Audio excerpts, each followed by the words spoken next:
ये नया इंडिया, नए नजरिए का इंडिया, जहां लोगों का नंबर 1 भरोसा बनता है वो जो उनके मुद्दे, उनकी आवाज निडर होकर उठाता है, लोगों की नंबर 1 पसंद बनता है वो जो सिर्फ रफ्तार नहीं जिम्मेदारी पर भी विश्वास रखता है। देश का नंबर 1 न्यूज चैनल बनता है वो जो देश हित और जनहित दोनों को सर्वोपरि समझता है। न्यूज़ 18 इंडिया, नए इंडिया का।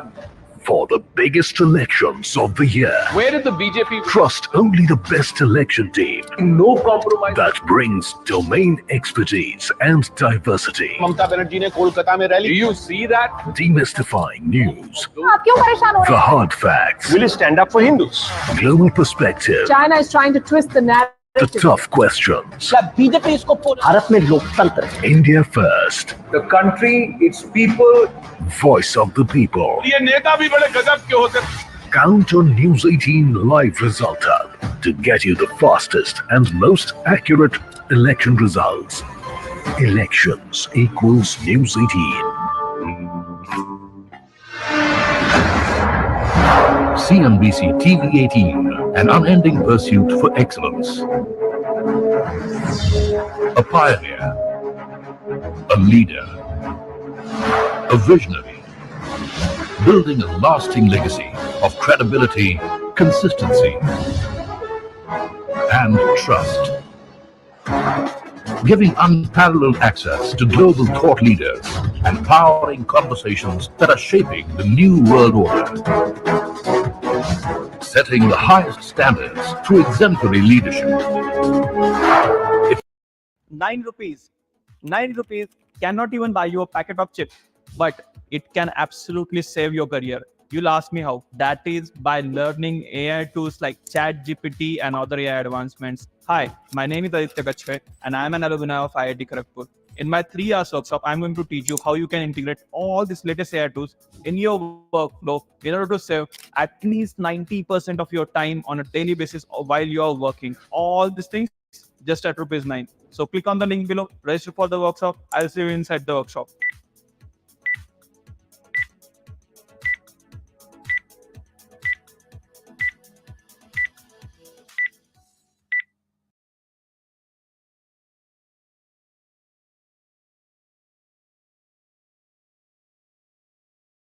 I want you to look at this.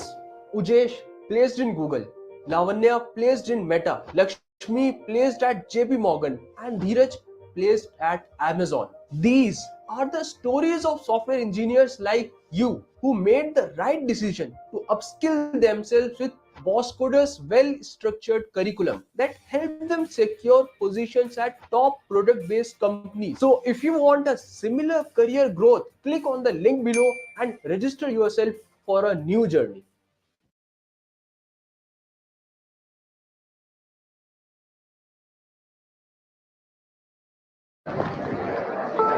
Krishna का राधे राधे। अरे तुम फिर आ गए। इसको तो बाइज्जत बरी किया था ना। सर इस बार इसके घर वालों ने इस पे केस किया। अब क्या किया इसने? ये पहले टीवी तोड़ रहा था, अब टीवी छोड़ ही नहीं रहा। कैसे छोड़ू सर, कैसे? जब अपन नई कहानियां, जबरदस्त मोटिवेशन और मजा घर में बैठ के पाएंगे तो टीवी छोड़ के अपन किधर जाएंगे? क्या बोलती पब्लिक?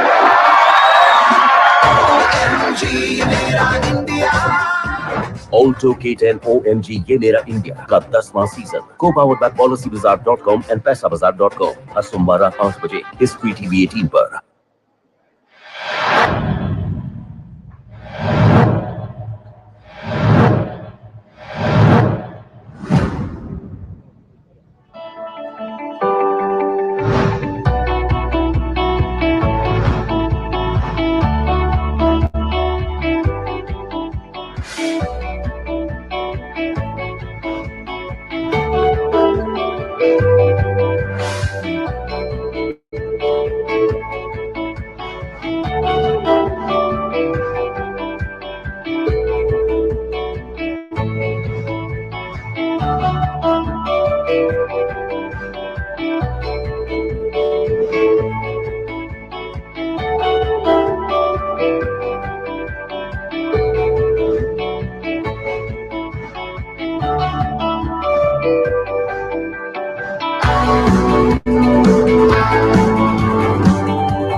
बाजार में पूछेगा, परिवार में पूछेगा, फैसिलिटी पूछेगा, लोकेलिटी पूछेगा, अंकल दुक्कल से पूछेगा, बाबा गुक्कल से पूछेगा। अरे कब तक पूछते रहोगे?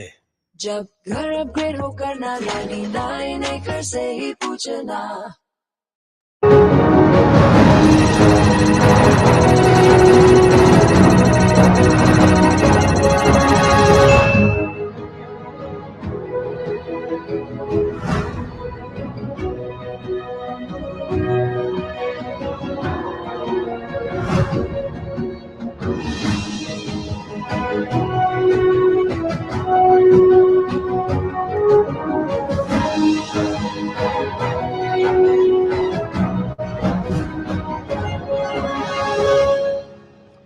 Ladies and gentlemen, I'm going to request everybody to please settle down, and a humble request to kindly turn your mobile phones off or put them on silent mode.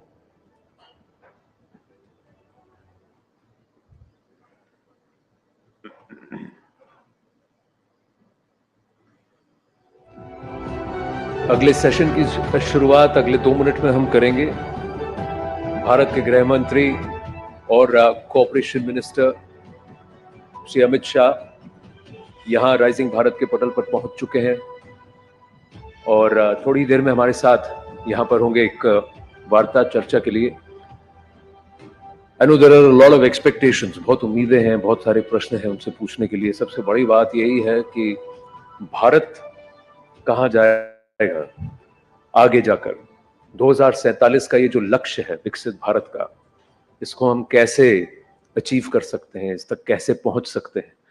Theme of Rising Bharat, ladies and gentlemen, has been to lead for global good and how we can set the tone for a future जहां हम ये कह तो सकते हैं, I'm going to quote Prasoon Joshi ji, कि मैं रहूं या ना रहूं भारत ये रहना चाहिए, पर इससे आगे जाकर हमें ये कहना है कि मैं रहूं या ना रहूं संसार ये रहना चाहिए, संस्कृति ये रहनी चाहिए, सभ्यता ये रहनी चाहिए और हमारी पृथ्वी इस लेवल पर, इस तर्ज पर रहनी चाहिए कि आगे की पुश्तें भी, पीढ़ियां भी यहां रह सकें।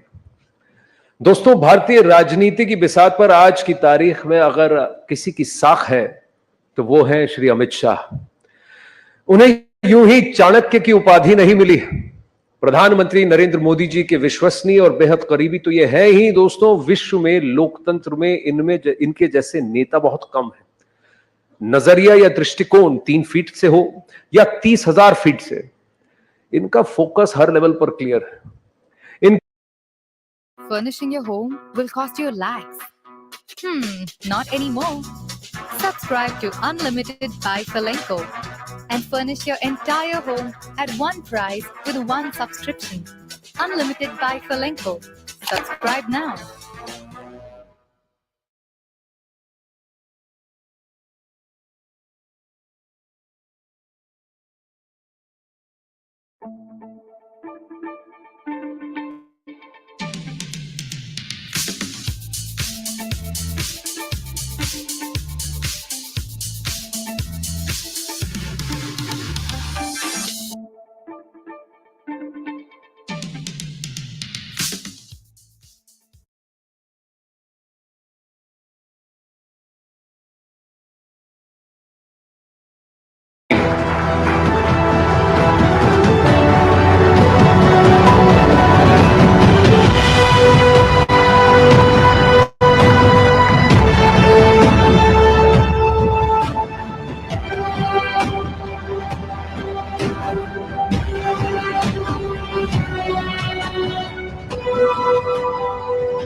अमित जी, आपका हमें समय देने के लिए आपका बहुत बहुत धन्यवाद। मैंने सुना है कि कल सुबह 4 बजे तक मीटिंग चल रही थी, कल आप हमारे साथ नहीं जुड़ सके, आज आप आए हैं। तो स्वाभाविक है कि बहुत सारे सवाल हमारे पास हैं और आपके ही पास सारे जवाब भी हैं। तो सबसे पहला सवाल जो मैं आपसे पूछना चाहूंगा कि इस बार का जो माहौल है, 2014 में मोदी जी की एक बड़ी वेव थी, लोग सीट प्रेडिक्ट कर रहे थे कि जीतेंगे, कितने से जीतेंगे। 2019 में भी बालाकोट हुआ, उसके बाद माहौल बदला और लोगों ने फिर प्रेडिक्ट करना एक मिनट, बालाकोट के पहले से ही माहौल भाजपा के पक्ष में था और हम जीतने वाले। पर इस बार अमित जी, इस बार तो कुछ अलग ही नंबर और आंकड़े आ रहे हैं। 370 एक बहुत बोल्ड आपने टारगेट लिया है, 400 पार एनडीए के लिए। तो इस बार वेव इलेक्शन देखते हैं आप, इसको क्या कारण है कि आपको कॉन्फिडेंस है कि 370 सीटें मिलेंगी बीजेपी को? देखिए, ये 10 साल है 2014 से 24 के, आजादी के बाद के 75 साल में जब भी देश का इतिहास लिखा जाएगा, मोदी जी के शासन के 10 साल स्वर्णिम अक्षरों से अंकित होने वाले हैं। ये 10 साल में भारत की जनता अनुभव कर रही है, एक देश की नई पहचान समग्र विश्व के सामने खड़ी हुई।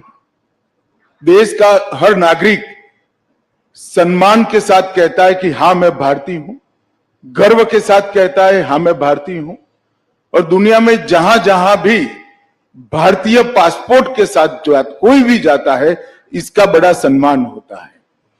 ये 10 साल में विकास की प्रक्रिया से पूर्णतया कटे हुए 60 करोड़ गरीब,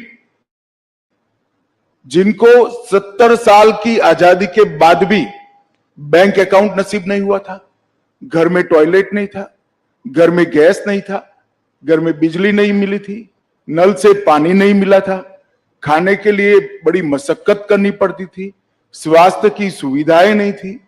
ये 10 साल के अंदर ही, सिर्फ 10 साल के अंदर हर एक को बैंक अकाउंट, हर एक घर में नल से जल, हर एक घर में शौचालय, हर एक घर में गैस, और 60 करोड़ लोगों को 5 लाख तक की स्वास्थ्य की सारी सुविधाएं पूरी की है, और हर गरीब को प्रति व्यक्ति। इसकी वजह से भारत में पिछले कई वर्षों में इतिहास रचा गया है। 370 हटा, एक देश एक विधान हुआ, इंस्टेंट 3 तलाक बाधित हुआ, समाज से कुरीति हटी, सीएए नोटिफाई हुआ, विभाजन के कारण पाकिस्तान, अफगानिस्तान और बांग्लादेश से पलायन कर भागे कई दशकों से पीड़ित शरणार्थियों को पहचान मिलने का मार्ग प्रशस्त हुआ। भारत के पहले गृह मंत्री सरदार वल्लभ भाई पटेल गुजरात से थे और उन्हीं के आदर्शों पर चलते हुए उस लौह पुरुष की जैसी एक भारत के प्रति अड़ी निष्ठा रखते हुए आज हमारे गृह मंत्री हैं श्री अमित शाह। स्वागत करना चाहेंगे गृह मंत्री श्री अमित शाह जी का, जिनसे वार्ता करेंगे Shri Rahul Joshi, managing director and group editor in chief, network 18।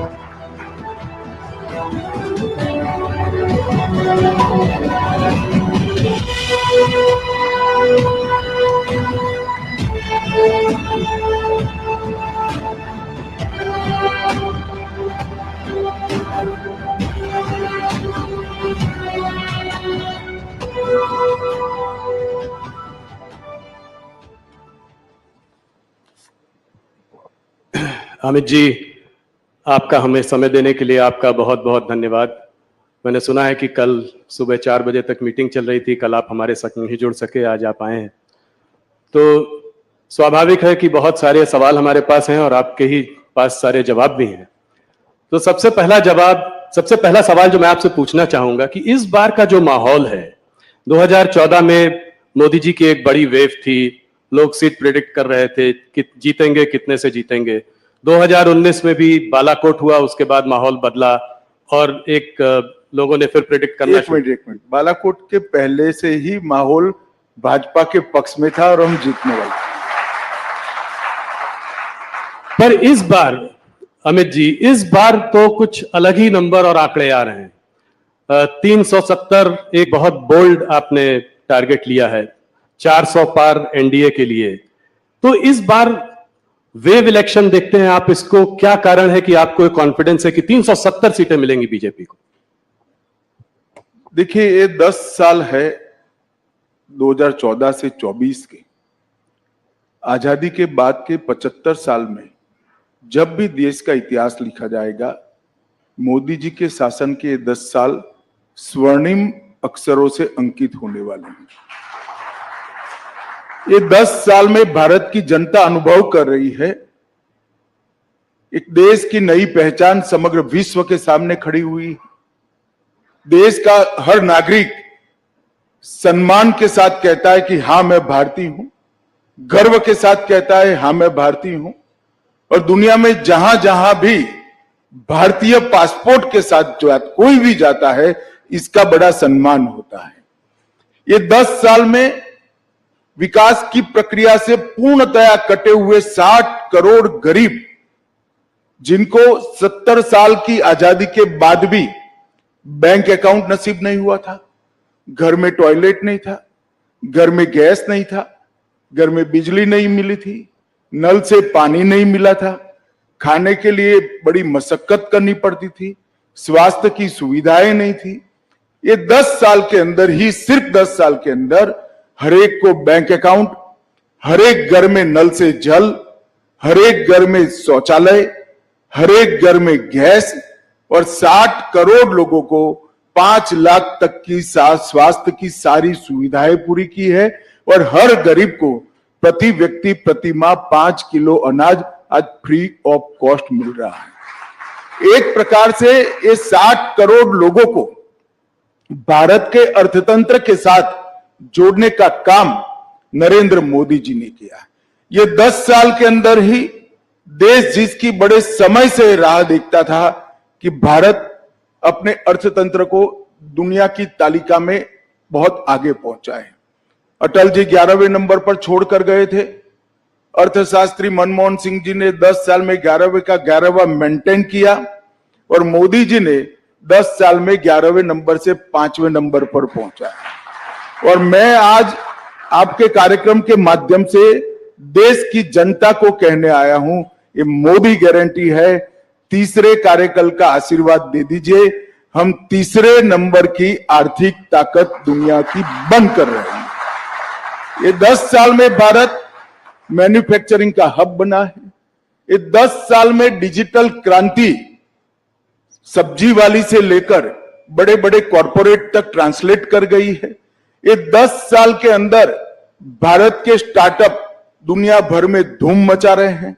ये 10 साल के अंदर ही एक सर्वग्राही, सर्वस्पर्शीय और सर्वसमावेशी शिक्षा नीति का आगाज हुआ है, जो अपनी भाषाओं पर तो गौरव करता है, दुनिया भर की आधुनिक से आधुनिक चीजों को समाहित करते हुए विश्व के मंच पर भारत के युवा को खड़ा रहने की ताकत देता है।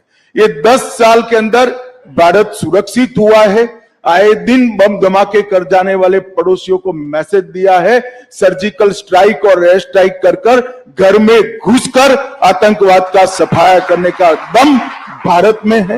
ये 10 साल के अंदर सालों पुराने मसले जैसे धारा 370 हटाना, 35 से हटाना, राम मंदिर का निर्माण करना, बाबा विश्वनाथ का कॉरिडोर बनाना, ट्रिपल तलाक समाप्त करना, सीए ऐलान, ढेर सारे मसले जिसको छूने की कोई हिम्मत नहीं करता था, मोदी जी ने हिम्मत के साथ उसको निरस्त किया है और सुचारू रूप से शांतिपूर्ण तरीके से जमीन पर उतारने का काम किया है। 10 साल भारत की आंतरिक सुरक्षा के लिए भी स्वर्णिम अक्षर से लिखे जाएंगे। हम 3 हॉटस्पॉट से ग्रसित थे, कश्मीर, नॉर्थ ईस्ट और वामपंथी उग्रवाद। मोदी जी के समय में ये 10 साल में कश्मीर, वामपंथी उग्रवाद के क्षेत्र और नॉर्थ ईस्ट, ये तीनों जगह पे लगभग 75% हिंसा कम हुई है और वहां विकास का शुरुआत हुआ है। और ये 10 साल में सबसे बड़ी उपलब्धि है, पहले देश के विकास के लिए सिर्फ सरकारें लगा करती थी, नरेंद्र मोदी जी ने महान भारत का संकल्प 130 करोड़ लोगों के स्वप्न बनाकर रखा है। और मोदी जी के नेतृत्व में 130 करोड़ लोग जब देश आजादी की शताब्दी मनाएगा 15 अगस्त 2047 को, तब महान भारत की रचना के लिए कटिबद्ध है और उनके नेतृत्व में आगे बढ़ा। आप जो कहते हो कि लक्ष्य क्या है, लक्ष्य 400 पार का है। कमल के निशान पर हम 370 से ज्यादा सीटें जीतेंगे और ये लक्ष्य सिद्ध इसलिए होगा कि भारत की जनता की आशा, आकांक्षा और सपनों को पहली बार कोई प्रधानमंत्री फ्रंट पर से लीड कर कर, गरीब के साथ खड़ा रहकर, युवा के कंधे पर हाथ रखकर, गरीब बहन का भाई बनकर आज इनके सपनों को पूरा कर रहा है। मुझे भी पूरा विश्वास है कि मोदी जी के नेतृत्व में भारतीय जनता पार्टी 370 पार करेगी, एनडीए 400 पार करेगी और फिर एक बार मोदी सरकार बनेगी। धन्यवाद। आपने मेरे एक ही सवाल में 3-4 जवाब दे दिए, तो ये माहौल, अब मैं आपसे एक एक करके सवाल पूछता हूं। सबसे पहले जो मुद्दा इस चुनाव के पहले जो गर्म हो गया है वो है इलेक्टोरल बॉन्ड्स का मुद्दा। तो इलेक्टोरल बॉन्ड्स के बारे में मैं ये पहले आपसे जानना चाहता हूं कि आपकी क्या प्रतिक्रिया है। आपको क्या लगता है कि इससे ब्लैक मनी वापस आएगा? जो कॉन्फिडेंशियल नाम थे लोगों के, जिस वजह से लोगों ने इलेक्टोरल बॉन्ड्स खरीदे, वो आज जो है सब सामने आ गए हैं। तो क्या ये उचित है और आप इसके बारे में आगे क्या सोचते हैं? देखिए, भारत की सुप्रीम कोर्ट जो भी फैसला सुनाती है, देश के सभी नागरिक इससे बंधे हुए हैं। हम एक संवैधानिक व्यवस्था में रहे। मैं सुप्रीम कोर्ट के फैसले का सम्मान करता हूं, मगर मेरा व्यक्तिगत मत जरूर देना चाहता हूं कि बॉन्ड से काला धन समाप्त होने के कगार पर था और इस फैसले से चुनावी व्यवस्था में फिर से काले धन का दबदबा बढ़ेगा। इसीलिए राहुल जी के नेतृत्व में पूरा इंडिया अलायंस बॉन्ड के खिलाफ था और वो चाहते थे कि पहले की तरह जो कट मनी आता था वो कट मनी फिर से एक बार राजनीति पर हावी हो। पहले क्या होता था, चंदा कैश में आता था और चंदा कैश में आता था तो क्या होता था, कोई व्यक्ति मानो 1500 रुपया चंदा जमा कराता था, 100 रुपया वो पार्टी में जमा कराते थे, 1400 रुपया अपने घर ले जाते थे और स्विस बैंक के अंदर या कहीं और जहां टैक्स डिस्क्लोज नहीं होता है, चंदे डिस्क्लोज नहीं होते हैं, धन डिस्क्लोज नहीं होता है, ऐसे देश में ले जाते थे। बॉन्ड आने से ये पूरा पैसा चेक के माध्यम से पार्टी के अकाउंट में जमा होता था। ये पूरी जो जमात है राहुल जी के नेतृत्व में, वो पुरानी चीजों की आदी है। उनको यही चाहिए कि पार्टी को चंदा मिले न मिले, चुनाव के लिए खर्च हो न हो, अपनी पीढ़ियां बहुत अच्छे तरीके से जी पाए। और इस चीज को मोदी जी ने बॉन्ड लाकर इस पर कुठाराघात किया था। मैं आपको बताना चाहता हूं, मेरी पार्टी की बात बताता हूं। 2014 में मेरी पार्टी में जो चंदा आता था, इसमें से 81% चंदा कैश से आता था, जिसमें किसी का नाम नहीं होता था। 20-20 हजार रुपया कर जमा करते थे। 18 में ये 81% से 17% हुआ। 18 में एंड पे भी ये 17% पर रहा और 2023 पर कम होकर 3% पर आ गया था। हमारी पार्टी ने इसको ट्रांसपेरेंट वे से आगे किया था। जहां तक गोपनीयता का सवाल है, इसमें इतना ही है कि बहुत बड़ा देश है, हमने फेडरल स्ट्रक्चर को अपनाया है, ढेर सारे राजनीतिक दलों की सरकार होती है। अगर कोई एक राजनीतिक दल को पैसा देता है तो दूसरा राजनीतिक दल उस पर विंडिक्टिव अप्रोच से अपने स्टेट के अंदर बदला लेता है। इसलिए एक व्यवस्था रखी थी जिससे किसने किसको चंदा दिया वो गोपनीय रहे। मगर इसमें गोपनीय नहीं रहता था किस कंपनी ने कितना चंदा दिया और किस पार्टी को कितना मिला। अब जो व्यवस्था होगी इसमें किसने कितना दिया वो भी गोपनीय हो जाएगा, क्योंकि सारा कैश में देना है, और किस पार्टी को कितना मिला वो भी गोपनीय हो जाएगा, क्योंकि कैश से लेना है। और कैश से लेना तो छोड़ो, घर पे ले जाने की व्यवस्था भी इसमें से हो गई। और हम पर एक आरोप लगता है राहुल जी कि हमें बहुत सारा चंदा मिला है, ये मिथ्या है। सर 6,900 करोड़ 6,200 करोड़ हमें मिला है। इसके सामने 6,200 करोड़ राहुल बाबा के नेतृत्व में चलने वाले इंडिया अलायंस को मिला है, जबकि हमारी 303 सीटें हैं। उनकी लोकसभा में कितनी सीटें हैं? हमारी 17 सरकारें हैं। हमारी हर राज्य में पार्टी चल रही है। और एक काम के सामने चंदे का जो सवाल है वो भी गलत है, क्योंकि 2019 लोकसभा में हमें जो 6,000 करोड़ मिला, इसमें से 2019 लोकसभा के समय पर जो बॉन्ड खुले हैं इसमें 3,071 करोड़ चंदा मिला है। तो आप जाहिर है जब आचार संहिता कोड ऑफ कंडक्ट आ जाता है तो कोई काम के सामने चंदा नहीं होता है। और विधानसभा के चुनाव के कोड ऑफ कंडक्ट लगने के बाद हमें 2640 करोड़ रुपया मिला है। उस वक्त भी कोड ऑफ कंडक्ट होता है, कोई काम नहीं होता है। तो 90% से ज्यादा चंदा बॉन्ड से हमें कोड ऑफ कंडक्ट लगने के बाद मिला है। तो ये जो आर्ग्यूमेंट कर रहे हैं बड़े बड़े धाराशास्त्री, जो ये पूरी सिस्टम के फायदा उठाने वाले हैं, क्योंकि वो भी राजनेता ही है ज्यादातर, चंदे वाली कैश चंदे वाली व्यवस्था का फायदा उठाने वाले, वो उनका आर्ग्यूमेंट था कि इससे सरकारी नीतियां प्रभावित होती है। उनको ये मालूम नहीं है कोड ऑफ कंडक्ट बनने के बाद कोई नीति आ नहीं सकती। तो ज्यादातर चंदा तो कोड ऑफ कंडक्ट के समय में हमारा आया है 90% चंदा। राहुल जी इसको हफ्ता वसूली कहते हैं, खुद भी 1400 करोड़ उनको मिला उनकी पार्टी। ठीक है, तो फिर उन्होंने 1600 करोड़ का हफ्ता क्यों वसूला, वो उसका हिसाब देना चाहिए। 1600 करोड़ उनको भी मिला है, हमें 6,000 करोड़ मिला है, तो सामने सारे इंडी अलायंस घमंडिया गठबंधन को भी 6,000 करोड़ मिला है, एक पैसा कम नहीं मिला है। राहुल जी ने सबसे पहले वो चंदा कहां से वसूल लाए, हफ्ता कहां से वसूल लाए, इसका हिसाब। हम तो कहते हैं इसमें एक पैसा हफ्ता नहीं है, ये शुद्ध रूप से पारदर्शी तरीके से लाया गया चंदा है। मगर वो खुद स्वीकार कर रहे हैं बॉन्ड की व्यवस्था हफ्ता वसूली है, तो उन्होंने 6,000 करोड़ का हिसाब देना चाहिए कि तृणमूल कांग्रेस कहां से लाई, वो कहां से लाए हैं, एनसीपी कहां से लाई है। अमित जी कुछ पार्टीज ने अपनी जो है लिस्ट ऑफ डोनर्स को घोषित किया है, क्या आप कोई भारतीय जनता पार्टी भी ऐसा करेगी? भाई क्या घोषित करे हो, कल सारा घोषित हो जाने वाला है। मैं आपको बताने वाला हूं, बताने जा रहा हूं, घोषित कल होगा। ये मुंह नहीं दिखा पाएंगे, इंडी अलायंस मुंह नहीं दिखा पाएगा। जब पता चलेगा कि कहां से, जब पता चलेगा चंदा कहां से आए।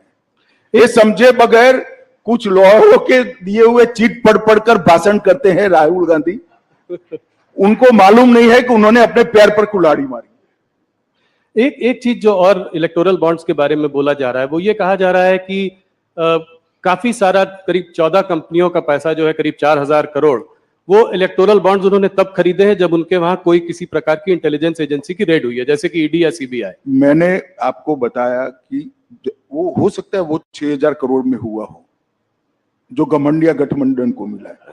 हमारा जहां तक सवाल है चुनाव के 40 दिन में हुआ है, ऐसा कैसे हो सकता है? तो आप ये कह रहे हैं कि जिनमें रेड हुई है वो जरूरी नहीं कि उन्होंने बीजेपी को पैसा दिया।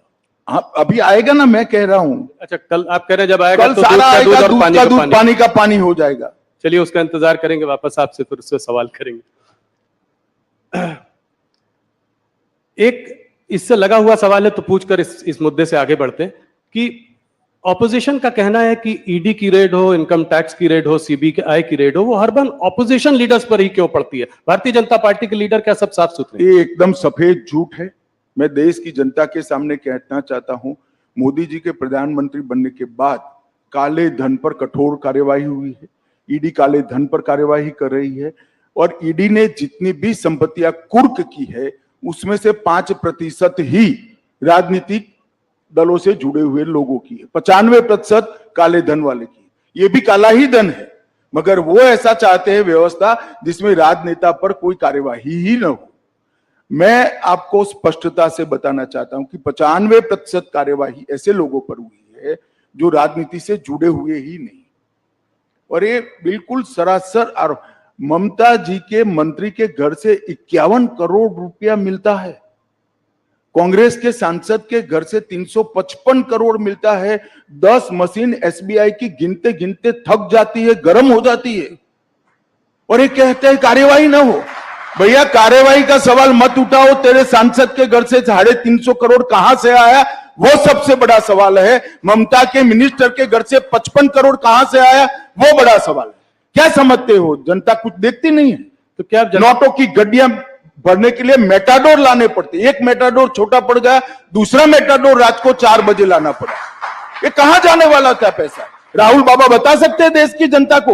ये 355 करोड़ जो कांग्रेस के सांसद के घर से पकड़े, किसके? इसका जवाब देना चाहिए उनको। और बाद में ईडी कार्यवाही नहीं करे, ऐसा नहीं होगा। जो करप्शन करेगा उस पर कठोर कार्यवाही होगी और जेल की सलाखों के पीछे भी जाएंगे। और जहां तक सवाल है बीजेपी के नेताओं का सवाल है, इस देश में कोर्ट है। जब हम ऑपोजिशन में थे ढेर सारे पीआई लगाए थे आपके खिलाफ, आपकी सरकार के खिलाफ 12 लाख करोड़ के घपले घोटाले भ्रष्टाचार किए थे। 42 पीआईएल हुए थे, 42 पीआईएल में से 35 में ऑर्डर हुए थे और आपकी ही सरकार ने आपके खिलाफ एफआईआर रजिस्टर करनी पड़ी। अगर हिम्मत है तो जाए कोर्ट में। और मैं कहता हूं ये 12 लाख करोड़ के घपले घोटाले भ्रष्टाचार करने वाला इंडिया अलायंस एक कांग्रेस पार्टी लोगों की आंख में धूल झोंकने के लिए, भ्रमित करने के लिए कह रही है। वास्तविकता है 23 साल से नरेंद्र मोदी जी मुख्यमंत्री और प्रधानमंत्री रहे हैं, उन पर 25 पैसे का आरोप देश में आज तक कोई नहीं लगा। तो ये वास्तविकता। तो अमित जी, क्या आप देश की जनता को आश्वस्त करेंगे कि अगर इस तरह के कोई नेता जिन पर कार्रवाई चल रही है वो पलटकर बीजेपी भी ज्वाइन करते हैं? भाई आश्वस्त करने की जरूर नहीं भैया। राहुल तुम भी पत्रकार हो, तुम चले जाओ कोर्ट में कि फला नेता का ये काला भ्रष्टाचार है, आप इस पर कार्रवाई। कोर्ट सबको ऑर्डर देती है, तुम ही चले जाओ ना, छोड़ो इंडिया अलायंस। मैं सिर्फ सवाल पूछने तक ही सीमित रखता हूं अपने रोल को। अगला सवाल अमित जी, जैसे जैसे चुनाव पास आता जा रहा है पॉलिटिकल डिस्कोर्स गिरता जा रहा है। हमने पहले भी देखा है, पहले भी चुनाव हुए हैं, शुरू में तो लोग बात बड़ी बड़ी करते हैं, ऑपोजिशन भी बड़े मुद्दों पर अटैक करता है, पर जैसे जैसे पास आता जाता है स्तर गिरता जाता है। अब लोग कह रहे हैं कि मोदी को गोली मार देंगे, टुकड़े टुकड़े कर देंगे। इस तरह का जो डिस्कोर्स और वरिष्ठ नेताओं से आ रहा है, इसको आप कैसे देखते हैं? देखिए, किसी भी पार्टी के कार्यकर्ता ने जो सार्वजनिक जीवन में जीते हैं, इस प्रकार की भाषा का प्रयोग नहीं करना चाहिए। मगर मैं आपसे पूर्णतः सहमत इसलिए नहीं हूं। ढेर सारी बातें होती हैं, अच्छी बातें होती है, जायज विरोध भी किया जाता है, विकास की बातें होती है, एजेंडे की बातें होती है, भारत के विकास की भी बातें होती है। मगर आप लोगों का ध्यान वो कंट्रोवर्शियल 1-1.5 मिनट पर ही टिका हुआ होता है, क्योंकि आपकी टीआरपी इससे जुड़ी हुई है। मेरे इंटरव्यू में से भारत का अच्छा क्या हुआ वो नहीं निकालोगे आप। सीए निकालोगे, 370 निकालोगे, ईडी निकालोगे, ये आपका काम है। खैर मुझे इसमें कोई तकलीफ नहीं है, मगर मुझे जनता को भी बताना चाहिए। बात को पूरी सुनिए, सब अच्छी बातें भी होती है, ऑपोजिशन भी अच्छे विरोध के मुद्दे लेकर हमारा विरोध करता है। ऐसा नहीं है कि देश में गाली गलौज की राजनीति हुई है, ये बात सही है आपकी। मोदी जी पर कुछ ज्यादा प्रेम है इन लोगों को, तो जब भी चुनाव आता है मोदी जी को गालियां बोलते हैं। मगर एक रिकॉर्ड है मोदी जी का 2001 से, जितनी गालियां ज्यादा पड़ती है, कमल इतना जोर से खिलता है, मोदी जी ज्यादा बहुमत पर। और इस बार भी यही होने, किसी के कहने से कोई मरता नहीं। मोदी जी के साथ इस देश की करोड़ों माताओं का आशीर्वाद है, जिसको गैस मिला है, घर मिला है, सुरक्षा मिली है, खाना मिला है, दवाइयां मिली है। कोई 1-2 लोगों की बद्दुआ से कोई फर्क नहीं पड़ सकता। जिस व्यक्ति को देश के करोड़ों लोगों की दुआ हासिल हो, इसको कोई कुछ नहीं दिखा। थोड़ा बड़े मुद्दे की ओर जाते हैं। ऑपोजिशन राहुल गांधी जी ने कास्ट सेंसस की बात करी है। कास्ट सेंसस के बारे में आपका क्या मत है, और जितनी आबादी उतना हक, उस बारे में आप क्या बोलना चाहेंगे? देखिए, कमोबेश अभी भी जितनी आबादी उसका उतना हिस्सेदारी। आप देश की संसद का अभी का मानचित्र उठाकर देख लीजिए, यही हुआ है। परंतु राहुल गांधी को कम से कम ये बात करने का अधिकार नहीं है, क्योंकि काका साहेब कालेलकर कमीशन, जिसने सबसे पहले बीसी को रिजर्वेशन की बात करी थी, वो कमीशन कम से कम 30 साल तक कांग्रेस ने ठंडे बस्ते में रखा और कभी उसको ओपन नहीं किया गया, अमल नहीं किया गया। उसके बाद में मंडल कमीशन आया, इसको भी कांग्रेस थी तब तक उन्होंने ठंडे बस्ते में रखा। और जब मंडल कमीशन को लागू किया गया, राहुल गांधी के पिताजी, शायद उनको मालूम नहीं इनके पिताजी क्या बोले हैं, परंतु देश की संसद में 1 घंटा और 45 मिनट तक ओबीसी को रिजर्वेशन की खिलाफत पानी पी कर 6 बार पानी पिए, वो बीच में पानी पी कर राजीव गांधी और कांग्रेस पार्टी ने कहा था ओबीसी को पहली बार संवैधानिक अधिकार देने का काम नरेंद्र मोदी जी ने किया है। और ये ओबीसी के सेक्रेटरीज गिनाते हैं जी, ज्वाइंट सेक्रेटरी गिनाते हैं। टॉप 70-80 में कुछ 2-3 हैं। उनको मालूम नहीं है, भारत सरकार में जो टॉप पर आता है करीब करीब 55 से 60 साल के बीच में होता है जी। इसकी भर्ती कब हुई होगी राहुल जी? जी जी आपके दादी और परनाना के समय में भर्ती हुई है, ये अब यहां पहुंचे, उनको मालूम नहीं है। और इनको टॉप सेक्रेटरीज दिखाई पड़ते हैं जो उन्होंने भर्ती करे थे। मोदी जी की कैबिनेट में 27 ओबीसी मंत्री हुए और देश का प्रधानमंत्री भी ओबीसी, उनको ये नहीं दिखाई पड़ता। एक्चुअल में इनकी प्रॉब्लम है कि वो स्टडी ही नहीं करते हैं, जो उनको पकड़ा देते हैं अंग्रेजी में लिखा हुआ वो सीधा पढ़ जाते हैं दुनिया के सामने, इसलिए वो फंसते हैं। अभी बात कर रहे थे कि एक शक्ति है जिसके खिलाफ वो लड़ रहे हैं और उसको मोदी जी ने उस पर हमला किया और कहा कि ये नारी शक्ति का अपमान है, इसको आप कैसे देखते हैं? देखिए, उनको ना हमारी परंपराओं का जानकारी है, ना हमारी परंपराओं का सम्मान है। शक्ति का कंसेप्ट हमारे देश के अंदर सालों से 10,000 साल से मातृशक्ति को सबसे बड़ी शक्ति माना गया है। माँ के आशीर्वाद से कोई बड़ा आशीर्वाद हो नहीं सकता, बहन के प्यार से, स्नेह से बड़ा कोई प्यार हो नहीं सकता। उनको मालूम नहीं है क्या बोल रहे हैं। मोदी जी के साथ इस देश की मातृशक्ति चट्टान की तरह खड़ी है और राहुल जी के कहने से कोई फर्क नहीं पड़ता। और मैं तो अभी 2-3 दिन में जितना भी फील्ड में बात हुआ है, सभी जगह से देश भर की महिलाओं ने ठाना है कि शक्ति का परिचय इस बार राहुल गांधी को जरूर कराना है चुनाव में। ये मैंने सब जगह से पाया है। और मैं देश की मातृशक्ति का भी आह्वान करना चाहता हूं कि नरेंद्र मोदी जी ने आजादी के बाद देश की महिलाओं के कब से आकांक्षा थी कि नीति विषय निर्णय करने में और देश के कानून बनाने में देश की माताओं बहनों की हिस्सेदारी हो, और वो मांग कोई पूरी नहीं कर पाया। नरेंद्र मोदी जी ने 33% आरक्षण संसद में और विधानसभा में माताओं बहनों को देकर शक्ति का सम्मान किया है।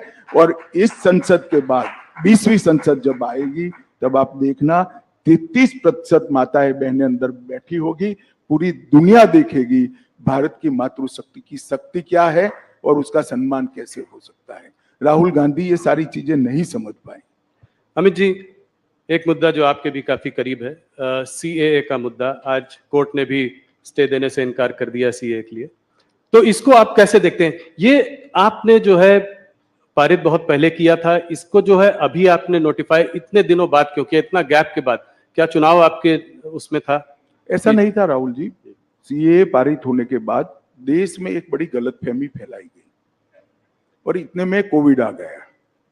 हम डेमोक्रेटिक कंट्री में है, जब किसी सच्ची चीज के लिए गलतफहमी फैलाई जाती है तो जो पार्टी इन पावर होती है इसका दायित्व होता है कि सच्चाई लोगों तक पहुंचाए। एक भ्रमित किया गया, ऑपोजिशन ने अपनी वोट बैंक जीवित करने के लिए, वोट बैंक बनाने के लिए भ्रांति फैलाई गई कि सीएए से इस देश की माइनॉरिटीज का, विशेष कर मुस्लिम भाइयों बहनों का मताधिकार, नागरिकत्व छीन लिया जाएगा, जबकि है उल्टा। सीएए से किसी का नागरिकता नहीं जाने वाला है। सीएए नागरिकता देने का कानून है। सिख, बौद्ध, जैन, क्रिश्चियन, हिंदू, जो सारे भाई 3 देशों से प्रताड़ित होकर आए हैं, वो सालों से यहां बैठे, उनके पास नागरिकता नहीं है, उनके नाम से संपत्ति नहीं खरीद सकते, सरकारी नौकरी नहीं ले सकते जी। किस प्रकार से इनका जीवन व्यतीत होगा? एक करोड़ों लोगों की परेशानी को कांग्रेस के पास इसका जवाब नहीं था। वो अपनी वोट बैंक की पॉलिटिक्स में ही मशगूल थे और पूरी भ्रांति फैलाई कि सीएए थे देश से मुसलमानों की नागरिकता चली जाएगी। मैं फिर से एक बार, अनेक बार कर चुका हूं, फिर से एक बार स्पष्टता करना चाहता हूं, इस देश के मुसलमानों को डरने की जरूरत नहीं है। सीएए नागरिकता लेने का कानून ही नहीं है, नागरिकता देने का कानून है। और जहां तक सीएए का सवाल है, एक कांग्रेस के आजादी के वक्त महात्मा गांधी, जवाहरलाल नेहरू, मौलाना आजाद, सरदार पटेल, राजेंद्र बाबू, सबका वादा था कि जो पाकिस्तान, बांग्लादेश और अफगानिस्तान से आएंगे वो सारे शरणार्थियों को हम नागरिकता देंगे। वो वादा कांग्रेस पार्टी ने पूरा नहीं किया, वो वादा हम पूरा करें। वो एक प्रकार से नेहरू लियाकत पैक्ट का इंप्लीमेंटेशन है।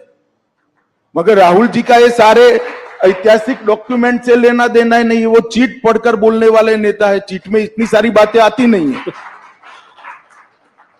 केजरीवाल जी, ममता जी, राहुल जी, सबका कहना यह है कि जब देश में खुद ही नौकरी और खाने पीने की इतनी समस्याएं हैं, तो जब इतने घुसपैठिए और आ जाएंगे तो इनको हम लोग नौकरियां कहां से देंगे? घुसपैठिए नहीं है, घुसपैठिए और शरणार्थी में फर्क होता है।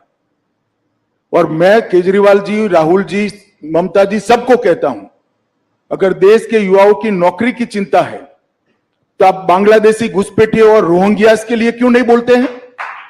क्यों जुबान सिल जाती है आपकी? इसलिए सुल जाती है कि आप अपनी वोट बैंक को हट कर। शरणार्थी जो होता है वो प्रताड़ित होकर यहां आता है। अभी मैं आपको बताता हूं, अफगानिस्तान में निजाम बदला, सारे लोग इनसिक्योरिटी फील कर रहे थे। सैकड़ों हजारों सिख भाई पवित्र गुरु ग्रंथ साहब को लेकर यहां है। क्या करें उनका? वो घुसपैठिए है क्या? हर सिख भाई बहन का इस देश पर इतना ही अधिकार है जितना मेरा और आपका। हर हिंदू भाई बहन का इतना ही अधिकार है जितना मेरा और आपका है। इसको घुसपैठिए करार देना ठीक नहीं है। और जहां तक नौकरियों का सवाल है, वो पहले से यहां रह रहे, आज रह ही रहे हैं जी। कहां लोड डालने का सवाल है? और केजरीवाल कहते हैं क्या खाएंगे? केजरीवाल जी, आपको अगर प्रॉब्लम है तो 5 किलो अनाज की अर्जी कर दो, आपको भी दे देंगे, हमें कोई आपत्ति नहीं। मोदी जी हर एक को 5 किलो अनाज दे रहे। ये सारे लोग यहीं रह रहे हैं, कहां नहीं कोई व्यवस्था करनी। इनको अधिकृत नागरिक बनाना है, उनको सम्मान देना है, उनको अपना मानना है, इसको इस भूमि का हिस्सा बनाना है जो उनका अधिकार है। और इस तरह से देश को बांटने की बातें नहीं करनी। यूएस स्टेट डिपार्टमेंट और यूएस एम्बेसडर ने भी सीए पे टिप्पणी की है, क्या कुछ कहना चाहेंगे उसके बारे में? मैं मानता हूं कि उनको पूरी तथ्य की जानकारी नहीं होगी। भारत सरकार का विदेश विभाग क्लैरिफिकेशन दे चुका है, इस पर मैं ज्यादा टिप्पणी नहीं करता। परंतु मैं इतना फर्मली कहना चाहता हूं, नागरिकता किसको देनी ये मेरे देश का अधिकार है और ये अधिकार में कोई दखल नहीं। चुनाव पास आ रहा है, अभी कुछ खबर आ रही है कि चाइनीज मिलिट्री ने कुछ दिनों पहले कहा कि अरुणाचल प्रदेश जो है उनका एक अभिन्न अंग है। इसको आप कैसे देखते हैं? क्या ये जवाहरलाल नेहरू के समय से कह रहे हैं जी। और बहुत बड़ा हिस्सा वो उस वक्त हड़प भी कर गए। मेरा तो जन्म नहीं हुआ था 1962 में जी। परंतु ये मोदी सरकार है, 1 इंच भी जमीन देश की किसी भी सरहद पर कोई नहीं ले सकता। ये हमारा भारत की जनता को वादा है। अमित जी, एक सीए से रिलेटेड सवाल है और आपने भी पहले इसकी बात की हुई है कि ये क्रोनोलॉजी की बात हुई थी कि सीए के बाद एनआरसी आएगा। एनआरसी की बात आजकल कम हो रही है, क्या इसको ये माना जाए कि इस मैनिफेस्टो में ये रहेगा या नहीं रहेगा? ऐसा है राहुल जी, ये भ्रांति फैलाई जा रही है। एनआरसी कांग्रेस के वक्त आया हुआ कंसेप्ट है। एनआरपी चिदम्बरम साहब जब गृह मंत्री थे, गवर्नमेंट कंटिन्यूअस प्रोसेस होती है, हमने इसको आगे बढ़ाया। मगर सीएए का जो कानून है, इसके अंदर कहीं एनआरसी का प्रोविजन नहीं है, कहीं एनआरसी के जिन्स भी नहीं। कृपया देश की माइनॉरिटी को डराना बंद करिए, स्पष्टता से बताइए कि सीएए से किसी की नागरिकता नहीं जा सकती, और ये वास्तविकता है। नहीं, पर एनआरसी क्या बीजेपी के मैनिफेस्टो में होगा? अगले टर्म में इसको देखेंगे। अब मैं तो मैनिफेस्टो कमेटी में अभी ड्राफ्ट कोई आया नहीं है, जब पार्लियामेंट्री बोर्ड के सामने आएगा तब देखेंगे। परंतु मैं इस मंच से इसकी घोषणा भी नहीं कर सकता, परंतु मैं इतना स्पष्ट कर देना चाहता हूं, अभी देश के सामने सीए का कानून है जिसमें एनआरसी के कोई वायरस नहीं है। क्या कहते हैं, इस पिछले आपका जो 5 साल का कार्यकाल रहा उसमें आप लोगों ने बहुत बड़े काम किए। 370 अभी सीए की हम लोग बात कर रहे थे, एक यूनिफॉर्म सिविल कोड की भी बात हुई है और इसको आपने जो है उत्तराखंड के गवर्नमेंट के उसके माध्यम से शुरुआत भी की है। तो क्या अगले 5 साल में ये एक बड़ा मुद्दा रहेगा भारतीय जनता पार्टी का? आपके मैनिफेस्टो आपने कहा कि अभी आप नहीं बता सकते, मगर आप राहुल जी, यूसीसी लोकभोग्य भाषा में कॉमन सिविल कोड, ये आज से हमारा मुद्दा नहीं है जी, 1950 से हमारा मुद्दा है। इसके लिए मेरी पार्टी ने आंदोलन किया है, जनसंघ था तब से करा है, और हम इससे हट नहीं सकते हैं। हम मानते हैं कि पंथ निरपेक्ष देश में सभी के लिए एक कानून होना चाहिए, इसमें किसी से कोई मत हो। और हम इस बात को जनता के सामने मुखरता के साथ रखेंगे। उत्तराखंड सरकार यूसीसी लेकर आई है और इस यूसीसी पर इसकी अब सोशल, लीगल, जुडिशियल सभी प्रकार की स्क्रूटिनी होगी और उसके बाद में कोई एक कॉमन मत भी बनेगा देश का। परंतु यूसीसी भारतीय जनता पार्टी का देश की जनता को वादा है। हिंदू हो, मुस्लिम हो, सिख हो, ईसाई हो, बौद्ध हो, इस सभी ने एक कानून से जीना चाहिए। धार्मिक स्वतंत्रता में कोई दखल नहीं करनी चाहिए। लग्न की पद्धति क्या हो, अपने अपने धर्म के हिसाब से हो, परंतु कानून एक होना चाहिए। ये हमारे संविधान निर्माताओं ने तय की हुई बात है। ये कोई भारतीय जनता पार्टी का एजेंडा नहीं है। हमने यूसीसी को हमारे गाइडिंग प्रिंसिपल्स में एक्सेप्ट किया था, जिसको अंबेडकर जी, सरदार पटेल, जवाहरलाल जी, राजेंद्र बाबू सबने स्वीकारा था। ये सारे कांग्रेस के नेता थे जी, और सबने स्वीकारा था कि उचित समय पर देश के विधानमंडल और देश की संसद इस देश के अंदर यूनिफॉर्म सिविल कोड लेकर आएगी। एक आदर्श हमारे सामने रखा था, जो पूरी करने की दिशा में भारतीय जनता पार्टी की उत्तराखंड सरकार ने, हमारे मुख्यमंत्री धामी जी ने इसको आगे बढ़ाया। डीएमके ने आज जो है अपने मैनिफेस्टो में कहा है कि अगर वो सरकार, उनकी सरकार आती है इंडिया अलायंस की, तो इन सबको रिपील करेगी, सीएए को रिपील करेगी। किसने कहा है? डीएमके। डीएमके कहां पावर में आनी है जी? डीएमके का सवाल ही नहीं है। वो तो इसीलिए ऐसा, ऑपोजिशन पार्टीज का कहना है कि क्या मुसलमानों को शरिया और हदीस के हिसाब से रहने का हक नहीं है? देखिए, ये भी एक प्रकार की भ्रांति है। शरिया और हदीस के हिसाब से 1937 से नहीं रह रहा है इस देश का मुसलमान। 1937 अंग्रेजों ने जब मुस्लिम पर्सनल लॉ बनाया तो उसमें क्रिमिनल एलिमेंट क्यों निकाल दिया भाई? फिर तो चोरी करने वाले के हाथ काट दो, बलात्कार करने वालों को रोड पर पत्थर मारकर मार दो। कोई मुसलमान सेविंग्स अकाउंट नहीं खोल सकता, सूद नहीं ले सकता, लोन नहीं ले सकता। शरिया और हदीस से अगर जीना है तो पूरा जीना चाहिए। सिर्फ 4 शादी करने के लिए शरिया और हदीस क्यों आता है? ऐसा नहीं होना चाहिए। ये इस देश का मुसलमान शरिया और हदीस की सारी चीजों से अंग्रेजों के समय से कटा हुआ है और देश ढेर सारे इस्लामिक कंट्रीज भी ये छोड़ चुके हैं। ये कांग्रेस की एपीसमेंट की पॉलिसी है, वोट बैंक की पॉलिसी है। इस देश के माइनॉरिटी इससे बाहर आए और ये सालों से नहीं है, आज से नहीं है, ऐसा नहीं है, सालों से नहीं है। आज भी सिविल सूट होता है तो देश के संविधान के हिसाब से मुस्लिम भाइयों का सिविल सूट होता है, शरिया और हदीस के हिसाब से नहीं होता। काजी के पास कोई नहीं जाता है। तो क्या वो सब राहुल जी लागू करना चाहते हैं? चोरी करने वाले के हाथ काट दो, बलात्कार करने वालों को पत्थर मारकर मार दो, देश का जो द्रोह करेगा उसको फांसी पर, चौराहे पर लटकाओ, ये सारा लाना है क्या?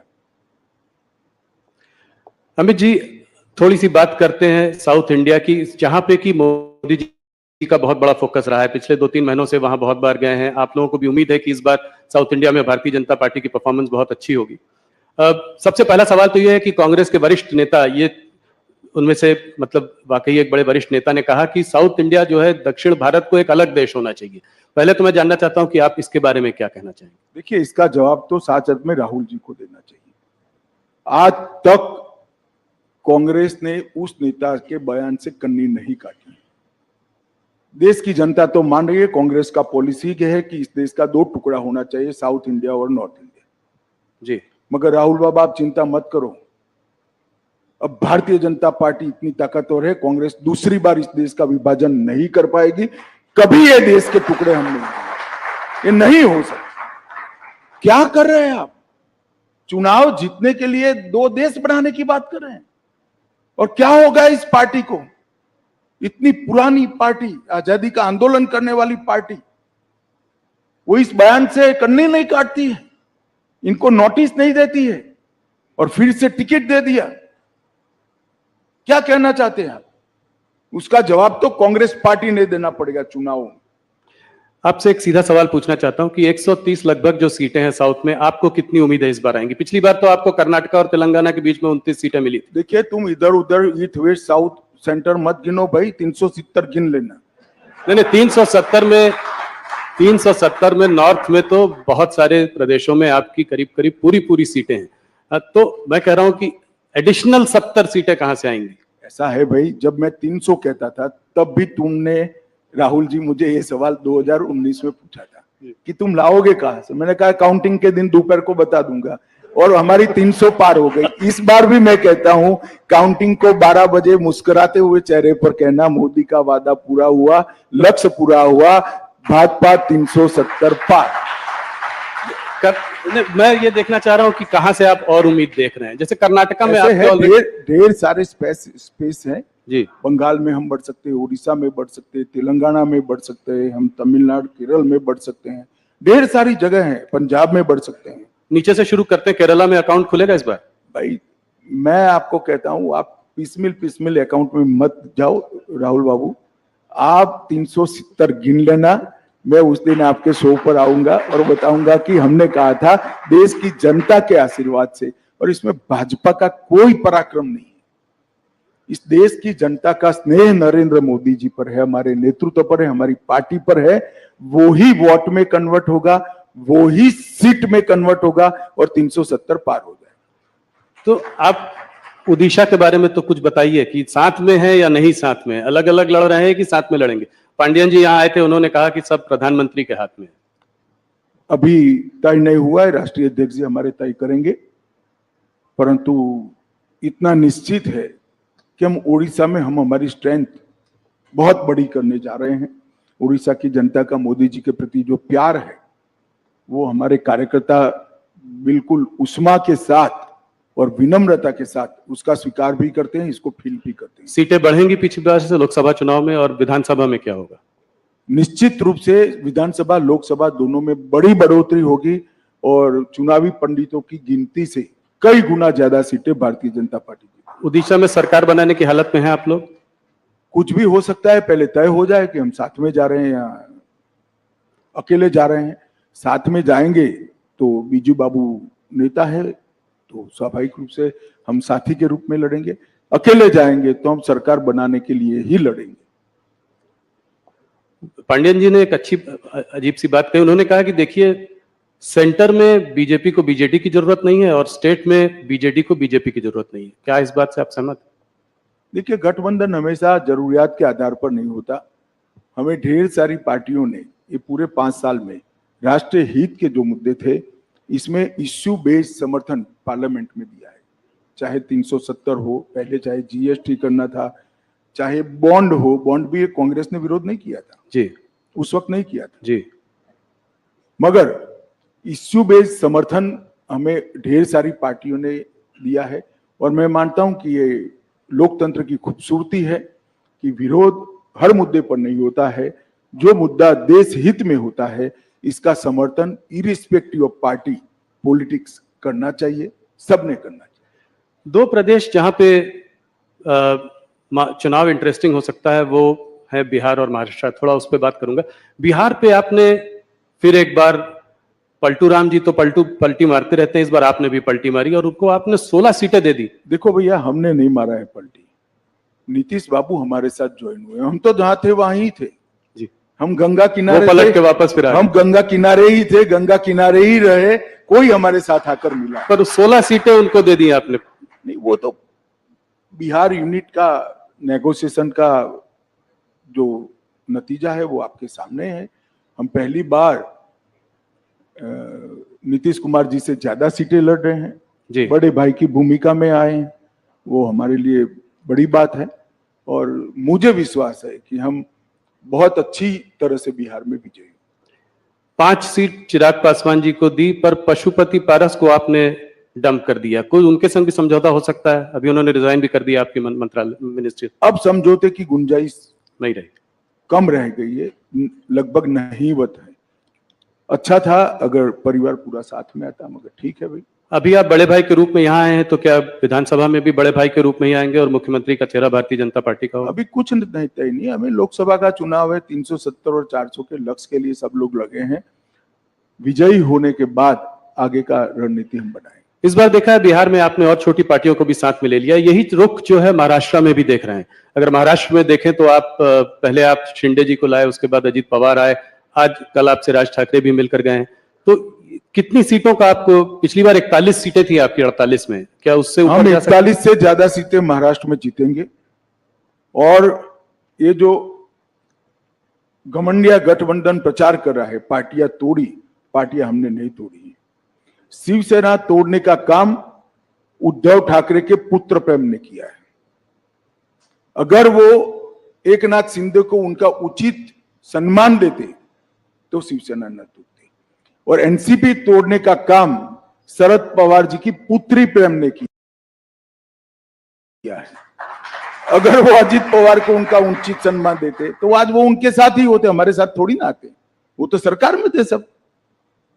मगर जब आप पुत्र पुत्री के मोह में अंध हो जाते हो तब पार्टियां टूटती है। इसका आरोप हम पर नहीं लगाना चाहिए। कितनी सीटों पर लड़ेंगे आप? 30 के आसपास आप, क्या क्या डिवीजन हुआ है? अभी तय नहीं हुआ है, मगर स्वाभाविक रूप से महाराष्ट्र में हम सबसे बड़ी पार्टी होगी। और उसके बाद शिंदे, और उसके शिंदे सेना, और उसके बाद अजीत पवार।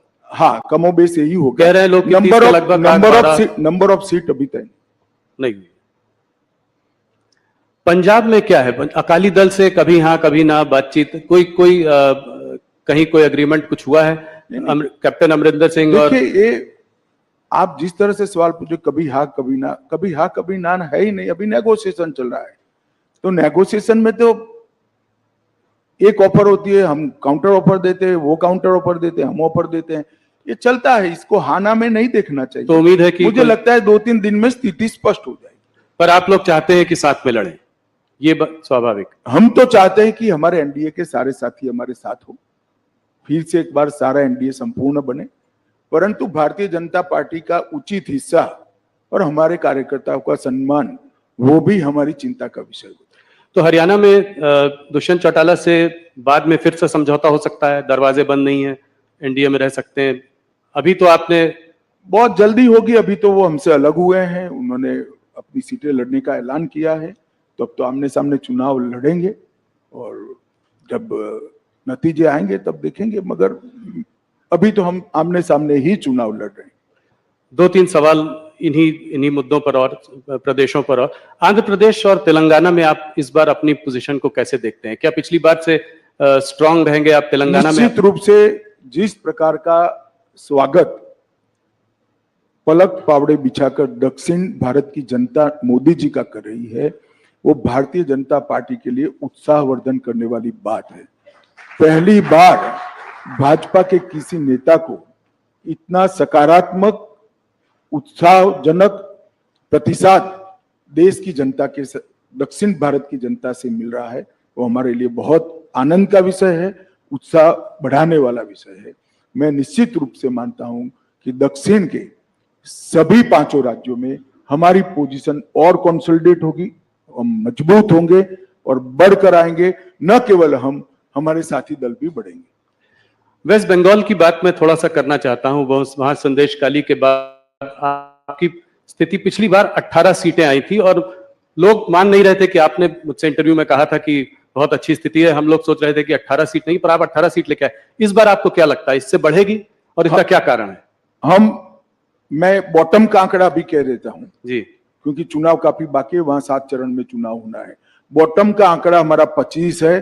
25 से ज्यादा सीट हम निश्चित रूप से बंगाल में जीतेंगे। इस बार बंगाल में भारतीय जनता पार्टी सबसे बड़ी पार्टी बनकर 25 सीटें, बड़ा वो 25 से ज्यादा, 25 से ज्यादा। तो ये कैसे होगा? ये आपका जो साउथ ईस्ट बंगाल में जो है आप काफी वीक हैं। पिछली बार आपको शायद सिर्फ 2 ही सीट मिली थी वहां 18 सीटों पे। वो एरिया जो है वो आपके लिए बहुत अहम है, कोलकाता, हुगली, 24 परगना, हावड़ा। तो वहां पे कैसे करेंगे ये? वहां पे आपका संगठन भी उतना शायद स्ट्रांग नहीं है। देखिए, 2017 से भारतीय जनता पार्टी ने लगातार पश्चिम बंगाल में संगठन का भी विस्तार किया है और चुनावी सफलता के आंकड़ों में भी विस्तार किया है। 2017 से लगातार हम बढ़ते ही जा रहे हैं।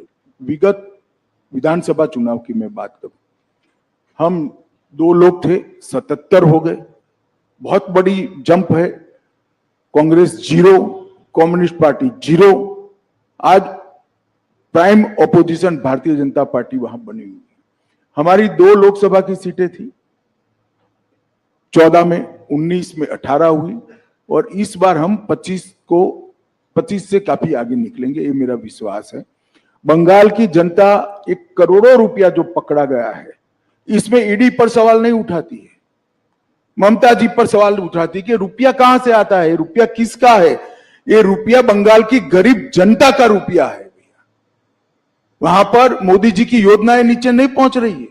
डर है उनको कि इस योजना से मोदी जी लोकप्रिय हो जाएंगे।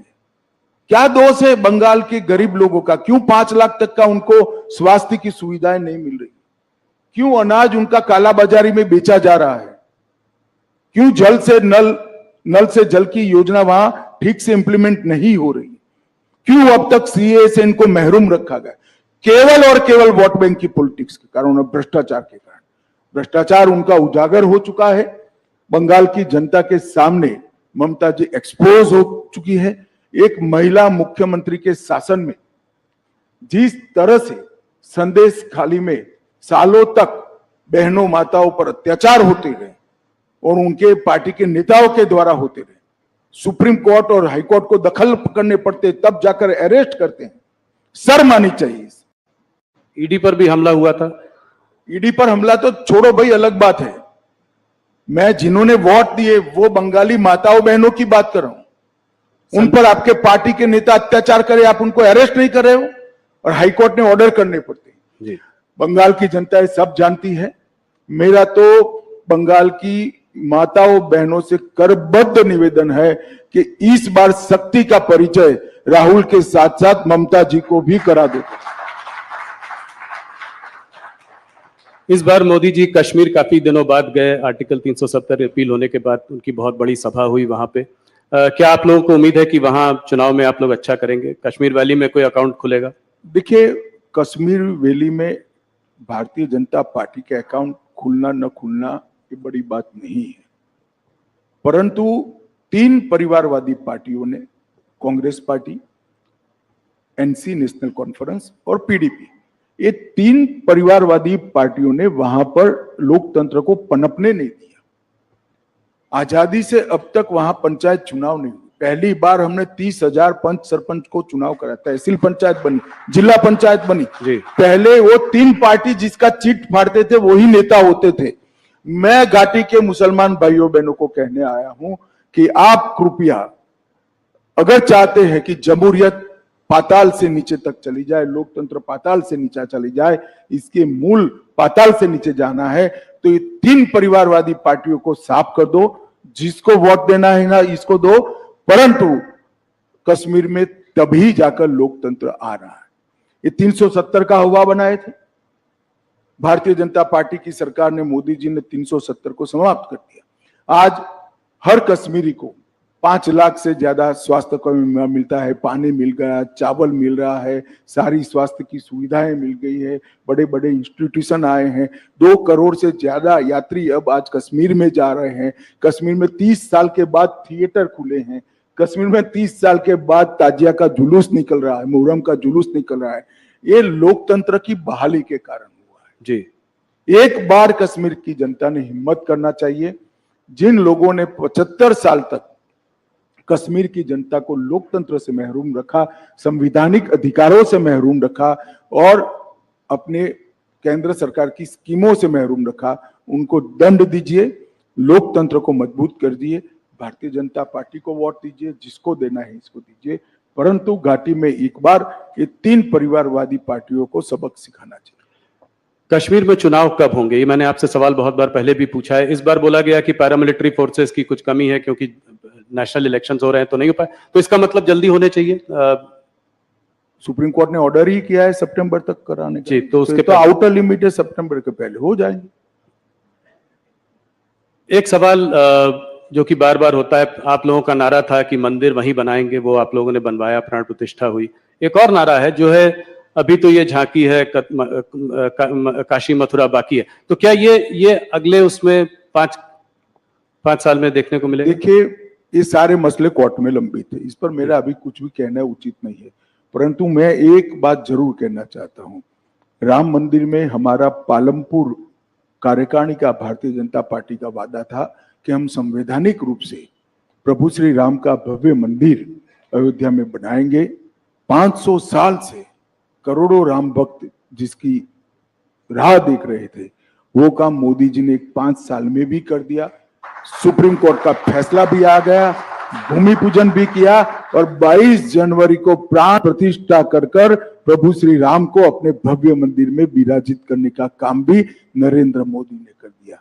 और मैं मानता हूं कि जो दृश्य है वो क्षण है, 10,000 साल का क्षण है। मेरी बात याद रखना, 10,000 साल तक न केवल भारत, दुनिया इस क्षण को भुला नहीं पाएगी। और ये बहुत बड़ा लोकतंत्र का उदाहरण है, क्योंकि भारत में हिंदू मेजोरिटी में होने के बावजूद भी 75 साल तक हमने राह देखी कि हमें कोर्ट ऑर्डर करे, उसके बाद ही हम मंदिर बनाएंगे। और पूर्ण तरह संवैधानिक रूप से कोर्ट के ऑर्डर से मंदिर बनाया। दुनिया में ऐसे उदाहरण बहुत कम मिलते हैं जो भारत ने दिया है, और उसका मोदी जी के समय में होना, भाजपा के समय में होना, हम सबका सौभाग्य हम मानते हैं। बस कुछ सवाल, 2-3 सवाल और आपको मैं उत्तर प्रदेश के बारे में सवाल पूछे बिना नहीं जाने दे सकता। क्या इस बार उत्तर प्रदेश में आपकी परफॉर्मेंस 2014 से भी ज्यादा अच्छी होगी? निश्चित रूप से 73 सीटें थी। निश्चित रूप से हम उत्तर प्रदेश में हमारा अब तक का सबसे अच्छा परफॉर्मेंस करेंगे, 2014 से भी ज्यादा सीटें।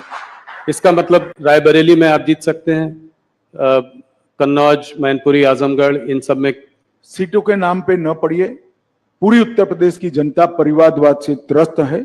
इस बार परिवारवादी पार्टियों को जनता सबक सिखाएगी, ऐसा मुझे भरोसा है। आपसे हर बार जब इंटरव्यू करते हैं तमाम सवाल पूछते हैं, देश भर की बातें होती हैं। गृह मंत्रालय के कुछ अचीवमेंट्स बताइए जो 5 साल में, जो आप सबसे बड़ा मानते हैं। देखिए, कोई अचीवमेंट बड़ा या न छोटा नहीं हो सकता। हर अचीवमेंट की अपनी जगह पे एक अहमियत होती है। छोटे से छोटा फैसला बहुत बड़ा हो सकता है अपनी जगह पे। जैसे मैं कहता हूं, जब 5 किलो आरडीएक्स पकड़ा जाता है तो लोगों को लगता है, इतना कॉलम आता है कि आज 5 किलो आरडीएक्स पकड़ा गया। अगर वो न पकड़ा जाए तो 2000 लोग बम धमाके में मारे जाते हैं। तो ये तो नजरिए का सवाल है। मगर मैं निश्चित रूप से कहना चाहता हूं, कश्मीर के अंदर शांति, नॉर्थ ईस्ट के अंदर 10 से ज्यादा समझौते कर 9000 से ज्यादा उग्रवादियों को सरेंडर कराना, वामपंथी उग्रवाद लगभग समाप्त कर देना, नार्कोटिक्स पर कठोरता से लगाम खींचना और ढेर सारी चीजों में देश की आंतरिक सुरक्षा को हमने सुरक्षित करने का काम किया है। डिजास्टर मैनेजमेंट जो मोदी जी का एक देश भर में मोदी जी का ही इनिशिएटिव है, उसको भी मोदी जी के नेतृत्व में, इनके सीधे गाइडेंस के तले गृह मंत्रालय ने आगे बढ़ाया है।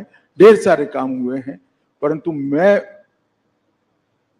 देश की जनता को एक ही बात कहना चाहता हूं, चाहे समाज कल्याण विभाग हो, चाहे रक्षा मंत्रालय हो, चाहे गृह मंत्रालय हो, चाहे वित्त मंत्रालय, हर मंत्रालय में आजादी के 75 साल में अगर सबसे अच्छा परफॉर्मेंस हुआ है तो ये 10 साल में हुआ है। और 10 साल में देश की सूरत और सीरत दोनों बदली। देश को दुनिया में सम्मान मिलने लगा है। आज भारत क्या बोलता है वो मैटर करता है। भारत का पासपोर्ट लेकर कोई जाता है तो सम्मान के साथ उसको देखा जाता है। और भारत के भविष्य पर न केवल भारतीय, पूरी दुनिया को विश्वास है कि आने वाले 25 साल भारत के 25 साल है। मोदी जी जब देश की जनता का आशीर्वाद लेने आए हैं, तब हमारे पास 10 साल का ट्रैक रिकॉर्ड भी है और 25 साल का एजेंडा भी है। विपक्ष के पास ना ट्रैक रिकॉर्ड है, ना एजेंडा है, ना नेता है, ना नीति है। भारतीय जनता पार्टी एक कॉन्क्रीट एजेंडे के साथ महान भारत की रचना की कल्पना लेकर आप सबके सामने आ रही है। आप समर्थन करिए, मोदी जी को आशीर्वाद दीजिए, भारतीय जनता पार्टी को आशीर्वाद दीजिए। और आशीर्वाद दीजिए तो थोड़ा बहुत मत दीजिएगा, 400 पार करा दीजिएगा। इतनी ही मेरी आप सबसे विनती है।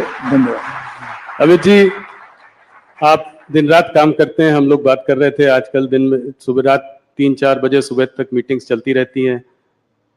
आज हमारे साथ आपकी धर्मपत्नी सोनल जी भी यहाँ हैं। तो घर के लिए समय कैसे निकालते हैं? हम लोग वर्क लाइफ बैलेंस की बात करते हैं, ये वर्क वाइफ बैलेंस कैसे होता है? देखिए वो कोई सार्वजनिक बात नहीं है, मगर मैं आपको बताता हूँ कि मैं परिवार के लिए समय नहीं निकाल सकता, परिवार मेरे लिए समय चुनकर निकाल लेता है, तो हमारा बैलेंस बना रहता है और इसमें परिवार का बड़ा रोल रहता है। अमित जी बहुत बहुत धन्यवाद, आप हमारे साथ जुड़े, आपने बहुत सवालों के जवाब दिए, 1 घंटे हमसे बात करी, आपका बहुत बहुत धन्यवाद।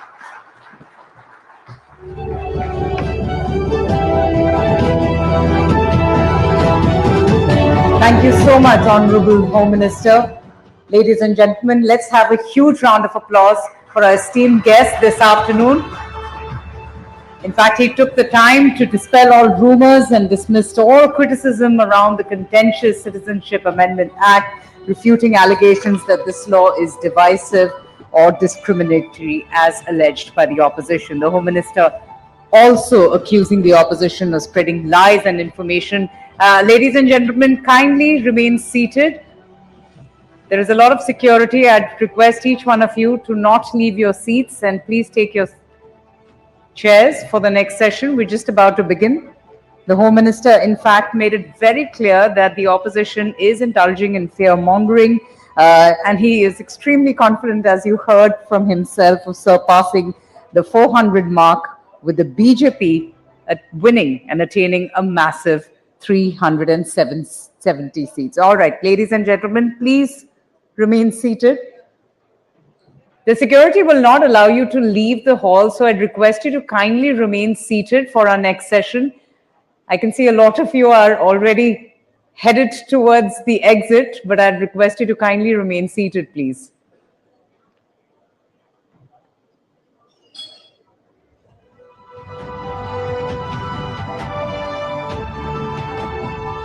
I just request everyone to remain seated. The gentleman there at the back. Thank you. We have very tight security arrangements, as you can understand, because of the presence of the Home Minister and later the Prime Minister coming in. So we just request you to kindly bear with us and the security arrangement. This is all part of the standard security protocol. And we do appreciate your patience and understanding as well. Okay, there are a lot of people at the door of the exit. I'd request each one of you to please come, take your seats. Our next session is just about to begin.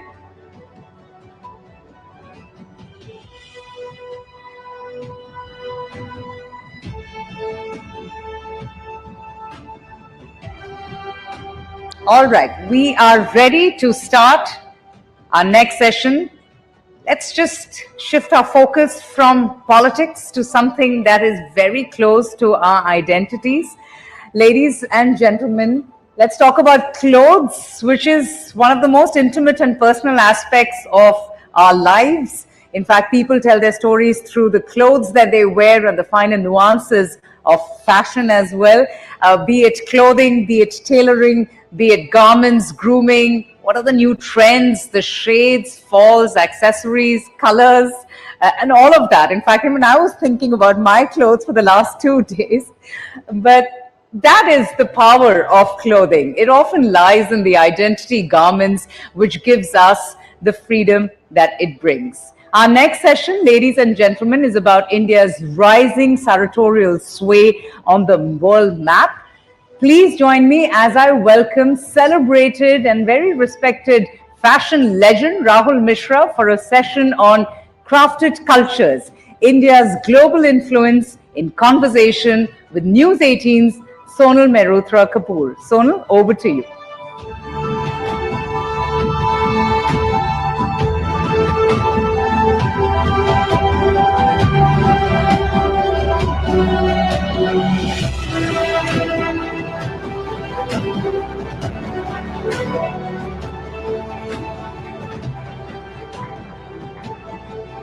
Phew, what a pivot! Right from the Home Minister to the fashion sort of legend as we know now, Rahul? Long way to go. Long way to go. All right, so ladies and gentlemen, we have Rahul Mishra with us at the Rising Bharat Summit, not because he's the first ever Indian designer to showcase at the Paris Couture Week.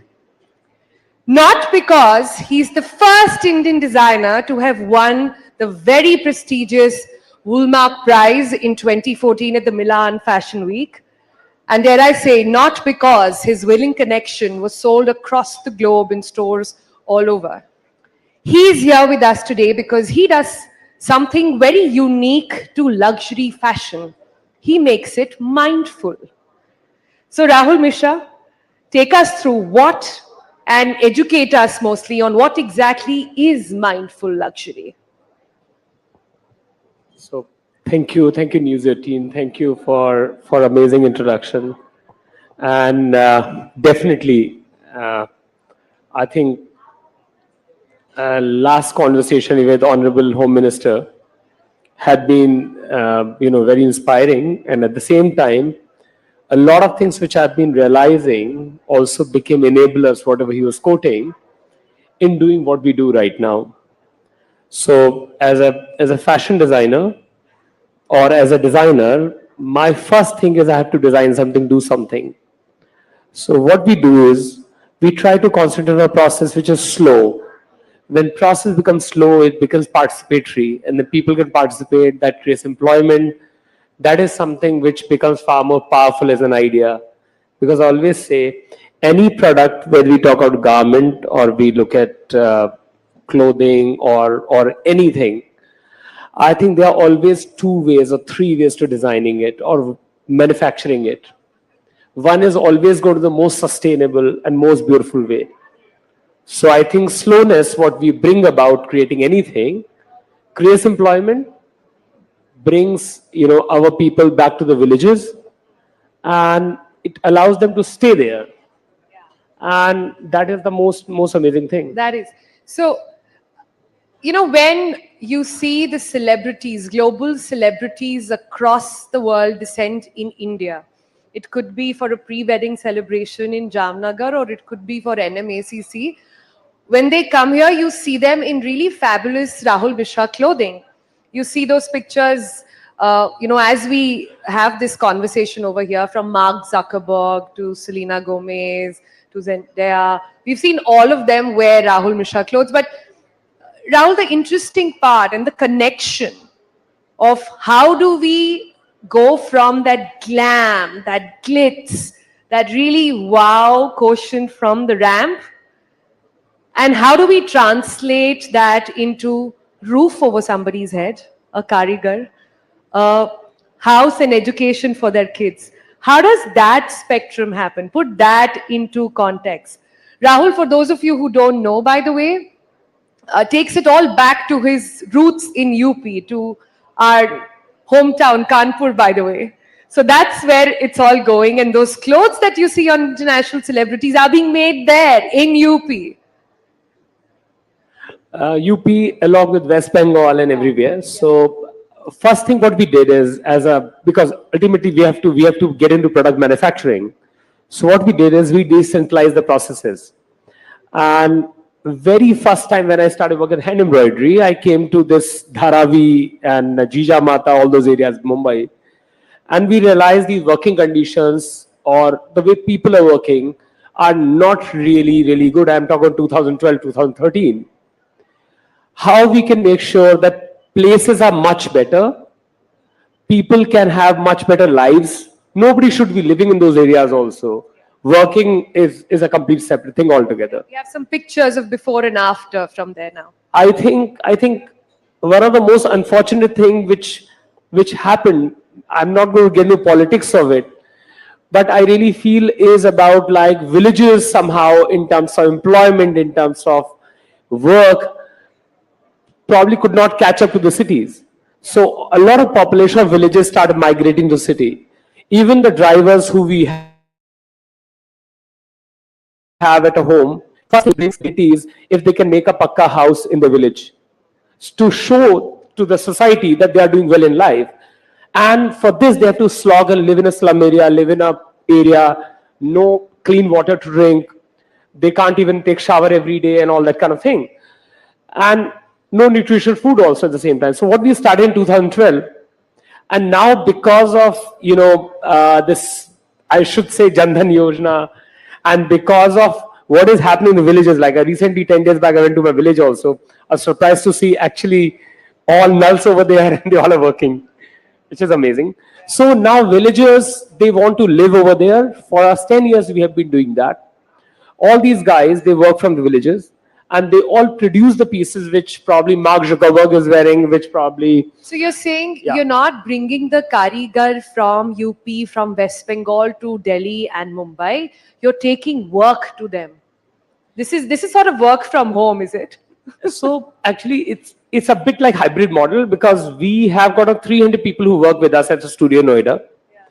And together, all of us are able to create employment for another 1,200 people, full-time employment. Wow. All across India. Yeah. So, and my dream is to able to have to create, I think, jobs for 1 million people through our fashion initiatives because we create clothes which are extremely slow. Like for example, the Zendaya sari or Mark Zuckerberg shirt which you see over there, or what his family was wearing.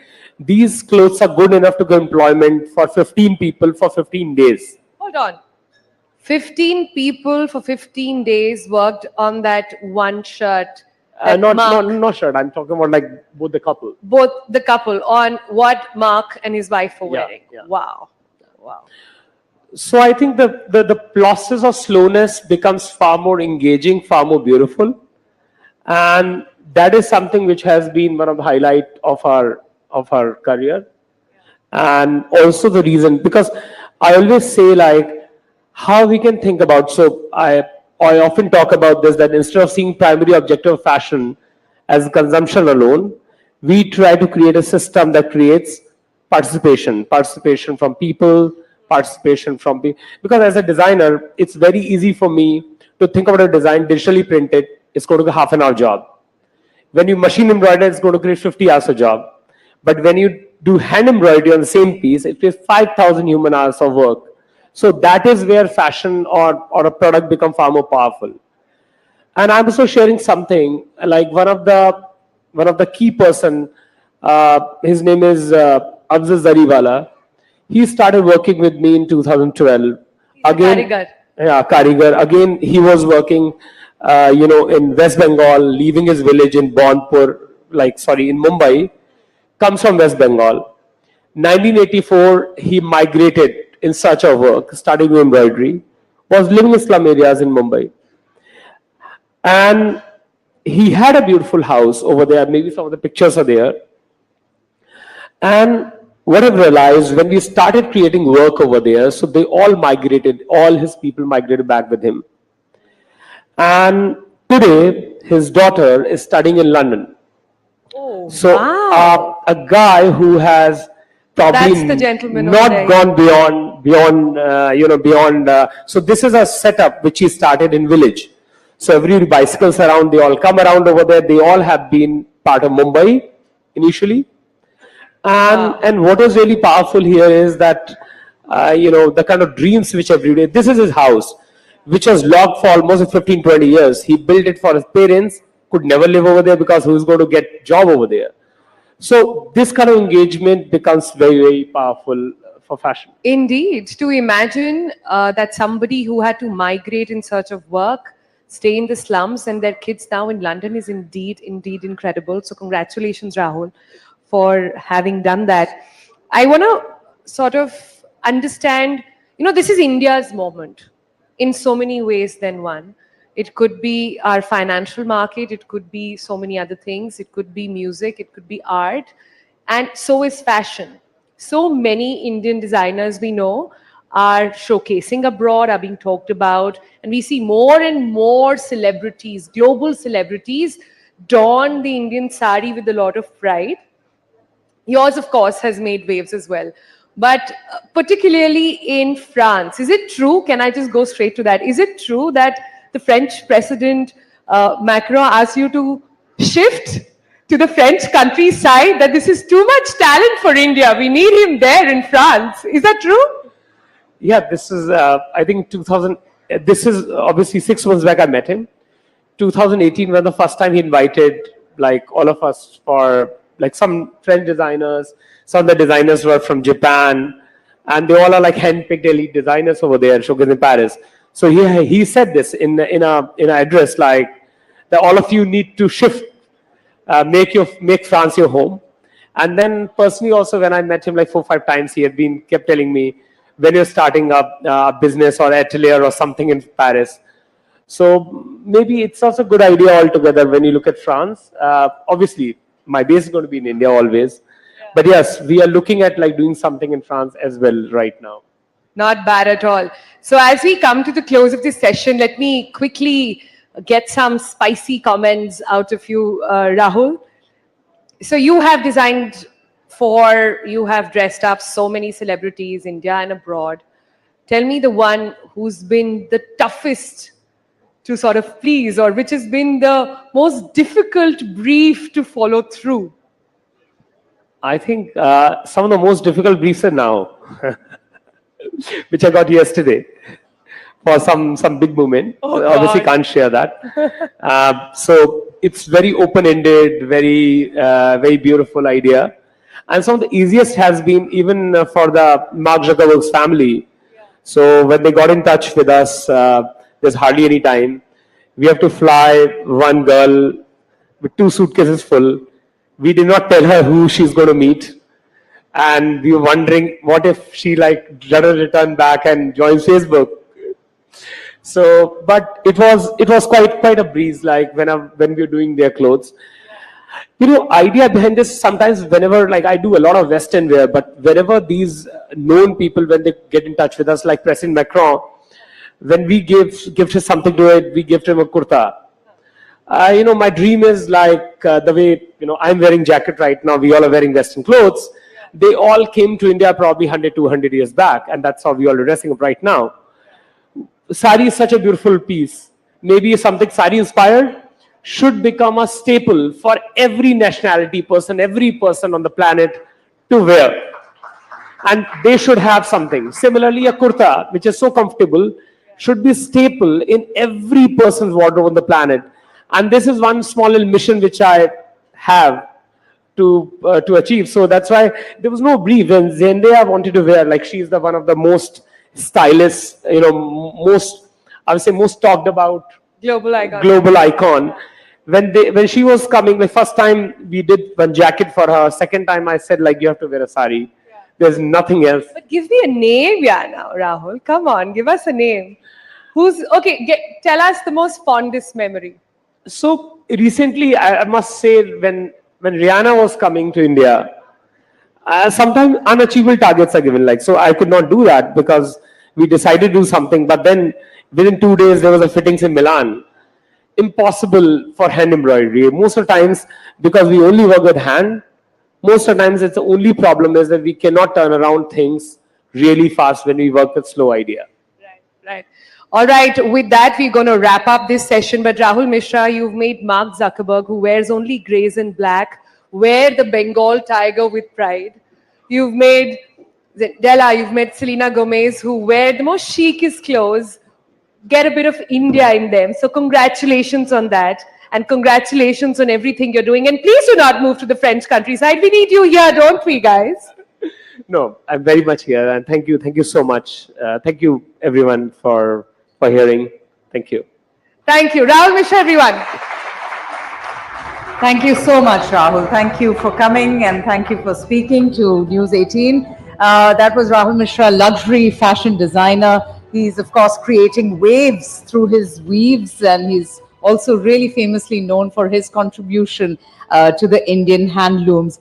He was also the very popular choice, in fact, of all those who were gracing the red carpet at the famous NMACC launch. So that was designer Rahul Mishra there for you, ladies and gentlemen. I'll just reiterate this very important bit of information. I know I have said that before, but I'd really request each one of you to kindly be seated through the sessions. That's only because of the security protocol that we have in place ahead of the Prime Minister's visit and his session later in the evening. I'd request everyone who are gathered at the entrance also to please come, have a seat and enjoy the next session, because it's really crowded at the back, and it also causes a lot of disturbance to our guests who are listening and hearing the session. So really, really appreciate your cooperation and your understanding. I do understand that this can be quite a hassle, but this is a standard security protocol that one has to adhere to ahead of the Prime Minister's visit.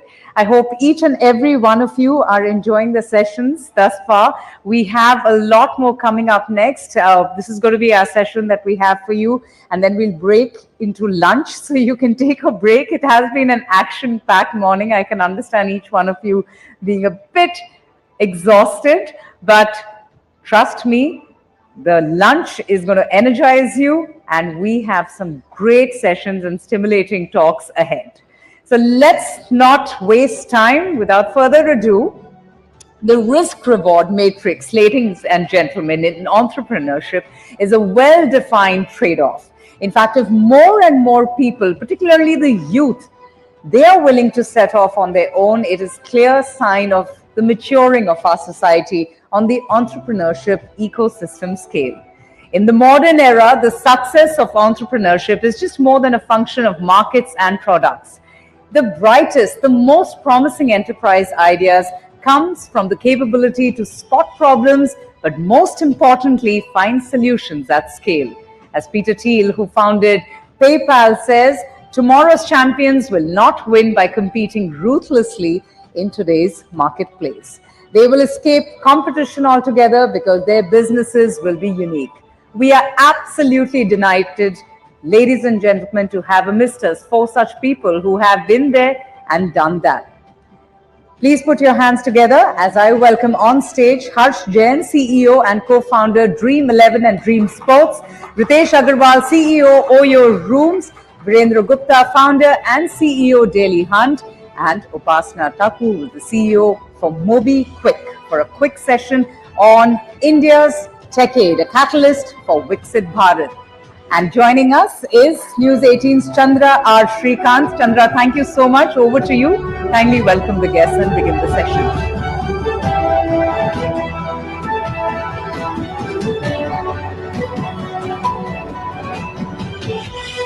Good afternoon, everyone. It's always challenging to do the session just before lunch because we are literally, standing in the path of you and some delicious food put together here at Taj Palace. But I promise you, this is going to be a short, sweet, and insightful session.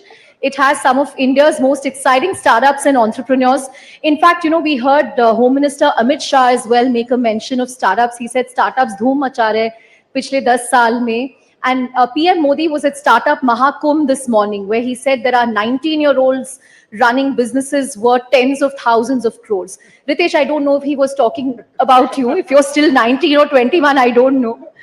But let me just start by getting each of your take on the amazing, decade that was, and what can we look forward to in the next 10 years? Because startups are clearly mainstream today. We had just one unicorn in 2011. We have 113 now, and 100,000 startups in India, which is humongous. Harsh, your own thoughts of how you've seen this evolve? We started in 2008, so we've actually been through this journey that you're talking about. And initially, even when we were starting out as a startup in India, startups weren't cool. Today you have to be a little crazy to start up. You have to leave a salaried job. You have to take that risk. You have to throw it all on the line. But I think that today, if you ask the youth, if you ask people, it's changed completely. Yeah. Back like 10, 15 years ago, I remember being on calls with some of our potential employees as parents. And you had to convince parents that this startup is okay, that it's okay to leave a MNC job and come and join a startup. Today, parents are not just okay with their kids joining startups, but they are okay with their kids starting up. India has come a fantastically long way from 10, 15 years ago, where investors were scared to invest in an Indian company. Today, investors and entrepreneurs are saying we will only have a parent company in India. There are so many of us who are looking to flip. Reverse flip. That's right. I think these are like very important outcomes of the importance that the government has given to Digital India, Startup India, ease of doing business. and these outcomes actually showing the true results. Right. Ritesh, did you have trouble finding a bride because you're an entrepreneur? Look, first off, thanks for having me here. Always great to see you. And I must say that in the startup ecosystem, we've all sort of, I feel like, grown up together. I've seen Harsh in the early years. I've seen you growing up in the startup ecosystem and many others. So I feel like personally, I'm talking as if I've been in it for decades, but it just feels like that. See, I'll answer your question specifically in a short while, but my perspective is that globally, everybody says that India is the bright spot in global economy.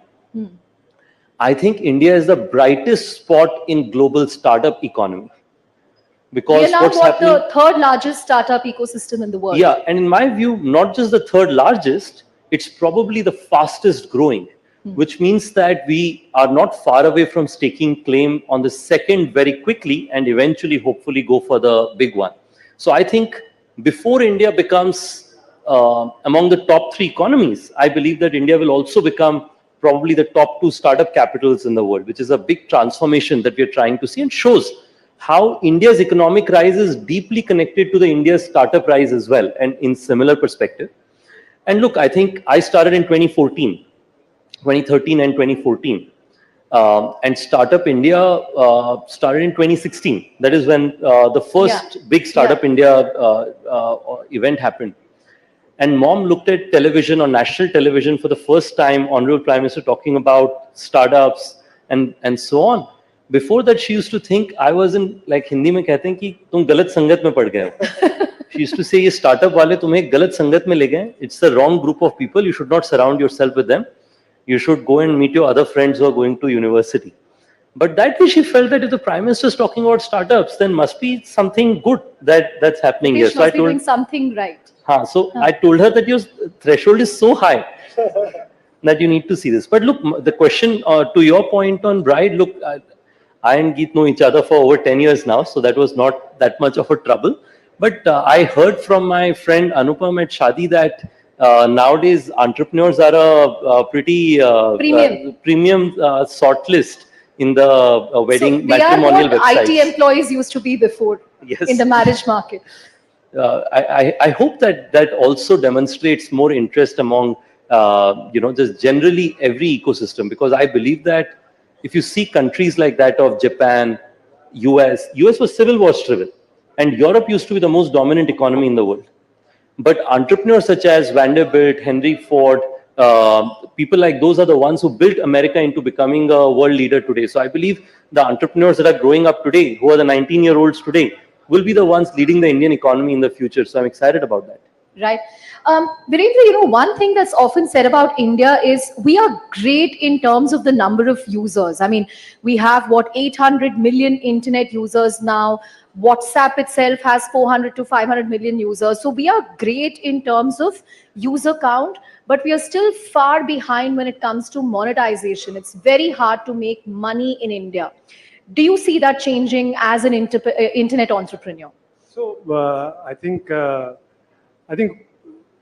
startups is not about making money in 1 year or 2 years or 3 years. It's a journey. Harsh and Ritesh both have spoken that they have been building this company for decades, right? Harsh is hugely profitable. So, but I'm saying he's been building it for 10 years, 10, 15 years, right? So I think one misconception which people have about startups is you launch a startup and tomorrow you're going to be a $1 billion company. The news which you see out of $1 billion valuation or a couple of $1 billion valuation is startups which have been plumbing and doing hard work for 8 to 10 years. So that's one very big thing. I think second thing is, I would say when I started Daily Hunt, people used to say, does Bharat need internet? Does a Hindi speaking user need an internet? Does a Kannada speaking user need an internet? No, VCs was so much averse to funding any business which is serving Bharat. So there was a lot of, naysayers that point of time. The same naysayers are talking right now that India has a lot of users and they don't have monetizability. If you look at the macro picture of India, I mean, our GDP per capita is growing leaps and bounds. We are going to be a 5 to 7 trillion economy in few years. And businesses which put and plumb right now they will reap the benefits of when the economy grows up. So I think it's a game of patience. India is the fastest growing GDP market in the world. As Ritesh said, India is the startup capital of the world. I would say, you go to San Francisco, you go to Europe, you don't find the energy which you find here. This is primarily because people in tier 2, tier 3 cities are all talking about startups. Every engineering college, every MBA college has an entrepreneurship cell. There would be at least 60 to 70 accelerators across the country who are breeding startups. So the energy, the aspiration to do well in the world is just infectious, and India is a place to be in. That's an amazing insight that, this is not a top 6 cities or top 8 cities trend, but it's really reached Bharat, even in terms of entrepreneurship cells and starting up at the college level. But Upasana, you cannot talk about startups thriving without mentioning the initiatives from the government, be it the JAM Trinity, right? Jan Dhan, Aadhaar, or more importantly, all the DPIs in place, from eKYC to UPI to all the building blocks. I mean, we've seen a significant leapfrog because of that. In fact, we had the global CEO of Visa yesterday, and he said he's asked his employees to take pictures of sound boxes in India so that, he can show it to his global teams on the kind of innovation that's happening in fintech. It's on a different plane altogether, the use cases and the innovations. Take us through the role that DPI has played, and what role will it continue to play? Because now we are seeing account aggregator, we are seeing OSEN, which is again going to play a huge role in credit. We are seeing ONDC, which is, an e-commerce challenger. What role is all of this going to play? So firstly, thanks for having me here, Chandra. A pleasure to be here with all my very esteemed panelists. And, the question that you asked, I think the government in India has had a huge role to play. And within the government, I would say the central bank, the regulator, Reserve Bank of India, and all their different divisions, which have been at the forefront of this fintech innovation. And of course, that's how it, sparks. Has UPI been a game changer for India? Obviously it has. But even before UPI, has Aadhaar been a game changer for India? It has. And everything else that you mentioned, the fact that today you can buy real estate and everything is based on your Aadhaar and not necessarily based on your thumbprint or your signature.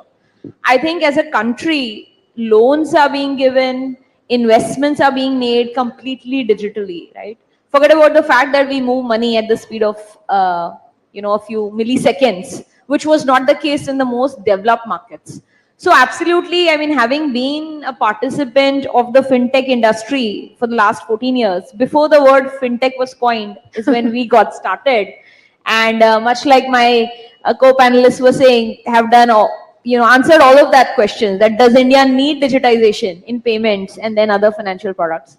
Or, convincing parents that, why is this mission so important?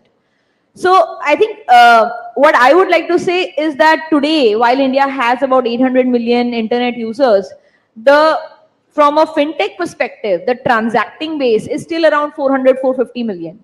So from that perspective, it's still a very high growth opportunity, because in the next 5 to 7 years, this number will double to 800 million transacting users. And that is where all of these things come in, that the user will have an Aadhaar, do a KYC, and then will get access to all the financial products, whether in their personal capacity or for their small business. Keeping in mind that India is such a fast growing country from a GDP and economy perspective, I think that our sector is going to sort of be an evergreen sector from that perspective, because everything said and done, financial products even today are reaching only the top 150 million Indians. And from an enterprise perspective also, it's only reaching the large enterprises and the upper echelon of the SME base. So, there's a long way to go for the QRs and the sound boxes and the soundbox backed merchant loans that have still to reach, 50, 70 million merchants in India. And I say that all of the things that have happened via DPI with government and regulatory intervention have been extremely solid and positive in this making of this ecosystem. Right. And I see a lot more is going to happen in the future. And I'll go one step ahead and say that financial technology innovation in India is been so strong in the last 5 to 7 years. The first 10 years, the ecosystem was getting built. Last 5 to 7 years, you've seen business models being made out of that. And so it's been a, how to build a sustainable business on top of this fintech. So our tech stacks are so strong. Not only will these homemade, made in India companies serve the Indian consumer and the Indian business merchant base, these technologies will also go global and take over the dominant financial technology provider in other markets. Right. And that's something that we've already seen with NPCI, where, they are taking UPI to they're exporting it to different markets. But Harsh, we spoke about the decade that was, the last 10 years, all the different triggers and innovations. What do you think is going to be the biggest tipping point for the coming decade? And the second part of the question, the government has done a lot in terms of encouraging entrepreneurship. But now and then we see a lot of confusion when it comes to policy, when it comes to regulation. We have seen this across sectors, whether it's sports tech, gaming, fintech. I think, fintech entrepreneurs are always very ki aaj kaun sa circular aayega RBI se. But what needs to be done on both these fronts, according to you? So I think some of the tailwinds that we're seeing is obviously in the last few years, we've seen the geo effect, right? Yeah. Just literally, the government policies have helped enormously with Startup India, Digital India. But there's also been this geo effect of getting almost Making internet 850 million people, getting fast speed internet. Gone are the days where you get excited about 1 Mbps. Now I get 30, 40 Mbps on my phone in my moving car, right? It's unimaginable from like 5 years ago. I think to answer your question, there's a couple of new technologies and platforms that can really push us forward. The standard point is obviously AI. There's no discussion You can't without say Gen anything AI. without mentioning AI. But I think 5G and, we're talking about satellite internet now. I think internet is also going to evolve to a point where we get connected appliances, Internet of Things actually become a reality. You start seeing people having internet in the middle of nowhere. Today, you still have to be near a cell phone tower, right, to get internet. I think that's going to keep moving away. The semiconductor push that the government is doing is phenomenal to make India self-reliant on something that's such a critical component of our future. But I think to answer the second part of your question, right, the way India has moved forward has been phenomenal to see. I think that we are now getting more and more self-reliant on our own. In fact, going back to Viren's point, Dream 11 has 75% of our users coming from outside the top 100, 115 cities in India, outside tier 1, tier 2. So what we're seeing is this real Bharat. When they say Bharat, all our kids play football, for example, right? So we think football is growing in India, which it is. But India is still very much a cricket market. The same way when we talk about India and all our likes and dislikes, we underestimate the power of Bharat and internet happening at a local scale.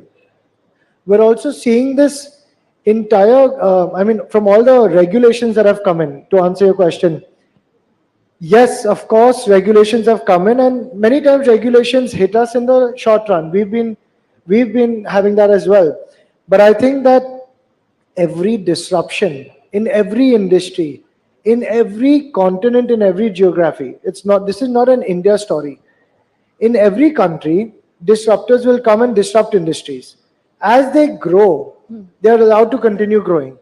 When they reach a certain scale, now whether that be e-commerce, whether that be ride sharing, whether that be even Airbnb in the US, I think just like for us, gaming has reached a place where there's 40 crore users gaming in India, where there's 400 companies and 100,000 jobs, 1 lakh jobs that are highly skilled. The government has stepped in to switch from a disruptor to a fully regulated entity. And we fully welcome that. Most of the time, regulation will have some short-term pain as the industry grapples with the government on creating a way that doesn't stop growth, but also allows the bad operators to be, wiped out and all the good operators to continue. And there will be some growing pains in that. Fair point. Regulation usually follows innovation in most major markets. and that's okay. But the Dream 11 stat is amazing that so many users coming from smaller cities. And I remember you mentioning that a lot of women are also taking to gaming. We've seen actually 80% growth in women playing year over year. We are seeing our, on a lighter note, for any RCB. तो low base effect है ना. The number of women are so small. तो No, I agree. I fully agree because sports fans in India are so dominantly male. We need many more women No, I'm sports sure fans. the RCB win will I was make just more going to women say. take to gaming. I was just going to say on a lighter note, you have the RCB women showing the way, right, of how this can happen. Who knows if the boys win this year? But No, not Mumbai Indians. Yeah, come but on. Bangalore finally won a cup. Ritesh, we've spoken about the good things, the tailwinds, but let's also talk about, governance issues that have rocked startups in the last year, from Byju's, then the regulatory concerns around Paytm. All this does make foreign investors nervous about what are we getting into in India? Is this a fair market? Is there rule of law? Is there stability? What should startups be doing more to, assure foreign investors, domestic stakeholders? देखिए, I want to just conclude on Harsh's point before I respond to this. मुझे लगता है कि in startup language, 0 to 1 of Indian startups was 2016 to 2018, when the rapid ascent of startups happened. 1 to 10 was 2018 through to 2022. We went through various highs and lows, but we went through rapid growth as well.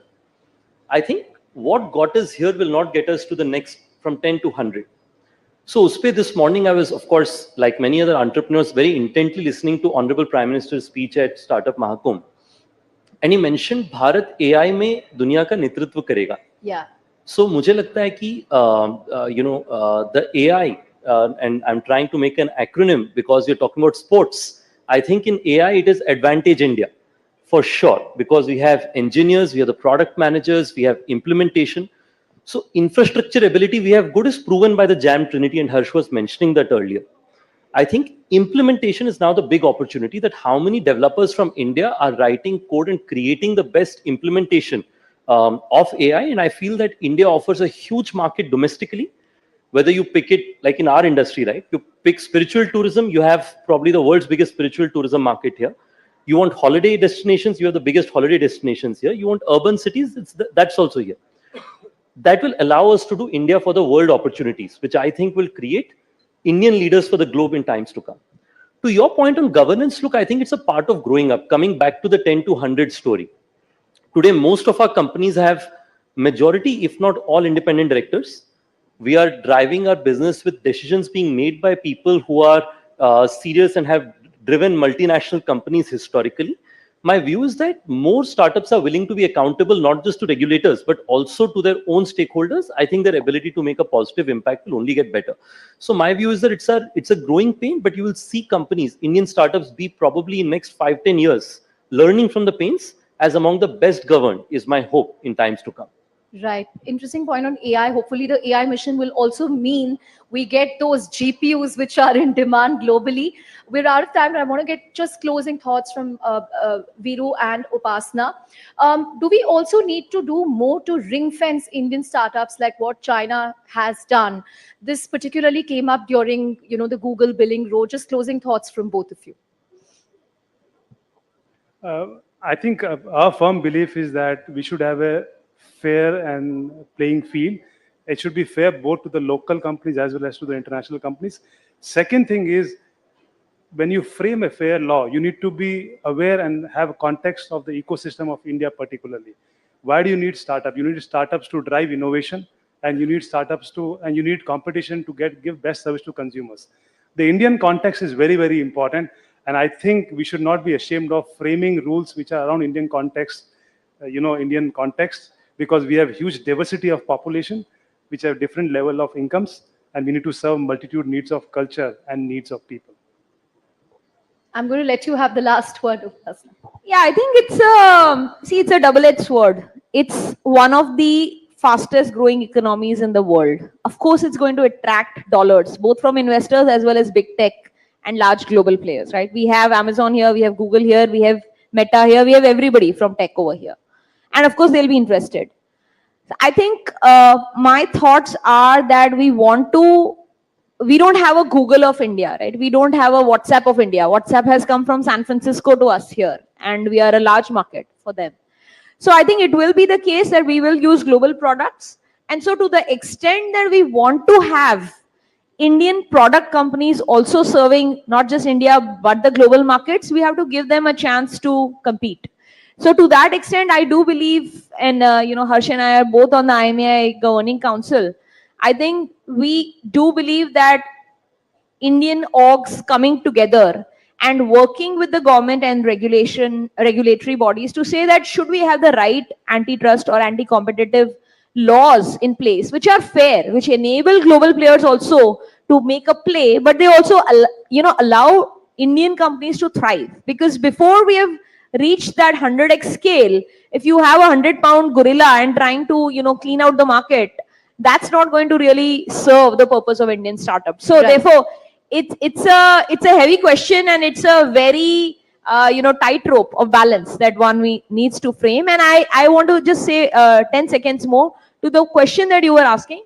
I do believe that we are now in that middle phase of the Indian startup revolution, right? The last 10 years were sort of the build out. We are in that middle phase where companies are going from being a toddler, teenager to reaching just that adulthood. So I think you will see some disruptions, but I think those disruptions will mean that startup founders, as they are coming now into the ecosystem and building, will not be going for growth at all costs. Right. They will have to realize that innovation is important, growth is important, but maybe for long-term sustainability, you have to slow down a little bit and also think about building within the guardrails, thinking about governance, etc. And I think that's going to be great for the Indian ecosystem, because that's where valuable businesses are going to get created. Right. On that note, thank you all very much for talking to us on this session. These are some of India's biggest entrepreneurs. A huge round of applause for all of them. Thank you very much, Harsh, Ritesh, Biru, and Upasna. Thank you. Thank you so much, Chandra. Thank you once again to all of our guests. It was a fascinating discussion on India's startup ecosystem. Comes at such an important time when the Prime Minister also has just inaugurated the Startup Mahakumbh at the Bharat Mandapam, where he in fact had said that India's startup ecosystem is not really limited to metro cities, but it's also become a social culture. Ladies and gentlemen, it's time for lunch. It's time for you to take a break. I can see all of you now already up. But just a quick reminder, later today, the Prime Minister will be gracing us with his presence, and therefore there's going to be a very, very thorough and a strict security protocol as we break for lunch. I'm going to also request each one of you to vacate the hall for a security drill as part of the ongoing standard protocol. That will happen. You will have to leave the hall for some time. Please do cooperate with us, and please do cooperate with the security staff as well. Thank you so much once again. Enjoy your lunch.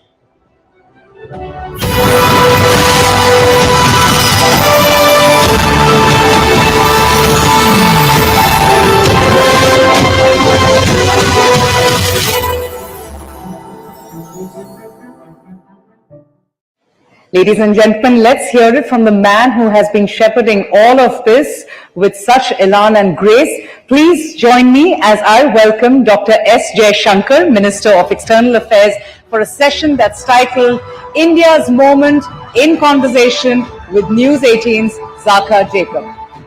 Welcome, Mr. Jaishankar. Nice to have you with us. Thank you, Zaka.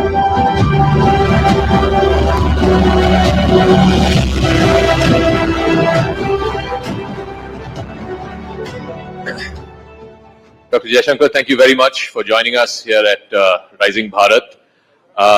So we were having this discussion outside and internally in the run-up to Rising Bharat as well. In an election year, forget about election year, we are a few weeks away from elections.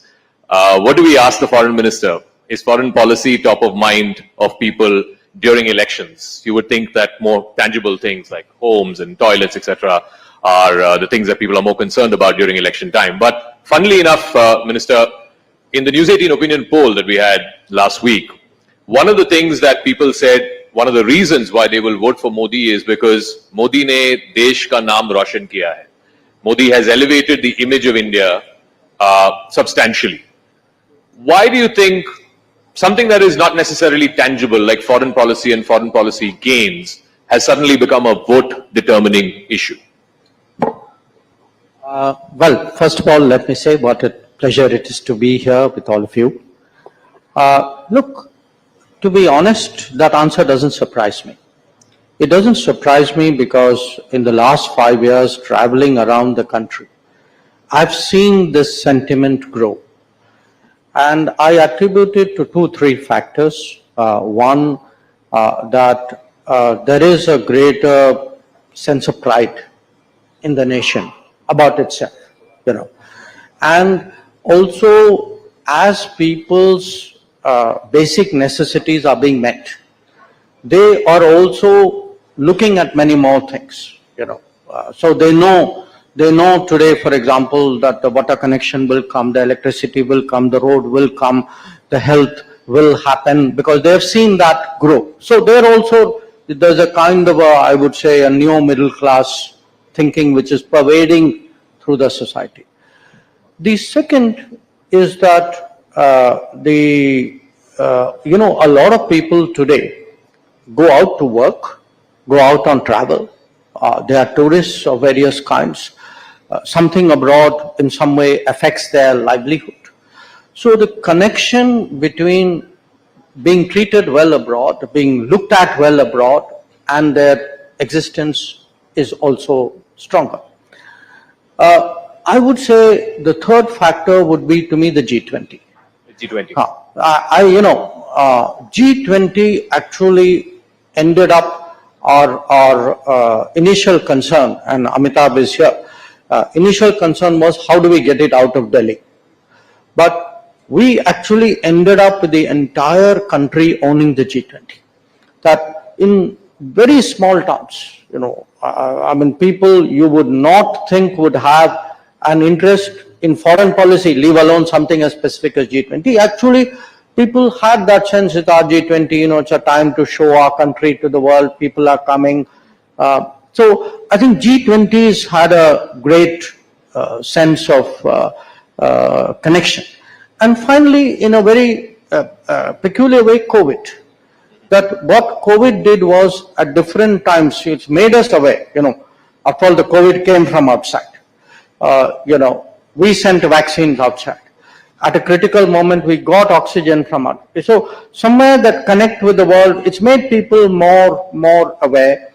Then it's technology. You have the world in the palm of your phone. So I do want to ask you about the G20 part, because we have seen instances in the past where major sporting events have transformed the image of a nation, whether it is the Barcelona Olympics, the Beijing Olympics, and so on. But the G20, the uncharitable way of putting it is, it's a talk shop. Why would that have permeated to the level of the Aam Aadmi and Aam Aurat on the street in a way that it's lifted the image of India? Partly, as I said, physically, because it was done in 60 cities and towns. And mind you, other than those 60 places where something happened, people went out maybe to another 60 or 100 places more. So if you actually said in terms of locations, I would say maybe 120 to 150 locations in some way or the other saw G20. And we ran G20 actually like an Andolan, like a Jan Bhagidari. So I mean, I've been doing G20 for 10 years now. This is the only G20 where you went to a place, you had a meeting, but there's a university running a event on a G20. There were a bunch of NGOs who were doing something on a G20. The population was out there displaying their culture. So it had a flair and a impact which was very, very different. So the second is, to be very honest, I don't think people expected us to succeed. Really? Yeah, look, we went through, saw the Indonesian presidency, the kind of pressures they were in. Every meeting was blocked by a single issue. And then finally, okay, we patched something together at the summit. All of us helped out because that's the way it is. Now, in our case, I think we took, frankly, much less defensive strategy. We said, look, every meeting, if there's a finance meeting, we will get a finance outcome. If you've got other issues, I'll put an asterisk and put it on the side, but you are not going to block that finance outcome. So what we did was, we piled up the stakes, outcome after outcome. So you said it's a talk shop. Yes, you are right. But even talk shops make a difference. So when a talk shop, for example, ends up recommending to the World Bank that, you need to change, reform as per a report which is coming out, or a talk shop says that digital public infrastructure is today a kosher concept and the rest of the world must adopt it for propagation. Don't write off the power of ideas and talking. Ultimately they move things. And I would say, if you look at one thing which has gone very badly wrong with the world, which is that COVID, the impact of COVID has really set back development, SDG targets in the world. The G20 brought the focus back. So, and people intuitively understand it, that people are, they may not know the nuances, but they knew the pressures were on us, and they knew that we had to, get the outcome done at the summit, and I think they kind of get it. So, because this is election season, as they say, you have to go to the voters, give them your hisab of what you have achieved over the last 5 years. So, in the realm of foreign policy, because you've been marshalling for India's foreign policy over the last 5 years, aside of the G20, the COVID vaccines, navigating India's interests through these two wars, what is the one thing that you would say is the standout for the Modi government, which no other government in the realm of foreign policy has done in the last 75 years? Well, look, if, it's not an if, it is a when. When I go out and explain foreign policy of the last 10 years to people, I would actually tell them Modi ki guarantee works as much abroad as it does in the country. Okay. And it is Modi ki guarantee which moved the whole Indian system in Operation Ganga, where 5 ministers were deputed and told you sort out those places and come back when the last people come back, when the military is put to work on a mission like this. It could be that, it could be Operation Kaveri in Sudan, it could be what we did during COVID. The whole Vande Bharat mission, that anybody who was stuck somewhere, there were shipping crews, there were air crews, there were hotel people, there were tourists, there were students who had been told your hostel is closed, go home. So what has happened today? And it isn't just the people who came back. If you looked at the Gulf, where we have today almost 90 lakh people, my deputy Muralidharan and I were regularly going to Gulf during the COVID because we were carrying messages from PM to the Gulf regime saying, please take care of our people. And they did respond. They did take care of them. So, and it could be, it need not be just taking care in a physical sense. The Modi ki guarantee also applies that I will take the right decision to make sure your petrol costs are kept within reasonable grounds by not going to political pressure. So that sense that, we have a national interest, the national interest will a national welfare in a way. We will do what it takes. We will send troops in the height of COVID to defend our northern borders. We will react to terrorism in a way in which will deter, any sort of repetition of such attacks. So it works in different ways. I think today, when part of the reason why people respond to foreign policy is they can see that visibly our international stock, our credibility, our weight, our influence has gone up. So, just like the government puts its record to the people and says, these are the things that we've achieved in the last 5 years, 10 years, the opposition also has a right to say that, look, this we think are the failures of the government when it comes to foreign policy. So they say, look at the whole situation vis-a-vis China. You mentioned that. The opposition's even gone to the extent of saying you've lost territory to China. Look at the neighborhood. even friendly countries are not so friendly anymore. The situation with Pakistan is back in the back burner. With the West, there are serious differences on the Russia-Ukraine war, on the Israel-Hamas war. What would you say to that? What would you say to the opposition's narrative? Well, I would say, some of the places which, by the way, they said we had lost, were lost in 1962, if not before. So I'd say first go and get a lesson in history, possibly in geography. The second, we may have, differences with the West on Ukraine. But the purpose of foreign policy is not to agree with other powers on the basis of their interest. The purpose of foreign policy is to defend your interest and advance it. So if I have a difference, I have a difference. So what would the opposition like me to do? To get along with people and increase my petrol purchase, price at which I buy fuel? So, let's get the parameter of judgment right. I still say that if you look or take Pakistan, yes, today our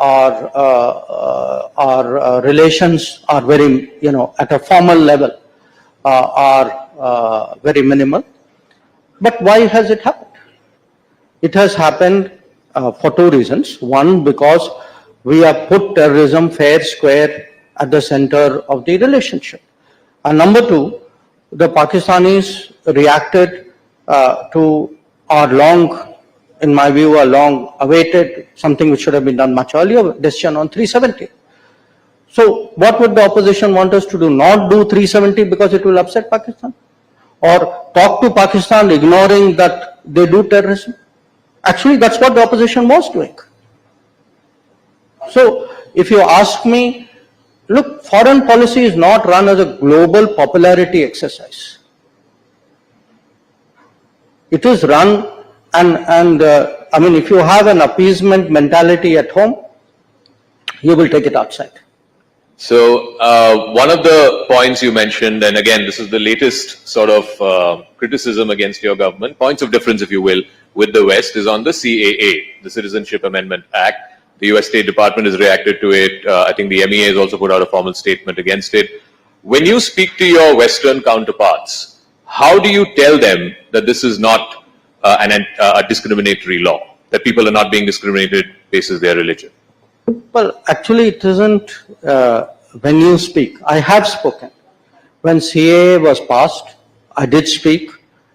Even now, I continue speaking. And there were 2 points I made. I actually, I had a meeting with all our European colleagues, EU colleagues.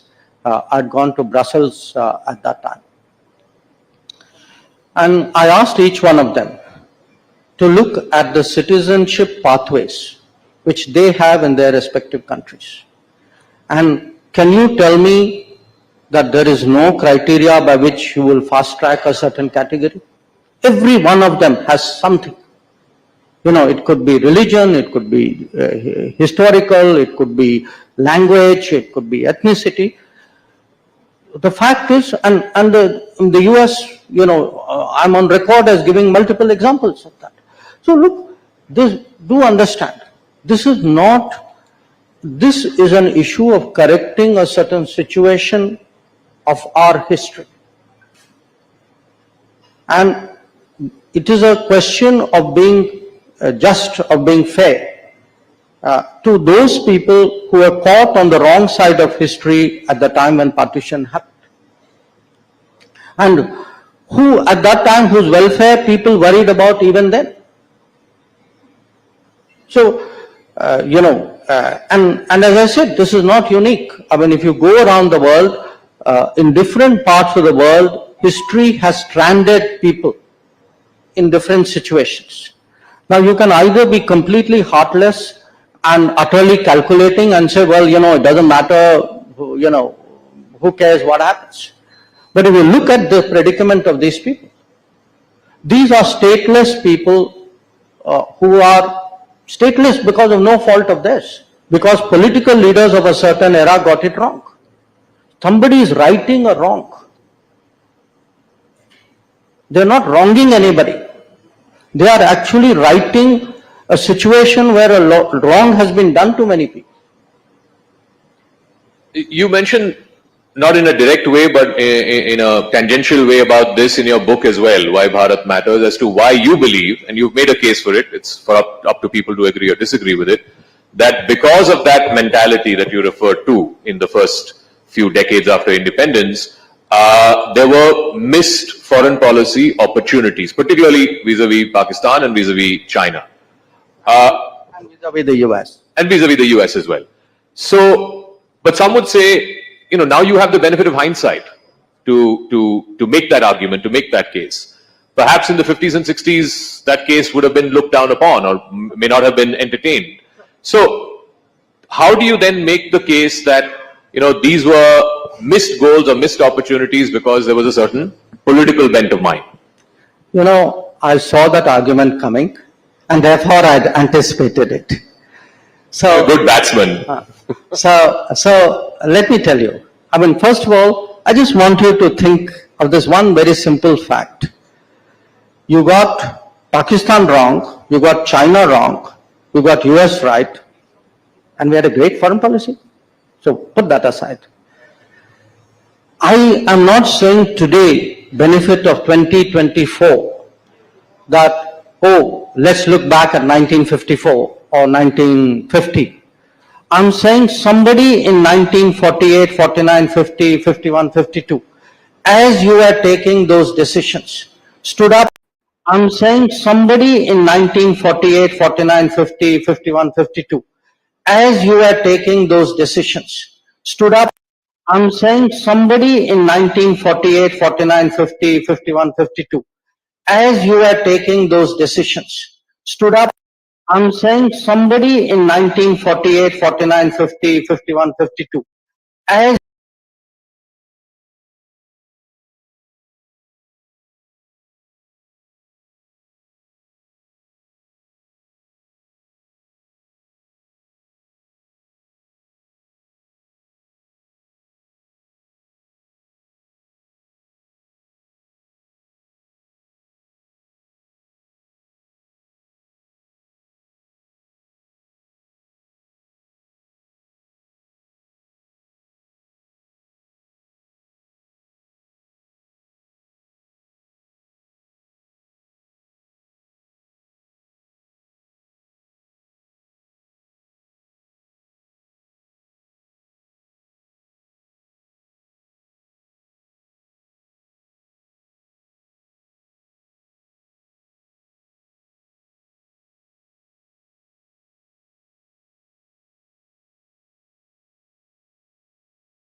actually have reached to think that you're making a sandhi of China and India, and you think we are that close, and our interests are so aligned.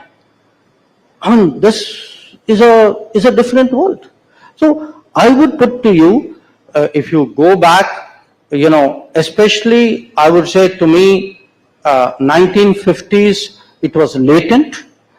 1960s onwards, especially after the China-Pakistan agreement in 63, and the territorial transfer of Indian territory by one illegal occupier to another, you had effectively the two of them working in tandem. And to me, that is a very obvious basis on which to build policy. So let me now come to domestic politics. We've got the last 15, 16 minutes now. In the last 5 years, we have seen the transformation of Dr. Jaishankar from diplomat to foreign policy scholar. Now you're a full-blooded politician.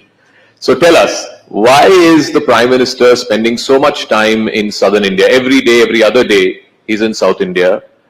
In the last elections, in the last Lok Sabha elections, out of 129 seats in the 5 states in southern India, the BJP won just 29. A bulk of it came from Karnataka.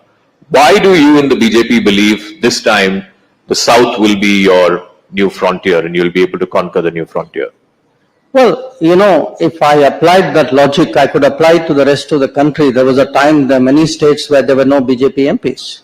So, in a way, every state, I mean, for a party like BJP, was a new frontier at some point. Why today, I mean, I don't know how many of you saw the pictures of the Prime Minister's, road shows in Coimbatore and Palagat, etc. Look at the response that he's getting. So, my sense is, I mean, ultimately the results will tell. But as someone who's been traveling a fair amount, certainly to Kerala, I mean, Karnataka is a different case. There's already a strong history with BJP out there. My sense is, political opinion in those states is changing.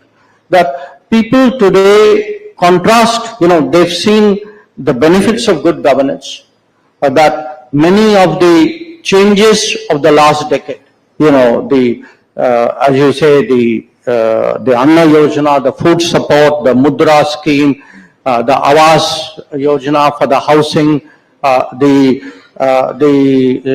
even what the vendors, informal economy is getting, Swanidhi, the Jal Jeevan Mission, the power connection, the road building.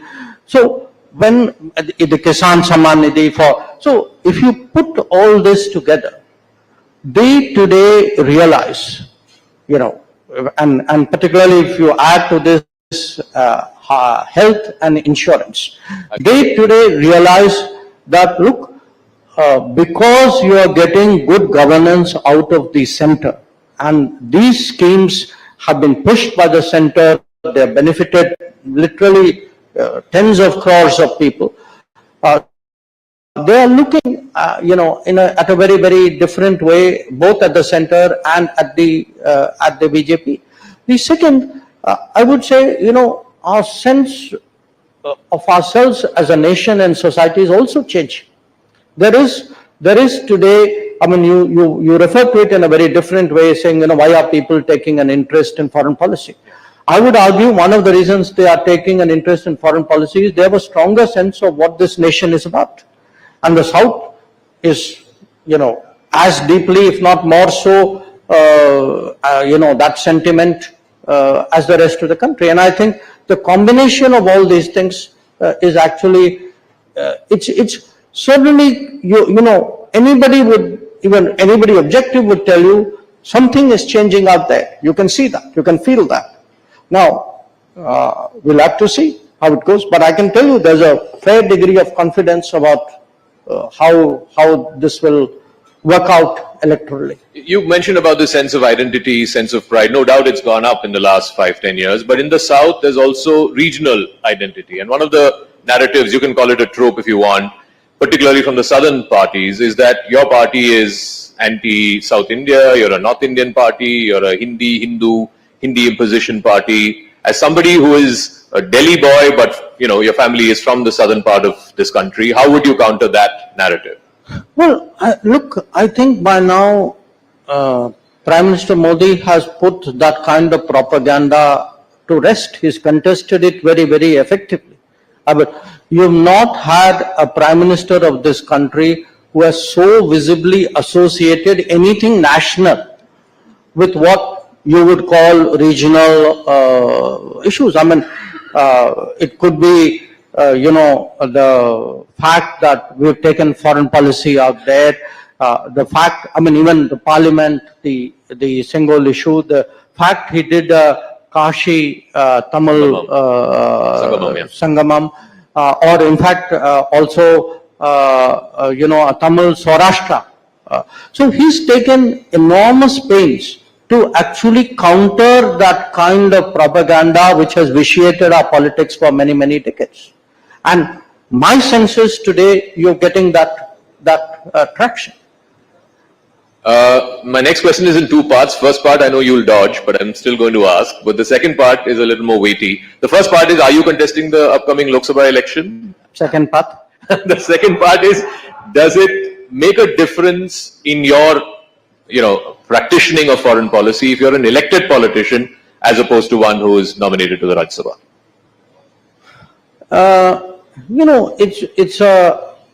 It's a hard one because if you look at the previous foreign ministers of India, you've had a mix.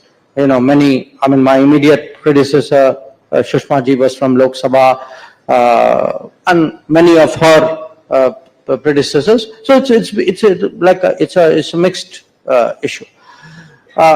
The fact is, today, certainly speaking from a BJP perspective, I can tell you how much focus there is on constituency, on ensuring delivery, on making sure that last mile, that leave no one behind message goes through.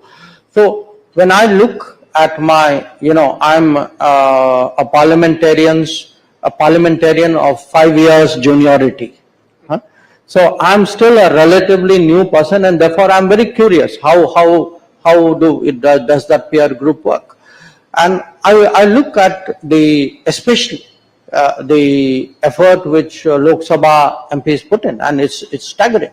It's not, by the way, that the Rajya Sabha MPs have a ball. Because certainly where the BJP is concerned, you have governance responsibilities, you have party responsibilities. You are on, really it's a 365-day kind of calendar. But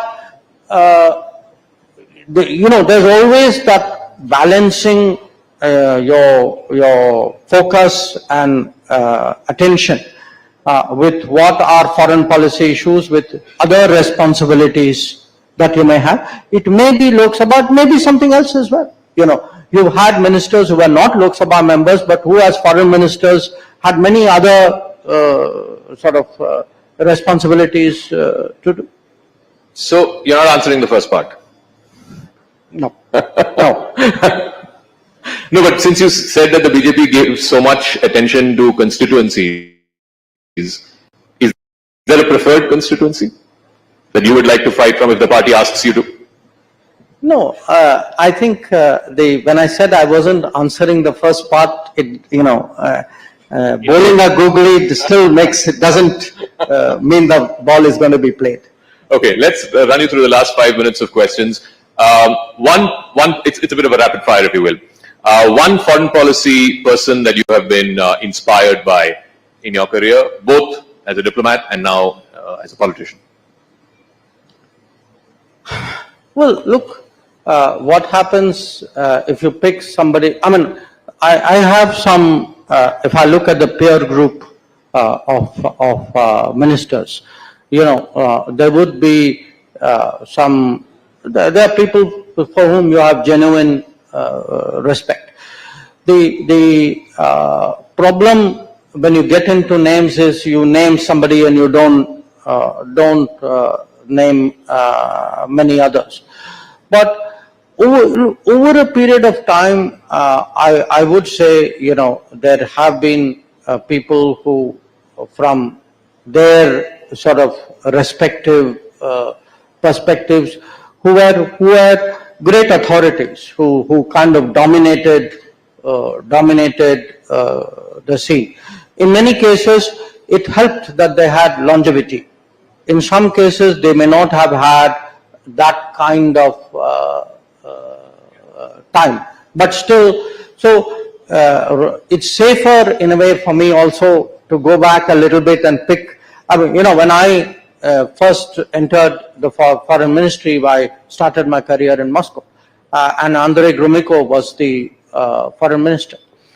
When I switched to the after Moscow, I was moved to the Americas division, and the first minister I met then was, at that time, Secretary of State was George Shultz.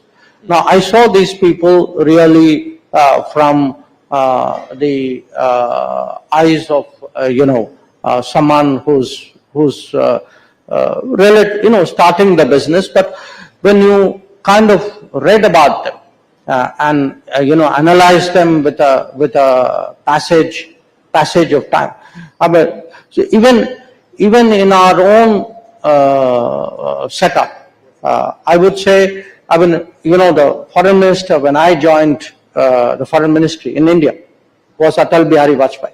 Oh, wow. It's So, 1977. 1977. So, when you look at some of them, different people appeal to you in different ways. Atalji, for example, was always someone who was willing to sort of, in a way, break the mold. And you saw that finally when it came to the nuclear Yes. test. So I would say at different points of time I've had the good, it's like if you are interested in cricket and you've been seeing a lot of test matches, you'd remember great innings. Yeah. By the way, the first century I ever saw was Ian Chappell. Ian Chappell. Yes, in Delhi. Oh. So you remember, you remember these moments, you would remember, I would hesitate to say, okay, this was the all-time greatest. I mean, Yeah, that's a tough one, yeah. Since you mentioned nuclear and since we're talking about all of these doyens, you've talked about him in the past as well and more recently as well about the legacy of your late father. He's the man who, for all practical purposes was the architect of India's nuclear doctrine. Do you think about your legacy as to how people will remember Dr. S. Jaishankar? No, not really. I mean, how would you want them to remember you if it... I haven't even given thought to that. I mean, look, you start, I guess people start thinking these things when they feel they are very advanced and are close to hanging up their boots. So you're far from that. Well, I do not know what the future holds. I didn't know what it held 5 years ago. I would have, my wildest dreams wouldn't have anticipated becoming the External Affairs Minister. But I think I still have enough gas left in the tank not to think about parking in the garage and thinking about how people are looking. Please race away, Dr. S. Jaishankar. Thank you very much. Ladies and gentlemen, the External Affairs Minister of India, Dr. S. Jaishankar.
Ladies and gentlemen, we hope you enjoyed your lunch. Thank you so much for cooperating with the Prime Minister's security protocol. Now, we have a captivating post-lunch lineup peppered with politics, policy, sports, films, and of course, bookended by the Honorable Prime Minister's session in the evening. Our next session is powered by Jio Cinema. Now, all of us are big cricket fans, and in a couple of days, the most exciting tournament on the cricket calendar is about to begin. Yes, the IPL. We know cricket evokes so much passion and has lessons for all of us in mental resilience, strategizing, man management, long, medium, and short-term planning, and lateral thinking as well. And so today, we have a stellar panel to talk about all that and a lot more. Mr. 360 himself, the legend A.B. de Villiers, former South Africa captain, once the fastest bowler in the world, the great Brett Lee, former Australia cricketer. The most popular voice in the commentary box, Akash Chopra, former India opening batter. And one of India's greatest ever women cricketers, Anjum Chopra, former India captain and a renowned commentator. Our esteemed panelists will be joining us for a session titled Cricket Insiders in Conversation with Shivani Gupta. Shivani, the stage is all yours.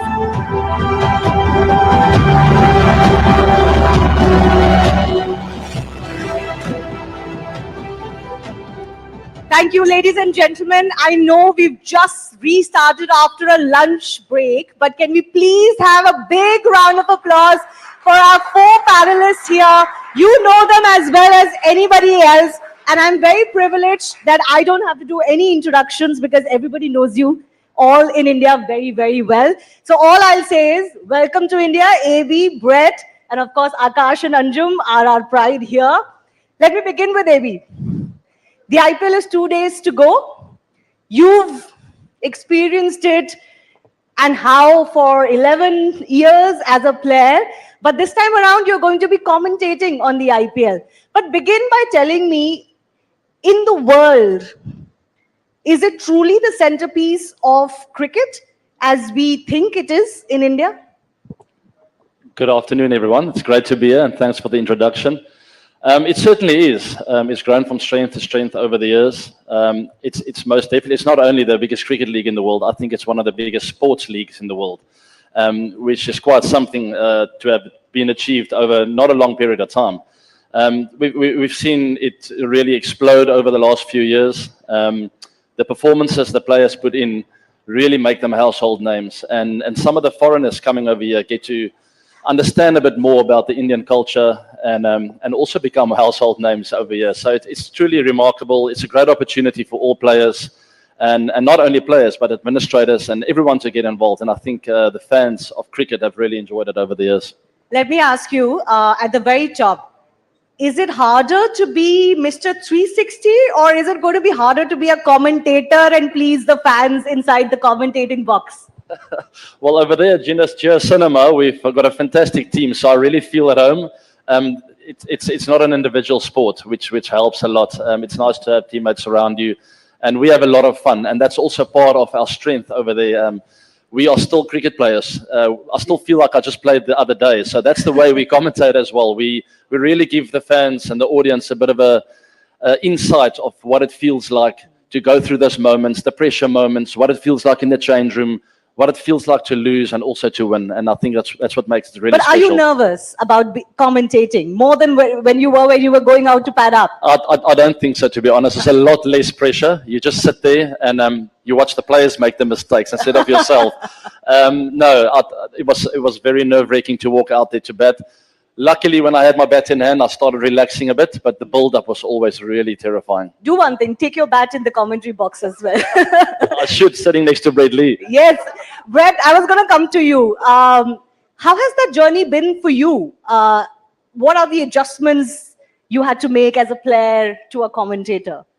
Well, firstly, Namaste, Kaise ho? It's great to be back in my, my second country.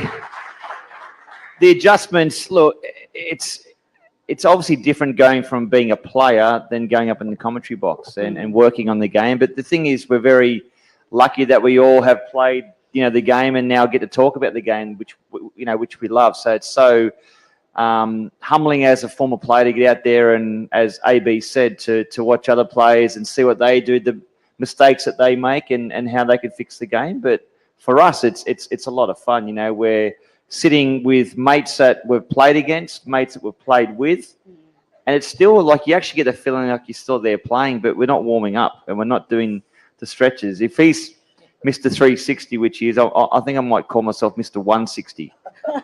Not with my batting, of course. Absolutely. But tell me, what is it about the IPL that clicks so well? And what is the impact that you have seen both as a player and now, from outside the boundary line that this league has made in world cricket? Look, I think what the Indian Premier League has done, it's actually brought a lot of different cultures a lot closer together. And my first, couple of years, my first 3 years, I think it was playing for Kings 11, the Punjab Kings back then. And seeing how different guys prepare, like you got guys from South Africa, obviously players from India, from all over the world, and just the different preparations that they go through. And I think it's brought the cricket nations a lot closer together. It doesn't mean that we don't, when you get the chance to play against them on a national scale, that camaraderie is still there, that passion, that aggression is still there, but it just transcends and actually finds a way to take that angst out of the game. And that's what the Indian Premier League has done. It just gets better and better and better. I always joke around and say that the hardest part about playing in the Indian Premier League wasn't necessarily the training and the bowling, it was the after parties and trying to recover from that. So that was a lot of fun. It's changed, though. Spoken like a true player. It's changed. I think a few cricketers have said so. But Akash, speaking of the IPL and its success, I do want to broaden this to the format itself. We've had a lot of conversations and Brett and AB can weigh in on this as well, along with Anjum. There's been a sense that the T20 format in itself is a bit threatening to other formats, particularly the classical format of Test cricket. Do you sense that there is a concern? I mean, the BCCI recently incentivized monetarily for players to play more Test cricket. What does that tell you? And is there a concern? Good afternoon, everyone. And actually, these two guys, for everybody's consumption, their Aadhaar card is already made. And we are linking it with their bank accounts as well. So that they're as Indians can be. But when you talk about the T20 cricket threatening, I think there is a possibility of everyone to coexist. This was the threat way back in 2008 as well, when the tournament was first launched. I was one of those skeptics that it may actually eat into Test cricket too much. Nobody would want to play Test cricket and all of that because I was still that old school and couldn't play like AB, of course. Not many of us could. But it has still coexisted. Let's be fair. On Geo Cinema and Sports 18, we were covering the Test series that just got concluded. It was India versus England. Absolute top draw, where contests were very keenly contested. Two quality teams going at each other. There is a lot of charm there. Yes, it is under a bit of pressure, but pressure is good. All cricketers will tell you that we need to thrive under pressure. If you buckle and you disappear, I mean, bad luck. But Test cricket has survived 150 odd years. So there must have been a few other existential crises that may have come up earlier, but it has survived. BCCI is doing its bit. It's not just they've added actually 45 lakh rupees, up to 45 lakh rupees per game, in addition to the 15 lakh that you get. So it's about nearly $80,000 for a game of cricket, which is phenomenal.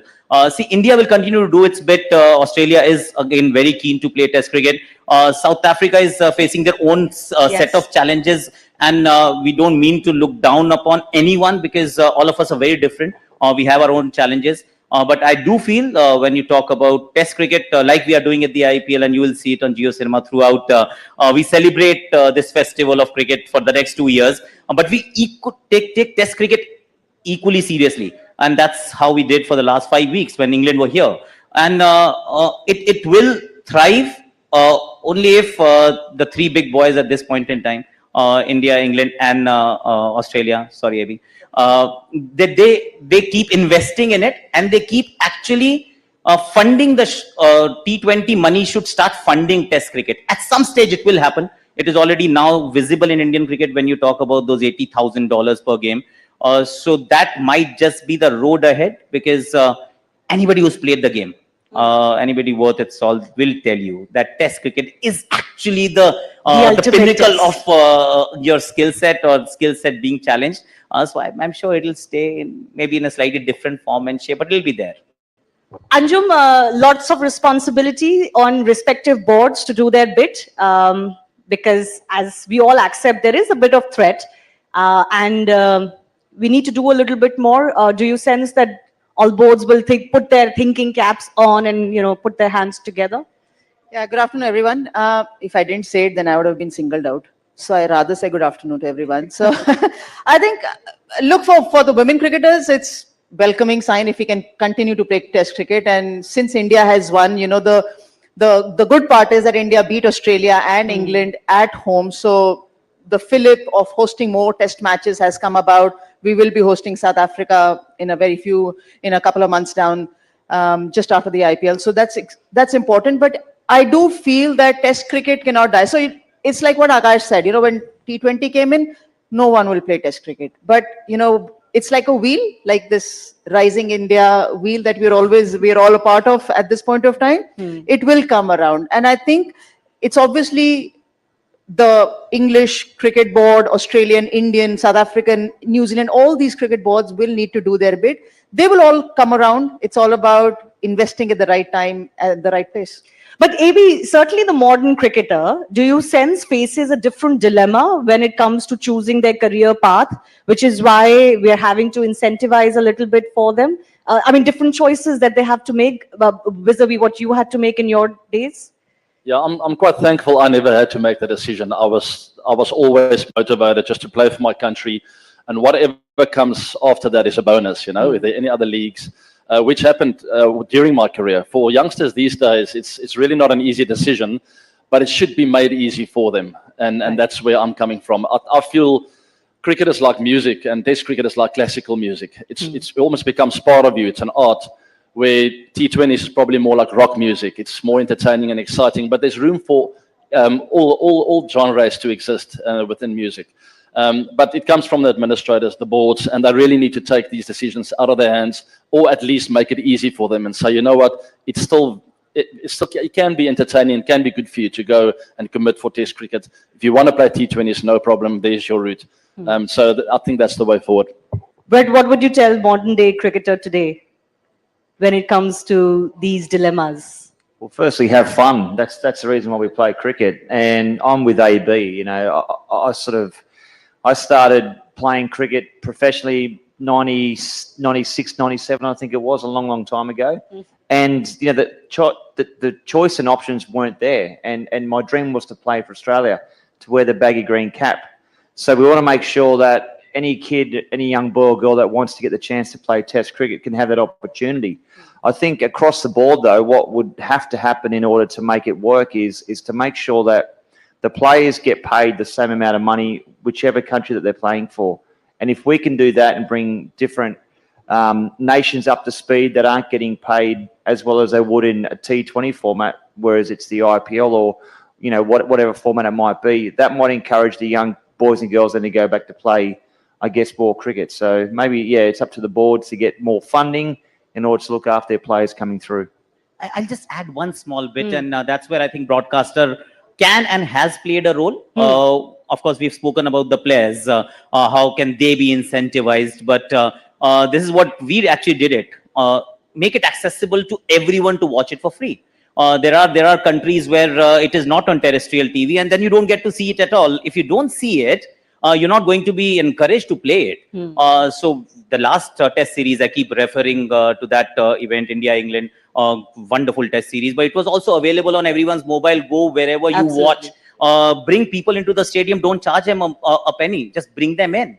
Because if they watch their heroes play only in colored clothing for their franchise or for their respective countries, that's what they want to be. And if you want them to play Test cricket, expose them to Test cricket, and suddenly they'll fall in love with it. So that's something that responsibility also lies with us. from a broadcaster point of view, that make it entertaining, make it innovative, and make it accessible, because that's important. You know, speaking of broadcasting, Akash, I don't think it would be unfair to say to anybody else that you are the most popular Hindi commentator in India and the world. What Akash has managed to do with his YouTube channel plus your signature brand of Akash Vani is absolutely phenomenal. So kudos on that. But you know, you, unlike us in news, get very real-time feedback. What is the biggest feedback you've received when you do this and interact with audiences? What has been the learning, the biggest learning? Well, firstly, thank you so much. She's been too kind. See, feedback mechanism is a fantastic thing. Where do you get it from? And that's what I think digitalization has actually been a game changer. If you were always been on linear TV, for example, if you're on linear medium, how would you know what works, what doesn't? It is just between a group of people deciding, oh, this is nice, and that is perhaps not nice.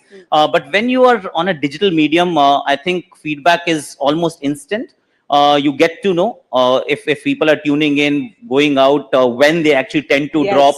And now you obviously are deeply ingrained in the digital space as well. So metrics have changed quite a bit. And I also feel actually that digital medium is empowering people.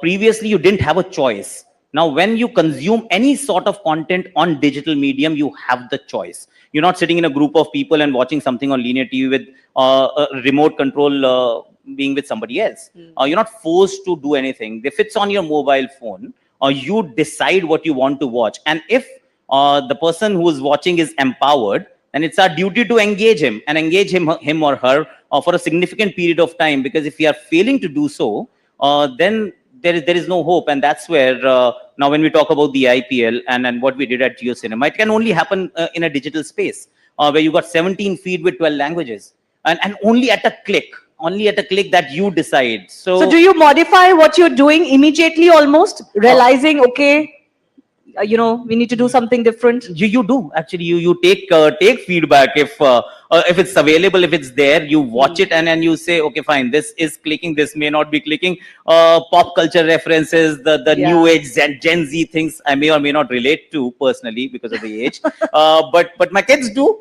So you listen to them all the time and you respect them a lot more because they are the ones who are giving you their time, and if you don't value it, I think it's not going to fly. So, and very empowered audience has to be engaged entertainingly enough for them to stay with you. I think the other thing too on JioCinema and the great thing that we have as broadcasters is that, you know, we do things a little bit differently.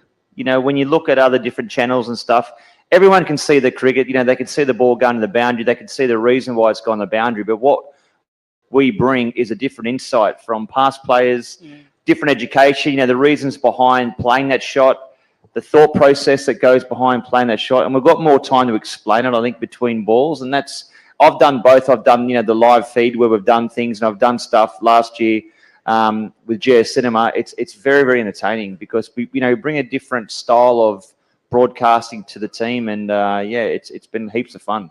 You know, Anjum, one of the biggest innovations was different languages. I mean, India is a country of, you know, tens of languages that people speak, and the experiences that people have had with so many different languages, commentary now available online, is a huge revolution. I mean, what is the difference you noticed in the way the audiences were pulled in because of language alone? A taxi driver was watching IPL on JioCinema in Bhojpuri language. Yes. So I had to ask him what is the score, because he was consuming that content and he says it's brilliant. Then one fine day I was like, do you only watch cricket in Bhojpuri language? He says, no, friends of mine and actually watch it in Punjabi language also. So there I was in a more comfortable space because I do understand Punjabi. But it's the fact, like what the gentlemen have just mentioned about consumption of content, if it's available in a very much relatable language, which is the first language for many people, be it Bhojpuri, be it Bengali or any other language. If it's more relatable, and it's also said in a very funny way as well, because it's at the end of the day, it's entertainment. It's not a product which you consume with a lot of seriousness. Seriousness is for the cricketers because we play, but not for the audience. So I think the way that JioCinema has brought about different languages, made it more accessible, as Akash mentioned, and the entertainment value, that's why we see the product so successful. Who here would have thought that you would have commentary in Bhojpuri one day for cricket? Raise your hands. Did anyone see this coming? No. In Punjabi? No. Right? That's the difference that has happened today, isn't it? Akash, I mean, it's been a revolution. Well, there is Haryanvi this year because people were asking for it. That this is far more entertaining. What are the requests that are coming in? Oh, lots actually. I'll tell you. So there's our Punjabi commentator goes by the name of Sunil Taneja. He's very popular. People in Pakistan, and I met them. They said we are watching him via VPN. I was like, wow, okay, because it is so Punjabi is popular. spoken very popularly. It is spoken in very Pakistan. well. Yeah, it's spoken there. So see, I'll tell you, sport is a very strange kind of content piece that you can consume on mute.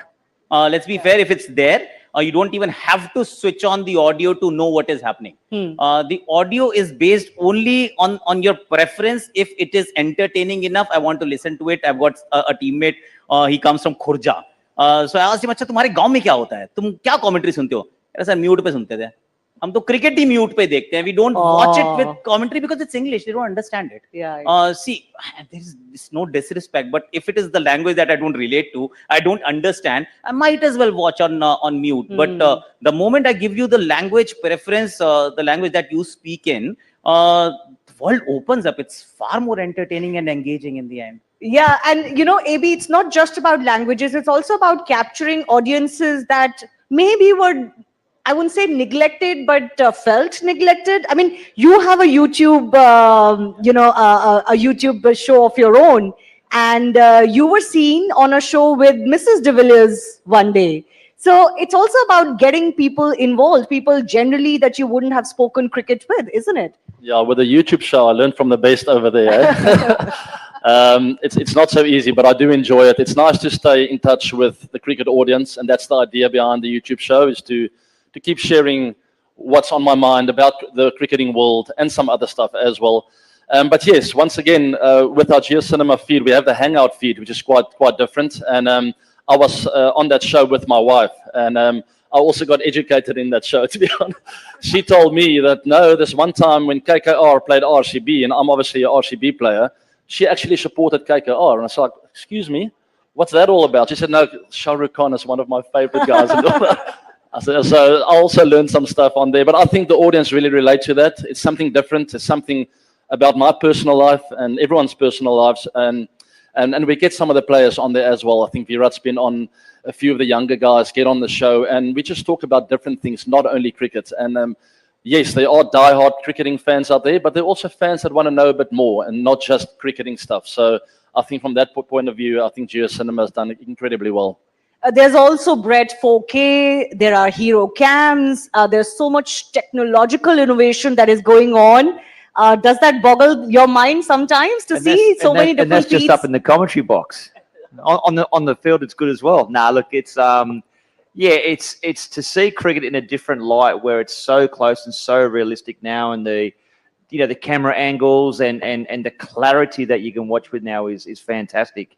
You mentioned 17 different languages. I reckon there's 18. There's Hinglish as well. We should put Hinglish in there as the 18th. Which And we Brett try will do well in that. Brett can speak a bit of Hindi. Thora Hindi, Thora. Teaching him to be on Hindi feed this year. Hindi, Punjabi, we'll have a crack at everything, right? Sashri Kalji up the back there. Look, it's so exciting. We are on the the eve of the Indian Premier League starting. Great to be part of JioCinema. It's a lot of fun. We want to bring a different product. People are enjoying it, and life is pretty good. Yeah. Speaking of the IPL, I should mention, Anjum, the WPL just finished. This project has been a revelation of sorts. Of course, we knew the IPL was already successful, but there was a little trepidation with the WPL launching a couple of years ago.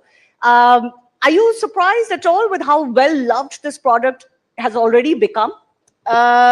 Day one, I was surprised. I think at the launch of the WPL, which was in Mumbai last year, and the stadium was full in Navi Mumbai. And I remember talking to Zach Zahir, and he was like, wow, this is brilliant. I said, now Zahir, can we sustain it? Because of course, JioCinema is showcasing it. It's going in digital. It's going on different languages on digital as well. He says, look, how the cricket is played on the park will determine the success of it.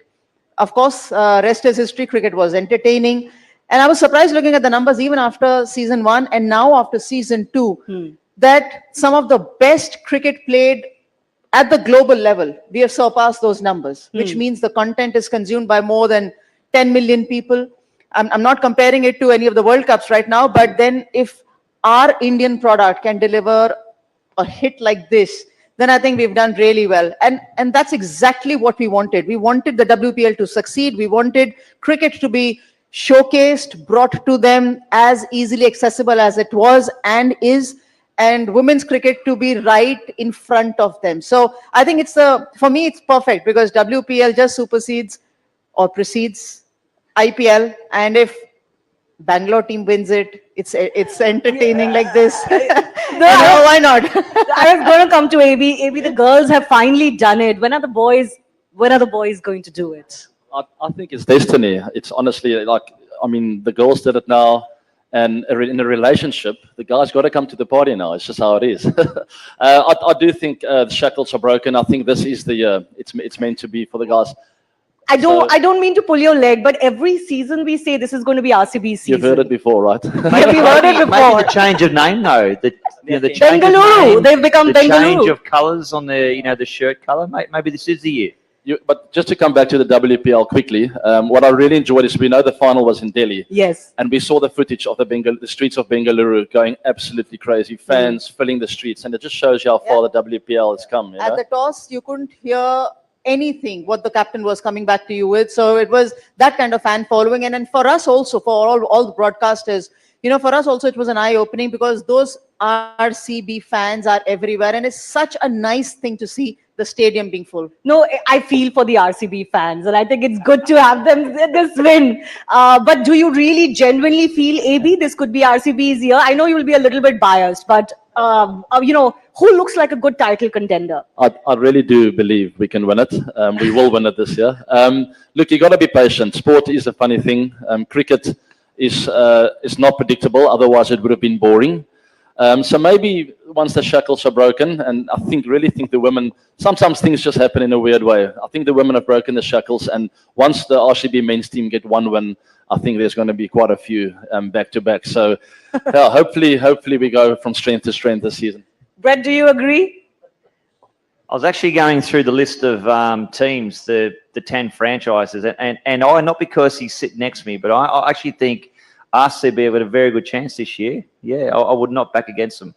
Well, they always have a very good chance. When do they not have a very good chance? They've always got a good team. They have arguably had the best side for a number of years, but maybe different ways where they're playing, and maybe too over here in India, there's a lot of superstitions. The change of the name, the change of the color of the clothing. This could be their year. No, but AB, what did hold RCB back? Like, I'm sure there were plenty of discussions around this because it had a superstar team, including yourself, for so many years. There were 9 other superstar teams as well, It's just, you look at World Cups, I mean, any team can win it. The IPL, actually, even more so. There are 10 incredibly... But most of the teams have won it. Well, there are quite a few that haven't won it too, We are sitting in Delhi, don't forget, huh? Don't remind me about Delhi. Let's not go there. I know Anjum, Akash and I suffer because of the Delhi thing. But was there something, or it's just how it goes sometimes? It's just part of sport. It's not predictable. We gave it our absolute best, lost a couple of times or 3 times in the final.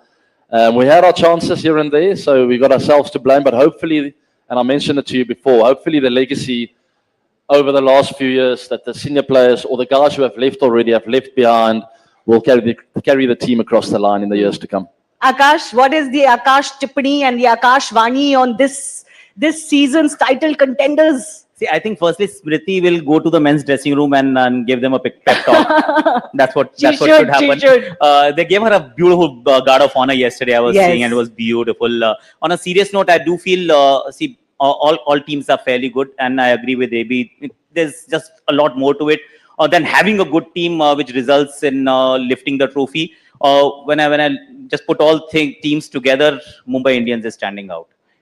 They are a very good team. So I'd say it could just be the Mumbai's year once again. Anjum, for you? And also keep Delhi in the mix as well. We do keep Delhi in the mix every year. Delhi in the mix. They're just around, and RCB can jump from there as well. So don't put more pressure on AB. He's not playing. He doesn't have to hit those shots around the ground.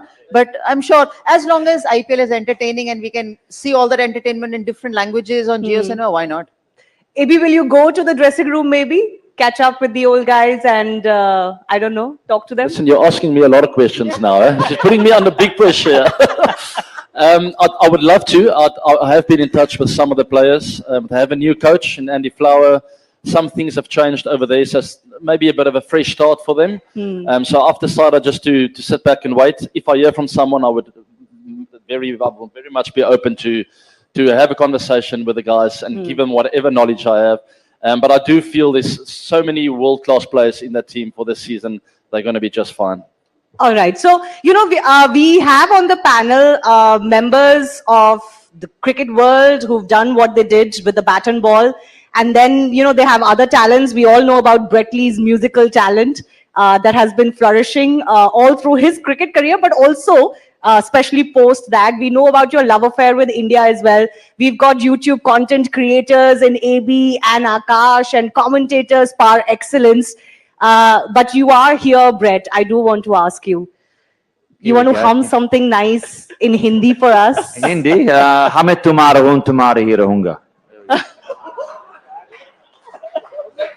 Put it in music. What was that? That was a little cheesy love song I wrote in 2006, and I sang it. I had the pleasure to sing with Asha Bhosle. I remember that. And it was funny because I used to go to the ground and I'll be there playing, whether it be in the Indian Premier League, and to think that I'll be out there running in the bowl and they'll be singing the song that I wrote, which was quite fun. I know that AB loves Hindi songs too. You were humming some on your YouTube channel. Hum, please, sing. I'm a shower singer, you know. I keep the stuff in my head. But what is that favorite song of yours? I'm definitely not going to sing on live TV, all right? But I do know a few. But I think... Okay, tell us your favorite song. Well, I performed with Shah Rukh Khan before. Ye dozati hum nahi. Oh, so nice. Brilliant. Excellent. And it sounds so very different when AB has actually sung that song, or in a little few words. It sounds so very different. Hum ye dosti hum nahi todenge and all. Very nice. He's also in Hindi commentary box this year. He's there. Suraj ki bahon mein? No? Okay, let's leave it. One of my favorite songs. Mukabala. Come on, Akash, let's give him company. You start, I'll follow. I'll have to put it on because I'm bad at it. There are two better singers here. Much better. Where is it? I kept it somewhere. Anjum knows that song as well. Back after short break. Yeah, but who's singing it with me? AB singing it with you. Because it's AB's favorite song. So he was singing a song from the...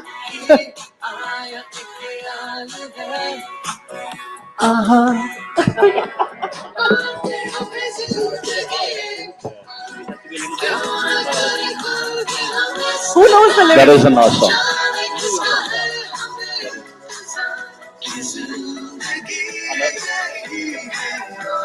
Come on. So for cricketers, basically, it's if you're not on the park, you're obviously, you know, right now, of course, you're listening to music personally, but earlier days, music was loud on the team bus and there was no option. So if it was a player who understood Hindi or Punjabi or any other language, that was the music which used to play on the team bus. Yes. And everyone else had no option.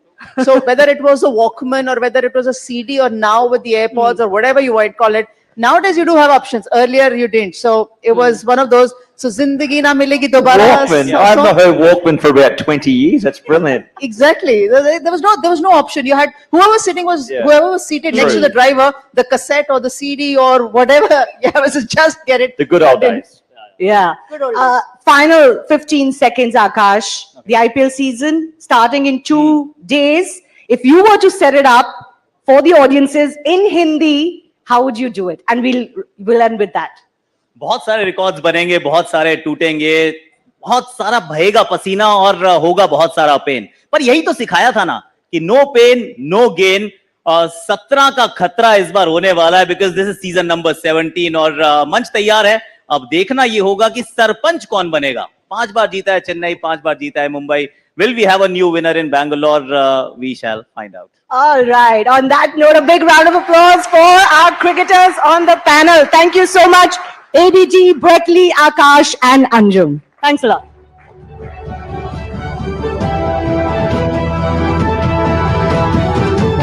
Thank you, Shivani. That was a very engaging discussion. Ladies and gentlemen, our next session involves a bright bunch of young and talented actors. There's always something special about generational change, more so if it involves people where the next gen is crafting its own stories in an industry where compelling storytelling is a superpower. A famous surname can give you a head start. It can also, however, carry the risk of snowing you under a mountain of expectations. Ladies and gentlemen, please welcome 4 supremely talented actors, Rajveer Deol, Alize, Vedam Raina and Palak Tiwari for a session titled New Gen, New Genres in Conversation with Pankaj Bhargav. Ladies and gentlemen, let's have a huge round of applause for them.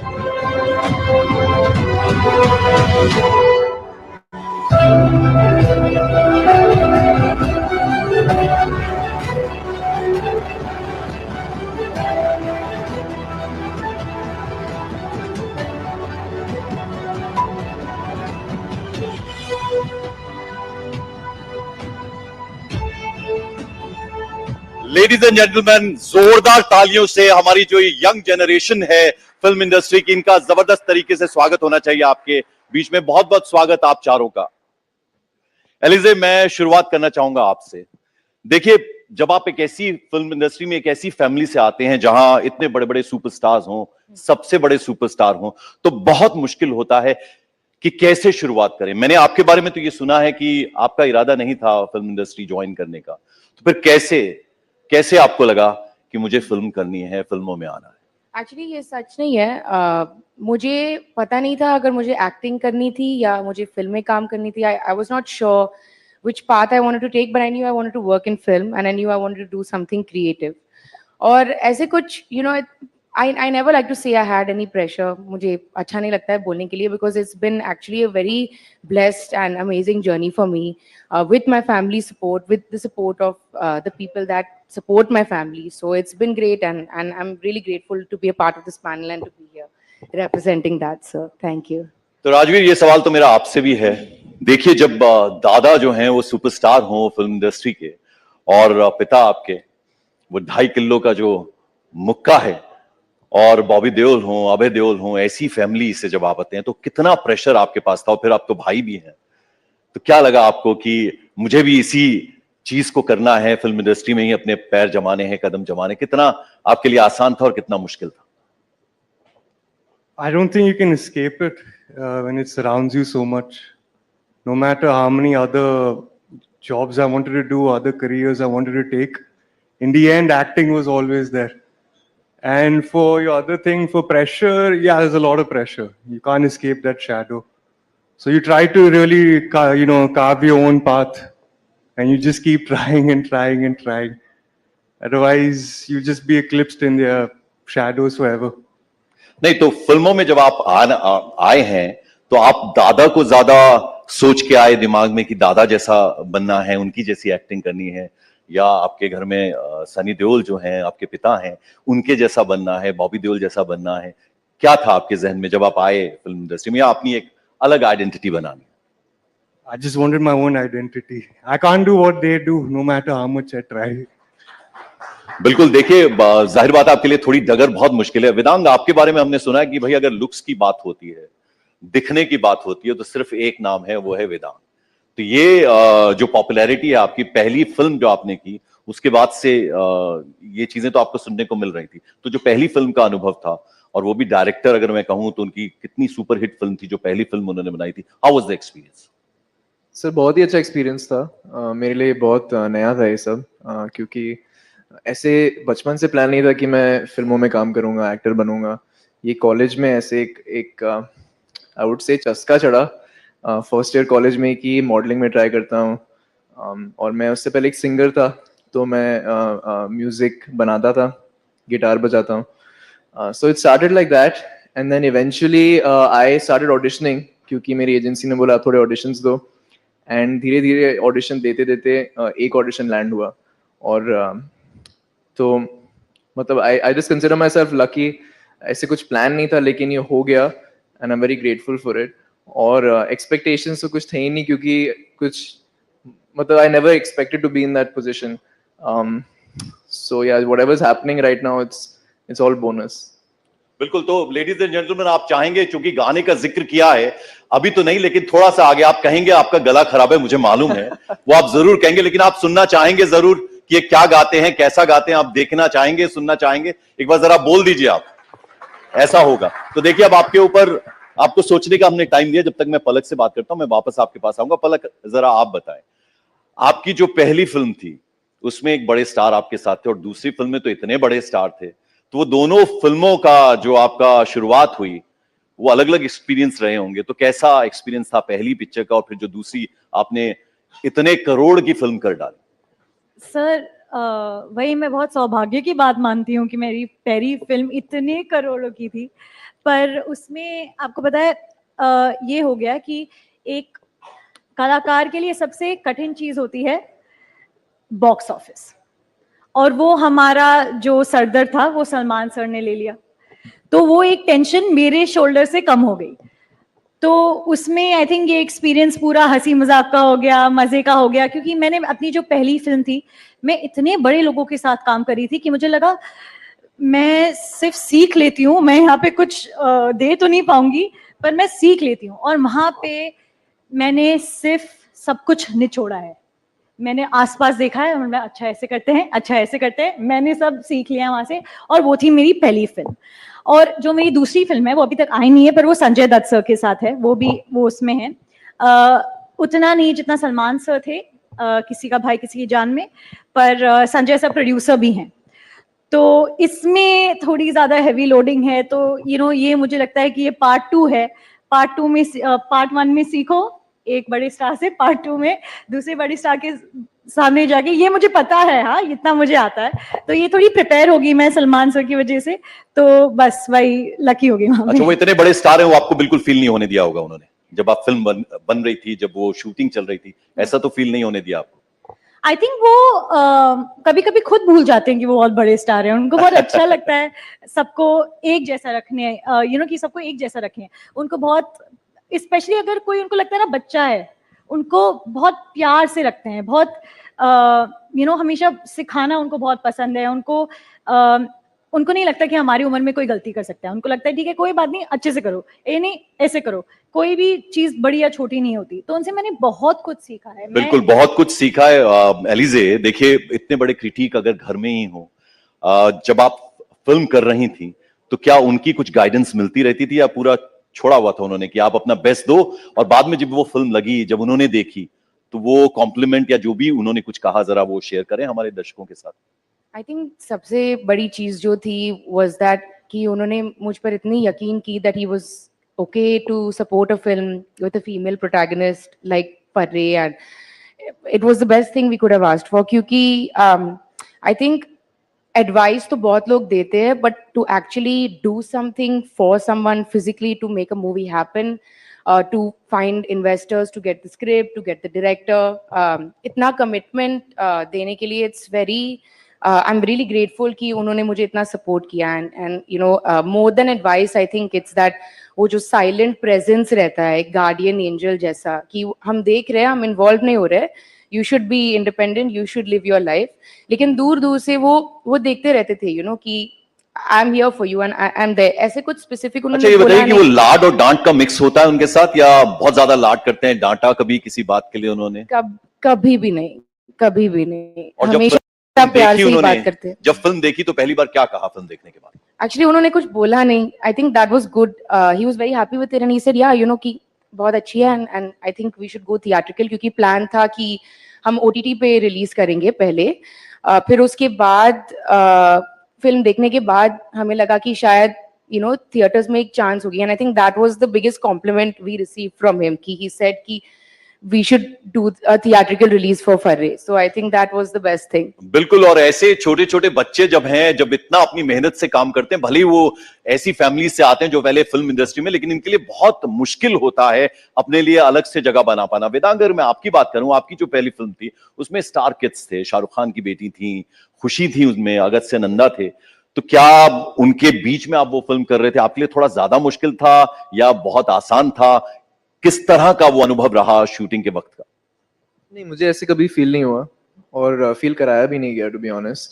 And मेरे लिए already बहुत बड़ी बात थी कि मैं कोई भी सेट पे पहुंच चुका हूँ, यू नो, कि मैं कोई भी फिल्म का एक पार्ट हो चुका हूँ। सो मेरा ऐसे कुछ दिमाग में ऐसे कुछ था ही नहीं कि मैं क्या किन के साथ काम कर रहा हूँ, मेरा उसके बाद क्या होने वाला है, ऐसे कुछ दिमाग में था ही नहीं एट ऑल। बट एक्चुअली हम सब डेब्यूटेंट्स थे उस फिल्म में, तो because we were on this journey together, हम सब अपनी पहली फिल्म कर रहे थे, तो ऐसे कभी फील ही नहीं हुआ कि यू नो कुछ ऐसे डायनामिक था ही नहीं, कि ऐसे लग रहा था कि हम जस्ट 7 दोस्त हैं और एक साथ मेहनत करके एक फिल्म बना रहे हैं। तो मुझे ऐसे कभी फील कराया नहीं गया कि I am working with people who are carrying such an immense legacy.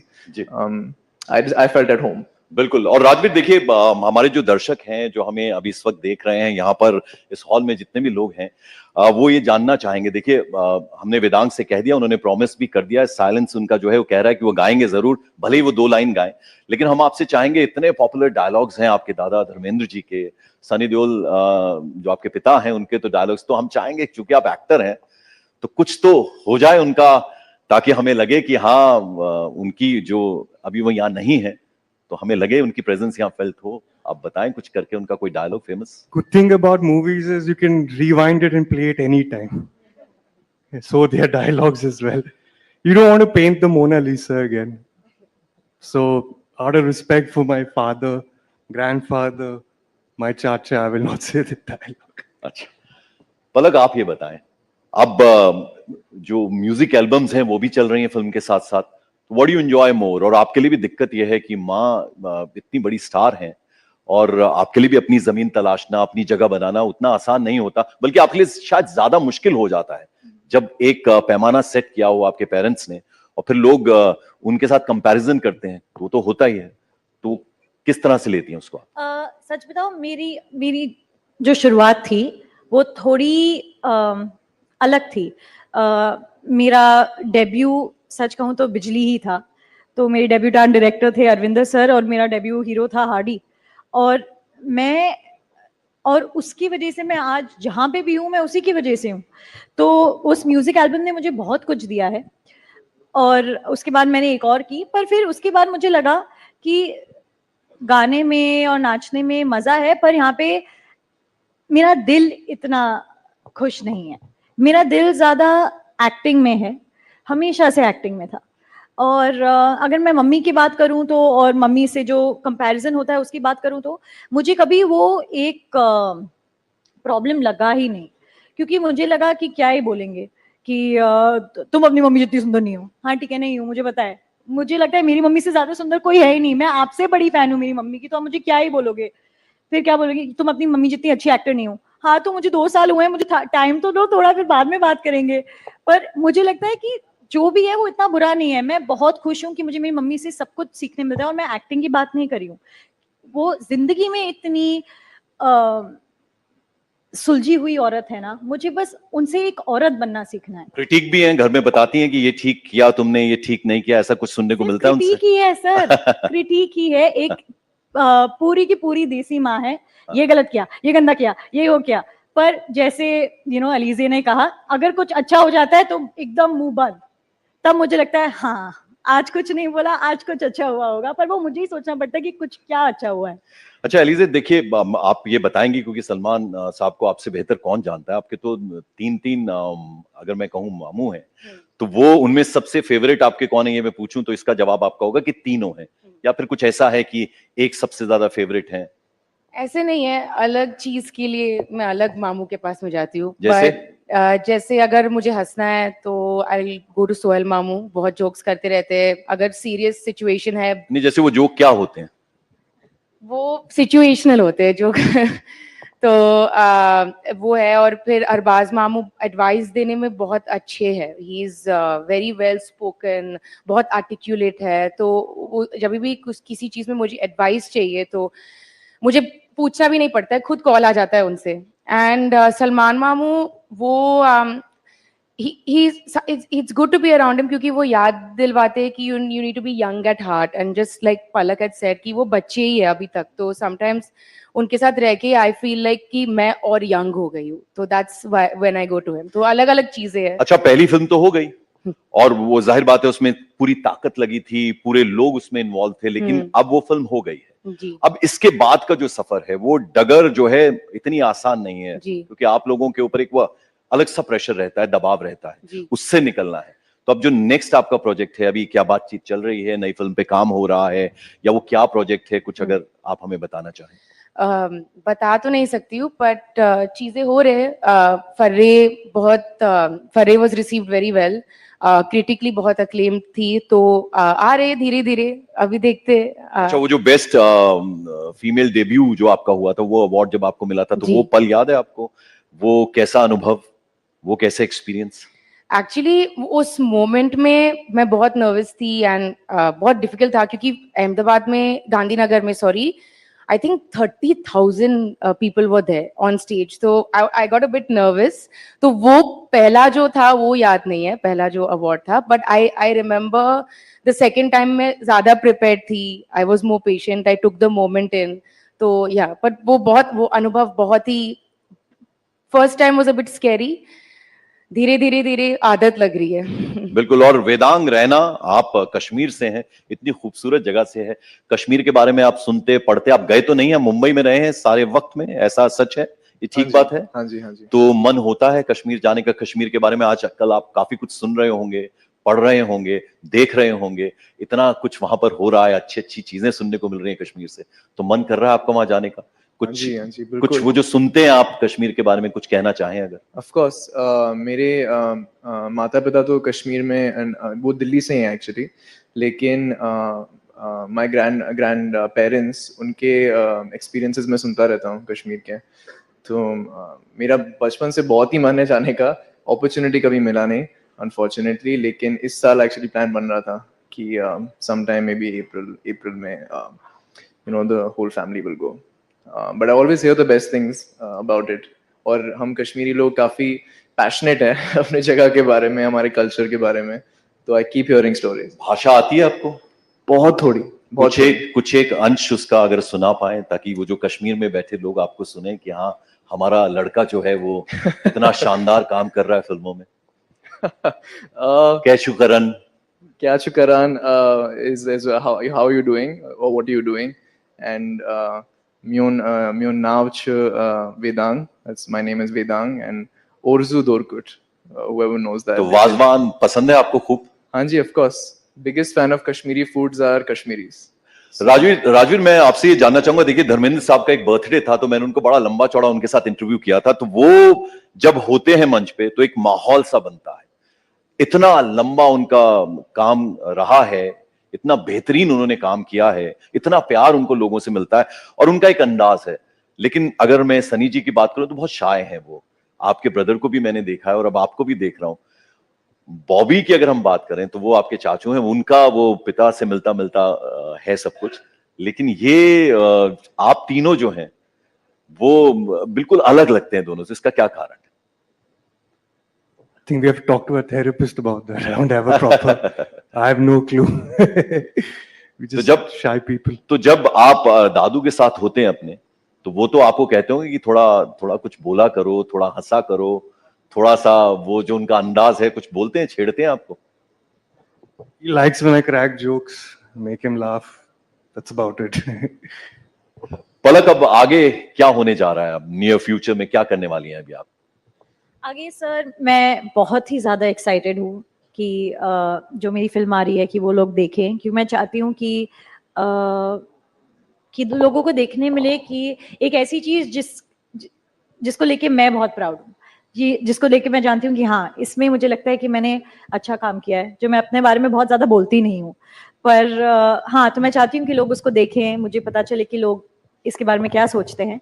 और उसके बाद फिर तो मुझे बहुत अलग अलग प्रकार की फिल्में करनी है, मुझे हर जॉनर ट्राई करना है और होपफुली मुझे ये मौका भी मिलेगा और मुझे लोगों का बहुत सारा प्यार चोरी करना है, ऐसे छोटू। वो प्यार तो आपको मिल भी रहा है। जल्दी जल्दी से मैं छोटे छोटे आंसर्स चाहूंगा आपसे, और फिर वेदांग हमने आपका गाना भी सुनना है बिल्कुल आखिर में। मैं भूला नहीं हूं, बिल्कुल याद है मुझे।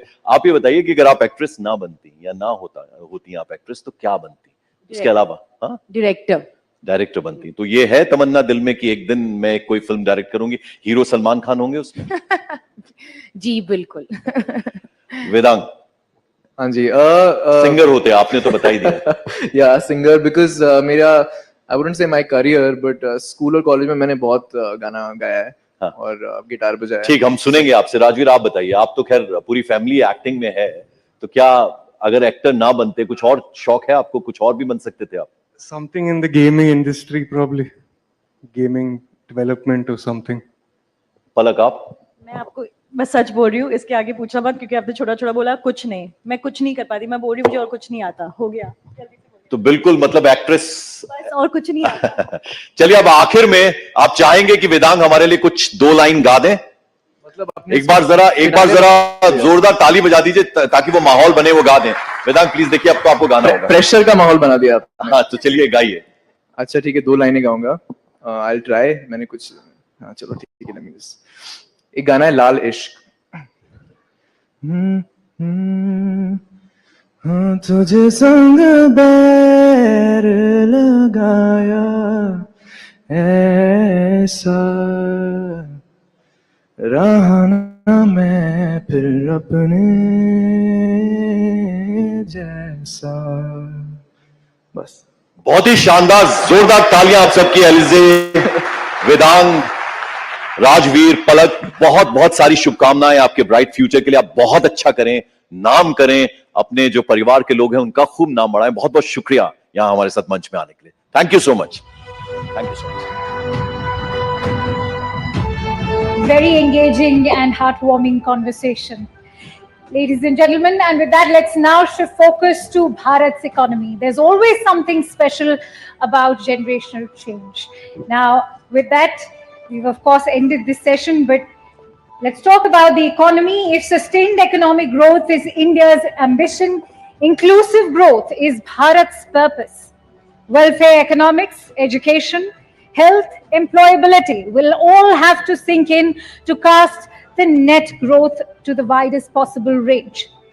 Please welcome Dr. Shuchin Bajaj, Founder Director, Ujala Cygnus Healthcare.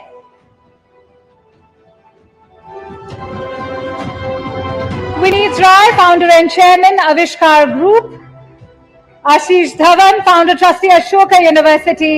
And Neera Nandi, Co-Founder, Dasra India, for a session on the Inclusion Club, inching away from inequality, in conversation with Shireen Bhan. Ladies and gentlemen, please welcome our esteemed panelists with a huge round of applause.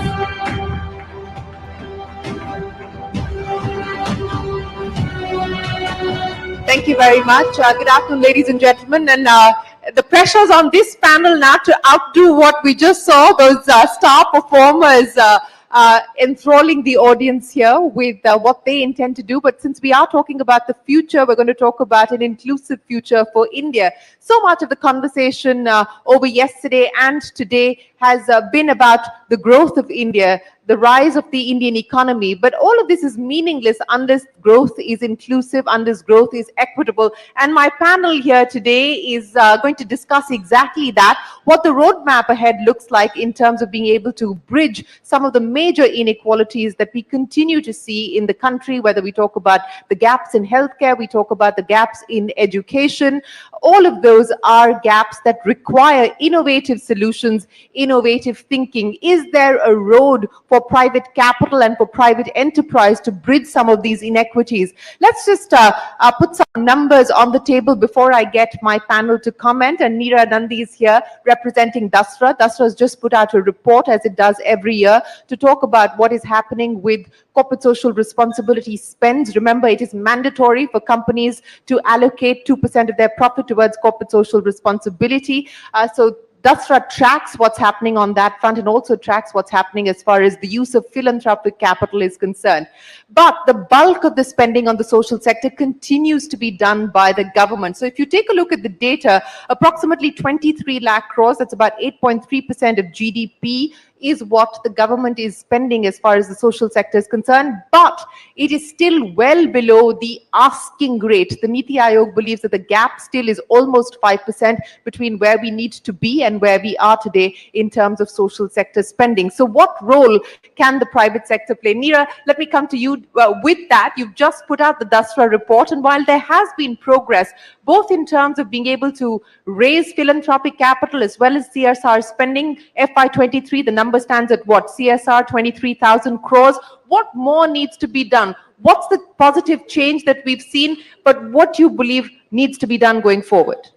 So probably we need to do a lot more. If you really look at India, culturally we give a lot, but there isn't much infrastructure to support that giving. So CSR, yes, gives a lot, but what our report also talks about is how powerful family philanthropy is, retail philanthropy is, and in fact that giving can take a lot more risk and can be more innovative. So a big part of what we've been trying to do is, can you take some of that innovation and link it with government systems, because as you rightly said, they're one of the biggest, deepest pockets, and if you can't work through government systems like health and education, a majority of the population isn't going to reach there. So what we saw this year was that more CSR giving, that increase came from companies actually meeting the mandate rather than there actually being growth. But in family philanthropy, interestingly enough, it was the affluent givers, so professionals, folks who have jobs, who are giving far more of their net worth than even the ultra high net worth. And first generation wealth creators doing more of the giving. Yes, and they're giving a lot more. Well, they have liquidity events, right? So once these liquidity events happen, we call them the now generation. So the now givers are putting quite a lot of money, like the Kamath brothers, Rain Matter, putting into,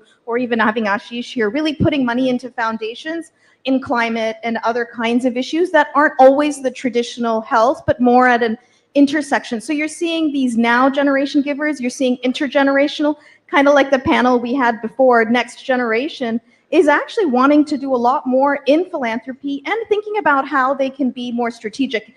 And I think what's very exciting, and you'll agree with me, Shireen, is that we're seeing women-led philanthropy actually really move the needle. And if we can really get women to do more and be more of the decision makers. So they don't necessarily create the wealth as much, but they're actually leaning into doing that philanthropy. And our Giving Pie network, which has about 300 families now, collectively giving 1,000 crores to India, 70% of these families are actually women-led, as in they're the ones engaged in the philanthropy. So if I were to ask you, Neera, for one thing that you believe we need to prioritize, both from a private sector perspective, but also from the government's perspective, to create a much more enabling, facilitative environment to encourage more giving. I think we have to have some incentives, right? So I think incentives to give more? Yeah, like tax incentives. I think it can help. And I think, you know, we need to be able to do that, and we need to have more visibility and transparency. So if the government can mandate and we know where giving is going, then we're able to enable that. So I think just having more players and strengthening that ecosystem, I think will really help. Okay, Ashish, I want to come to you now. Yes, go ahead. I just wanted to add a small thing on the giving. I think the incentive that would really help is being able to contribute shares. Because often people take their company public. If you donate shares to a foundation or a charity, it has to be liquidated within a year. So I would advocate that, you know, maybe give 5 years for a longer period of time. That'll then enable people to sort of tax-free give their equity, which is the way it happens. Does globally. anyone really want to part with equity for foundational purposes or for giving purposes, Ashish? No, you'd rather, I think it's easier sometimes to give away small amounts of equity than to give away money? Cash. Yeah. That's easier, notionally. And two is, if you're getting it pre-tax, you know, giving away your equity before it crystallizes into a capital gain, that makes it easier. Yeah, you know, so that's one idea that you've put on the table to create a more facilitative environment to encourage giving. But since you did pick up the mic, let me continue that conversation with you, Ashish. And I want to talk about one of the big spaces that requires innovative solutions, innovative thinking, and a lot of capital from the private sector as well. A space that you're deeply involved and engaged with, education. What more do you believe needs to be done, not just at the level of primary education, but more so at the level of higher education, creating universities that people have access to, affordable educational facilities that people have access to? How do we create more Ashoka universities for the country? So Ashoka is a non-profit, and I can talk about that model later. But I think if we really want quality universities to grow, I think first thing is, I would say let's advocate to allow for-profit. Right now it's not for profit, and then people find a way to take money out through an infra company, content company, etc. Let's make it legit for universities. So destigmatize the idea of for-profit for education. Absolutely. And especially for higher education, it's a no-brainer. I mean, you've seen it in the case of Brazil. There are higher education companies that have more than 1 million students. They've scaled up the university system. So that's one. Two is, I think we need a better quality marker. NIRF is not enough. I think universities should be forced to disclose their placement data, the acceptance data, all the data about the students they get in and the graduation, the outcomes, because often that's the basis on which parents will make decisions. We've seen it with engineering colleges. The worst ones had to shut down. So for the market to work well, you can't have information asymmetry. So that's a second one. And I think a third one, for more research universities like Ashoka, we just need more collaborative platforms. I don't think anybody can do it alone. Some people can, like the Ambanis or Shiv Nadar. But I think more collaborative platforms come together. And I'm seeing that happen. We'll have 40, 50 Ashoka-type universities in the next decade. In the next decade, 40, 50 Ashoka-type universities? I think so. Well, that does deserve a round of applause, because it is a huge supply mismatch at this point in time, and we're seeing Indian students actually having to go outside of India to be able to access quality education, higher education. Vineet Rai, you've been doing this for over 2 decades now. The idea of bridging some of these inequities, assets under management across the Avishkar group of what, about 8,000 crores plus at this point in time. Where do you believe the problem still lies? What do you believe needs to be done to really unleash entrepreneurship for the development sector? So let me actually just phrase, 2030 is just a few years away. Sustainable Development Goals came into being 2015, a world without hunger, poverty, inequity. Brilliant thought process. It's never happened since the time Homo sapiens walking straight. So great vision from the countries. Now, to make it happen, you require $2.5 trillion a year investment for the last 15 years. We lost everything during COVID. So India itself requires close to $1 trillion investment. Close to $1 trillion investment in case we have to change. Total impact investing, despite all our struggle, everything impact investing was born in this country. This country remains the model. I think we are talking about few hundred billions. That's where we have reached. Globally, impact investing is close to $1 trillion.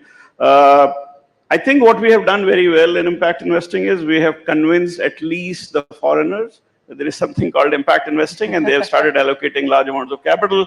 We are still struggling to convince Indians to participate in the venture industry. Impact investing is going to be a step from there. The good thing that has happened in India is that venture industry and impact investing has actually come together, partly because some of the largest enterprises are going to happen in agriculture, water, health, education, financial inclusion. And that's exactly where the new idea, the new initiative. I'm coming from Startup Makum, and the amount of people who, the footfall that we saw in agri-tech was seen to be believed, actually, where you have AI, SaaS, and gaming competing against agri-tech for footfall. So. Well, that certainly is impact. We will have to see how this actually plays itself out. But you're right that we do have startups now focusing on India's specific problems and trying to look for Indian ways of being able to address some of those, including what you've been able to do, Shuchin, with your chain of hospitals. Now, explain to me what you've done differently so that you can make quality private healthcare accessible and affordable, and how do we scale that model? Thank you, Shirin. As we sit here speaking about billions and trillions of dollars, and we were together at an event recently at Davos where the head of a large multinational bank actually mixed up her billions and trillions and said, no, I don't really meant trillion, I meant billion. Oh, no, it was trillions.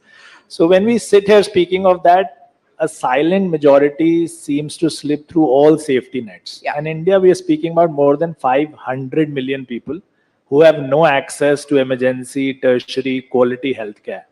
And in healthcare, the issue is that the inequalities are not just because of the financial reasons that we speak of at these panels, right? The inequalities go way beyond that. Geographical reasons are one of the top reasons, right? Metropolitan cities, the 9 metros of India have a population of what, around 12, 13 crores. If we take the state capitals as well, another 20 crores. So more than 100 crores are staying out of these cities, and they have less than 5% of all super specialty healthcare available.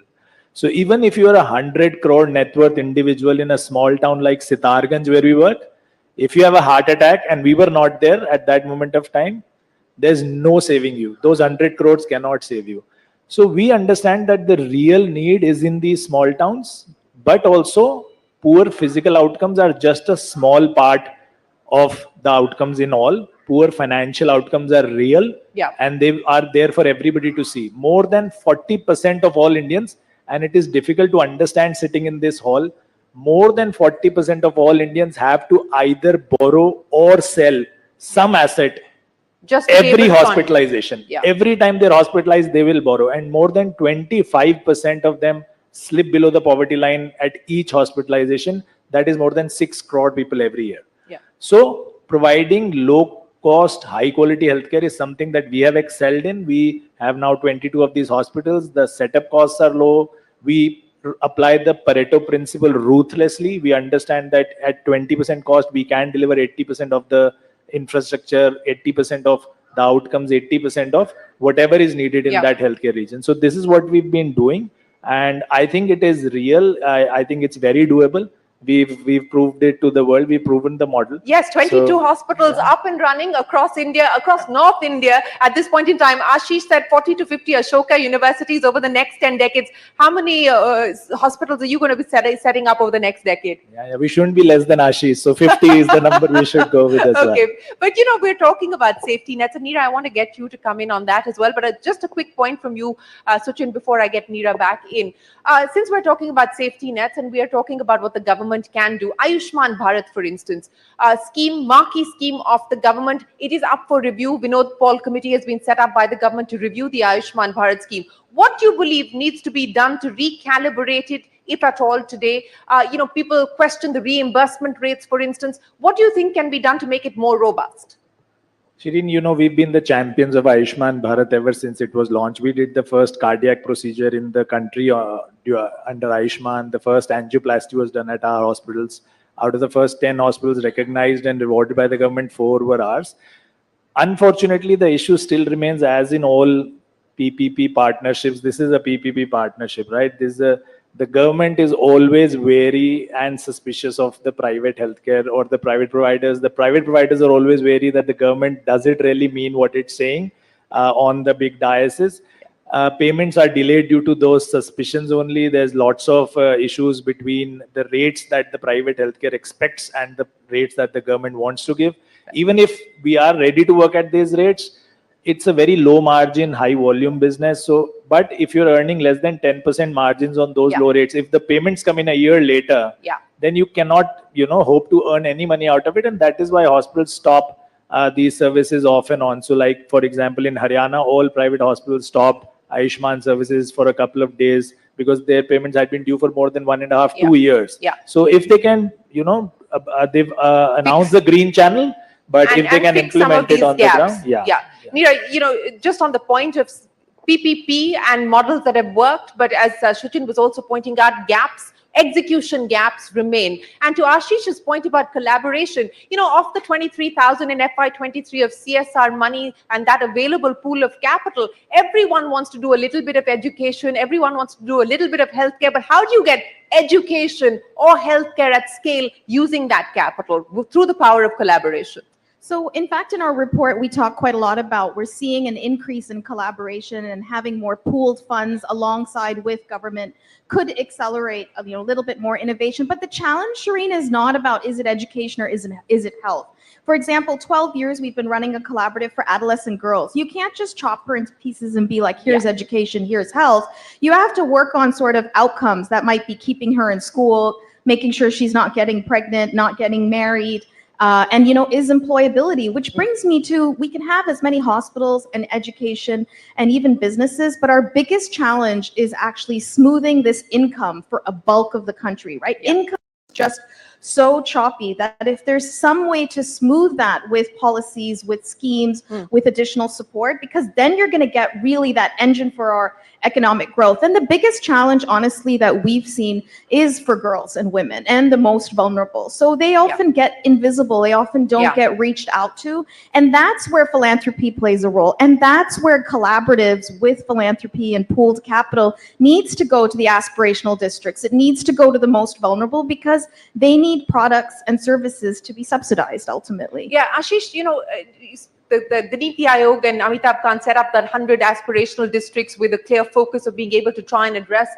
the vulnerable. But outside of that, if I were to ask you to prioritize, and we were just talking about this, prioritizing growth, but more importantly, equitable growth, job creating growth, what is it that you would like to see now in terms of policy changes, policy interventions? Yeah, so I think at the end of the day, whatever philanthropy does will be very small. The state needs to come up with policies and crowd in private capital to make it happen. And we need to focus on labor-intensive growth. We need to prioritize sectors where lots of jobs get created. So I would say a few things. One is the investment to GDP has already gone up, public investment. It needs to go up further because we need much better infrastructure in order to be competitive from a manufacturing standpoint. Two is we need more industrial incentive. We have PLI, which is a good start. I think we need an ELI, employment-linked incentive, particularly and we need to pick sectors like garments, like woodwork, furniture making, toys, all the labor-intensive sectors, which create lots of jobs and provide the right set of incentives for people to kickstart companies in those areas and to grow them. Third is we need an exports mission because China captured anywhere from 30 to 50% global market share in all labor-intensive manufacturing from an export standpoint. This is a golden opportunity for India because China is blacklisted now, and this will yield huge results in terms of job creation. So my focus would be more on how does one accelerate growth, but accelerate growth in a manner that's actually creates lots of jobs, because that's ultimately the way out of poverty. It's ultimately the way to reduce the Gini index as well, and so therefore reduce inequity. So not just PLI, but an ELI as well. And that's, of course, been on the table. Let's see whether the government moves forward. Yeah, Neeraj. I want to make a plug, Shireen, for the care economy. I think it can create jobs and it can really, really help women. No, you have my vote on that already. We need much more of the care economy, and that will unlock the potential for women to participate in the economy across the formal as well as the informal sector. But Vineet, I want to talk to you about one of the big ideas that you've, of course, also been involved with, the social stock exchange. And India has seen the first listing on the social stock exchange. Take me through what you hope this will do for some of these issues that we've spoken about and for the idea behind impact investors and impact investing.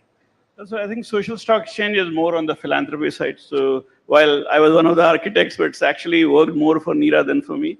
Having said that, I think what it does is brings the more important parts of transparency and regulation and allowing people or encouraging people to do more philanthropy.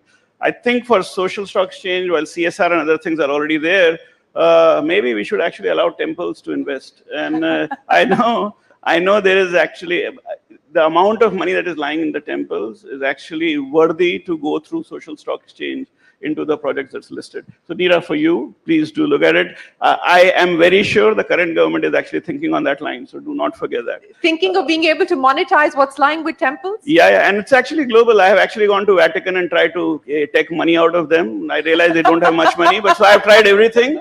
But Indian temples are very important. So I think we should use the money productively, because the amount of hundi that they receive is significant and make a big difference, probably more than what we do on the CSR.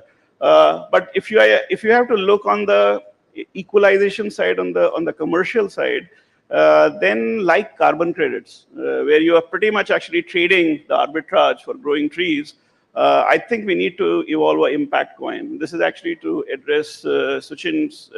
See, there is no way I will do a startup in Samastipur in Bihar, which I have done, unfortunately.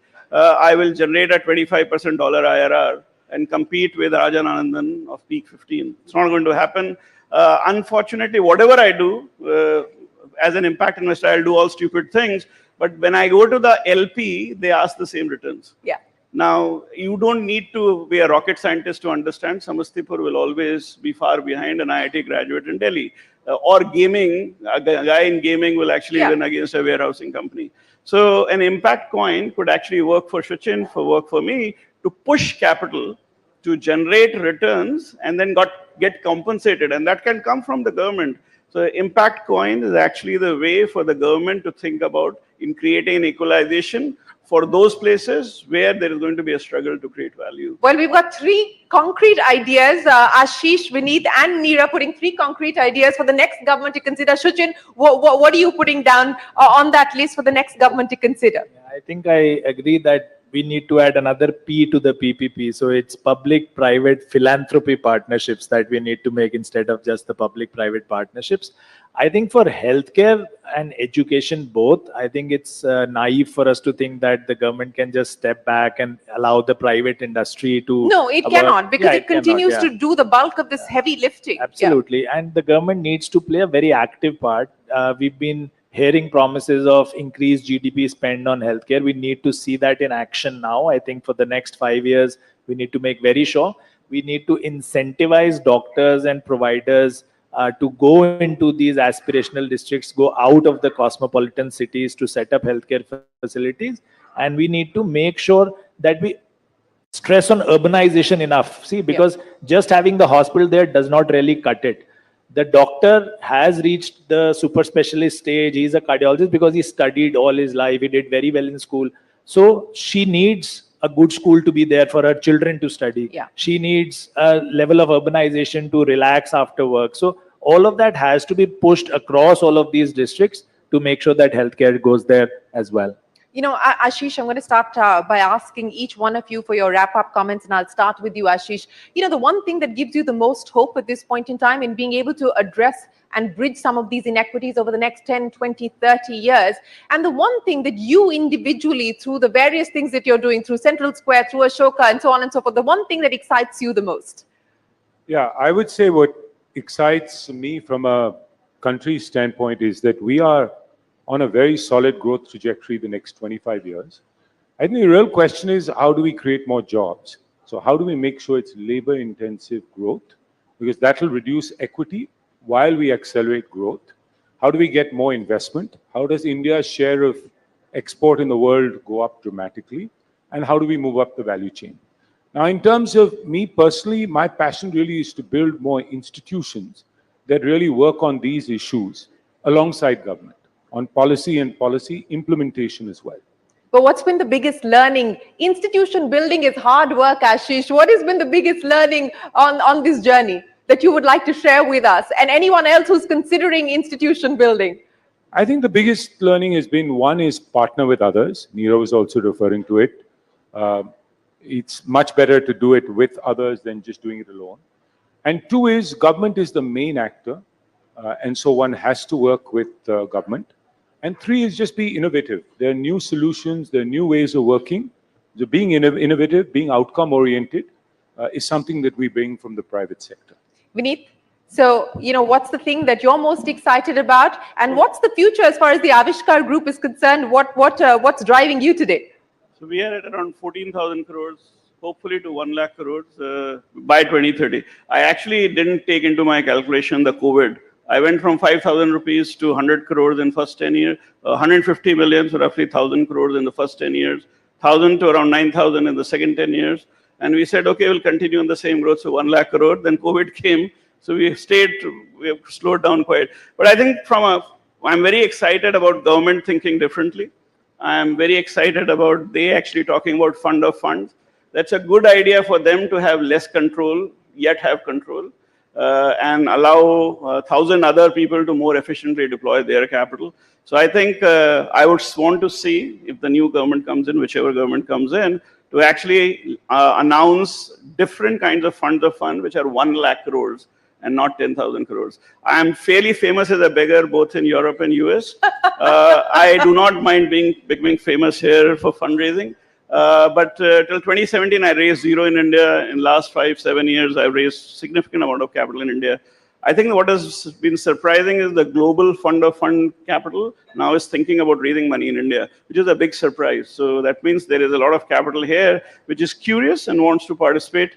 And government being one of the bigger mobilizer of capital should actually continue to be working on the fund of fund path. So fund of funds and a whole host of fund of funds with a significantly higher outlay. Shuchin, what is the future? What makes you the most excited? What gives you hope and confidence?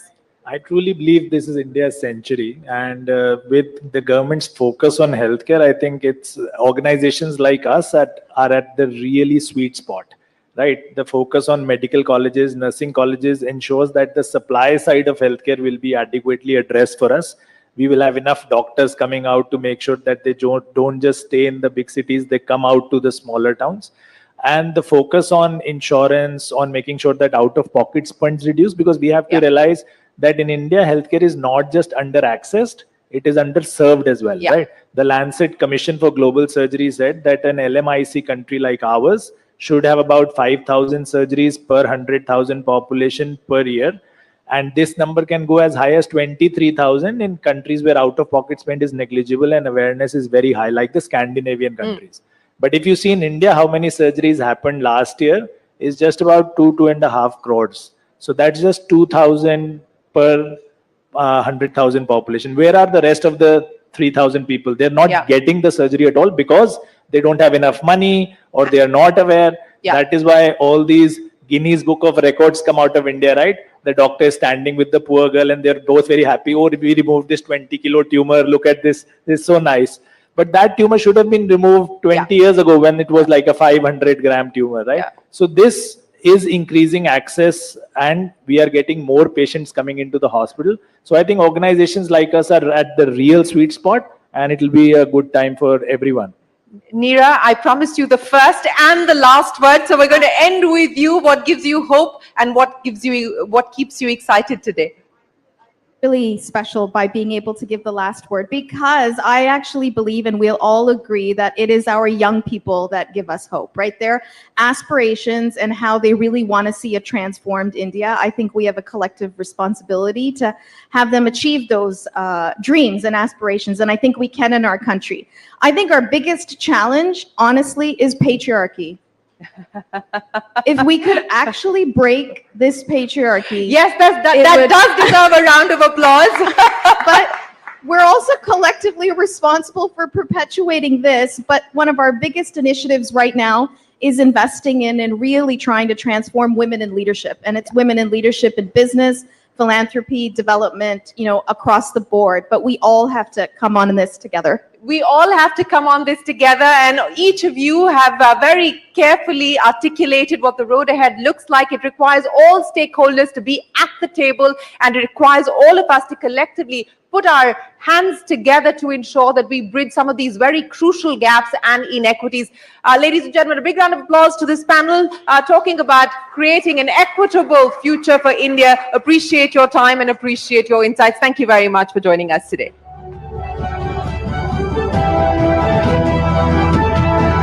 Thank you to our esteemed panelists and Shireen for that very insightful discussion. Now, ladies and gentlemen, as you are aware, Honorable Prime Minister Shri Narendra Modi ji will be gracing us with his presence today in the evening. That's why we sincerely request you to please cooperate with the security protocol. As we all know, this is a standard drill, keeping in mind Prime Minister Narendra Modi's security protocol. And of course, as we've already seen, the past 2 days have been very eventful because we've had a lineup of sessions which span over various fields from sports to politics, even entertainment, international affairs also. Do not forget that we also have former NSA of the United States, Mr. Mike Pompeo, also joining us later in the evening. It's been an eventful day today, one that will also culminate with the Honorable Prime Minister's note today. And we do hope that you've been having a good time. There's just one request. Please remain seated, those who are already inside the hall, and do cooperate with the security staff. Now, ladies and gentlemen, our next session is with the quintessential Delhi boy who has made it count in the competitive film world. He began his career as a fashion model, but left it to pursue acting. He took on roles in television before essaying his first lead role in the teen film of 2012, Student of the Year. Over the years, he has showcased his powerful versatility as an actor across genres and roles from romance to comedy to war to thriller, even to drama. He has starred in such commercially successful films, which are also romantic comedies like Hasi to Fasi, the thriller Ek Villain, and the drama Kapoor and Sons, war movie Sher Shah, and the action thriller series Indian Police Force. Ladies and gentlemen, please welcome Siddharth Malhotra for a session, Masala or Offbeat, scripting a new story in conversation with Kishore Rajmani. The stage is all yours.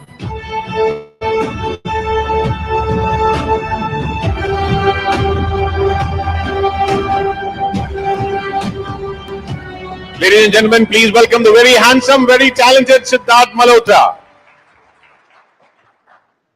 Welcome, Siddharth. Thank you.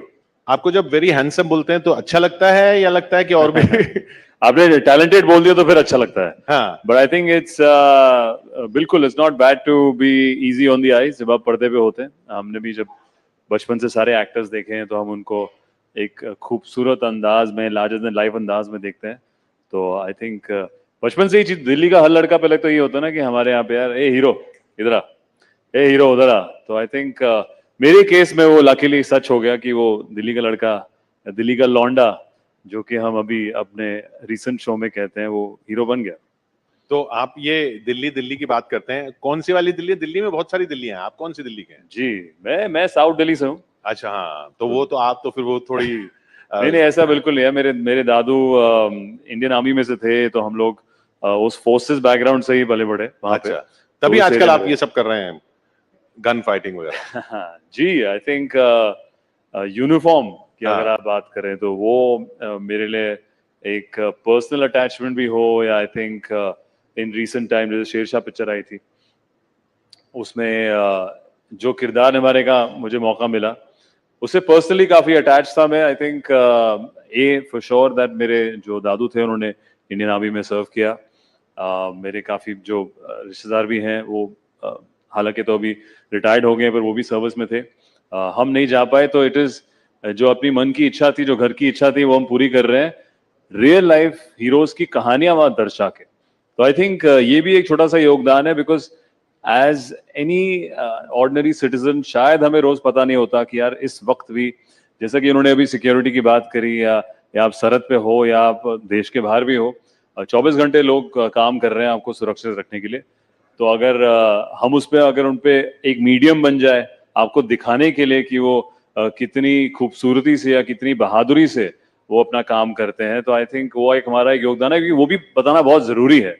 एक किस्म की लोग उसको appreciate तभी करेंगे जब लोगों को जानकारी होगी कि यार एक ऐसा मिशन हुआ था, यार कैप्टन विक्रम बत्रा जैसा एक फौजी था, या मिशन मजनू में हमने एक जो इंडिया का फर्स्ट कोवर्ट ऑपरेशन किया था about the nuclear power that our neighbouring country was doing. So I think ये चीजें अगर आप कभी दर्शाओगे नहीं पर्दे पे तो दिखता नहीं. और I am most excited when I read such things on the script कि यार ये सच भी है और इतना हीरोइक भी है और उसको बनाते हैं, करते हैं. तो ये तो it's been 12 years since student of the year. जी. तो ये 12 साल बाद आप ये सब चूज कर सकते हैं. जी. लेकिन उस 12 साल पहले भी तो कुछ स्ट्रगल रहा हुआ तो होगा ना. ये बार बार जो लोग कहते हैं कि आप आउटसाइडर हैं और आप फिल्म इंडस्ट्री में चले गए, बहुत सारे लोगों के ऐसे सपने होते हैं लेकिन सपने पूरे सिर्फ 2-3 लोगों के होते हैं, एक अमिताभ बच्चन के हुए, एक शाहरुख खान के हुए, एक आपके हुए, जो आउटसाइडर होकर बाहर पहुंच गए वहां पे। जी बिल्कुल, वो सफर बहुत ही, उस सफर में काफी सफरिंग थी, इतना भी आसान नहीं था। मैं तकरीबन 20-21 साल का था जब मैंने दिल्ली में एक एजेंसी के कहने पे ऑडिशन दिया। एजेंसी मॉडलिंग मतलब हाँ, मॉडलिंग एजेंसी कह लो आप, या जो एजेंसीज एक्टर्स को भी ऑडिशन देकर आगे फॉरवर्ड करती है। उन्होंने आपको कहाँ देखा? उन्होंने एक्चुअली मेरी एक तस्वीर देखी थी, उन्होंने पेपर में, जब पेपर हम में? फैशन मॉडलिंग के वॉक्स करते थे। अच्छा। तो वो फोटोज आती थी डिजाइनर कपड़ों में, चेहरा आता था। फिर पहला मैंने ऐड किया था एक मोबाइल फोन के लिए, कौन सा मोबाइल फोन?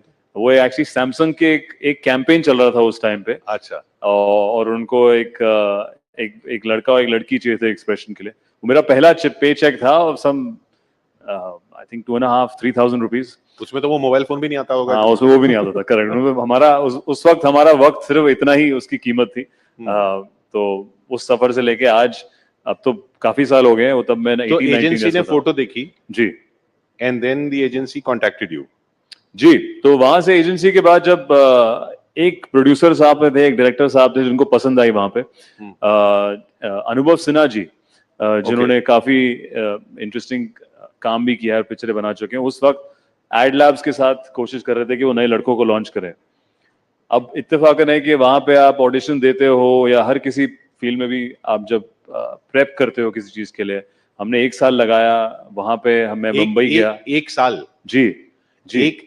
आप अनुभव सिन्हा के कहने पर बॉम्बे गए? आप जी बिल्कुल के कहने पे नहीं गए थे? नहीं बिल्कुल नहीं। वो तो बहुत देर आया मेरी जिंदगी में। वहां पे मैं उनकी तरफ वहां पे गया एज एन असिस्टेंट डायरेक्टर। तो अनुभव सिन्हा ने आपको बुलाया और 1 साल आपसे 1 साल हमने ट्रेनिंग करी, ट्रेनिंग के लिए कि यार एक्शन ट्रेनिंग हो जाए, या आप अपनी लाइंस करते हैं, या कैरेक्टर के बारे में बात करते हैं, स्क्रिप्ट के बारे में बातें करते हैं, आप प्रेप करते हैं उसके लिए कि शूटिंग शुरू होने वाली। और अचानक से हमें पता चलता है कि उनके पास एक चीज कमिटमेंट है, बेहतरीन कमिटमेंट है, जो कि पिक्चर डिले हो गई है, या शायद ना हो, या कोई और डायरेक्ट करे उसको। मतलब शूटिंग शुरू होने वाली हुई नहीं? जी, हुई नहीं। तो ऐसी बहुत पिक्चरें होती हैं, तो मैं भी उनमें से था। मैं 21, तब कम से कम मैं 22 साल का हो गया था, और बंबई में था तब। और तब जब आप बॉम्बे में होते हो और आप दिल्ली में बोल के आते हो कि मैं तो हीरो बन गया हूँ और जा रहा हूँ हीरो बनने, तो फिर यहाँ क्या बताया आपने कि शूटिंग? यहाँ पे बस ये बोला कि शूटिंग शुरू हो रही। घर में एक्चुअली मैं घर वालों को तब कुछ बताता ही नहीं था इतना, कि बस बोल रहा था हाँ बस 6 महीना और उस 6 महीने में जो आई थिंक मेरी बेस्ट ट्रेनिंग रही है पर्सनालिटी की, क्योंकि जब आप कंप्लीटली लॉस्ट होते हो, when you have genuinely no practical way of moving forward, आप उस डेस्परेशन में कुछ इंटरेस्टिंग करते हो। जैसे मुझे याद है एक रिक्शा राइड थी उस टाइम पे, जब मैं अपने दोस्त के साथ रिक्शा में जा रहा था, कि मैंने कहा यार ट्रेनिंग तो कर ली, ये कर ली, अभी काम कहाँ से ढूंढे, कहाँ से ऑडिशन दे। तो उसने कहा यार तेरी तो भाषा भी सही है, बाकी लोगों की भाषा हिंदी में, दिल्ली में हम हिंदी साफ बोलते हैं। तो वो कोई फलाने एक्टर की बात कर रहा था, तो मैंने कहा तुझे कैसे पता? कहता नहीं यार, जब मैं एडी था तो तब मैंने नोटिस किया कि ये एक्टर असिस्टेंट डायरेक्टर। तो तब मैंने भी ऐसे रिएक्ट किया, मैंने कहा एडी माने? तो इसने कहा असिस्टेंट डायरेक्टर। तो मैंने कहा वो क्या होता है? नहीं, हम डायरेक्टर को असिस्ट करते हैं एक बड़ी पिक्चर बनाने में, उसमें पता चलता है कि एक्टर का प्रोसेस क्या है, एक्टर काम कैसे करता है। तो मेरे को वो रिक्शा राइड इतनी स्पेसिफिकली याद है, अंधेरी से हम जूहू सर्कल में जा रहे थे, और कि तब मेरे जहन में कुछ आया कि यार अगर ऐसा मौका मुझे मिले एक फिल्म सेट पे होने का, जहां पे मैं चीजें देख पाऊं, ऑब्जर्व कर पाऊं, तो आई थिंक शायद मैं ज्यादा कॉन्फिडेंटली समझ पाऊं कि मूवी बिजनेस चलता कैसे।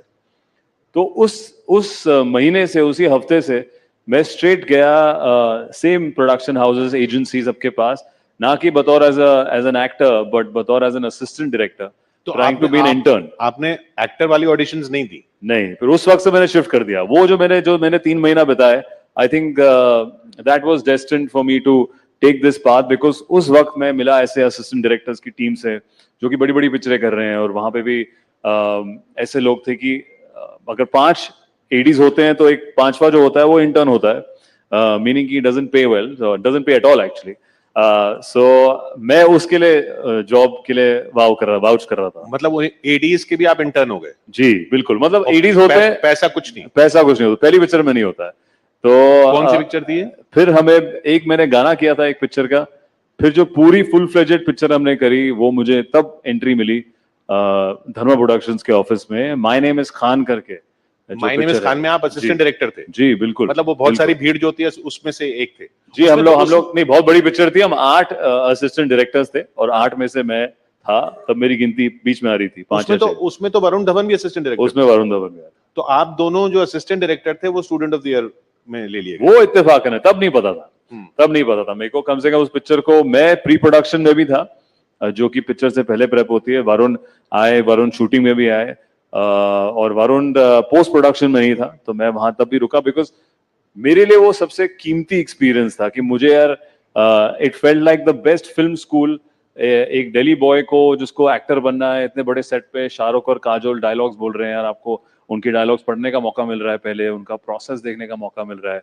तो वहां से वो जर्नी इत्तेफाकन ऐसा हुआ कि यार जब हम as an ADs camera face करते थे कभी कभी मार्क के लिए, जैसे ये लाइटिंग यहाँ पे हो रखी है, तो ये लाइटिंग सही है कि नहीं, आजा चल खड़े हो जल्दी, हाँ ओके सर, तो स्टैंडिंग देयर, और उस स्टैंडिंग देयर में लाइट उस फेस पे कैसे आ रही है जी, तो वो मॉनिटर देखते थे तब हमारे कैमरामैन, तो वहां देख देख कर कैमरामैन जी ने कोई कमेंट किया कि इसका ये टेक्सचर ठीक है लड़का, वहां पे करण जौहर जी ने देखा कि अच्छा इस पे कैमरा ऐसा लगता है, फिर कोई राइटर देखता है, तो ऐसे ऐसे उन लोगों के जहन में एक इंप्रेशन बैठता है कि ये ठीक ठाक पर्सनैलिटी है। एक तरह से आपका जो आप लाइट टेस्टिंग करा रहे थे या कैमरा पोजीशन टेस्ट करा रहे थे, आपका स्क्रीन टेस्ट हो रहा मेरा स्क्रीन, मैं 2 साल इतना घसीटा वहां पे स्क्रीन टेस्ट कर, जहां मौका मिलता था हम लोग, चाहे काजोल मैम की लाइटिंग हो या शाहरुख सर की लाइटिंग हो, हम करते थे वहां पे। और उसी दौरान आई थिंक तभी आपको पता चलता है कि कैसे चीजें जुड़ती हैं आगे, क्योंकि अगर मैंने वो असिस्टेंट डायरेक्शन के जॉब के लिए चेस नहीं किया होता, मुझे स्टूडेंट ऑफ द ईयर शायद नहीं मिलती, क्योंकि उसके प्रोसेस के बाद ही जब करण सर ने हमें, मेरे को और वरुण को कैमरा के पीछे पर्दे में 1-1.5 साल देखा हरकतें करते हुए कि भाई इनमें भी जज्बा है, इनको एक्टर बनना है, और तब तो फुल जज्बाती ऑडिशन देने में हम तैयार। वहां से उन्होंने फिर हमें 3 महीना ऑडिशन लिए बिना बताए कि यार उनकी पिक्चर की है नहीं। वो तो लेकिन डेविड धवन के बेटे थे ना, आप तो बाहर से आए हुए थे जी, तो उनके चांसेस ज्यादा थे जी। आई थिंक अवेयरनेस ज्यादा थी, चांसेस के पता नहीं, बिल्कुल कि कोई जब उस माहौल में पड़ा बड़ा होता है तो एक अवेयरनेस होती है कि यार, जैसे तभी शायद जैसे उनको वरुण वाज मोर अवेयर कि यार पोस्ट प्रोडक्शन एडिटिंग क्या होता है, यू नो मे बी क्योंकि डेविड सर एक एडिटर थे अपने यंगर डेज से, तो वो नॉलेज है, मुझे वो नॉलेज उसी फिल्म के थ्रू मिली। मैं फर्स्ट टाइम देख रहा हूँ एडिट पे कि अच्छा ऐसा एक एक कट काट करके आप पूरी पिक्चर बनाते हो, तो मेरे लिए तो वो एकदम डिज्नीलैंड था उस टाइम पे कि मुझे इतनी बड़ी पिक्चर में मौका मिल रहा है। घर में क्या बता रहे थे, पैसे नहीं मिल रहे थे कुछ भी? तब थोड़ी बहुत शुरू हुई, तब मैं उनसे एक्चुअली झूठ बोलकर बीच में, शूटिंग के दौरान नहीं बट जब हम प्रेप करते हैं, मैं जाता था अपने अलग अलग शूट करने के लिए, जैसे काफी ऐसे कपड़ों के ब्रांड्स थे उस जमाने में जो कि 1 डे के लिए यू नो मॉडलिंग के लिए फेसेस ढूंढते थे। एडी थे और बीच में मैं एक दिन जो कमाता था वो मेरे पूरे महीने का रेंट निकलता था उसमें, तो मैं बीच में जाके एडी रहते हुए दूसरी जगह भी काम कर रहे थे? जी उनको बताया नहीं था? उनको बताया मैंने, उनको तब उनको मैं सुबह मेरे को अपनी रियल लाइफ एक्टिंग एबिलिटीज करनी पड़ती थी कि you know I am just under the weather, I am not really feeling well and you know so I can't come today, तो ऐसा लो। वहाँ के बीमारी के बहाने बना के मैंने अपना रेंट दिया है दोस्तों के साथ, और कितना मिलता था उनसे भी भाड़ा मॉडलिंग लिया का? है। कितना पैसा मिलता था? I think at that time for any face, मतलब there was some, एक दिन में आप कुछ 35-40,000 रुपीज कमा सकते थे। अच्छा, 35-40,000 पूरा महीना निकल जाता जी, तो करेक्ट, उसमें रेंट मेरा 11,000 रुपए का रेंट था उस टाइम पे। वहां पे हम जुहू में 3 लड़के साथ में रहते थे। वो 2 क्या कर रहे हैं? जी, वो उनमें से एक MBA में, आई थिंक एक अभी बिजनेस कर रहा है। अच्छा। तो सबके थोड़े अलग अलग चीज, उनमें से एक को एक्टर नहीं बनना था लकली, तो वो सक्सेसफुल आगे निकल गया। जिनको एक्टर्स बनना था वो हम ही लगे रहते थे जिम और फिटनेस में, और उसमें अपना रेंट कर रहे हैं साथ में जोड़ के। But I think I had the best time, because वो स्ट्रगल के डेज की जो मस्तियां होती है वो अलग होती है। हमारे पास मुझे याद है जैसे 1.5 बेडरूम था, तो मैं हाफ बेडरूम में रहता था और इस तरफ पूरी खिड़कियां थी, एक हाफ बेड था और कबर्ड से। तो जब हम शिफ्ट कर रहे थे हमने कहा चला पर्दे लगाएंगे देखते हैं जब अंदर घुसते हैं। तो हम 2 साल वहां रहे, वो कभी हमने उतने पैसे खर्चे ही नहीं कि हमने पर्दे लगाए उसमें। तो रात को वो जुहू बिल्डिंग इन 3 लड़कों को देख चुकी होगी आई थिंक उस 2 साल में, कि वो किसी भी हालत में वो नहा के बाहर निकल रहे हैं, वो तैयार होके बाहर जा रहे हैं। हमने ना बिना बेपर्दे के उसको उस घर को रखा था और इतनी मस्ती करी थी वहाँ। और अब तो आप बिना पर्दों के रह नहीं सकते। जी बिल्कुल, अब तो पर्दे वो अब उल्टा हो जाता है। तो वो 35-40 हजार उस टाइम मिलते थे, अभी कितने मिलते हैं एक फिल्म अरे के? देखो देखिए अभी बिजनेस एक्यूमेन, ये इन्वेस्टमेंट हमने करके अब मेरी टाइम की कीमत बढ़ गई है देखो। तो वो उसकी मेहनत करनी पड़ी। वो 10 साल मेहनत करें तब जाके हमें एक कीमत मिलती है। ये एक्शन वगैरह जो आप करते हैं, ये जी पहले तो स्टंटमैन होते थे, आजकल ग्राफिक्स होती हैं, आप एक्चुअल करते हैं, कुछ ट्रेनिंग होती है? अरे नहीं बिल्कुल, आई थिंक आज के दौर में everybody wants something which is authentic, which is real, उसके लिए बहुत मेहनत करनी पड़ती है। हम लोग बाकायदा रियल लाइफ एथलीट्स की तरह ट्रेन करते हैं। जैसे मैंने एक फिल्म करी थी ब्रदर्स अक्षय कुमार जी के साथ, या तो मैंने हाल ही में जो योद्धा करी है, इन दोनों पिक्चरों में हमारे पास इंटरनेशनल ट्रेनर्स आए हैं from the US, south Africa से। उन्होंने आपको ट्रेन किया? उन्होंने बाकायदा हमें ट्रेन किया है एकदम एथलीट्स की तरह। वो हमें इतनी इंटरेस्टिंग ड्रिल्स कराते थे कि रियल लाइफ जैसे एक बॉक्सर कैसे ट्रेन करता है या एक रियल लाइफ कमांडो कैसे ट्रेन करता है। कैसे करता है? बहुत चीजें आपको दिखा सकते हैं हम, ड्रिल्स भी है हमारे पास। आप खुद ट्रेन कर सकते हैं? हम ड्रिल्स दिखा सकते हैं जो हमने यहाँ से ऑडियंस से किसी को बुलाते हैं, ये ट्रेन करेंगे। सोनल, अरे वाह, कौन है हमारे फिटनेस? सोनल आएंगी। सोनल, अरे वाह, आइए, ये ट्रेन करेंगे आपको बॉक्सिंग में। Heels can be a weapon. A very good weapon. Nobody's going to mess with you. You can remove your heels then. Come. We'll try. Acha, okay, already. We're trying to give you a drill in action. How are you? Good to see you. I'm a little scared now. Why? I'm not going to do any action. I'm just going to give you a drill that they taught me. You have to shut your eyes. आंखें बंद करके आप पहले एक point पे यहाँ देखो, and आपको ऐसा 10 बार घूमना है, और फिर जब आप खड़े होकर आंखें खोलती हैं, मैं आपको स्पॉट्स दूंगा जहां आपको पंच करना है, बस टच करना है। तो आपको वो टारगेट बनाना है। This is what a boxer goes through in one round of playing that sport, and we learned it in a film called Brothers, and we've actually done drills over this. एक timer होता है, एक practice होती है। तो अब आंखें बंद करिए, अपनी उंगलियां टच करिए जमीन पर, एंड आपको 10 चक्कर लगाने हैं पहले। Black magic. I don't know. Sounding like black magic? This will come in handy. I want to see your fitness thing. Now you put your fingers there. Now you turn around 10 times. Shut your eyes. तो आपको 10 चक्कर लेने हैं fast. But fast. Bend down a little bit. Squat.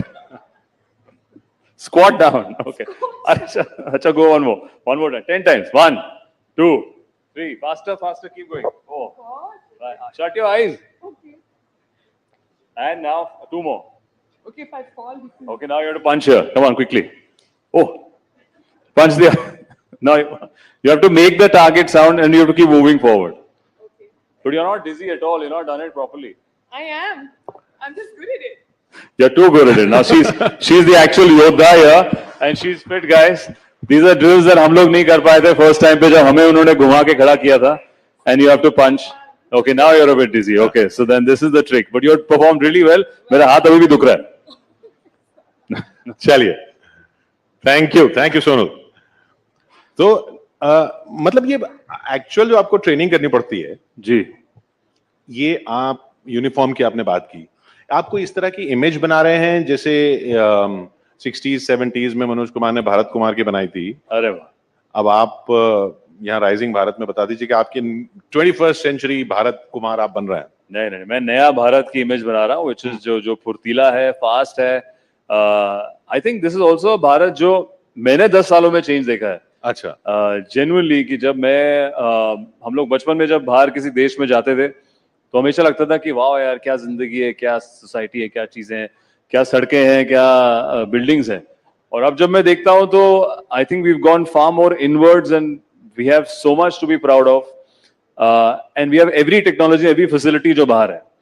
तो तभी हम एक अपनी पिक्चरों में भी जब भी दिखाते हैं अपने फौजी, या जैसे मैंने हाल ही में पिक्चर करी योद्धा, जब उसके हम कमांडोज भी दिखाते हैं, उसकी ट्रेनिंग भी दिखाते हैं, या उसकी काबिलियत भी दिखाते हैं। I think it's at par with any other military agency और military force of any other country.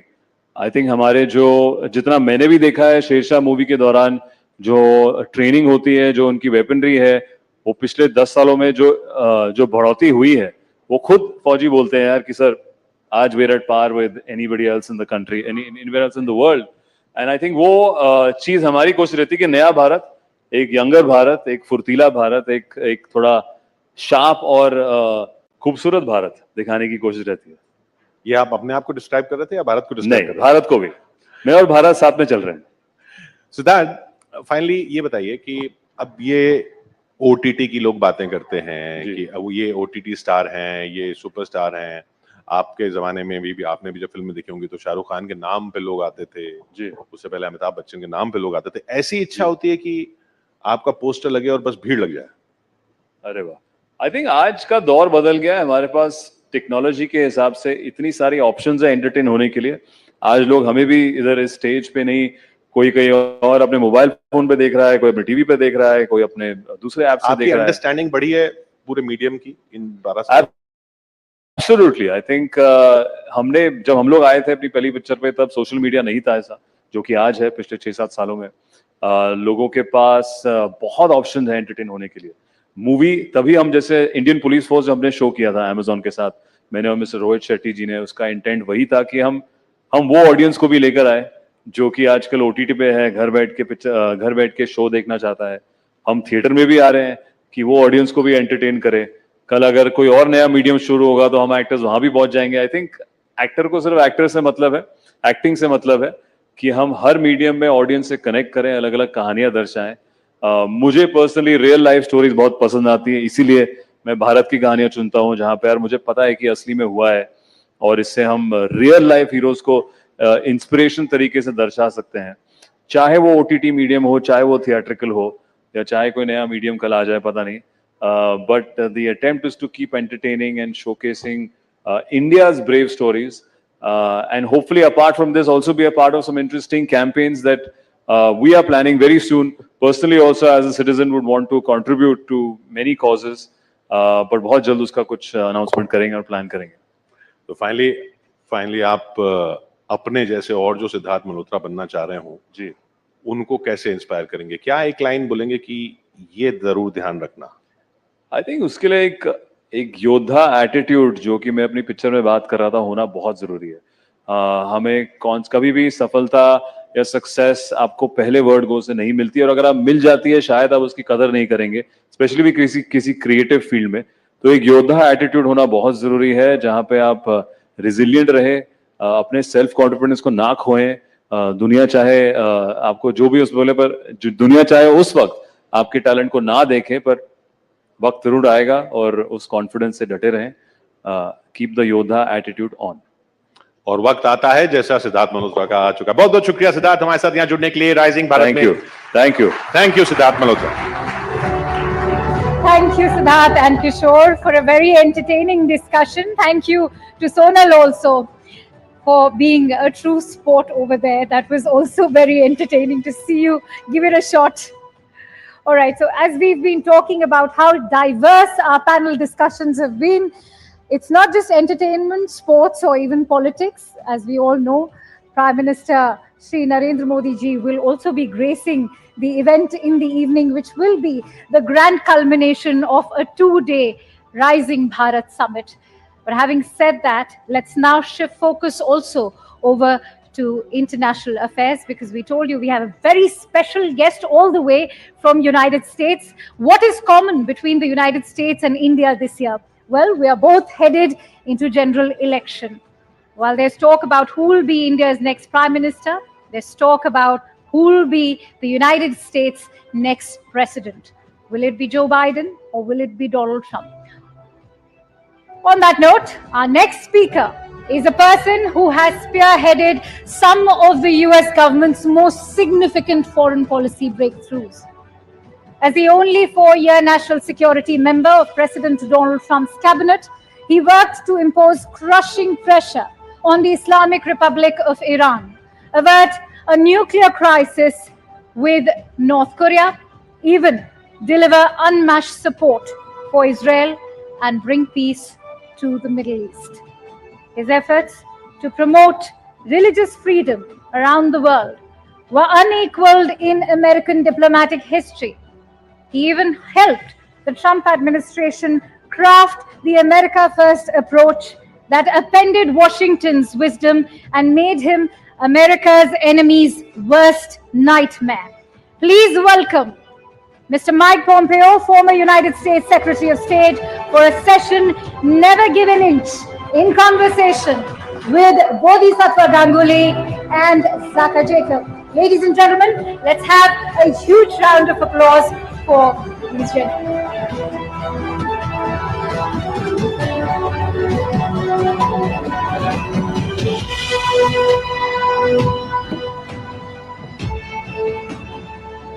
Secretary Pompeo, thank you very much for joining us here at Rising Bharat.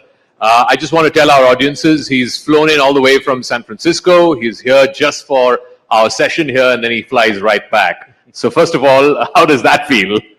I'm hanging in so far. If I drop off, someone will come save me. I'm sure. I'm fine. So let me start off by asking you. Our session today is titled "Never Give an Inch." It's the title of your book, and the thing that's of most interest to our viewers here, and you'd imagine that, is what you said about what happened in February of 2019 when you were in office, when you were Secretary of State, and you describe in your book why you felt that India and Pakistan were on the verge of a nuclear conflagration. Can you tell our audiences here and people watching home why you felt the way you did and what really pulled it back from the brink? Sure. First of all, thank you for having me here. It's lovely to be at this gathering. I know this place well. I ran a business here in India for half a dozen years in the early 2000s. So I have a special affinity for the people of India and the amazing economy that has been built here in the intervening 20 years as well. I've watched that develop. You know, you all know the facts of that night in the same way that I do, that frankly, a couple of days conflict between India and Pakistan is always risky. You top that with and connect that to any time you have two nuclear-powered nations, nuclear-capable nations, and the risk of misunderstanding is very real, and bad things can happen very, very quickly. And so Ambassador Bolton and I came to learn there was an aircraft that had crossed. I won't go into the history, but we came to learn that the national security apparatus in each country was very concerned about the other nation beginning to take actions that would be consistent with use of a nuclear weapon system. Our task, the American task, was to try and determine, A, what was real, what was just someone fearing what might happen. And so we began to deploy all the capabilities that we had, all the capabilities that our partners had, to learn what India believed they knew, what Pakistan believed that it knew, and then bring that data set all together. And that was really, in the end, you ask, well, how do you put it back in the box? That was the answer. We were able to, in relatively short order, make pretty clear that neither nation was actually moving towards that there was lots of risk, that there were, neither nation had a great deal of trust with each other. We had a pilot that had been captured. And so there was lots of anxiety and risk along the conflict zone. But it became pretty clear, and we were able to effectively demonstrate that the risk that the other side was moving towards using a nuclear weapon was very, very low, and we were able to take that tension down over the course of just a handful of hours. But nonetheless, you know, there's no issue when you're the Secretary of State for the United States of America. There is no issue that you worry about more than the proliferation of nuclear weapons and their potential use. And one of the things you worry about most is not that they will be used by someone who's doing so in a rational, intentional way, define rational however one might like, but rather based on a set of facts that isn't real, that there's a mistake, false release, some kind of storyline, some propaganda, some deep fake. You can imagine lots of things that would create a situation where it would get to a place you can't get it back. And we wanted to do everything we could that day and night to make sure that that moment didn't arise. And in this case, it did not. I just want to talk a little bit. Last thing I'll say is really good professional leadership on all sides. The team that worked for me, the teams that were both in India and Pakistan did a very nice job that evening of managing a very heated moment. When you were Secretary of State and in the Trump administration, the Pakistan policy was much more hardline than what we've seen in the last 4 years under the Biden administration.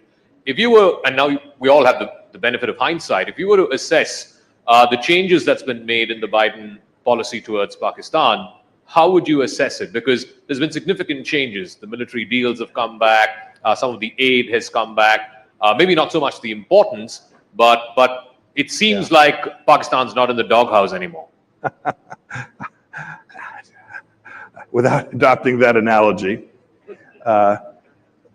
we came to believe that the policy that had been before us under President Obama, and frankly under Republicans before that as well, that engagement policy had not successfully delivered an outcome that was good for the United States. So we took us a little bit, took us 6 or 8 months, but we reversed course with respect to Pakistan in material ways, providing lots of things that Pakistan wanted.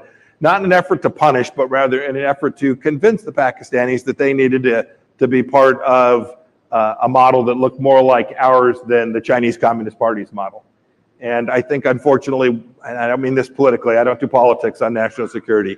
I think, unfortunately, the last few years have demonstrated that we were right, that the policies that we had were more likely to reduce Chinese Communist Party influence in Pakistan and the risk of extremism in Pakistan more than the policies that have been adopted these last couple of years. I think we largely had it right. I wouldn't say that about every element of our policy there, but we largely had it right. You compound that with the failure of America in Afghanistan, and I think American trust and leadership in this region has been diminished in these last 3.5 years. Just to ask you a variant on that question, one of India's strategic goals of this administration, even administrations before that, is to what we call the de-hyphening the India-Pakistan relationship. That India is a rising power. It's now the world's 5th largest economy. In 5 or 6 years, it'll be the 3rd largest. And therefore, India and Pakistan should not be clubbed together, which it may have been if you go back 15 or 20 years. From your vantage point, you've held the Secretary of State position for 4 years and 3 years that has followed. Do you think India has succeeded in doing that? Yes. So it has. Yes. I think it's succeeded. More needs to be done. But there's no doubt these two countries have taken fundamentally different directions, and I think you have economies to prove it.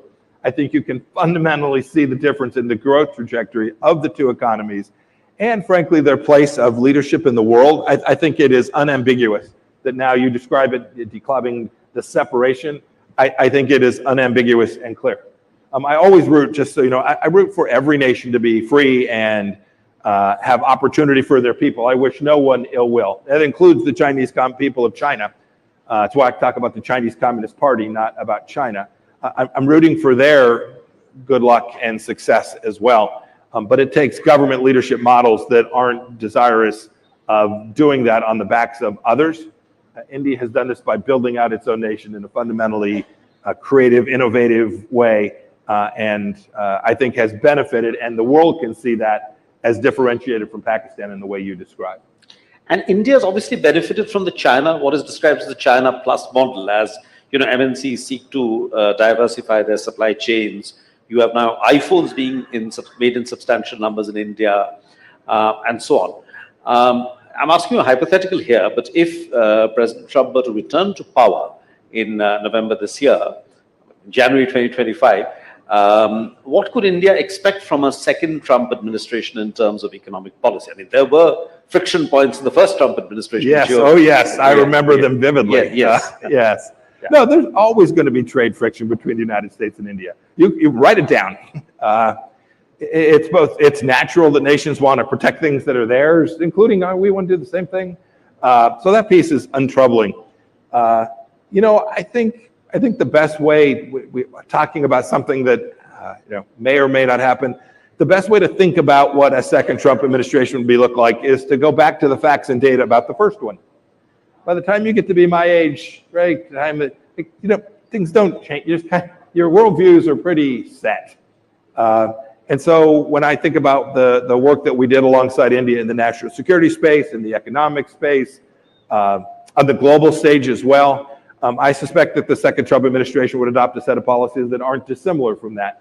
That includes, if you read a book by a fellow named Robert Lighthizer, talks about tariffs and their economic benefit to the United States of America. I have a somewhat different view of that. But it is something that President Trump used in his first term, and I have every expectation he will continue to use that tool in the second term as well. Maybe different It'll certainly be different for different countries, but the idea of developing a deepening bilateral trade relationship with India was something that was central to our effort for our 4 years. I suspect if President Trump were to be reelected, that would continue to be the case. And will he have a second term? Oh, goodness. You all see the same data I do. I don't predict. It'll be very close. It'll be competitive. There'll be a half a dozen states where it will be material to the outcome. I'm hopelessly biased. I think that the American people are radically better off with a President Trump than they would be in a second term of President Biden. It probably doesn't surprise anybody that I think that. So I'm hopeful. I'm hopeful the American people will elect President Trump, and we will begin to build America's place, its leadership in the world in the same way we did, and that the American economy will continue to accelerate in the way that it was before COVID was unleashed in the beginning of 2020. A Trump second term may be viewed favorably here in India from New Delhi's point of view, but how may it be viewed from Beijing, from Riyadh, from Tel Aviv, from Kiev, and of course from Moscow? Oh my goodness. They gave me half a dozen. There'd be very different answers. Where do you want me to start? No, will the world be worried, especially given what we saw in the first 4 years of Trump? Should the world be worried how his presidency, if at all there is a second term, his presidency may shape these relationships? Yeah. No, the world should be thrilled. I mean, how many wars started for those 4 years? Anybody got an idea? Zero. Yeah, zero. We now have a major conflagration in Europe, continuing now 2 years on.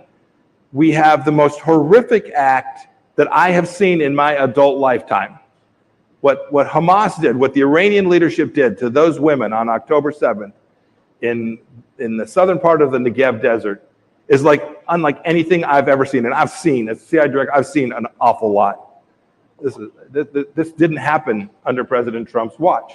Instead, we built peace and prosperity. We built what became called the Abraham Accords. We had 4 nations declare that they were no longer going to be hostile to the nation of Israel. We knew that Jerusalem was the rightful capital of Israel. Basic things that most of the people said, this will cause World War III. I remember, I was there. Mike, if you strike Qasem Soleimani, World War III will ensue. The truth is, just the opposite happened. We saw the entire world come to say, those people are serious. And they are going to defend the things that they promised to defend. Vladimir Putin didn't take an inch of Ukraine on our watch. He took a fifth of Ukraine under President Obama, and then he stopped. And then he went back at it again just a few months after we left. I know, New York Times, CNN, International, they'll tell you it was just pure luck. Fair enough. Maybe we did have good luck. Maybe the good Lord was with us. We can ascribe it to whatever we want, but I know it happened. Afghanistan didn't fall under President Trump. Right? These are things that we can factually present that are indisputable about the world being better off. So when you ask, should the world be worried about President Trump, I think the world will be fundamentally more prosperous and more secure were President Trump to be given a second term, another 4 years.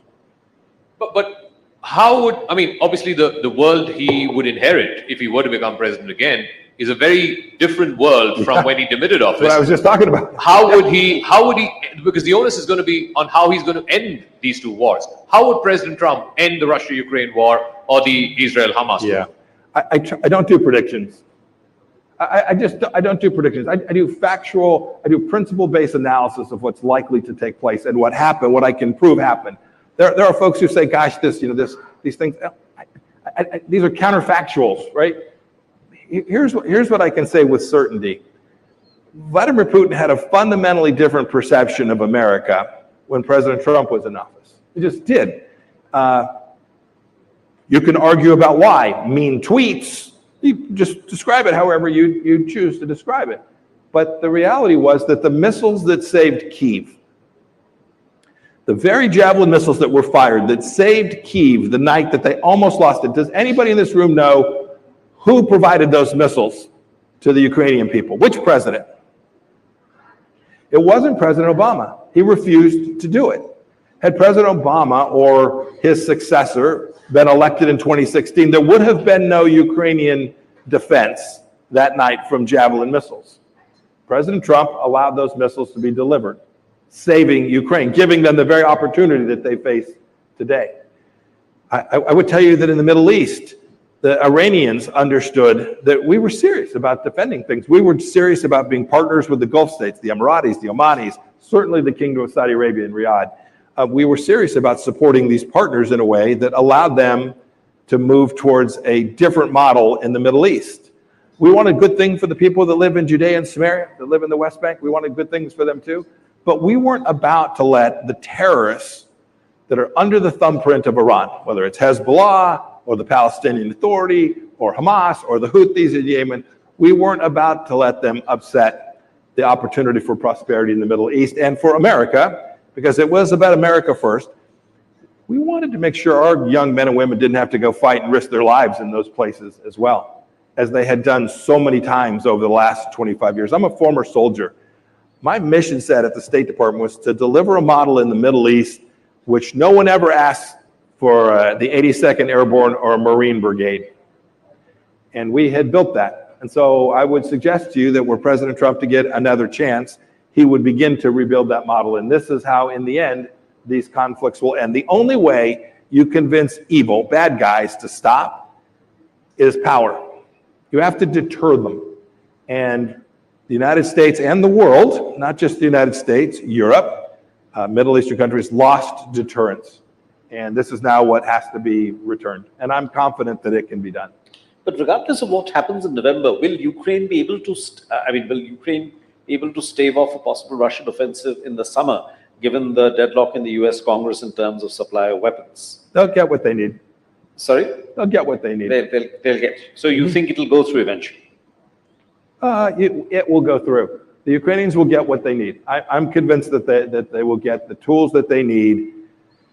But I'll be honest, the fact that we've provided these weapon systems to them for now 2 years plus, we collectively, the Europeans, others as well, the Koreans, many nations, not just the United States, we haven't let them win. You have to win. In the end, you have to convince your adversary that the cost of continuing conflict exceeds the benefit. This is deterrence 101. This is economic 101. This is what you teach your children. When they behave badly, you have to convince them that their bad behavior, which they enjoyed and benefited from, their bad behavior is exceeded by the cost of that bad behavior. And that's what we lost. And we have to allow the Ukrainians to do that, and we didn't. I'm afraid we're not doing it in Israel either. Today, the President of the United States and many countries, the United Nations, I think India voted that way as well, is trying to constrain the one actor that has a chance of actually creating peace in the region. Right? The leaders of Hamas to this day, tomorrow there will be a ceasefire, everything shuts down. What's Hamas going to do tomorrow? What would Iran do tomorrow? They'll go right back at it. This is no nation. India wouldn't allow this. India would not sit still for having their women raped and murdered at the level that happened that day. You'd go take care of whoever did it too. And by the way, the United States should support you in doing that. And if you had Indians held hostage, we should support your effort to go back and get those hostages. Today, there are not only Israeli hostages, but American hostages being held by Iran. And rather than pay them billions of dollars, we ought to go win. And this is the challenge. We didn't tell Israel, by the way, that they couldn't go into Gaza. Think about this. Think about the difference here.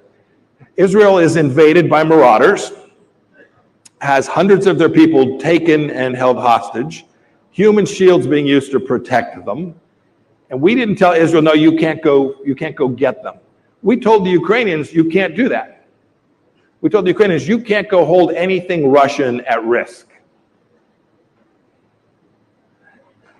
If you're sitting in Russian leadership, not just Putin, but Russian leadership more broadly, and your mothers put their children to bed peacefully every night in Moscow and St. Petersburg, versus the Ukrainian mother who puts her child to bed and prays that the missile won't come through the building that night, this is asymmetric. And this is the thing that will continue to drag this European conflict out. We have to hold something that matters to Russia at risk, or at least convince them that we will. I just wanted to stay with Ukraine for a moment. So you don't subscribe to, sort of an intellectual theory of the present day right in America, or parts of the present day right, is that Ukraine is a distraction, and actually the US should focus more on Taiwan and so on. You don't subscribe to that. And one strand of the theory is that the whole expansion of NATO eastwards was some kind of a provocation to Russia. I mean, the same set of people usually say about these things. What are your views? No, this is Russian propaganda. NATO no more threatened St. Petersburg than a man in the moon. I mean, come on. Like, can we just all, we don't have to tell your kids, but like, can we just all agree here today? Does anybody think Vladimir Putin really feared that NATO was going to roll into Russia? Maybe. I don't think there's any evidence to support that. By the way, the United States made a promise to Ukraine in 1994 in the Budapest Memorandum. We said, give up your nuclear weapons, Soviet-era weapons, and in exchange for that, if you come under threat, we will support you in your defense. The world knows that America made that promise. If we walk away from that, good luck getting Chairman Kim in North Korea to give up his nuclear weapons. Good luck getting any nation to give up anything that matters to them based on an American guarantee. So I would argue there is a deep, important commitment there. Second, to your point, this is a European conflict. I was a soldier now decades ago. My first assignment as a young lieutenant was patrolling the then East German border. It was a great job. Drive up and down M1 tank, put the tank away, go drink beer. Great job. European kids were sitting at the bar when I got there. Europe has to do the work, just as India needs to do the work in this region. Japan, South Korea, Australia, the list goes on. Regional nations need to do the job in the first instance to secure their own sovereignty and their own freedom. That's true in Europe. But America has a deep interest in Europeans' continued integrity and success as well.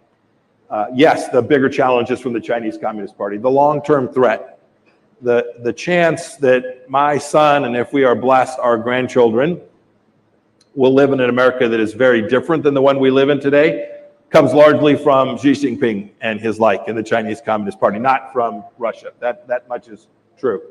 But it doesn't mean that we can allow a sovereign nation to be invaded by an aggressor. We will only encourage folks like Xi Jinping, whether that be in Taiwan or in Los Angeles. And I would remind you here too, it's as true in India as it is in the United States. The Chinese Communist Party isn't just a threat in the Taiwan Straits. They're inside the gates. The largest spying operation, I believe, ever conducted on America wasn't by the Russians. It was being conducted out of the Chinese consulate in Houston, Texas, with diplomats operating undercover. And we closed the consulate. We made the decision to close the consulate. Not an easy decision. You can imagine. Oh my gosh, what will the Chinese do? Will they invade Taiwan? Will World War III? What they understood was like, these guys, good on you. You figured it out and you crushed it. They remain a threat. They're all around us. They're working hard inside our countries. They want to change the nature of India as well. They want it to look more like them than you. And we can't let that happen inside our own countries either. It's complicated. I get it. Deep trade relationships for India. Deep trade relationships, economic interests for the United States of America as well. I know them very, very well. We have to find a model that delivers security and prosperity for ourselves, protects our own trading bloc, and the rules that have delivered India to the place that it is today. And if we do that well, I'm convinced China will end up having to follow suit. I want to talk a little bit about China in the context of India, particularly because of the changed situation in the last 3 years since the Galwan incident at the border happened in 2020. There is a perception, there is a school of thought here in India which says the Chinese are poking and testing, and the more India is moving in the American orbit or becomes closer to America strategically, then it just incentivizes them to try and do that more, to be more militarily adventurous. What would you say to that? If you choose to adopt the model of appeasement, you'll have more Chinese aggression. What does Xi Jinping respect? Does he respect someone who shows up and pays a tithe, an offering, bends the knee? Or does he respect someone who stands up and says, no, I'm the leader of Latvia. I'm the leader of Bangladesh. I'm the leader of America or India. And I'm going to damn well do the things I need to do to make sure that my people are served well. That's the place with which you can have conversations with Chinese leadership. You can't have relations with the Chinese leadership when you tell the Chinese leadership, no, it turns out we just want to talk more. And yeah, we're happy to let you run vessels into the Philippines. We're happy to let you make cockamamie statements about the South China Sea. I mean, just ludicrous statements about the South China Sea. More ludicrous than thinking that NATO was going to invade Russia. Right? These are propaganda campaigns intended to do what Chinese Communist Party intends. This isn't about military power. Military power matters. You must have it. This is a check the block, have to have it. India must have it. We must have it. The West must have it.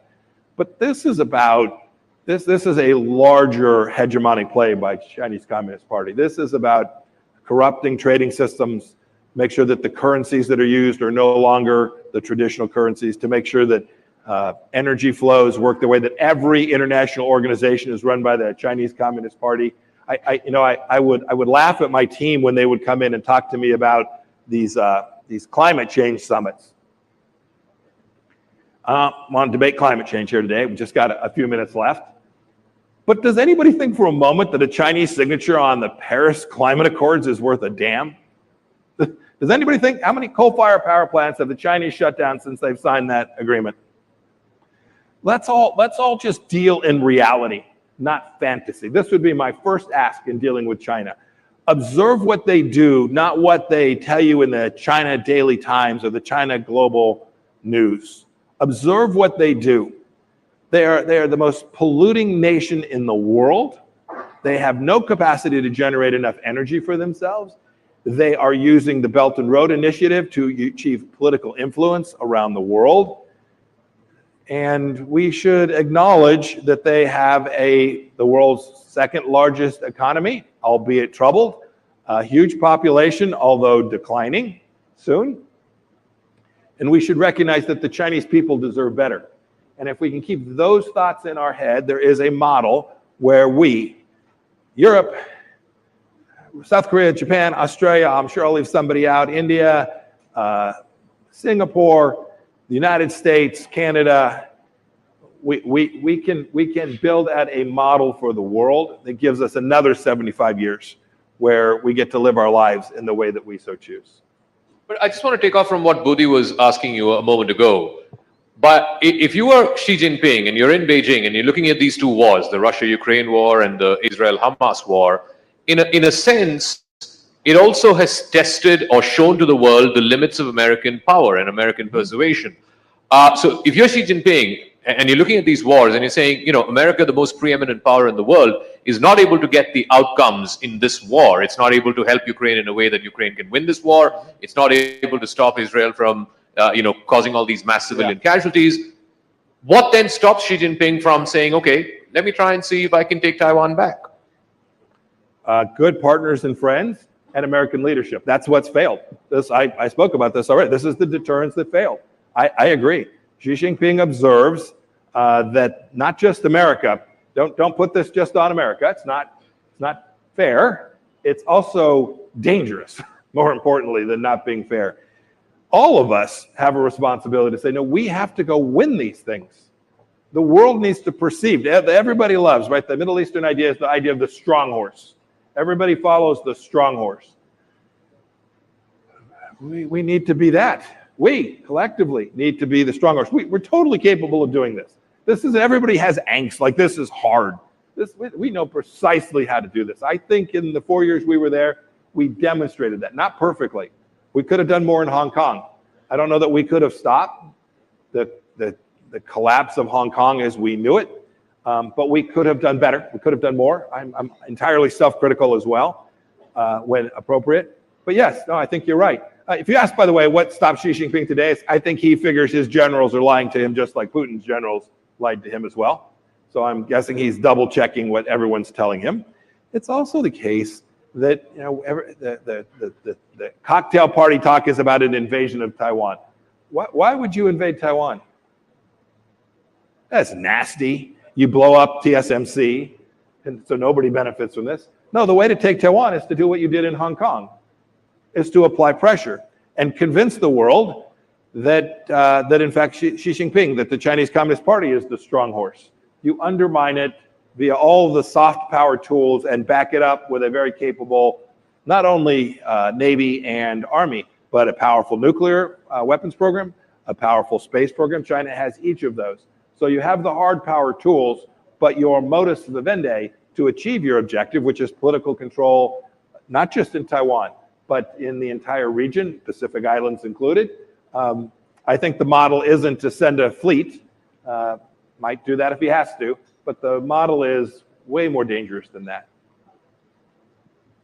About India and Mr. Modi, there is a view among certain institutions, maybe even sections of the Western press, that look, while he's great for the economy and India is the fastest growing large economy and so on and so forth, there is this whole narrative about democratic backslide and freedoms being under threat. Yeah. I'm sure it was there when you were in office as well. What would you say to that narrative, having interacted with Mr. Modi himself and members of his cabinet in the 4 years that you were in office? You know, it's interesting because that narrative of, what did you describe it as, backslide? Democratic backsliding. Is the headline in the New York Times today about if President Trump were to be reelected, democracy is at an end. So just, you should know, I have a view on these things. No, my observation was indeed uniquely different from that. My observation was about an India moving radically forward in all the most central areas. We don't get it right in the United States every day either on these same set of issues. I was deeply aware of this. What we ask is progress, and you know, we put religious freedom at the very top of the list of things we talked about. We spent a lot less time talking about climate change and a lot more time talking about religious freedom at our embassies around the world. I'm sure that's true for the embassy here today. You'll get it right. I'm confident you all will get it right. You will demand that your democracy be defended and protected. And when your leaders don't, you'll upbraid them. You'll bring them back to the place that you want them to be. And so I didn't observe this. And you asked, did I see this when I was there? I didn't observe this backsliding of which you speak. I give one other thought about the way we approached the internal policies of other nations, most especially for democracies. Less true for authoritarian regimes, but for democracies, we acknowledge that this is tough stuff, that the political fighting that takes place amongst political parties, amongst political actors inside of political parties. As a congressman, I'm perfectly attuned to that. We should welcome that. This is to be encouraged. This exchange of ideas, this political space to express one's view is vitally important. So when I see that take place in India, and I see one party saying, oh, and another, I think, you know, this is the best of our tradition. And I certainly experienced that when I observed it from my time in office as well. I must say it's one of the things I regret about what happened just last week in the United States, where we had a senior United States senator go to the floor of the Senate and speak about another democracy, Israel, and suggest that the Israeli people needed to change out their leader. Wow. That is Senator Schumer asked for regime change in Israel. That's really quite something to me. It's in my view deeply inconsistent with the American tradition about how we respect our fellow democratic peers around the world. We should honor their traditions. They'll choose paths that are different than ours in many cases. But man, I have confidence in the Indian people in ways that apparently Senator Schumer doesn't in the Israeli people. Can I, we almost out of time. Just let me ask you a quick question. Would President Trump concede if he lost this time around? I'm sorry? Would President Trump concede if he lost this time around? Oh, sure. Of course. Yeah, of course. I'm still waiting on Secretary Clinton to concede in her election. She did the next No, day. she didn't. She still tweets, go look them up. She still says the thing was fixed. Fair enough. By the way, Al Gore thinks he lost. I still won in 2000. Fair enough. We have rambunctious, very competitive elections in the United States. But we also have a court system and a rule of law that conducted a peaceful transition of power, which caused me to grab my bag and walk out of the door on January 21st at noon of the year 20th of January 2021. Worry not. Whatever CNN International tells you, we will have an election. The election will proceed, and we will have a president duly elected. He'll give an inaugural address starting right at noon that day. It will happen. You can write it down. You heard it here first. All right, ladies and gentlemen, Secretary Michael Pompeo of the United States. Thank you very much for joining us.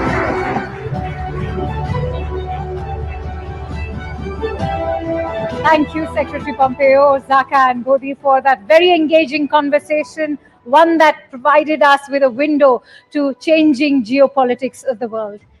And with that, ladies and gentlemen, may I now invite upon Shireen Bhan, Managing Editor, CNBC TV, to introduce our next speaker.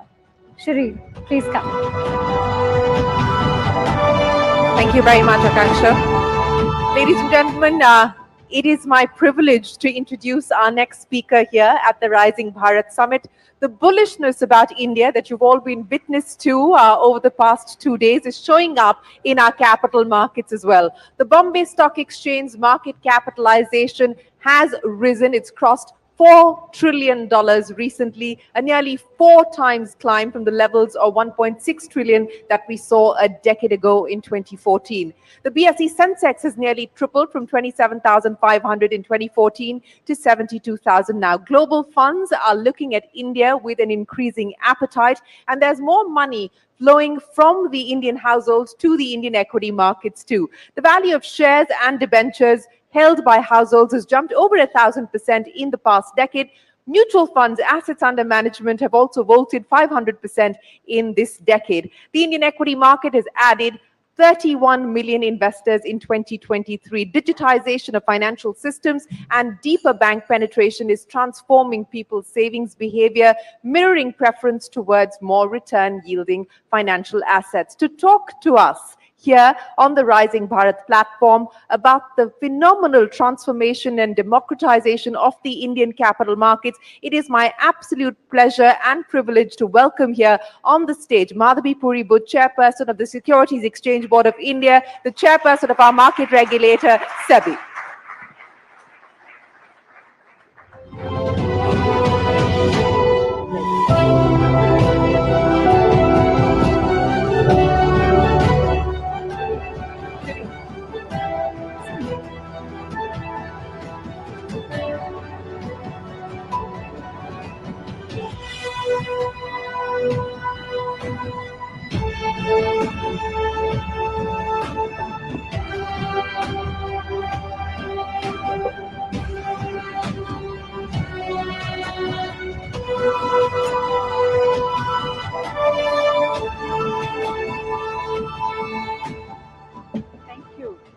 Good evening, ladies and gentlemen. I must admit, I'm a little nervous here today because Shireen has asked me to deliver an address, which is supposed to be 25 minutes long. And I'm really worried because at the best of times, 5 minutes, 10 minutes is good. But to the best and brightest minds in the country sitting here today, I can't think how I can keep you engaged for 25 minutes, but I shall try. So the strategy is to share with you some stories along the way in terms of what is happening in our capital markets. So as we think about democratization of the capital markets, to me, the question that starts right at the beginning is, what do we understand by democratization? And in order to share the story of many years ago, it's a story about one Mr. Murthy. Oops. Go back.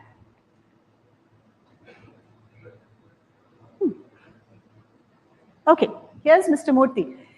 He was a real person, Mr. Murthy, in Hyderabad. Looked pretty much like this. This was the early days of online share trading. And when I met this gentleman, he was a small trader sitting in Hyderabad. We spoke partly in English, partly in Telugu. And he said that he was extremely delighted with online share trading. And when I asked him why was this the case, he had two very simple things to say. He said, you know, I like to trade, but I trade very small amounts. So the sub-broker doesn't really care much about me. And I have to keep pestering him and following up again and again. And he just often doesn't even take my phone call. And if it's a really volatile day, so there's no chance of my being able to get through to him. And all the volatile days, I miss the activity in the market because the sub-broker simply won't pick up my phone. And he said, online share trading gives me an equal right, like all the bigwig investors, to go and buy and sell my shares. That was the day that I learned what is meant by democratization. We often think only of entry, you know, access to come in. What he taught me was access to get out as well. Because in a large part of any industry, any product or service, there are many people who encourage you to come in. But do you have equal access and as much service from them when you want to go out? So to me, democratization needs to encapsulate not just ease of coming in, but ease of being served right through the life cycle of being an investor, and indeed the ease of going out.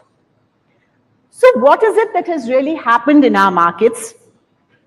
I will take you to another story. This story is about Mr. Kamath. Many of you know him. I've taken his permission to narrate this story. It's not a professional story. It's about Mr. Kamath, the man. Mr. Kamath has household help, and he was really keen that they should participate in the growth of the country, the growth of the markets, and really create wealth for their children and their families.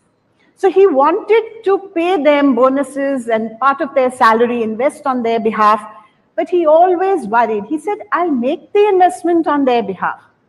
But tomorrow when I am not here and they need to be served and they need to exit, who will be there to serve them? They will be lost in this world. Right? His domestic help, his driver, his maid at home, his sweeper, his cleaner. And then one day, we showed him a demo of MF Central. Those of you who are familiar with it, this is unprecedented anywhere in the world. And when I speak at IOSCO, which is our global forum for market regulators, they simply cannot believe that an entire industry, 50 different mutual funds, have come together to say that here is the one place where you will be served through a single window. It's not just about buying through a single window. That everybody does because of their own commercial interest. But to be served through a single window. So if you say, I want to change my address, and you are holding units in 5 or 6 different mutual funds, you upload it once, it automatically goes to all 5 or 6. Whenever you have any service request, you say, I want my account statement, I want my tax statement, I need to give it to somebody. You upload once, it goes to everybody. Single window to be served during your entire life cycle of holding that. Now, this is truly phenomenal. It's not just about the fact that technology enables it. It's about the fact that the entire industry chose to come together and offer this and say, this is not a space where we need to compete. This is a space where we need to collaborate. And that's what creates the democratization. Third story. This is Shakti Amma. Many of you may be aware, I am a Unilever wife, so I'm very aware of who Shakti Amma is. So this is the local Kirana wala lady who is in every village of the country. What is our ambition? Our ambition is that just as Shakti Amma is selling these little sachets of everything, and we know the entire story about how the shampoo market in India exploded when it moved from bottles to sachets, and people could afford to buy a 1 rupee sachet or a 2 rupee sachet of shampoo, but could never have afforded to buy a 100 rupee bottle. The market just exploded. So our objective is that in similar vein, we are looking to do sachetization of all our financial products. Again, the industry is coming forward to play such a marvelous role. So at the moment, the mutual fund industry tells us that a 500 rupee per month SIP is profitable for them. While many of them actually offer as low as 100 rupees a month, it is not profitable. They're sort of doing a bit of cross-subsidy while they build up volume. We as a regulator know that unless it is viable, it will not be pushed. So we are working very closely with the industry to identify what are all the costs, including some of the regulation-driven costs, which is making this unviable at a 250 rupee SIP. So again, it's something world over, people cannot understand how a $3.50 per month investment can be made viable, but it is the magic of digitization. So for me, the journey of democratization is all about the journey of digitization.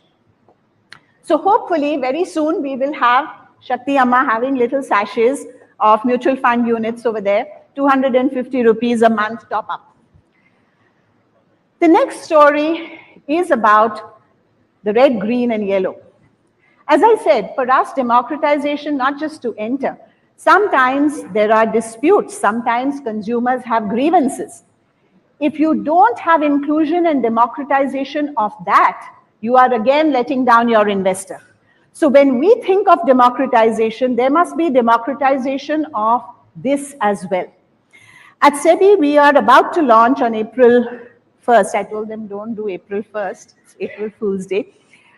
We are about to launch, Scores 2.0. It's a new version. It's absolutely fantastic. You know, the way the entire workflow of handling consumer investor complaints is completely automated. It is linked to every other system in the market. So for instance, when you go there, in our version 1.0, when an investor went there, he had to register for his complaint and he had to put in his email ID, his phone number, his this, his that, to just register that he wants to put in a complaint. And we asked ourselves, why is he doing that? He's coming here to complain because he's already an investor. So we should be having his data. Why are we asking him to put it again? Right? So we have to make it easy for that person that Mr. Kamath told us he wants to invest on behalf of. So now if he just puts in his PAN number, you all know PAN is essential in our country for being in the market, automatically the system talks to our KRA system and pulls all the data and says, this is your phone number, this is your email ID, this is your address, if this is you, please proceed. So simplifying it to this extent from the start of registration of a complaint to taking it to the end of an online dispute resolution mechanism of arbitration and mediation, the entire process with 3 levels of escalation for the consumer, for the investor, is something that has now been digitized. And the objective is democratize this thing for them, which is their dispute resolution. If you don't do that, you're just paying lip service to the fact that you allowed them in, but are you serving them in a democratic way? This one is a story of loss. You know, normally when we would think about loss in the markets, you would think somebody lost money in the markets, but for us, this was not that loss. It was about the loss of a dear one. So if this person sat there or was standing there and got the news that his father or his mother passed away and he's just sitting there, that he's just lost his parents, that is grief, that is loss, that is pain. And what we said is, at a time like that, for us to give this investor the runaround and that he cannot claim the assets of his parents is just the most appalling thing possible. So what have we done about it? Again, full credit to the entire market ecosystem. About 50 odd legal heads across the ecosystem sat together, arrived at a common set of documents that they will all accept. And now if a person goes online and submits one set of transmission documents, death certificate, etc., across the entire market ecosystem, all mutual funds, all depositories, everything, you get, nobody will ask you for another document. So you have to be, this is what democratization is about, so that it's just easy for people even at a time like this. And if the regulator cannot empathize with loss, then of course we need to have our heads examined. Sorry. I do want to quote a few numbers. Shireen mentioned some. I love to quote Nandan. You know, he's the, I would say, the guru for all things digital. And when he highlighted this, you can see the numbers there. The numbers themselves are not important. You know, what we talk about the hockey stick effect at a company level, imagine this is the hockey stick effect at an ecosystem level. So the entire Indian ecosystem is one. It's not one company outperforming to deliver the hockey stick. It is the entire ecosystem that is able to deliver this. And therefore, you know, the whole SEBI eases the know your client process by enabling online KYC, use of Aadhaar, etc. And look at the way in which that hockey stick effect is now achieved. And of course, the numbers show up that between, 10 years ago, Nandan presented this last year. So what is the ratio of physical to digital forms? And on the back of this, the monthly systematic investment plans have multiplied by 6x.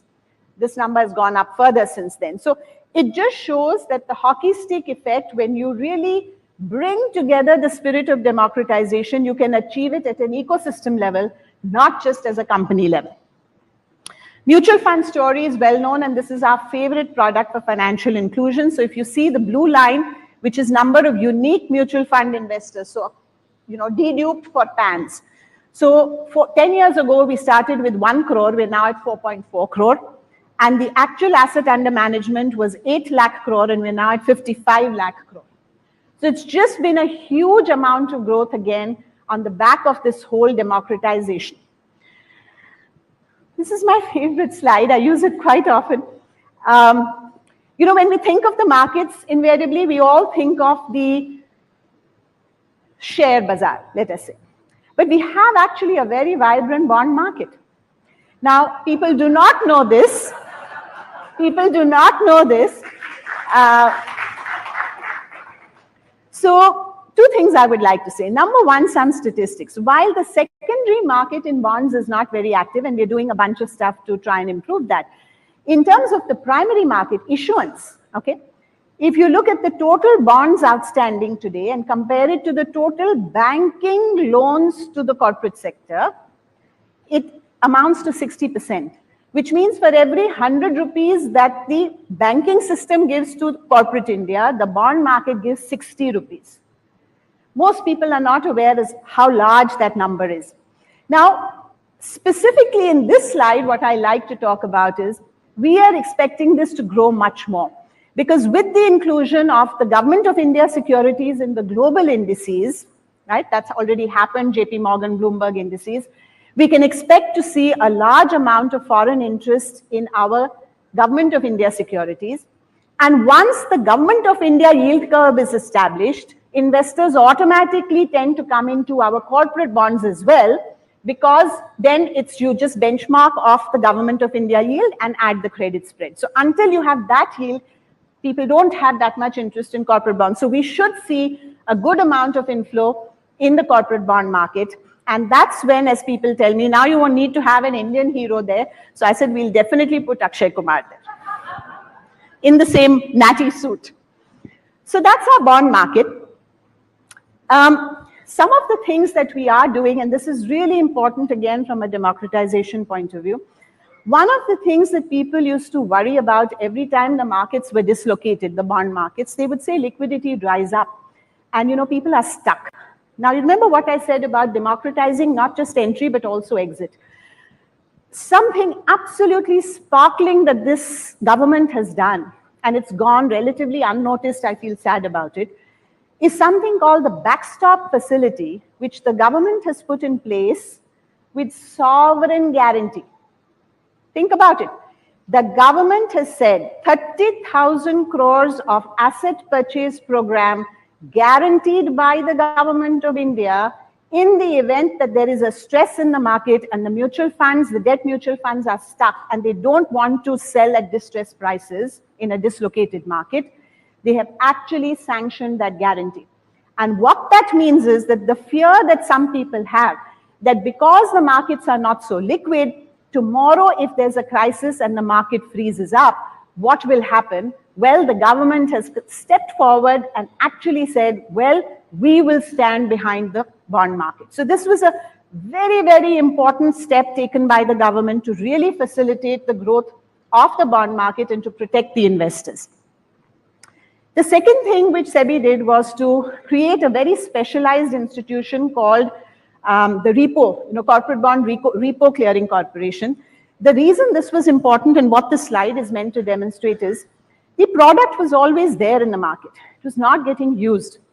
And we realized that the exchanges who are focused on equity will never have the management bandwidth to focus, eat, dream, drink, breathe the bond market. So we created a whole new institution. And we were told, it's very hard to set up a new institution. Yes, it was hard, but it was created. And that again was a cooperative effort of the entire mutual fund industry. So, this is, every time I narrate these stories, as I said in ASCO, people cannot believe how much cooperation and collaboration exists in our ecosystem for people to come together to grow the market. So this is an institution, and I'm very proud to say, I believe in February, they crossed 10,000 crores of repo on corporate bonds. That's what focus brings. This is one of my favorite products for the future, REITs. I believe that, there's just so much latent demand in our country for real estate. And for each of us to own a little bit of that action and that wealth creation, and to try and participate in what can potentially be an inflation-proof income is so important. Again, we have found that when we shared this vision with the industry and said that in order to retailize, in order to democratize REITs, we need higher levels of disclosure and compliance. I cannot tell you the cooperation we got, and they've all agreed to a much higher level of disclosure and compliance so that the regulator has comfort to really retailize this product. And of course, consequently, we went ahead and announced something called the small and medium REITs, which means that even assets as small as 50 crores, otherwise our threshold was 500 crores. Only the big boys were participating. We brought it down to a 50 crore asset, and we've reduced the investment size for just folks like you and us and everybody else to be a part of this entire area which is set to grow. Our own back of the envelope calculation tells us that over the next 10 to 15 years, the REIT, InvIT and Muni bond market will be as large as our equity market today, 1 time GDP. That is our belief. So where is that growth going to come from? Where is the capital formation going to come from? This is what our belief is, that this little piece of heaven, this little piece of real estate, this little piece of infrastructure, democratized across millions and millions of people, is what is going to create the next 1 time GDP market for our country. I think one additional step that we took towards democratization of what we call the issuers. This was all about the investors. Now, what about the issuers? We recently inaugurated the listing of 5 NGOs on our social stock exchange. Again, many people told us it's not worked anywhere in the world. Why will it work in India, X, Y, Z? And our belief was no. A, we will make it work because we have the technology and we can take it far and wide. And B, we have again faith in our ecosystem, which has done so much. And therefore, we actually saw 5 NGOs listing together very recently last week as the first set of NGOs to list and make available a very transparent and trustworthy ecosystem for people to donate. So that's our social stock exchange in terms of creating democratization of issuers. Now, even a nonprofit can be an issuer. How do we achieve all this? And I'm often asked this question, and I think the answer is very simple. On the one hand, of course, technology. I mean, there's just no doubt about that. But the second is co-creation. Everything we do is co-created with industry. SEBI has always had a very rich tradition of doing very extensive discussion and very rich advisory committees on policy making. The big step we took about a year ago was that we moved that spirit of cooperation and co-creation into standard setting. So we've set up something called Industry Standards Forum, which set down the standards for implementation of SEBI regulations. And the amount of work that has happened in this last, I would say, 7-8 months, and the kind of, ease of compliance that has been brought about. So SEBI had to make some changes because when a logical argument was presented to us, obviously we're going to listen to it. The industry came up with some brilliant ideas on how to do that. So the entire spirit of co-creation has been extended and democratized. So it's one more form of democratization, that the regulator does not have a monopoly on policy making. Regulator also does not have a monopoly on standard making. So this spirit of collaboration and co-creation is one of, I think, the biggest strengths of India, along with our technology. On the technology, of course, as I said, it's just there for everybody to see. And Shireen and I were speaking that many people across the world cannot even understand how we can implement 90-day projects. People say we barely get our terms of reference in place in 90 days, and you guys just sort of implement things. So it just comes from, I think, the speed, the attitude, the talent. So many of our young people are tech-oriented, quant-oriented. So all of this really is a huge advantage for us as a country. And therefore, with this entire democratization for the investor, for the issuer, for decision-making, for policy-making, all of this together is really wonderful to look at it and say that this market, therefore, is contributing to capital formation for the real economy. And that's where the driver of growth is going to come from. And at the same time, it is creating wealth in the hands of our citizens. And what a beautiful win-win outcome that is. And that's all thanks to the democratization of the capital markets. Thank you.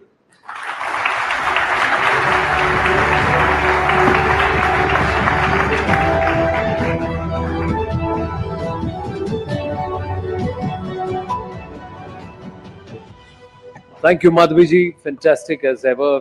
And such a pleasure to have you here with us. And thank you for making the time. Really appreciate it. Ladies and gentlemen, you can be a little more generous with your applause, please. Thank you very much. Thank you. And now I have to request all of you to cooperate with us, and very humbly so, because we now have to follow the SPG security protocols ahead of the Prime Minister gracing this Rising Bharat Summit, ladies and gentlemen. In exactly about 90 minutes from now, Prime Minister Narendra Modi will be here with us to address this gathering. Leading for Global Good is the theme. Rising Bharat Summit concludes with that grand finale with the address of Prime Minister Narendra Modi, the most popular leader in current times. Now, here's what we'll have to do. We'll have to make our way out, and we have to clear the Darbar Hall for now. And I request all of you to please cooperate, because there will be yet another round of checking and frisking. Please try and avoid carrying battery packs or electronic gadgets with you on your way back in. Around 7 p.m., we will start letting people in as soon as we get the thumbs up from the SPG. Everybody has to make their way out, and you have to come back in, and we'll have to do it in an orderly manner. Everybody, I mean everybody, will be checked. So there's nobody who can come out and say, "Meri checking ki zarurat nahi hai, sabke checking ki zarurat hai." Everybody's going to get checked. I request you to please be orderly. Allow the ladies to make their way out last. Let's not crowd around the exit door. One by one, please. And all our guests, all our attendees are requested humbly to please cooperate. And there will be some specific seating in some areas that will be marked out for some specific guests, and also to adhere to the SPG protocols. Kindly cooperate and help us put up a fantastic evening. Thank you.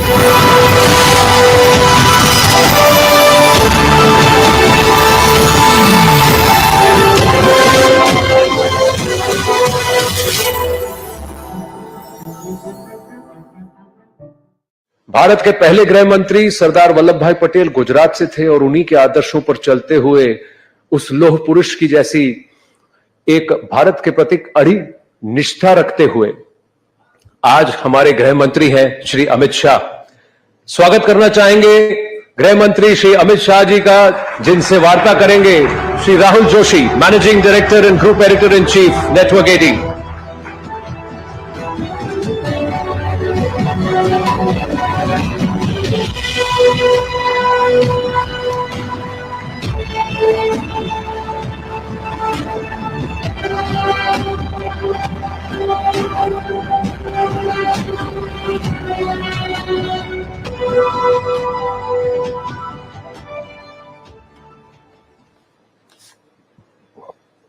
Amit ji, आपका हमें समय देने के लिए आपका बहुत बहुत धन्यवाद। मैंने सुना है कि कल सुबह 4 बजे तक मीटिंग चल रही थी, कल आप हमारे साथ नहीं जुड़ सके, आज आप आए हैं। तो स्वाभाविक है कि बहुत सारे सवाल हमारे पास हैं और आपके ही पास सारे जवाब भी हैं। तो सबसे पहला सवाल जो मैं आपसे पूछना चाहूंगा कि इस बार का जो माहौल है, 2014 में मोदी जी की एक बड़ी वेव थी, लोग सीट प्रेडिक्ट कर रहे थे कि जीतेंगे, कितने से जीतेंगे। 2019 में भी बालाकोट हुआ, उसके बाद माहौल बदला और लोगों ने फिर प्रेडिक्ट करना एक मिनट, बालाकोट के पहले से ही माहौल भाजपा के पक्ष में था और हम जीतने वाले। पर इस बार अमित जी, इस बार तो कुछ अलग ही नंबर और आंकड़े आ रहे हैं। 370 एक बहुत बोल्ड आपने टारगेट लिया है, 400 पार एनडीए के लिए। तो इस बार वेव इलेक्शन देखते हैं आप, इसको क्या कारण है कि आपको कॉन्फिडेंस है कि 370 सीटें मिलेंगी बीजेपी को? देखिए, ये 10 साल है 2014 से 24 के। आजादी के बाद के 75 साल में जब भी देश का इतिहास लिखा जाएगा, मोदी जी के शासन के 10 साल स्वर्णिम अक्षरों से अंकित होने वाले हैं। ये 10 साल में भारत की जनता अनुभव कर रही है, एक देश की नई पहचान समग्र विश्व के सामने खड़ी हुई। देश का हर नागरिक सम्मान के साथ कहता है कि हां मैं भारतीय हूं, गर्व के साथ कहता है हां मैं भारतीय हूं।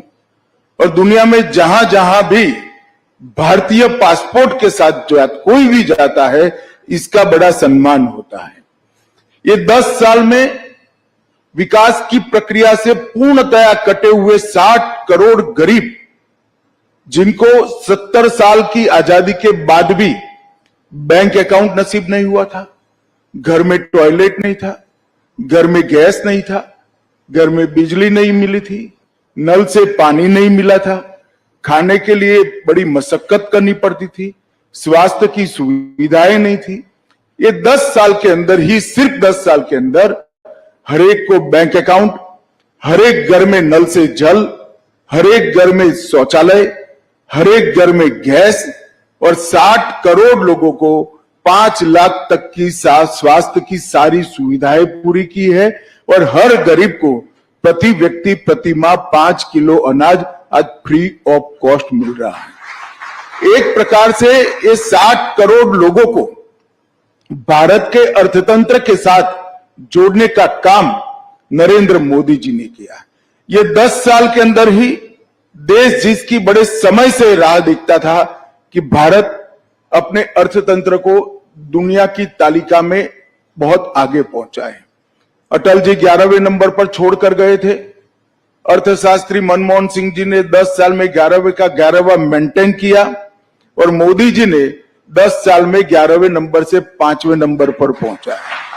और मैं आज आपके कार्यक्रम के माध्यम से देश की जनता को कहने आया हूं, ये मोदी गारंटी है, तीसरे कार्यकाल का आशीर्वाद दे दीजिए।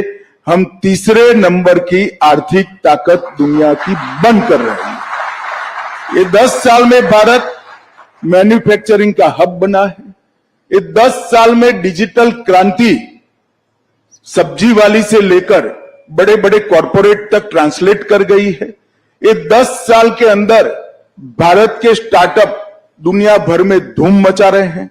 ये 10 साल के अंदर ही एक सर्वग्राही, सर्वस्पर्शीय और सर्वसमावेशी शिक्षा नीति का आगाज हुआ है, जो अपनी भाषाओं पर तो गौरव करता है, दुनिया भर की आधुनिक से आधुनिक चीजों को समाहित करते हुए विश्व के मंच पर भारत के युवा को खड़ा रहने की ताकत देता है। ये 10 साल के अंदर भारत सुरक्षित हुआ है। आए दिन बम धमाके कर जाने वाले पड़ोसियों को मैसेज दिया है, सर्जिकल स्ट्राइक और एयर स्ट्राइक कर घर में घुसकर आतंकवाद का सफाया करने का दम भारत में है। ये 10 साल के अंदर सालों पुराने मसले जैसे धारा 370 हटाना, 35 से हटाना, राम मंदिर का निर्माण करना, बाबा विश्वनाथ का कॉरिडोर बनाना, ट्रिपल तलाक समाप्त करना, सीएए लाना, ढेर सारे यूसीसी लाना, ढेर सारे मसले जिसको छूने की कोई हिम्मत नहीं करता था, मोदी जी ने हिम्मत के साथ उसको निरस्त किया है और सुचारू रूप से शांतिपूर्ण तरीके से जमीन पर उतारने का काम किया है। 10 साल भारत की आंतरिक सुरक्षा के लिए भी स्वर्णिम अक्षर से लिखे जाएंगे। हम 3 हॉटस्पॉट से ग्रसित थे, कश्मीर, नॉर्थ ईस्ट और वामपंथी उग्रवाद। मोदी जी के समय में ये 10 साल में कश्मीर, वामपंथी उग्रवाद के क्षेत्र और नॉर्थ ईस्ट, ये तीनों जगह पे लगभग 75% हिंसा कम हुई है और वहां विकास का शुरुआत हुआ है।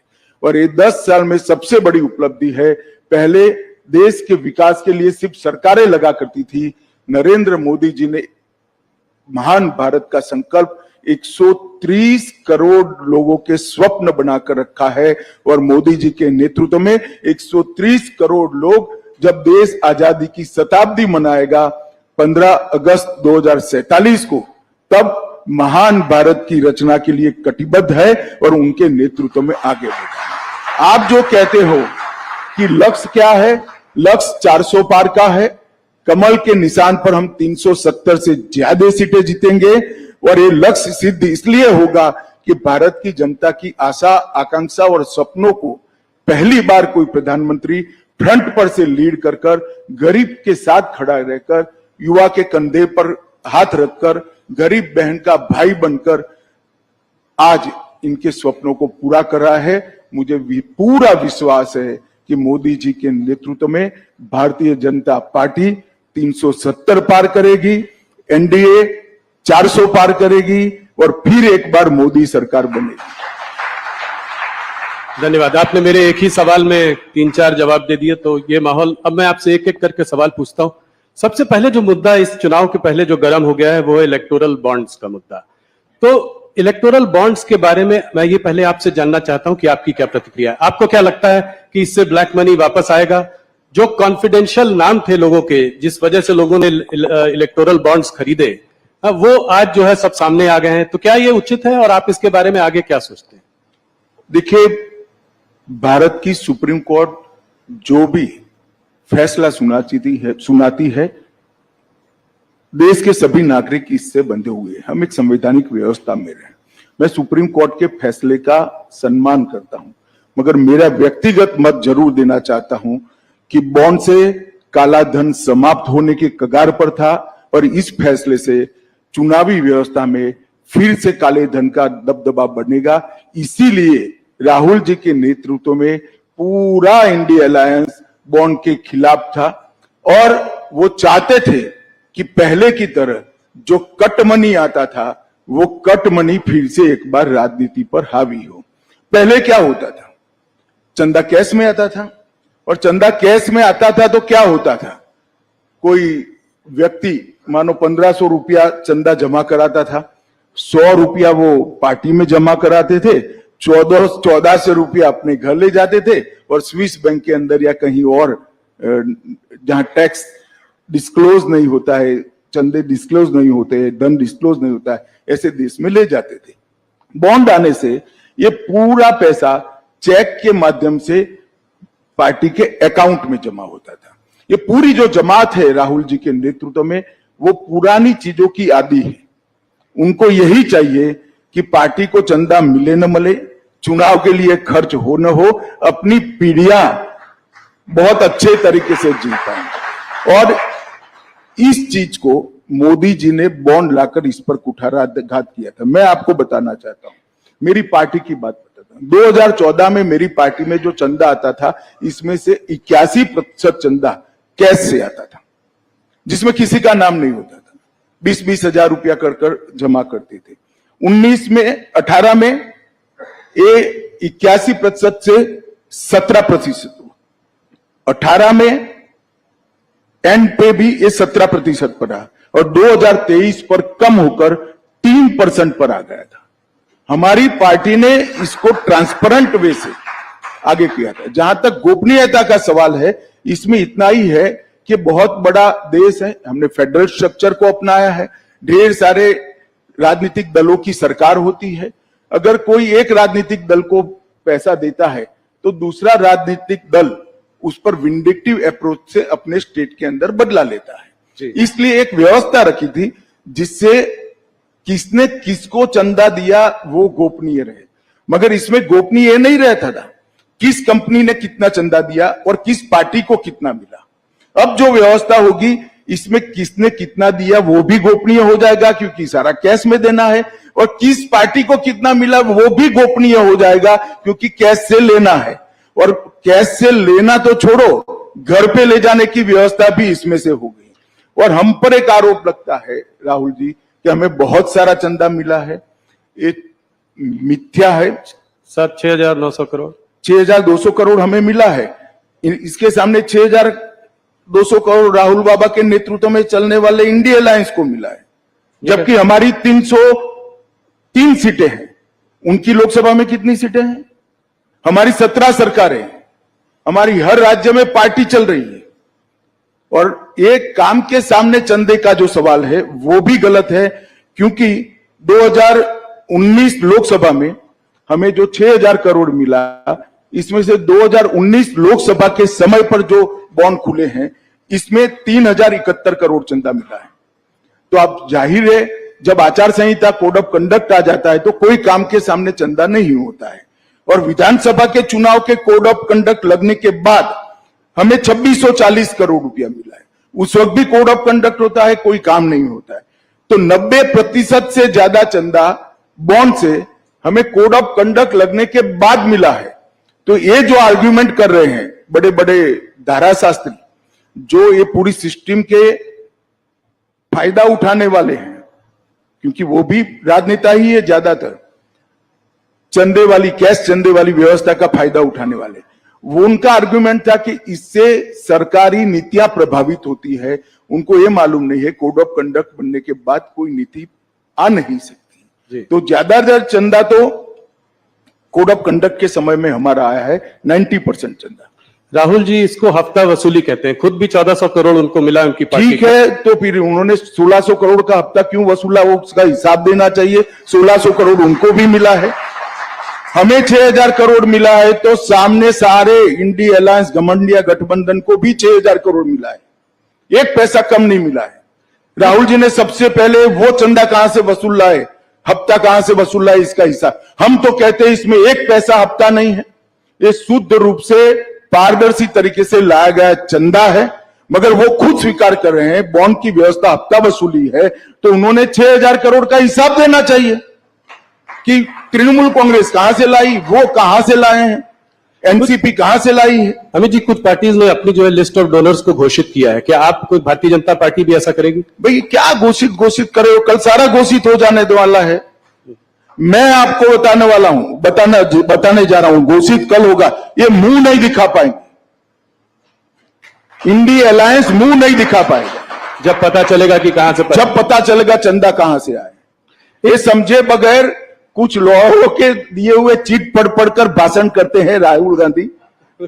उनको मालूम नहीं है कि उन्होंने अपने पैर पर कुल्हाड़ी मारी। एक चीज जो और इलेक्टोरल बॉन्ड्स के बारे में बोला जा रहा है, वो ये कहा जा रहा है कि काफी सारा करीब 14 कंपनियों का पैसा जो है करीब 4,000 करोड़, वो इलेक्टोरल बॉन्ड्स उन्होंने तब खरीदे हैं जब उनके वहां कोई किसी प्रकार की इंटेलिजेंस एजेंसी की रेड हुई है, जैसे कि ईडी या सीबीआई। मैंने आपको बताया कि वो हो सकता है वो 6,000 करोड़ में हुआ हो जो घमंडिया गठबंधन को मिला है। हमारा जहां तक सवाल है, चुनाव के 40 दिन में हुआ है, ऐसा कैसे हो सकता है? तो आप ये कह रहे हैं कि जिनमें रेड हुई है वो जरूरी नहीं कि उन्होंने बीजेपी को पैसा दिया? हाँ, अभी आएगा ना, मैं कह रहा हूँ। अच्छा, कल आप कह रहे हैं जब आएगा कल तो सारा आएगा, दूध का दूध, पानी का पानी हो जाएगा। चलिए उसका इंतजार करेंगे, वापस आपसे फिर उससे सवाल करेंगे।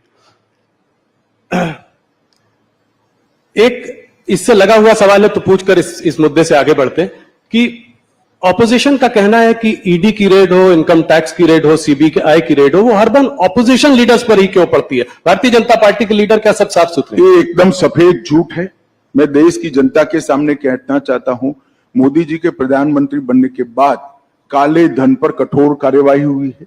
ईडी काले धन पर कार्यवाही कर रही है और ईडी ने जितनी भी संपत्तियां कुर्क की है उसमें से 5% ही राजनीतिक दलों से जुड़े हुए लोगों की है, 95% काले धन वाले की। ये भी काला ही धन है, मगर वो ऐसा चाहते हैं व्यवस्था जिसमें राजनेता पर कोई कार्यवाही ही न हो।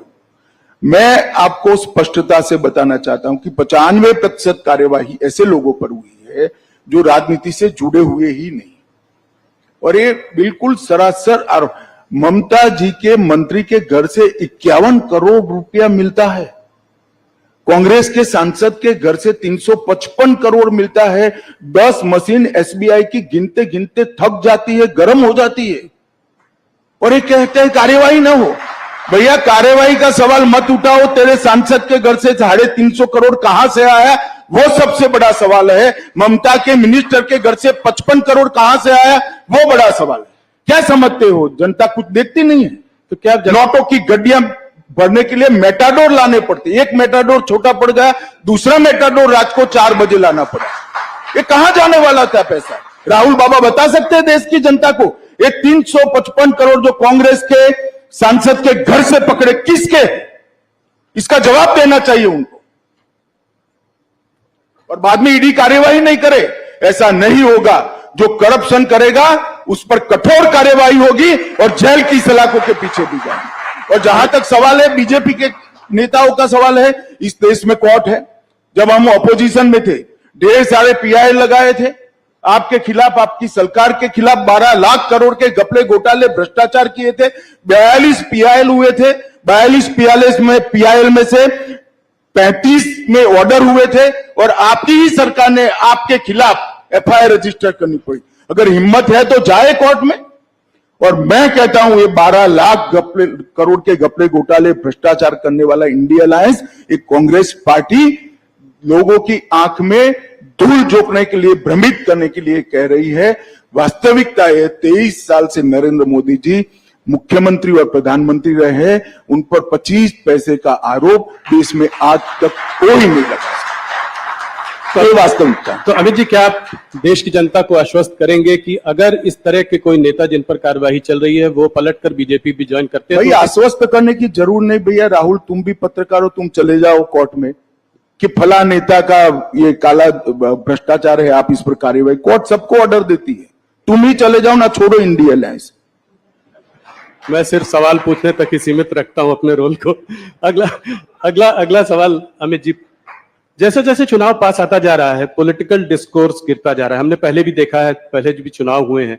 शुरू में तो लोग बात बड़ी बड़ी करते हैं, ऑपोजिशन भी बड़े मुद्दों पर अटैक करता है, पर जैसे जैसे पास आता जाता है स्तर गिरता जाता है। अब लोग कह रहे हैं कि मोदी को गोली मार देंगे, टुकड़े टुकड़े कर देंगे। इस तरह का जो डिस्कोर्स और वरिष्ठ नेताओं से आ रहा है, इसको आप कैसे देखते हैं? देखिए, किसी भी पार्टी के कार्यकर्ता ने जो सार्वजनिक जीवन में जीते हैं, इस प्रकार की भाषा का प्रयोग नहीं करना चाहिए। मगर मैं आपसे पूर्णतः सहमत इसलिए नहीं हूं। ढेर सारी बातें होती हैं, अच्छी बातें होती है, जायज विरोध भी किया जाता है, विकास की बातें होती है, एजेंडे की बातें होती है, भारत के विकास की भी बातें होती है। मगर आप लोगों का ध्यान वो कंट्रोवर्शियल 1-1.5 मिनट पर ही टिका हुआ होता है, क्योंकि आपकी टीआरपी इससे जुड़ी हुई है। मेरे इंटरव्यू में से भारत का अच्छा क्या हुआ वो नहीं निकालोगे आप। सीए निकालोगे, 370 निकालोगे, ईडी निकालोगे, ये आपका काम है। खैर, मुझे इसमें कोई तकलीफ नहीं है, मगर मुझे जनता को भी बताना चाहिए। बात को पूरी सुनिए, सब अच्छी बातें भी होती है, ऑपोजिशन भी अच्छे विरोध के मुद्दे लेकर हमारा विरोध करता है। ऐसा नहीं है कि देश में गाली गलौज की राजनीति हुई है, ये बात सही है आपकी। मोदी जी पर कुछ ज्यादा प्रेम है इन लोगों को, तो जब भी चुनाव आता है मोदी जी को गालियां बोलते हैं। मगर एक रिकॉर्ड है मोदी जी का 2001 से, जितनी गालियां ज्यादा पड़ती है, कमल इतना जोर से खिलता है मोदी जी ज्यादा बहुमत पर, और इस बार भी यही होने, किसी के कहने से कोई मरता नहीं। मोदी जी के साथ इस देश की करोड़ों माताओं का आशीर्वाद है, जिसको गैस मिला है, घर मिला है, सुरक्षा मिली है, खाना मिला है, दवाइयां मिली है। कोई एक दो लोगों की बददुआ से कोई फर्क नहीं पड़ सकता। जिस व्यक्ति को देश के करोड़ों लोगों की दुआ हासिल हो, इसको कोई कुछ नहीं दिखाता। थोड़ा बड़े मुद्दे की ओर जाते हैं। ऑपोजिशन राहुल गांधी जी ने कास्ट सेंसस की बात करी है। कास्ट सेंसस के बारे में आपका क्या मत है, और जितनी आबादी उतना हक, उस बारे में आप क्या बोलना चाहेंगे? देखिए, कमोबेश अभी भी जितनी आबादी उसका उतना हिस्सेदारी। आप देश की संसद का अभी का मानचित्र उठाकर देख लीजिए, यही हुआ है। परंतु राहुल गांधी को कम से कम ये बात करने का अधिकार नहीं है, क्योंकि काका साहेब कालेलकर कमीशन, जिसने सबसे पहले बीसी को रिजर्वेशन की बात करी थी, वो कमीशन कम से कम 30 साल तक कांग्रेस ने ठंडे बस्ते में रखा और कभी उसको ओपन नहीं किया गया, अमल नहीं किया गया। उसके बाद में मंडल कमीशन आया, इसको भी कांग्रेस थी तब तक उन्होंने ठंडे बस्ते में रखा। और जब मंडल कमीशन को लागू किया गया, राहुल गांधी के पिताजी, शायद उनको मालूम नहीं इनके पिताजी क्या बोले हैं, परंतु देश की संसद में 1 घंटा और 45 मिनट तक ओबीसी को रिजर्वेशन की खिलाफत पानी पी पी कर 6 बार पानी पिए, वो बीच में पानी पी पी कर राजीव गांधी और कांग्रेस पार्टी ने कहा था ओबीसी को पहली बार संवैधानिक अधिकार देने का काम नरेंद्र मोदी जी ने किया है। और ये ओबीसी के सेक्रेटरीज गिनाते हैं जी, ज्वाइंट सेक्रेटरी गिनाते हैं। टॉप 70-80 में कुछ 2-3 हैं, 2-3 उनको मालूम नहीं है। भारत सरकार में जो टॉप पर आता है करीब करीब 55 से 60 साल के बीच में होता है जी। इसकी भर्ती कब हुई होगी राहुल जी? जी आपके दादी और परनाना के समय में भर्ती हुई है, ये अब यहां पहुंचे, उनको मालूम नहीं है। और इनको टॉप सेक्रेटरीज दिखाई पड़ते हैं जो उन्होंने भर्ती करे थे। मोदी जी की कैबिनेट में 27 ओबीसी मंत्री हुए और देश का प्रधानमंत्री भी ओबीसी, उनको ये नहीं दिखाई पड़ता। एक्चुअल में इनकी प्रॉब्लम है कि वो स्टडी ही नहीं करते हैं, जो उनको पकड़ा देते हैं अंग्रेजी में लिखा हुआ वो सीधा पढ़ जाते हैं दुनिया के सामने, इसलिए वो फंसते हैं। अभी बात कर रहे थे कि एक शक्ति है जिसके खिलाफ वो लड़ रहे हैं, और उसको मोदी जी ने उस पर हमला किया और कहा कि ये नारी शक्ति का अपमान है। इसको आप कैसे देखते हैं? देखिए, उनको ना हमारी परंपराओं का जानकारी है, ना हमारी परंपराओं का सम्मान है। शक्ति का कंसेप्ट हमारे देश के अंदर सालों से 10,000 साल से मातृशक्ति को सबसे बड़ी शक्ति माना गया है। माँ के आशीर्वाद से कोई बड़ा आशीर्वाद हो नहीं सकता, बहन के प्यार से, स्नेह से बड़ा कोई प्यार हो नहीं सकता। उनको मालूम नहीं है क्या बोल रहे हैं।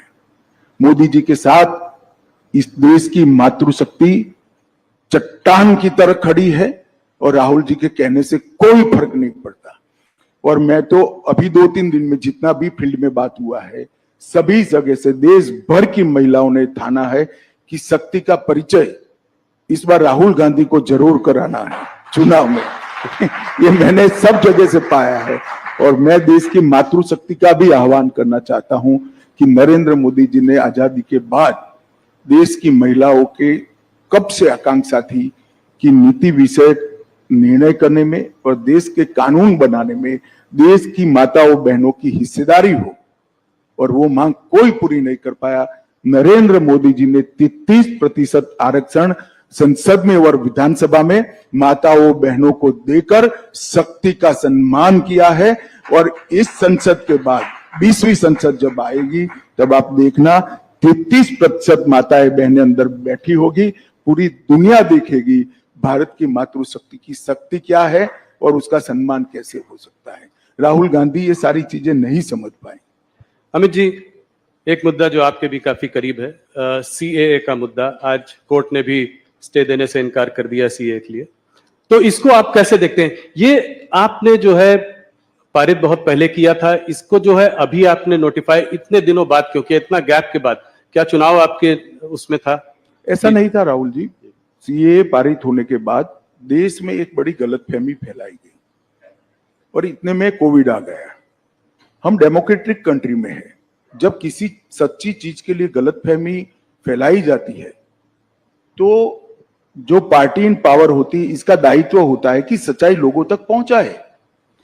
एक भ्रमित किया गया, ऑपोजिशन ने अपनी वोट बैंक जीवित करने के लिए, वोट बैंक बनाने के लिए भ्रांति फैलाई गई कि सीएए से इस देश की माइनॉरिटीज का, विशेष कर मुस्लिम भाइयों बहनों का मताधिकार, नागरिकत्व छीन लिया जाएगा, जबकि है उल्टा।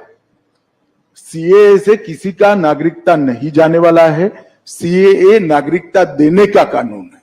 सिख, बौद्ध, जैन, क्रिश्चियन, हिंदू, जो सारे भाई 3 देशों से प्रताड़ित होकर आए हैं, वो सालों से यहां बैठे, उनके पास नागरिकता नहीं है। उनके नाम से संपत्ति नहीं खरीद सकते, सरकारी नौकरी नहीं ले सकते। किस प्रकार से इनका जीवन व्यतीत होगा? एक करोड़ों लोगों की परेशानी को कांग्रेस के पास इसका जवाब नहीं था। वो अपनी वोट बैंक की पॉलिटिक्स में ही मशगूल थे और पूरी भ्रांति फैलाई कि सीएए थे देश से मुसलमानों की नागरिकता चली जाएगी। मैं फिर से एक बार, अनेक बार कर चुका हूं, फिर से एक बार स्पष्टता करना चाहता हूं, इस देश के मुसलमानों को डरने की जरूरत नहीं है। सीएए नागरिकता लेने का कानून ही नहीं है, नागरिकता देने का कानून है। और जहां तक सीएए का सवाल है, एक कांग्रेस के आजादी के वक्त महात्मा गांधी, जवाहरलाल नेहरू, मौलाना आजाद, सरदार पटेल, राजेंद्र बाबू, सबका वादा था कि जो पाकिस्तान, बांग्लादेश और अफगानिस्तान से आएंगे वो सारे शरणार्थियों को हम नागरिकता देंगे। वो वादा कांग्रेस पार्टी ने पूरा नहीं किया, वो वादा हम पूरा कर रहे हैं। वो एक प्रकार से नेहरू लियाकत पैक्ट का इंप्लीमेंटेशन है।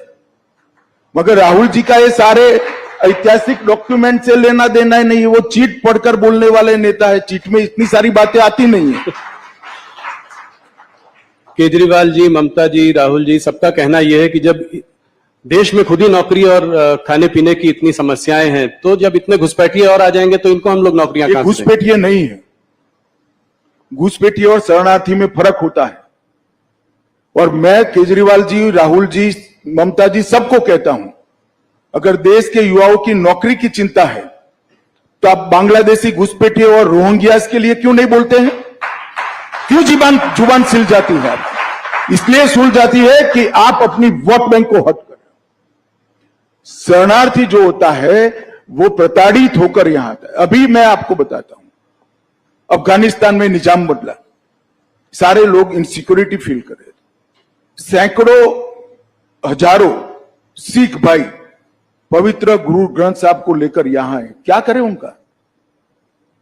वो घुसपैठिए है क्या? हर सिख भाई बहन का इस देश पर इतना ही अधिकार है जितना मेरा और आपका। हर हिंदू भाई बहन का इतना ही अधिकार है जितना मेरा और आपका है। इसको घुसपैठिए करार देना ठीक नहीं है। और जहां तक नौकरियों का सवाल है, वो पहले से यहां रह रहे, आज रह ही रहे हैं जी। कहां लोड डालने का सवाल है?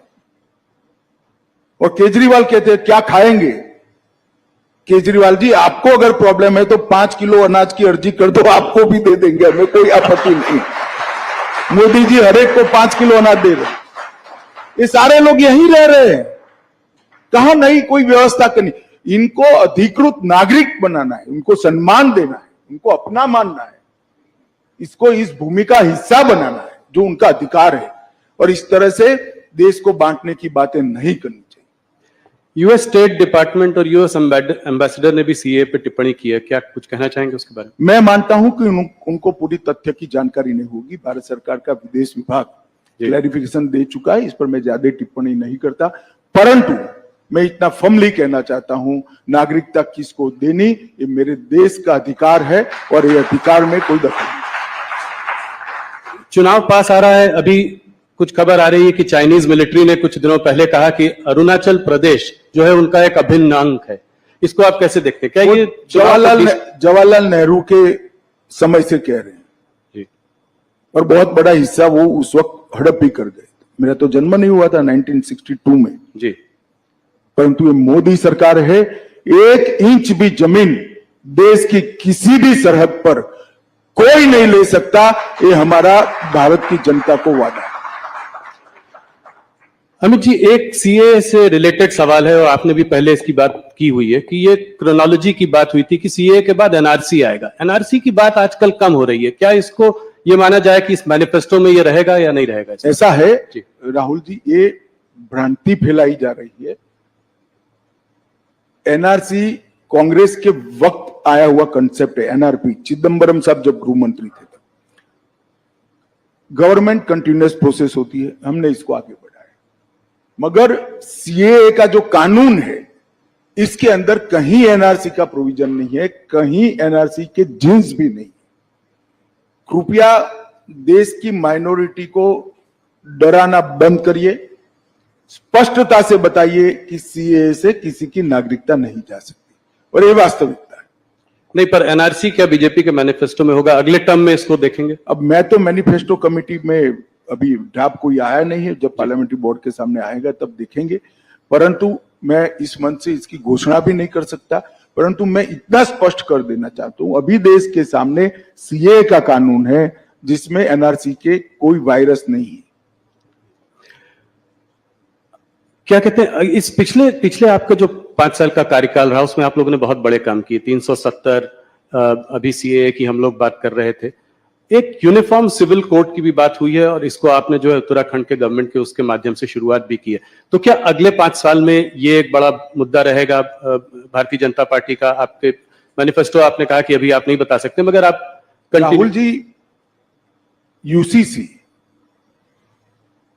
लोकभोग्य भाषा में कॉमन सिविल कोड, ये आज से हमारा मुद्दा नहीं है जी, 1950 से हमारा मुद्दा है। इसके लिए मेरी पार्टी ने आंदोलन किया है, जनसंघ था तब से करा है, और हम इससे हट नहीं सकते हैं। हम मानते हैं कि पंथ निरपेक्ष देश में सभी के लिए एक कानून होना चाहिए, इसमें किसी से कोई मत नहीं, और हम इस बात को जनता के सामने मुखरता के साथ रखेंगे। उत्तराखंड सरकार यूसीसी लेकर आई है, और इस यूसीसी पर इसकी अब सोशल, लीगल, जुडिशियल सभी प्रकार की स्क्रूटिनी होगी, और उसके बाद में कोई एक कॉमन मत भी बनेगा देश का। परंतु यूसीसी भारतीय जनता पार्टी का देश की जनता को वादा है, हिंदू हो, मुस्लिम हो, सिख हो, ईसाई हो, बौद्ध हो, ये सभी ने एक कानून से जीना चाहिए। धार्मिक स्वतंत्रता में कोई दखल नहीं करनी चाहिए। लग्न की पद्धति क्या हो, अपने अपने धर्म के हिसाब से हो, परंतु कानून एक होना चाहिए। ये हमारे संविधान निर्माताओं ने तय की हुई बात है, ये कोई भारतीय जनता पार्टी का एजेंडा नहीं है। हमने यूसीसी को हमारे गाइडिंग प्रिंसिपल्स में एक्सेप्ट किया था, जिसको अंबेडकर जी, सरदार पटेल, जवाहरलाल जी, राजेंद्र बाबू सबने स्वीकारा था। ये सारे कांग्रेस के नेता थे जी, और सबने स्वीकारा था कि उचित समय पर देश के विधानमंडल और देश की संसद इस देश के अंदर यूनिफॉर्म सिविल कोड लेकर आएगी। एक आदर्श हमारे सामने रखा था, जो पूरी करने की दिशा में भारतीय जनता पार्टी की उत्तराखंड सरकार ने, हमारे मुख्यमंत्री धामी जी ने इसको आगे बढ़ाया। डीएमके ने आज जो है अपने मैनिफेस्टो में कहा है कि अगर वो सरकार, उनकी सरकार आती है इंडिया अलायंस की, तो इन सबको रिपील करेगी, सीएए को रिपील करेगी। किसने कहा है? डीएमके। डीएमके कहां पावर में आनी है जी?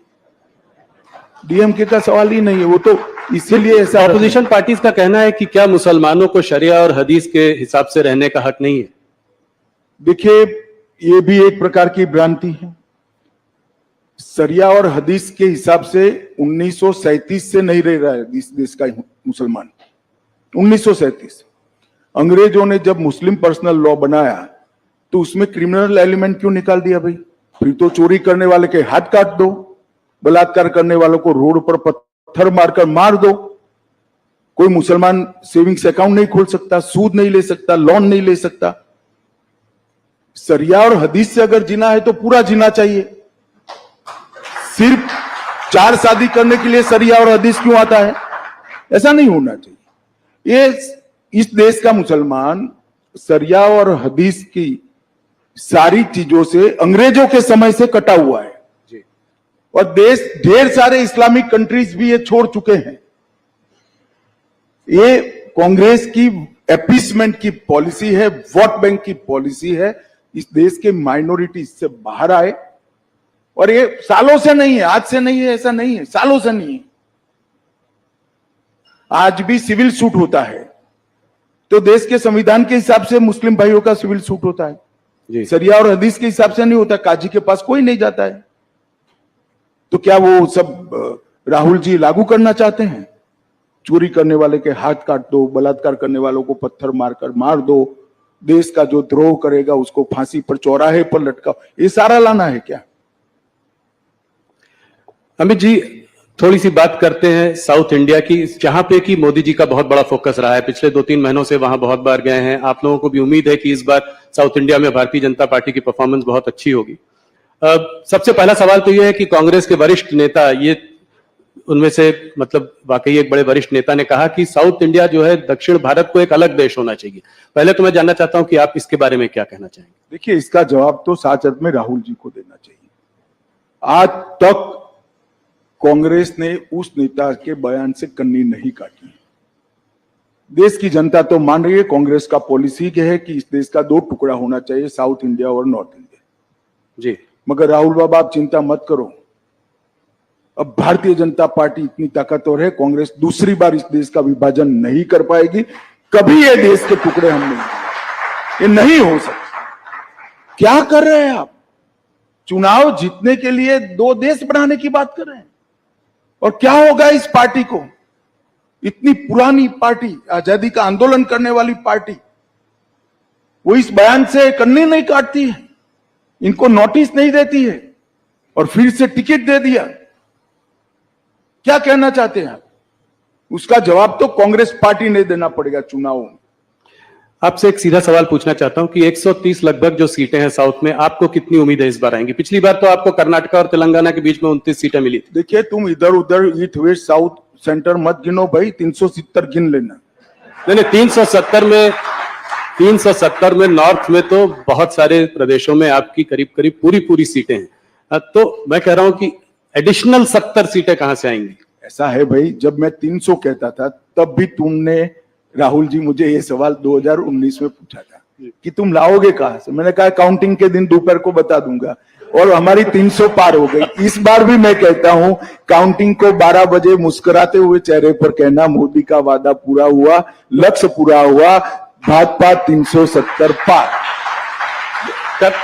मैं ये देखना चाह रहा हूं कि कहां से आप और उम्मीद देख रहे हैं। जैसे कर्नाटका में ढेर सारे स्पेस है जी। बंगाल में हम बढ़ सकते हैं, उड़ीसा में बढ़ सकते हैं, तेलंगाना में बढ़ सकते हैं, हम तमिलनाडु केरल में बढ़ सकते हैं, ढेर सारी जगह है, पंजाब में बढ़ सकते हैं। नीचे से शुरू करते हैं, केरला में अकाउंट खुलेगा इस बार?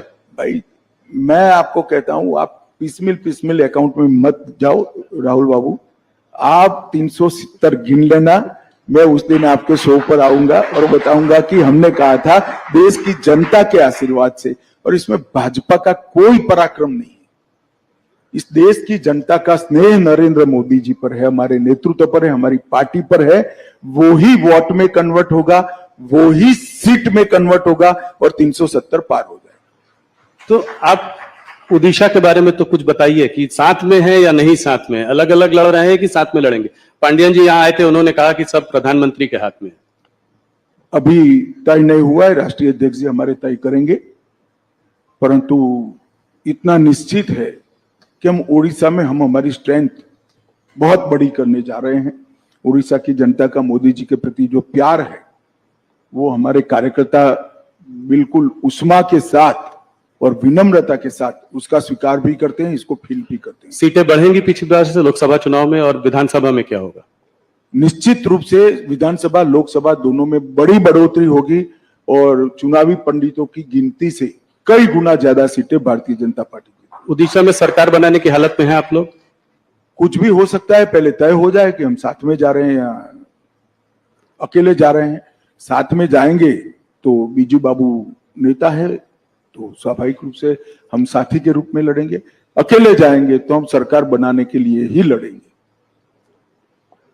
पांडियन जी ने एक अच्छी अजीब सी बात कही, उन्होंने कहा कि देखिए, सेंटर में बीजेपी को बीजेडी की जरूरत नहीं है और स्टेट में बीजेडी को बीजेपी की जरूरत नहीं है। क्या इस बात से आप सहमत? देखिए, गठबंधन हमेशा जरूरियात के आधार पर नहीं होता। हमें ढेर सारी पार्टियों ने ये पूरे 5 साल में राष्ट्रीय हित के जो मुद्दे थे, इसमें इश्यू बेस्ड समर्थन पार्लियामेंट में दिया है। चाहे 370 हो, पहले चाहे जीएसटी करना था, चाहे बॉन्ड हो, बॉन्ड भी कांग्रेस ने विरोध नहीं किया था जी, उस वक्त नहीं किया था जी। मगर इश्यू बेस्ड समर्थन हमें ढेर सारी पार्टियों ने दिया है और मैं मानता हूं कि ये लोकतंत्र की खूबसूरती है कि विरोध हर मुद्दे पर नहीं होता है, जो मुद्दा देश हित में होता है इसका समर्थन इरिस्पेक्टिव ऑफ पार्टी पॉलिटिक्स करना चाहिए, सबने करना चाहिए। दो प्रदेश जहां पे चुनाव इंटरेस्टिंग हो सकता है वो है बिहार और महाराष्ट्र। थोड़ा उस पर बात करूंगा। बिहार पे आपने फिर एक बार, पलटू राम जी तो पलटी मारते रहते हैं, इस बार आपने भी पलटी मारी और उनको आपने 16 सीटें दे दी। देखो भैया, हमने नहीं मारा है पलटी, नीतीश बाबू हमारे साथ ज्वाइन हुए, हम तो जहां थे वहीं ही थे जी। हम गंगा किनारे पलट के वापस फिर हम गंगा किनारे ही थे, गंगा किनारे ही रहे, कोई हमारे साथ आकर मिला। पर 16 सीटें उनको दे दी आपने। नहीं, वो तो बिहार यूनिट का नेगोशिएशन का जो नतीजा है वो आपके सामने है। हम पहली बार नीतीश कुमार जी से ज्यादा सीटें लड़ रहे हैं जी। बड़े भाई की भूमिका में आए हैं, वो हमारे लिए बड़ी बात है और मुझे विश्वास है कि हम बहुत अच्छी तरह से बिहार में विजयी। 5 सीट चिराग पासवान जी को दी पर पशुपति पारस को आपने डंप कर दिया। कोई उनके संग भी समझौता हो सकता है? अभी उन्होंने रिजाइन भी कर दिया आपके मंत्रालय मिनिस्ट्री। अब समझौते की गुंजाइश नहीं रही, कम रह गई है, लगभग नहींवत है। अच्छा था अगर परिवार पूरा साथ में आता, मगर ठीक है भाई। अभी आप बड़े भाई के रूप में यहाँ आए हैं तो क्या विधानसभा में भी बड़े भाई के रूप में ही आएंगे और मुख्यमंत्री का चेहरा भारतीय जनता पार्टी का होगा? अभी कुछ नहीं तय नहीं, हमें लोकसभा का चुनाव है, 370 और 400 के लक्ष्य के लिए सब लोग लगे हैं। विजयी होने के बाद आगे का रणनीति हम बनाएंगे। इस बार देखा है बिहार में आपने और छोटी पार्टियों को भी साथ में ले लिया, यही रुख जो है महाराष्ट्र में भी देख रहे हैं। अगर महाराष्ट्र में देखें तो आप पहले आप शिंदे जी को लाए, उसके बाद अजीत पवार आए, आज कल आपसे राज ठाकरे भी मिलकर गए हैं। तो कितनी सीटों का आपको, पिछली बार 41 सीटें थी आपकी 48 में, क्या उससे हम 41 से ज्यादा सीटें महाराष्ट्र में जीतेंगे और ये जो घमंडिया गठबंधन प्रचार कर रहा है पार्टियां तोड़ी, पार्टियां हमने नहीं तोड़ी। शिवसेना तोड़ने का काम उद्धव ठाकरे के पुत्र प्रेम ने किया है। अगर वो एक नाथ शिंदे को उनका उचित सम्मान देते तो शिवसेना न टूटती। और एनसीपी तोड़ने का काम शरद पवार जी की पुत्री प्रेम ने किया है। अगर वो अजीत पवार को उनका उचित सम्मान देते तो आज वो उनके साथ ही होते, हमारे साथ थोड़ी ना आते, वो तो सरकार में थे सब।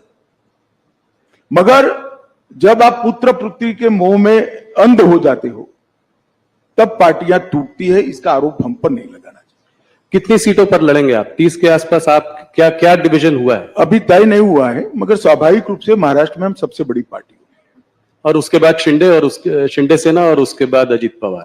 हाँ, कमोबेश यही हो कह रहे हैं लोग नंबर ऑफ सीट अभी तय नहीं हुई।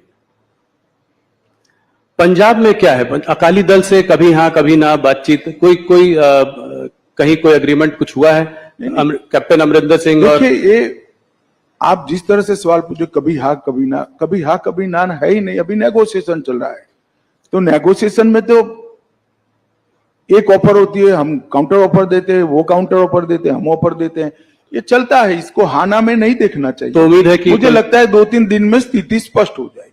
पर आप लोग चाहते हैं कि साथ में लड़ें, ये स्वाभाविक। हम तो चाहते हैं कि हमारे एनडीए के सारे साथी हमारे साथ हो, फिर से एक बार सारा एनडीए संपूर्ण बने, परंतु भारतीय जनता पार्टी का उचित हिस्सा और हमारे कार्यकर्ताओं का सम्मान, वो भी हमारी चिंता का विषय हो। तो हरियाणा में दुष्यंत चौटाला से बाद में फिर से समझौता हो सकता है, दरवाजे बंद नहीं है, एनडीए में रह सकते हैं। अभी तो आपने बहुत जल्दी होगी, अभी तो वो हमसे अलग हुए हैं, उन्होंने अपनी सीटें लड़ने का ऐलान किया है, तो अब तो आमने सामने चुनाव लड़ेंगे और जब नतीजे आएंगे तब देखेंगे, मगर अभी तो हम आमने सामने ही चुनाव लड़ रहे हैं। 2-3 सवाल इन्हीं मुद्दों पर और प्रदेशों पर। और आंध्र प्रदेश और तेलंगाना में आप इस बार अपनी पोजीशन को कैसे देखते हैं? क्या पिछली बार से स्ट्रांग रहेंगे आप तेलंगाना में? निश्चित रूप से जिस प्रकार का स्वागत पलक पावड़े बिछाकर दक्षिण भारत की जनता मोदी जी का कर रही है, वो भारतीय जनता पार्टी के लिए उत्साहवर्धन करने वाली बात है। पहली बार भाजपा के किसी नेता को इतना सकारात्मक उत्साहजनक प्रतिसाद देश की जनता के दक्षिण भारत की जनता से मिल रहा है वो हमारे लिए बहुत आनंद का विषय है, उत्साह बढ़ाने वाला विषय है। मैं निश्चित रूप से मानता हूं कि दक्षिण के सभी 5 राज्यों में हमारी पोजीशन और कंसोलिडेट होगी, हम मजबूत होंगे और बढ़कर आएंगे। न केवल हम, हमारे साथी दल भी बढ़ेंगे। वेस्ट बंगाल की बात मैं थोड़ा सा करना चाहता हूं। वहां संदेशकाली के बाद आपकी स्थिति पिछली बार 18 सीटें आई थी और लोग मान नहीं रहे थे कि आपने मुझसे इंटरव्यू में कहा था कि बहुत अच्छी स्थिति है, हम लोग सोच रहे थे कि 18 सीट नहीं, पर आप 18 सीट लेके आए। इस बार आपको क्या लगता है, इससे बढ़ेगी और इसका क्या कारण है? मैं बॉटम का आंकड़ा भी कह देता हूं जी, क्योंकि चुनाव काफी बाकी है, वहां 7 चरण में चुनाव होना है। बॉटम का आंकड़ा हमारा 25 है। 25 से ज्यादा सीट हम निश्चित रूप से बंगाल में जीतेंगे। इस बार बंगाल में भारतीय जनता पार्टी सबसे बड़ी पार्टी बनकर उभरी। 25 सीटें, बड़ा वो है। 25 से ज्यादा। 25 से ज्यादा। तो ये कैसे होगा? ये आपका जो साउथ ईस्ट बंगाल में जो है आप काफी वीक हैं। पिछली बार आपको शायद सिर्फ 2 ही सीट मिली थी वहां 18 सीटों पे। वो एरिया जो है वो आपके लिए बहुत अहम है, कोलकाता, हुगली, 24 परगना, हावड़ा। तो वहां पे कैसे करेंगे ये? वहां पे आपका संगठन भी उतना शायद स्ट्रांग नहीं है। देखिए, 2017 से भारतीय जनता पार्टी ने लगातार पश्चिम बंगाल में संगठन का भी विस्तार किया है और चुनावी सफलता के आंकड़ों में भी विस्तार किया है। 2017 से लगातार हम बढ़ते ही जा रहे हैं। विगत विधानसभा चुनाव की मैं बात करूं, हम 2 लोग थे, 77 हो गए, बहुत बड़ी जंप है। Congress 0, communist party 0। आज prime opposition Bharatiya Janata party वहां बनी हुई है। हमारी 2 लोकसभा की सीटें थी, 14 में, 19 में 18 हुई और इस बार हम 25 से काफी आगे निकलेंगे, ये मेरा विश्वास है। बंगाल की जनता 1 करोड़ों रुपया जो पकड़ा गया है, इसमें ईडी पर सवाल नहीं उठाती है, ममता जी पर सवाल उठाती कि रुपया कहां से आता है, रुपया किसका है? ये रुपया बंगाल की गरीब जनता का रुपया है। वहां पर मोदी जी की योजनाएं नीचे नहीं पहुंच रही है। डर है उनको कि इस योजना से मोदी जी लोकप्रिय हो जाएंगे। क्या दोष है बंगाल के गरीब लोगों का? क्यों 5 लाख तक का उनको स्वास्थ्य की सुविधाएं नहीं मिल रही? क्यों अनाज उनका कालाबाजारी में बेचा जा रहा है? क्यों नल से जल की योजना वहां ठीक से इंप्लीमेंट नहीं हो रही? क्यों अब तक सीए से इनको महरूम रखा गया? केवल और केवल वोट बैंक की पॉलिटिक्स के कारण और भ्रष्टाचार के कारण। भ्रष्टाचार उनका उजागर हो चुका है। बंगाल की जनता के सामने ममता जी एक्सपोज हो चुकी है। एक महिला मुख्यमंत्री के शासन में जिस तरह से संदेश खाली में सालों तक बहनों माताओं पर अत्याचार होते रहे और उनके पार्टी के नेताओं के द्वारा होते रहे, सुप्रीम कोर्ट और हाई कोर्ट को दखल करने पड़ते, तब जाकर अरेस्ट करते हैं। शर्म आनी चाहिए। ईडी पर भी हमला हुआ था। ईडी पर हमला तो छोड़ो भाई, अलग बात है। मैं जिन्होंने वोट दिए वो बंगाली माताओं बहनों की बात कर रहा हूं। उन पर आपके पार्टी के नेता अत्याचार करे, आप उनको अरेस्ट नहीं कर रहे हो और हाईकोर्ट ने ऑर्डर करने पड़ते हैं। जी। बंगाल की जनता ये सब जानती है। मेरा तो बंगाल की माताओं बहनों से करबद्ध निवेदन है कि इस बार शक्ति का परिचय राहुल के साथ साथ ममता जी को भी करा दे। इस बार मोदी जी कश्मीर काफी दिनों बाद गए। आर्टिकल 370 अपील होने के बाद उनकी बहुत बड़ी सभा हुई वहां पे। क्या आप लोगों को उम्मीद है कि वहां चुनाव में आप लोग अच्छा करेंगे? कश्मीर वैली में कोई अकाउंट खुलेगा? देखिए, कश्मीर वैली में भारतीय जनता पार्टी के अकाउंट खुलना न खुलना ये बड़ी बात नहीं है, परंतु 3 परिवारवादी पार्टियों ने, Congress party, NC national conference और पीडीपी, ये 3 परिवारवादी पार्टियों ने वहां पर लोकतंत्र को पनपने नहीं दिया। आजादी से अब तक वहां पंचायत चुनाव नहीं हुए। पहली बार हमने 30,000 पंच सरपंच को चुनाव करा, तहसील पंचायत बनी, जिला पंचायत बनी। पहले वो 3 पार्टी जिसका चिट फाड़ते थे वही नेता होते थे। मैं घाटी के मुसलमान भाइयों बहनों को कहने आया हूं कि आप कृपया अगर चाहते हैं कि जमहूरियत पाताल से नीचे तक चली जाए, लोकतंत्र पाताल से नीचे चली जाए, इसके मूल पाताल से नीचे जाना है, तो ये 3 परिवारवादी पार्टियों को साफ कर दो। जिसको वोट देना है ना इसको दो, परंतु कश्मीर में तभी जाकर लोकतंत्र आ रहा है। ये 370 का हवा बनाए थे भारतीय जनता पार्टी की सरकार ने, मोदी जी ने 370 को समाप्त कर दिया। आज हर कश्मीरी को 5 लाख से ज्यादा स्वास्थ्य कर्मी मिलता है, पानी मिल गया, चावल मिल रहा है, सारी स्वास्थ्य की सुविधाएं मिल गई है, बड़े बड़े इंस्टीट्यूशन आए हैं, 2 करोड़ से ज्यादा यात्री अब आज कश्मीर में जा रहे हैं। कश्मीर में 30 साल के बाद थिएटर खुले हैं, कश्मीर में 30 साल के बाद ताजिया का जुलूस निकल रहा है, मुहर्रम का जुलूस निकल रहा है। ये लोकतंत्र की बहाली के कारण हुआ है जी। एक बार कश्मीर की जनता ने हिम्मत करना चाहिए। जिन लोगों ने 75 साल तक कश्मीर की जनता को लोकतंत्र से महरूम रखा, संवैधानिक अधिकारों से महरूम रखा और अपने केंद्र सरकार की स्कीमों से महरूम रखा, उनको दंड दीजिए, लोकतंत्र को मजबूत कर दिए, भारतीय जनता पार्टी को वोट दीजिए, जिसको देना है इसको दीजिए, परंतु घाटी में एक बार ये 3 परिवारवादी पार्टियों को सबक सिखाना चाहिए। कश्मीर में चुनाव कब होंगे, ये मैंने आपसे सवाल बहुत बार पहले भी पूछा है। इस बार बोला गया कि पैरामिलिट्री फोर्सेस की कुछ कमी है क्योंकि नेशनल इलेक्शंस हो रहे हैं तो नहीं हो पाए, तो इसका मतलब जल्दी होने चाहिए। सुप्रीम कोर्ट ने ऑर्डर ही किया है सितंबर तक कराने का। जी, तो उसके तो आउटर लिमिट है, सितंबर के पहले हो जाएंगे। एक सवाल जो कि बार बार होता है, आप लोगों का नारा था कि मंदिर वहीं बनाएंगे, वो आप लोगों ने बनवाया, प्राण प्रतिष्ठा हुई। एक और नारा है जो है अभी तो ये झांकी है, काशी मथुरा बाकी है, तो क्या ये अगले उसमें 5 साल में देखने को मिलेगा? देखिए, ये सारे मसले कोर्ट में लंबित थे, इस पर मेरा अभी कुछ भी कहना उचित नहीं है, परंतु मैं एक बात जरूर कहना चाहता हूं। राम मंदिर में हमारा पालमपुर कार्यकारिणी का भारतीय जनता पार्टी का वादा था कि हम संवैधानिक रूप से प्रभु श्री राम का भव्य मंदिर अयोध्या में बनाएंगे।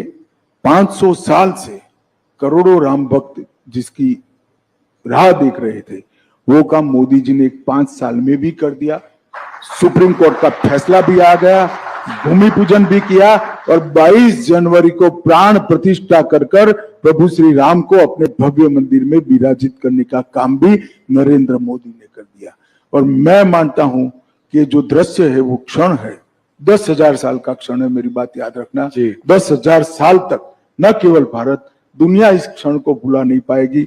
और ये बहुत बड़ा लोकतंत्र का उदाहरण है, क्योंकि भारत में हिंदू मेजोरिटी में होने के बावजूद भी 75 साल तक हमने राह देखी कि हमें कोर्ट ऑर्डर करे, उसके बाद ही हम मंदिर बनाएंगे, और पूर्ण तरह संवैधानिक रूप से कोर्ट के ऑर्डर से मंदिर बनाया। दुनिया में ऐसे उदाहरण बहुत कम मिलते हैं जो भारत ने दिया है, और उसका मोदी जी के समय में होना, भाजपा के समय में होना, हम सबका सौभाग्य हम मानते। जी, बस कुछ सवाल, 2-3 सवाल और आपको मैं उत्तर प्रदेश के बारे में सवाल पूछे बिना नहीं जाने दे सकता। क्या इस बार उत्तर प्रदेश में आपकी परफॉर्मेंस 2014 से भी ज्यादा अच्छी होगी? निश्चित रूप से सीटें थी, निश्चित रूप से हम उत्तर प्रदेश में हमारा अब तक का सबसे अच्छा परफॉर्मेंस करेंगे, 2014 से भी ज्यादा सीटें।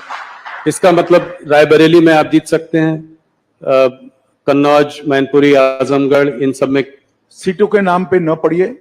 पूरी उत्तर प्रदेश की जनता परिवारवाद से त्रस्त है। इस बार परिवारवादी पार्टियों को जनता सबक सिखाएगी, ऐसा मुझे भरोसा है। आपसे हर बार जब इंटरव्यू करते हैं तमाम सवाल पूछते हैं, देश भर की बातें होती हैं। गृह मंत्रालय के कुछ अचीवमेंट्स बताइए जो 5 साल में, जो आप सबसे बड़ा मानते हैं। देखिए, कोई अचीवमेंट बड़ा या न छोटा नहीं हो सकता। हर अचीवमेंट की अपनी जगह पे एक अहमियत होती है। छोटे से छोटा फैसला बहुत बड़ा हो सकता है अपनी जगह पे। जैसे मैं कहता हूं, जब 5 किलो आरडीएक्स पकड़ा जाता है तो लोगों को लगता है, इतना कॉलम आता है कि आज 5 किलो आरडीएक्स पकड़ा गया। अगर वो न पकड़ा जाए तो 2000 लोग बम धमाके में मारे जाते हैं। तो ये तो नजरिए का सवाल है। मगर मैं निश्चित रूप से कहना चाहता हूं, कश्मीर के अंदर शांति, नॉर्थ ईस्ट के अंदर 10 से ज्यादा समझौते कर 9000 से ज्यादा उग्रवादियों को सरेंडर कराना, वामपंथी उग्रवाद लगभग समाप्त कर देना, नार्कोटिक्स पर कठोरता से लगाम खींचना और ढेर सारी चीजों में देश की आंतरिक सुरक्षा को हमने सुरक्षित करने का काम किया है। डिजास्टर मैनेजमेंट जो मोदी जी का एक देश भर में मोदी जी का ही इनिशिएटिव है, उसको भी मोदी जी के नेतृत्व में, इनके सीधे गाइडेंस के तले गृह मंत्रालय ने आगे बढ़ाया है। ढेर सारे काम हुए हैं, परंतु मैं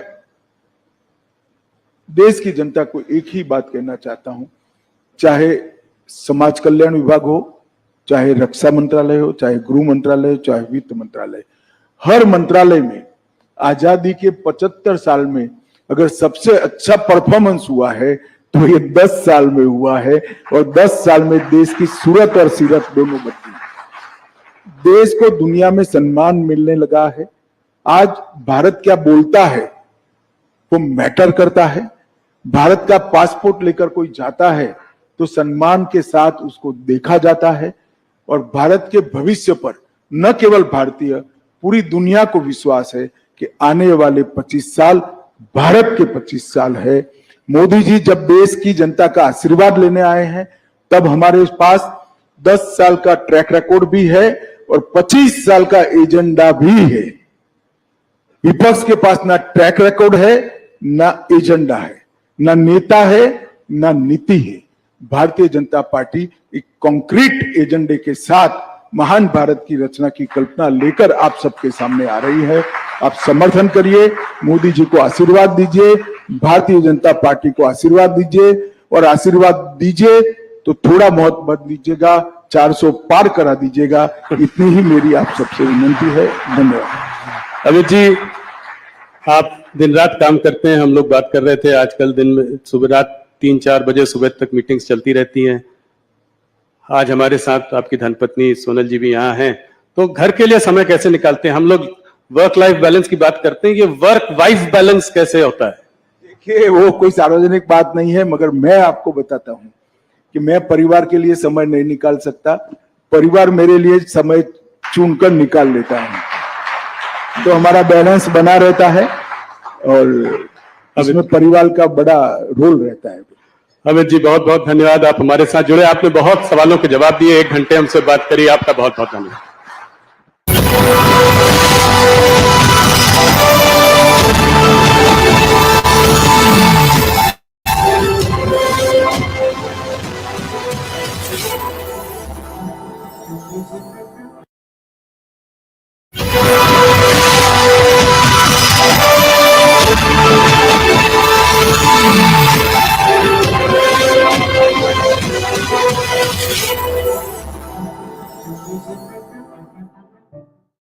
Ladies and gentlemen, let's hear it from the man who has been shepherding all of this with such elan and grace.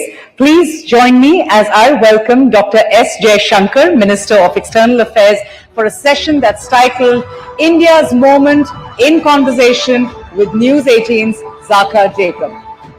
Welcome, Mr. Jaishankar. Nice to have you with us. Thank you, Zaka.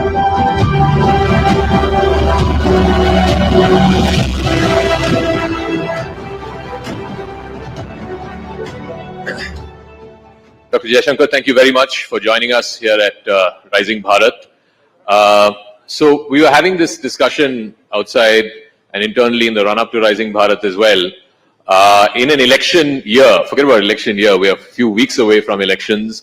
What do we ask the foreign minister? Is foreign policy top of mind of people during elections? You would think that more tangible things like homes and toilets, etc., are the things that people are more concerned about during election time. But funnily enough, Minister, in the News18 opinion poll that we had last week, one of the things that people said, one of the reasons why they will vote for Modi is because Modi ne desh ka naam roshan kiya hai. Modi has elevated the image of India substantially. Why do you think something that is not necessarily tangible, like foreign policy and foreign policy gains, has suddenly become a vote determining issue? Well, first of all, let me say what a pleasure it is to be here with all of you. Look, to be honest, that answer doesn't surprise me. It doesn't surprise me because in the last 5 years, traveling around the country, I've seen this sentiment grow. And I attribute it to 2-3 factors. One, that there is a greater sense of pride in the nation about itself, and also as people's basic necessities are being met, they are also looking at many more things, so they know They know today, for example, that the water connection will come, the electricity will come, the road will come, the health will happen, because they have seen that grow. So there also, there's a kind of I would say, a new middle class thinking which is pervading through the society. The second is that a lot of people today go out to work, go out on travel. They are tourists of various kinds. Something abroad in some way affects their livelihood. So the connection between being treated well abroad, being looked at well abroad, and their existence is also stronger. I would say the third factor would be, to me, the G20. G20. G20 actually ended up our initial concern, and Amitabh is here. Initial concern was, how do we get it out of Delhi? But we actually ended up with the entire country owning the G20. That in very small towns, people you would not think would have an interest in foreign policy, leave alone something as specific as G20. Actually, people had that sense with our G20, it's a time to show our country to the world, people are coming. So I think G20's had a great sense of connection. And finally, in a very peculiar way, COVID. That what COVID did was, at different times, it's made us aware, after all, the COVID came from outside. We sent vaccines outside. At a critical moment, we got oxygen from outside. So somewhere that connect with the world, it's made people more aware. Then it's technology. You have the world in the palm of your phone. So I do want to ask you about the G20 part, because we have seen instances in the past where major sporting events have transformed the image of a nation, whether it is the Barcelona Olympics, the Beijing Olympics, and so on. But the G20, the uncharitable way of putting it is, it's a talk shop. Why would that have permeated to the level of the Aam Aadmi and Aam Aurat on the street in a way that it's lifted the image of India? Partly, as I said, physically, because it was done in 60 cities and towns. And mind you, other than those 60 places where something happened, people went out maybe to another 60 or 100 places more. So if you actually said in terms of locations, I would say maybe 120 to 150 locations in some way or the other saw G20. And we ran G20 actually like an Andolan, like a Jan Bhagidari. So I mean, I've been doing G20 for 10 years now. This is the only G20 where you went to a place, you had a meeting, but there's a university running a event on a G20. There were a bunch of NGOs who were doing something on a G20. The population was out there displaying their culture. So it had a flair and a impact which was very, very different. So the second is, to be very honest, I don't think people expected us to succeed. Really? Yeah, we went through, saw the Indonesian presidency, the kind of pressures they were in. Every meeting was blocked by a single issue. And then finally, we patched something together at the summit. All of us helped out because that's the way it is. Now, in our case, I think we took, frankly, much less defensive strategy. We said, look, every meeting, if there's a finance meeting, we will get a finance outcome. If you've got other issues, I'll put an asterisk and put it on the side, but you're not going to block that finance outcome. So what we did was, we piled up the stakes, outcome after outcome. So you said it's a talk shop. Yes, you are right. But even talk shops make a difference. So when a talk shop, for example, ends up recommending to the World Bank that, you need to change, reform as per a report which is coming out, or a talk shop says that digital public infrastructure is today a kosher concept and the rest of the world must adopt it for propagation. Don't write off the power of ideas and talking.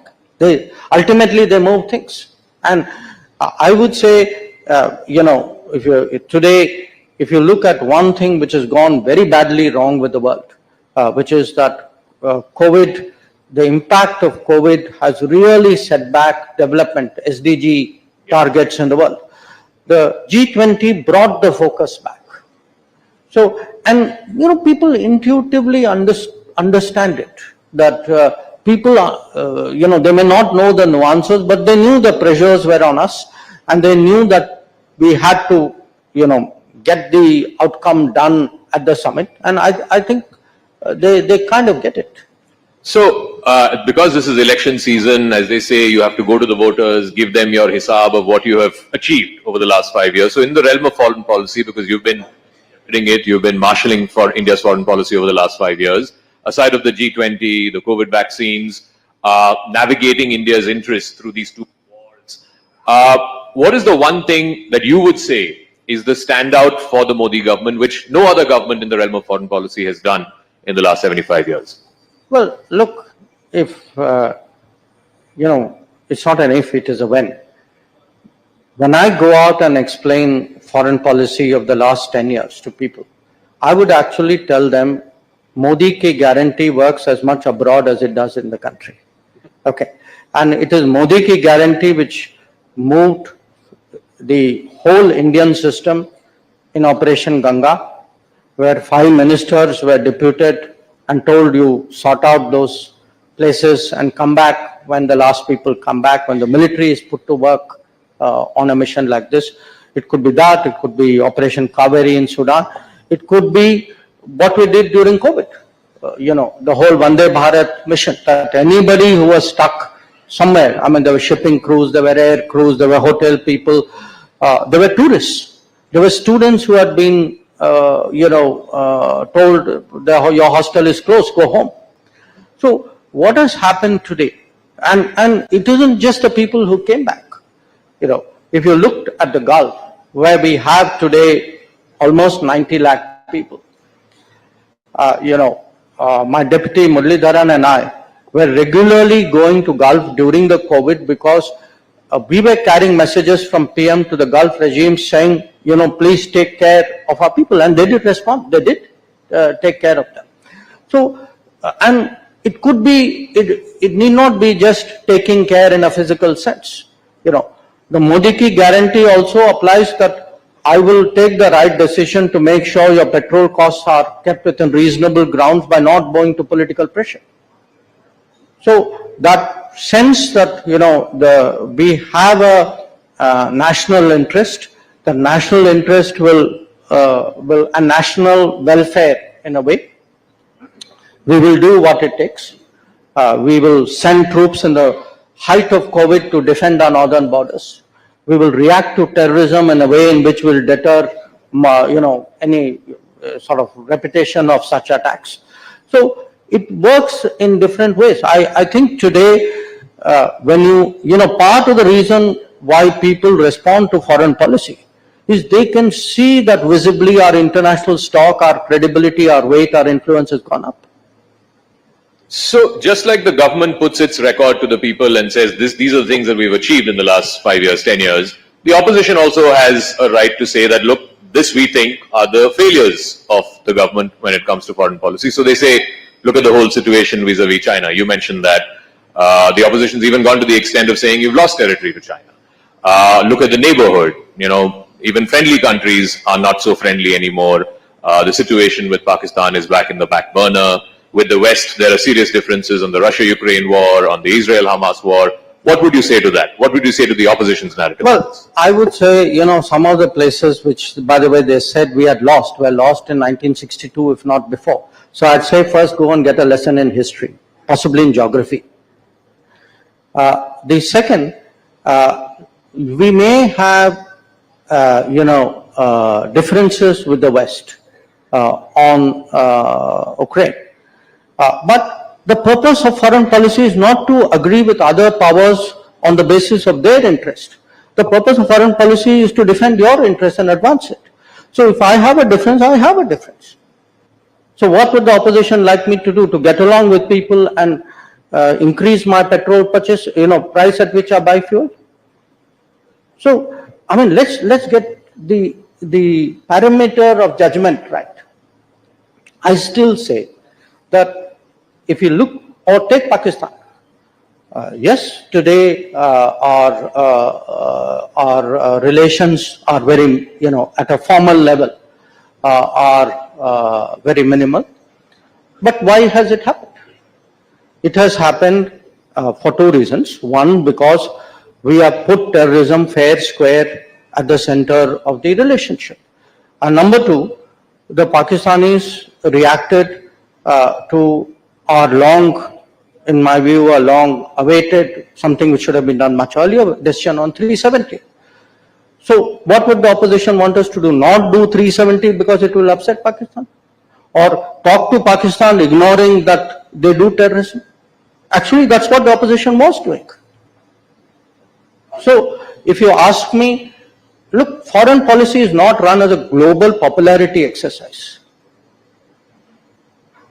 It is run and I mean, if you have an appeasement mentality at home, you will take it outside.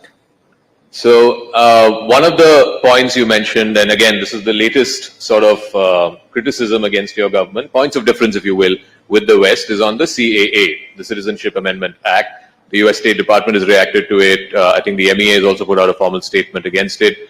When you speak to your Western counterparts, how do you tell them that this is not a discriminatory law, that people are not being discriminated based on their religion? Well, actually, it isn't when you speak. I have spoken. When CAA was passed, I did speak. Even now, I continue speaking. And there were 2 points I made. I actually, I had a meeting with all our European colleagues, EU colleagues. I'd gone to Brussels at that time. And I asked each one of them to look at the citizenship pathways which they have in their respective countries. And can you tell me that there is no criteria by which you will fast track a certain category? Every one of them has something. It could be religion, it could be historical, it could be language, it could be ethnicity. The fact is, and in the US, I'm on record as giving multiple examples of that. So look, do understand, this is an issue of correcting a certain situation of our history.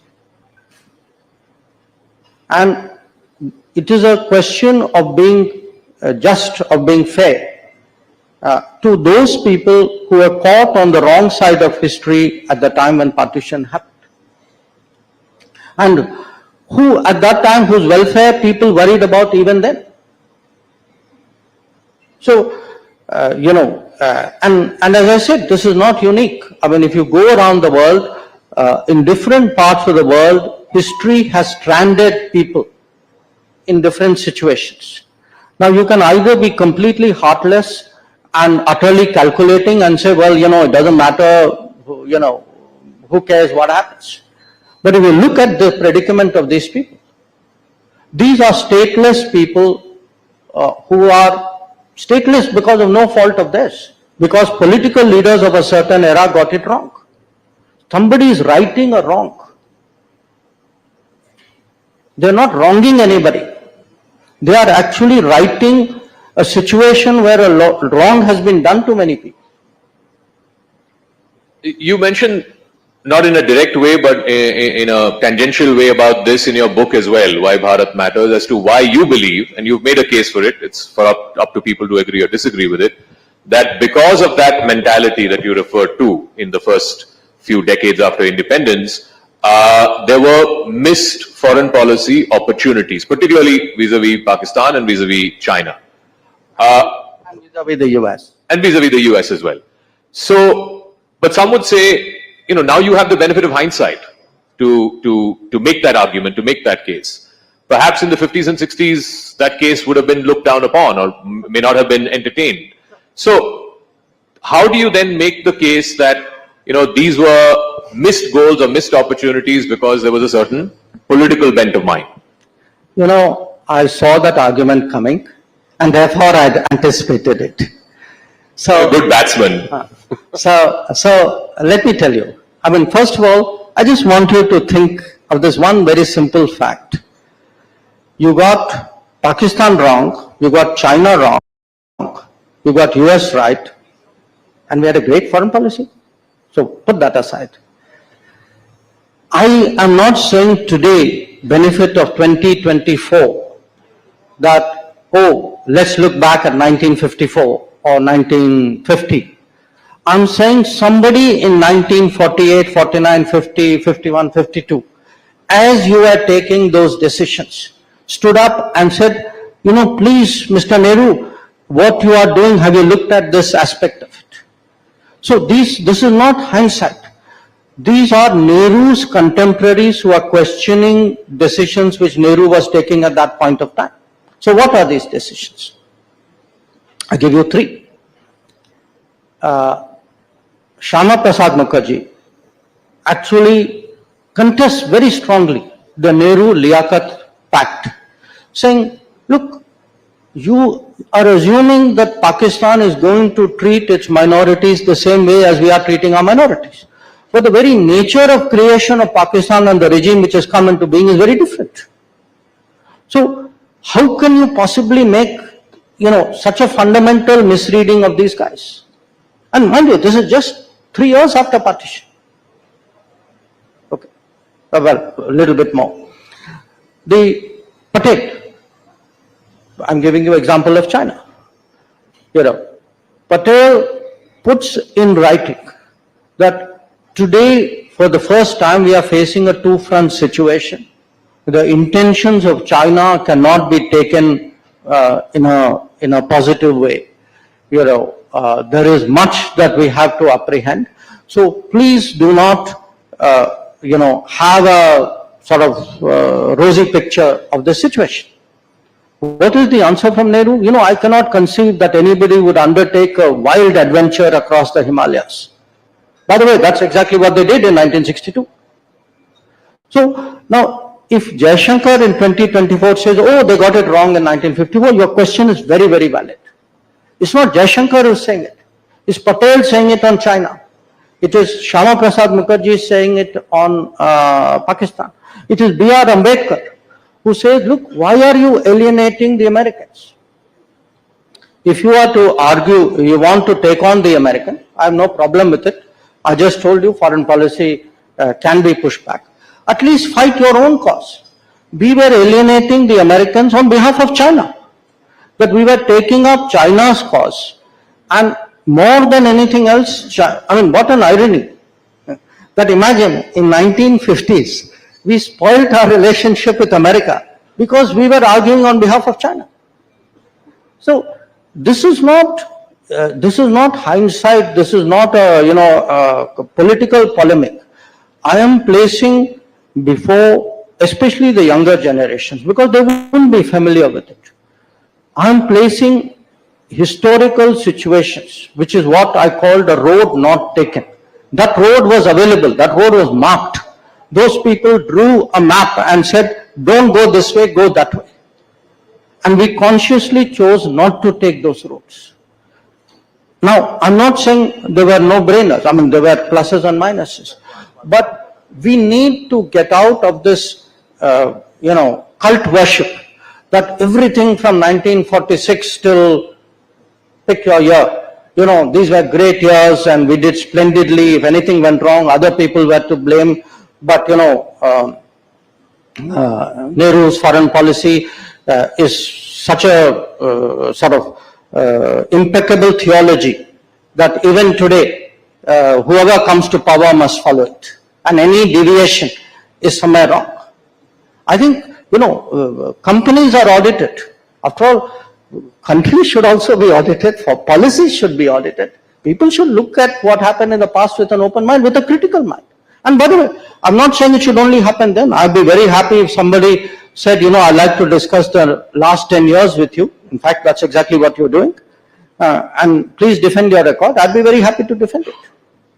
So let's talk about one big aspect of that record. And since you referred to in the previous answer about a two-front situation, are we not in a two-front situation today? We have, my friend, we have always been. I mean, it is we who were in denial. I mean, tell me, I'm now asking you as a person, Zaka, at which stage in your life did you actually feel that China was your strategic partner? I don't think in my lifetime. No, but yet in 2006, we actually have a declaration describing China as a strategic partner. So I want to say, you know, look, there's a gut sense in society. Sometimes, and I say this as someone from the foreign policy fraternity, sometimes, you know, this is a bubble you have created, because in the earlier years, it was very much a Nehruvian ideological bubble. Nehru was against America, so everybody was against America. Nehru said China is a great friend, everybody says China is a great friend. So the vestiges of that continue. Even today. I mean, you have a concept called Chindia. Okay. I do, you know, many will remember who put that concept forward. So if you actually have reached to think that you're making a sandhi of China and India, and you think we are that close, and our interests are so aligned, I mean, this is a different world. So I would put to you, if you go back, you know, especially I would say to me, 1950s, it was latent. 1960s onwards, especially after the China-Pakistan agreement in 63, and the territorial transfer of Indian territory by one illegal occupier to another, you had effectively the two of them working in tandem. And to me, that is a very obvious basis on which to build policy. So let me now come to domestic politics. We've got the last 15, 16 minutes now. In the last 5 years, we have seen the transformation of Dr. Jaishankar from diplomat to foreign policy scholar. Now you're a full-blooded politician. So tell us, why is the Prime Minister spending so much time in southern India? Every day, every other day, he's in South India. In the last elections, in the last Lok Sabha elections, out of 129 seats in the 5 states in southern India, the BJP won just 29. A bulk of it came from Karnataka. Why do you in the BJP believe this time the south will be your new frontier and you'll be able to conquer the new frontier?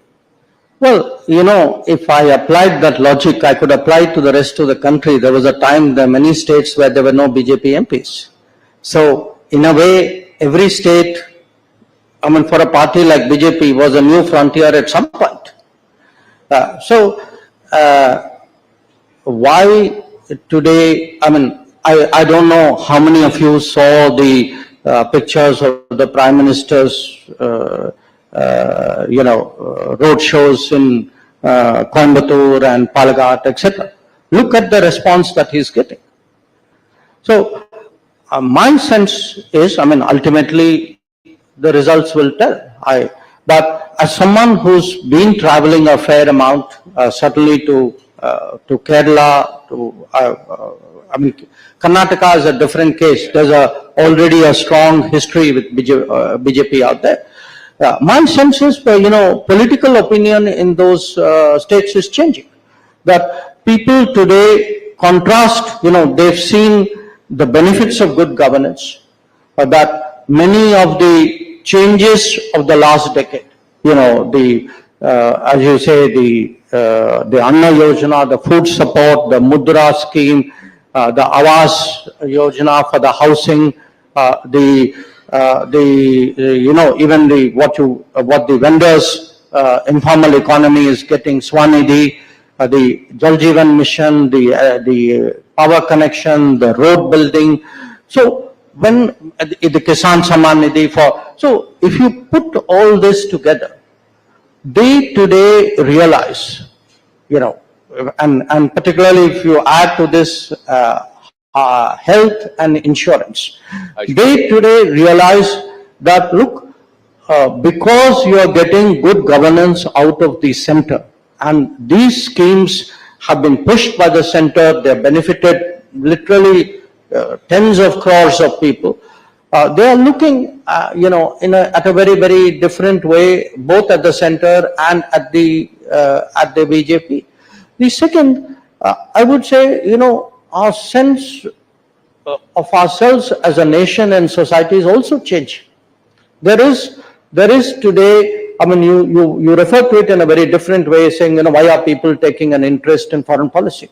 I would argue one of the reasons they are taking an interest in foreign policy is they have a stronger sense of what this nation is about. And the South is, as deeply, if not more so, that sentiment as the rest of the country. And I think the combination of all these things is actually, it's certainly, anybody objective would tell you something is changing out there. You can see that, you can feel that.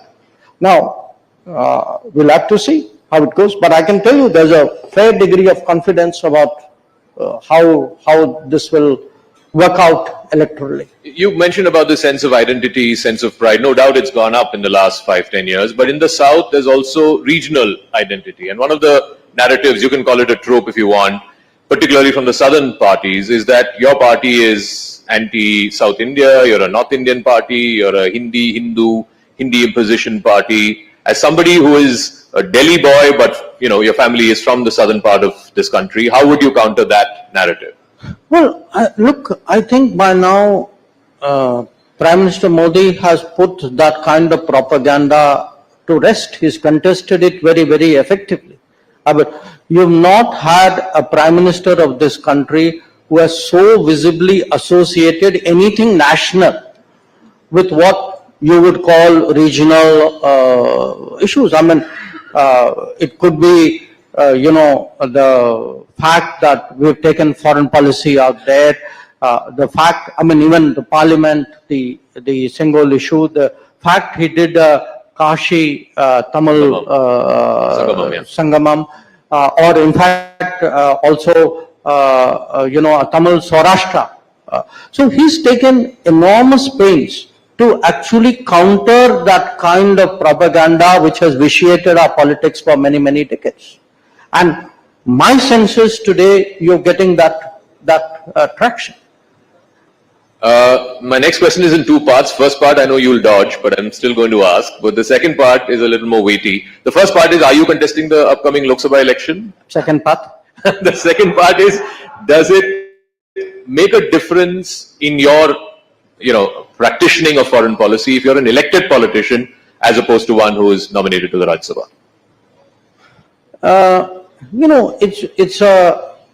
It's a hard one because if you look at the previous foreign ministers of India, you've had a mix.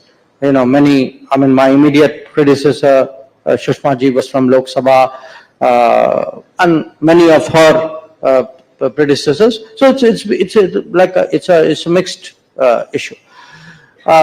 The fact is, today, certainly speaking from a BJP perspective, I can tell you how much focus there is on constituency, on ensuring delivery, on making sure that last mile, that leave no one behind message goes through.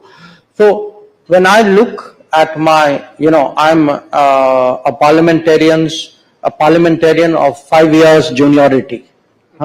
So I'm still a relatively new person, and therefore I'm very curious how does that peer group work? And I look at especially the effort which Lok Sabha MPs put in, and it's staggering. It's not, by the way, that the Rajya Sabha MPs have a ball.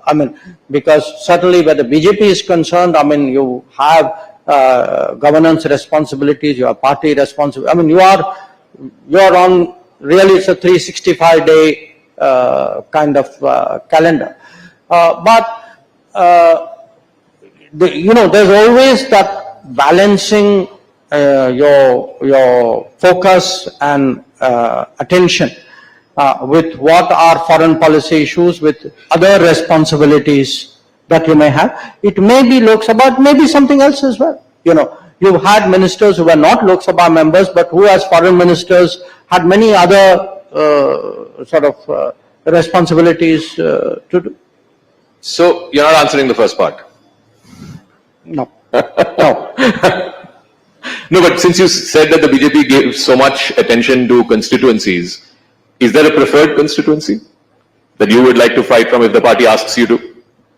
No, I think when I said I wasn't answering the first part, it, bowling a googly still doesn't mean the ball is going to be played. Okay, let's run you through the last 5 minutes of questions. It's a bit of a rapid fire, if you will. One foreign policy person that you have been inspired by in your career, both as a diplomat and now as a politician.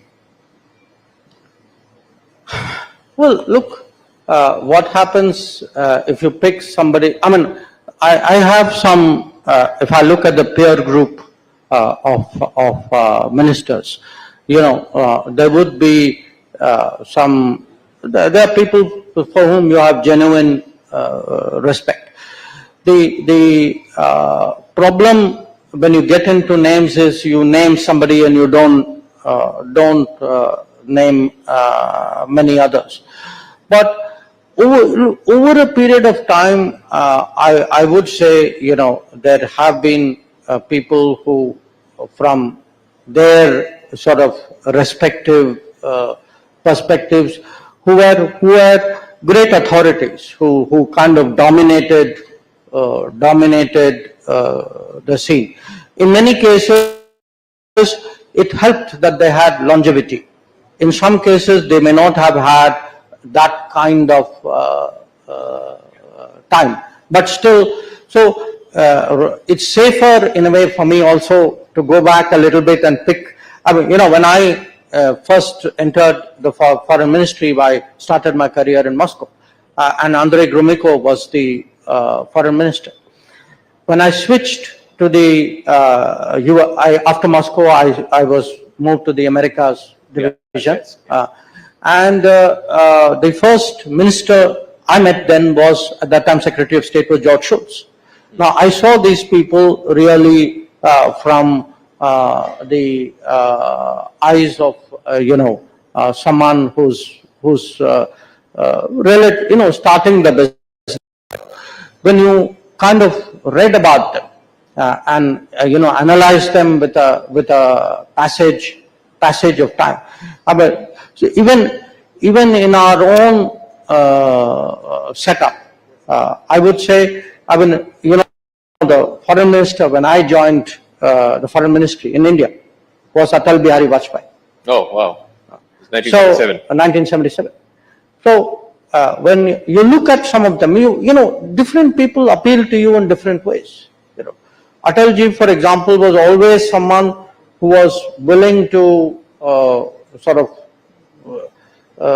in a way, break the mold. And you saw that finally when it came to the nuclear test. So I would say at different points of time, I've had the good, it's like if you are interested in cricket and you've been seeing a lot of test matches, you'd remember great innings. Yeah. By the way, the first century I ever saw was Ian Chappell. Ian Chappell? Yes, in Delhi. Oh. So you remember, you remember these moments, you would remember. I would hesitate to say, okay, this was the all-time greatest. I mean, yeah, that's a tough one, yeah. Yeah. Since you mentioned nuclear and since we're talking about all of these doyens, you've talked about him in the past as well and more recently as well about the legacy of your late father. He's the man who, for all practical purposes was the architect of India's nuclear doctrine. Do you think about your legacy as to how people will remember Dr. S. Jaishankar? No, not really. I mean, how would you want them to remember you if it? I haven't even given thought to that. I mean, look, you start. I guess people start thinking these things when they feel they are very advanced and are close to hanging up their boots. So You're far from that. well, I do not know what the future holds. I didn't know what it held 5 years ago. I would have, my wildest dreams wouldn't have anticipated becoming the External Affairs Minister. But I think I still have enough gas left in the tank not to think about parking in the garage and thinking about how people are living. Please race away, Dr. S. Jaishankar. Thank you very much. Ladies and gentlemen, the External Affairs Minister of India, Dr. S. Jaishankar.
Bharat की बात सुनाता हूं।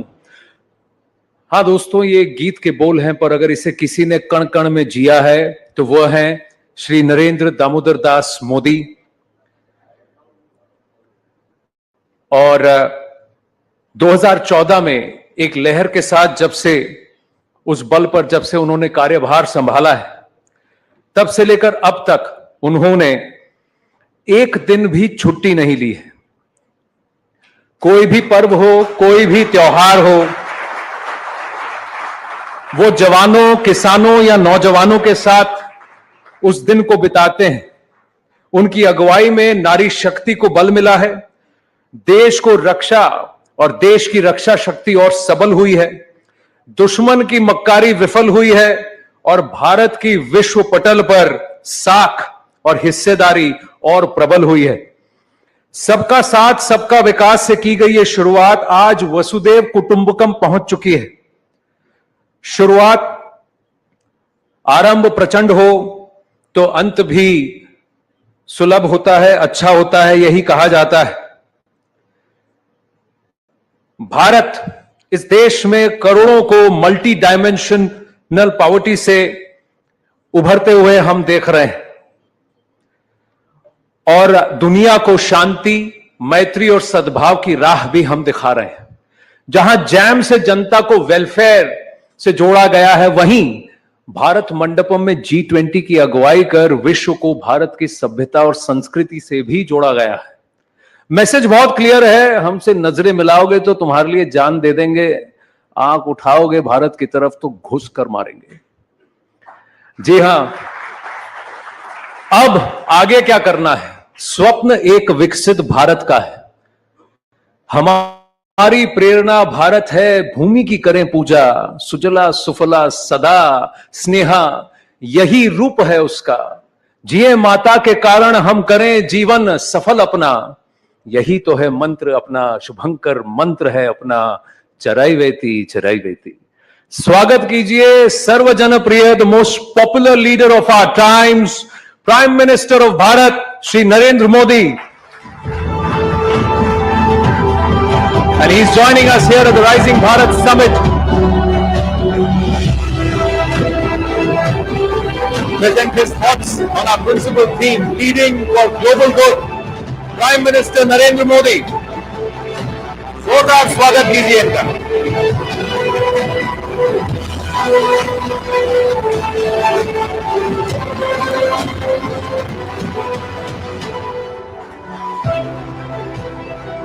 प्रधानमंत्री जी, आपका बहुत बहुत स्वागत है, आभार। एंड मैं now request News 18 Network's Managing Director and Group Editor-in-Chief, Shri Rahul Joshi, to welcome the Honorable Prime Minister.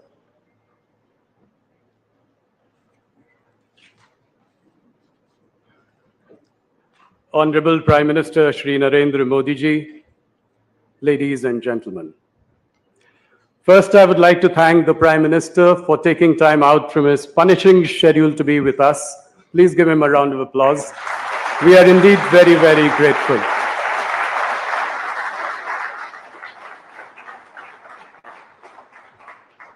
Sir, 5 years ago on February 25th, 2019, at Rising India Summit, I had quoted Bismil Sahab in your presence in the context of the Pulwama attack.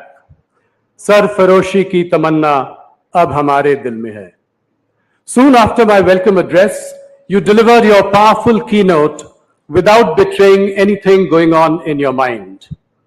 And next morning, February 26th, we all woke up to the big news of India's attack on Balakot in Pakistan. Ladies and gentlemen, in many ways, it was the big turning point under PM Modi's leadership towards the end of his first term. The message was as loud as it was clear. Don't mess with a strong, resurgent, confident, muscular India. And of course, don't mess with Modi.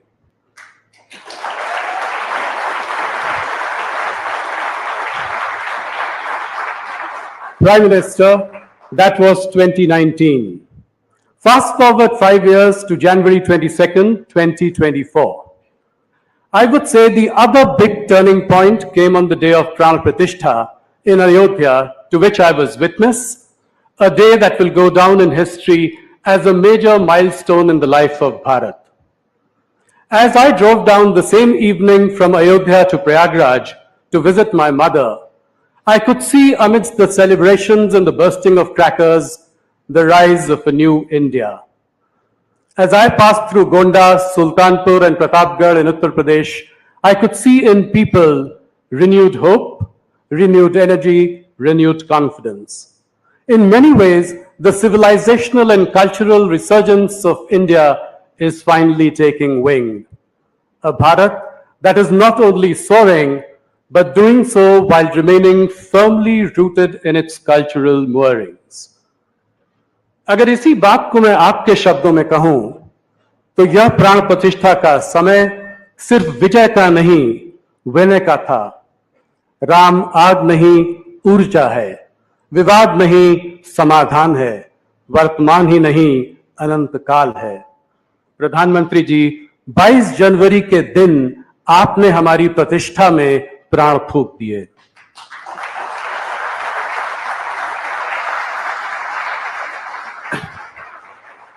Ladies and gentlemen, the last 10 years in tangible terms have been marked by rising GDP and galloping stock markets.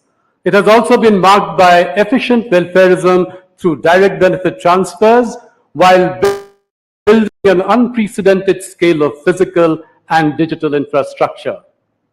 Prime Minister Modi's biggest contribution is not only to take the Indian economy from the fragile 5 to the fabulous 5. His biggest contribution is to instill in every Indian a strong sense of self-esteem and a firm belief that in respect and stature, we bleed blue in every way. Finally, with your permission, Prime Minister, I would like to crystal gaze into the future. What would it be like, same time, 2029? I believe India will lead for global good, the theme of our Rising Bharat Summit this year. The next 5 years will mark a further acceleration of our journey towards a Viksit Bharat, one that will find its place in the top 3 economies of the world. Once again, it is not so much about adding trillions to the GDP, but the rise of India's stature globally. At the G20, you've shown that you are a bridge builder in a divided world. The New Delhi Declaration is a clear demonstration of your influence and relationship with global leaders. Ram willing, India will soon have a permanent seat at the UN. With the rapid strides the country is taking, we'll see an acceleration in reverse brain drain into the country. Global companies will soon have headquarters in Mumbai and Bangalore, while Indian conglomerates will take a bite of the big apple. Modi ji, all this has been possible because you think different, you think big, but you execute bigger. Your approval ratings show you're the most popular leader in the world. To Indians here and around the world, you're also by far the tallest. To end on a high note before your keynote, I would like to quote these powerful lines from Sacha Bharat by Ramdhari Singh Dinkar. वृथा मत लो भारत का नाम, वृथा मत लो भारत का नाम, भारत एक स्वप्न भू को ऊपर ले जाने वाला, भारत एक विचार स्वर्ग को भू पर लाने वाला, भारत एक भाव जिसको पाकर मनुष्य जगता है, भारत एक जलज जिसका जल का न दाग लगता है. Ladies and gentlemen, please put your hands together for the man of the moment, Prime Minister Narendra Modi.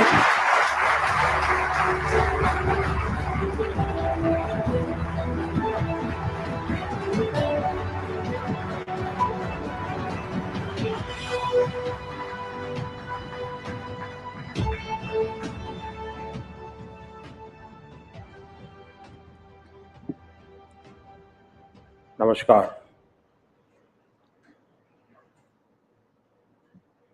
अभी वैसे राहुल ने बड़ा वर्णन किया 5 साल पहले मैं जब आया था, और शायद उस समिट की तारीख या घटना आपके ग्रुप को तो याद रहना बहुत स्वाभाविक है, लेकिन शायद पत्रकार मन ये भी सोच सकता था, और शायद सोचा होगा लेकिन बोलते नहीं होंगे, कि क्या कारण होगा कि एक इंसान अपने कमिटमेंट के कारण इस समिट में इतने ही शांत मन से आया था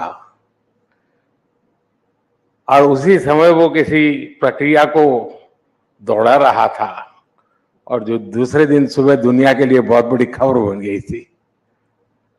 और मैं मानता हूं जरूर आप लोग इसका एनालिसिस करेंगे, और शायद वो 28 फरवरी थी 2019, और माहौल तो ऐसा ही था, और मैं भी बहुत शांति से आप सबसे नमस्ते नमस्ते करके निकला था,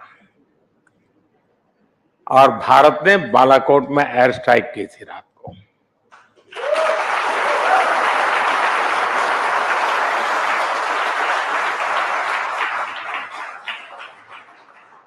और वो एक दिन था और एक दिन आज है।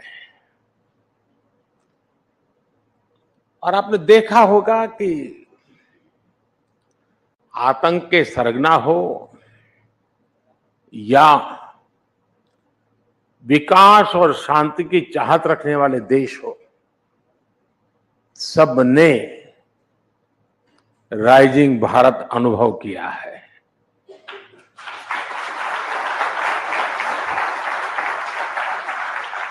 ये नया भारत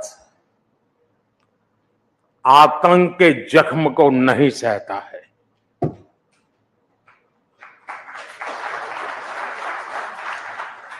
बल्कि आतंक के जख्म देने वालों को पूरी ताकत से सबक भी सिखाता है।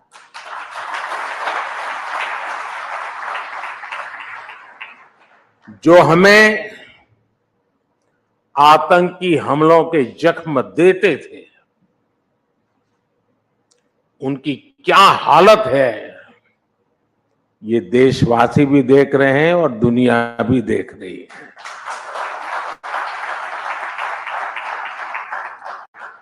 एक सुरक्षित राष्ट्र ही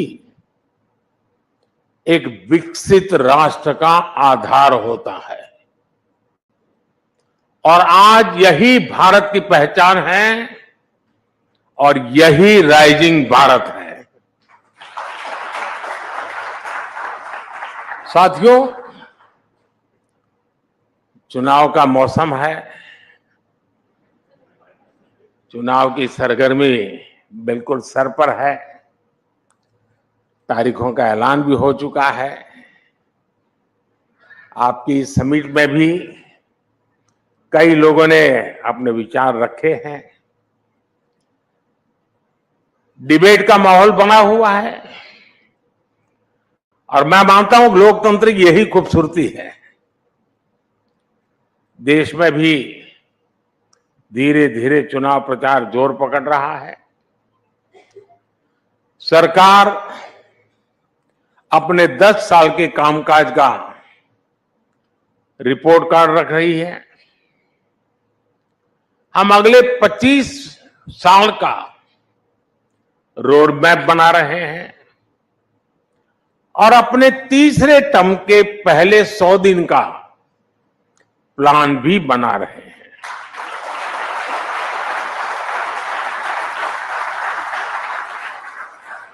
दूसरी तरफ हमारे जो विरोधी हैं,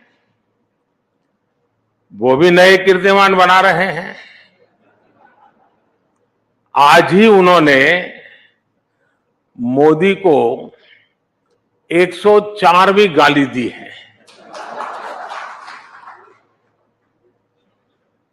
औरंगजेब कहकर नवाजा गया है। मोदी की खोपड़ी उड़ाने का ऐलान किया गया है। इन सब पॉजिटिव नेगेटिव बातों के बीच दुनिया का सबसे बड़ा इलेक्शन जारी है। 2600 से ज्यादा पॉलिटिकल पार्टियां, करीब 97 करोड़ मतदाता, 97 करोड़ वोटर्स, करीब 2 करोड़ फर्स्ट टाइम वोटर्स लोकतंत्र के इस पर्व में हिस्सा लेने जा रहे हैं। मदर ऑफ डेमोक्रेसी के तौर पर ये हर भारतीय के लिए, यहां इस हॉल में बैठे प्रत्येक व्यक्ति के लिए और आपके टीवी के दर्शकों के लिए भी उतनी ही गर्व की बात है। साथियों, आज पूरी दुनिया 21वीं सदी को भारत की सदी कहती है। बड़ी बड़ी रेटिंग एजेंसीज, बड़े बड़े अर्थशास्त्री, बड़े बड़े जानकार राइजिंग भारत को लेकर बहुत आश्वस्त है। और इन लोगों के मन में कोई इफ नहीं है, बट नहीं है, नो इफ नो बट्स। आखिर ऐसा क्यों है? कोई सवालिया निशान नहीं, ऐसा क्यों है? ऐसा इसलिए है क्योंकि पूरी दुनिया आज ये देख रही है कि पिछले 10 साल में भारत ने कितने बड़े परिवर्तन किए हैं। आजादी के बाद से जो सिस्टम बना, जो वर्क कल्चर बना, उस सिस्टम में ये ट्रांसफॉर्मेशन लाना इतना आसान नहीं था, लेकिन ये हुआ है। और ये हम भारतीयों ने ही करके दिखाया है। आज भारत का कॉन्फिडेंस लेवल हर भारतीय की बातों में झलकता है। आज हम विकसित भारत की बात कर रहे हैं। आज हम आत्मनिर्भर भारत की बात कर रहे हैं। और लोग चाहे विपक्ष में हो, देश के भीतर हो या देश के बाहर हो, सब भारत की उपलब्धियां देख रहे हैं। सिर्फ 10 साल में 25 करोड़ लोगों का गरीबी से बाहर निकलना, क्या ये ऐसे ही हो गया होगा क्या? सिर्फ 10 साल में भारत का 11वें नंबर से 5वें नंबर की इकोनॉमी बन जाना, क्या ऐसे ही हुआ होगा क्या? सिर्फ 10 साल में भारत का फॉरेक्स रिजर्व बढ़कर के $700 बिलियन के पार पहुंच जाना, ये क्या ऐसे ही हुआ होगा क्या? सिर्फ 10 साल में भारत का एक्सपोर्ट $700 बिलियन पार कर जाना, क्या ऐसे ही हुआ होगा? और ये तो अभी कुछ भी नहीं है, अभी तो और भी आगे जाना है।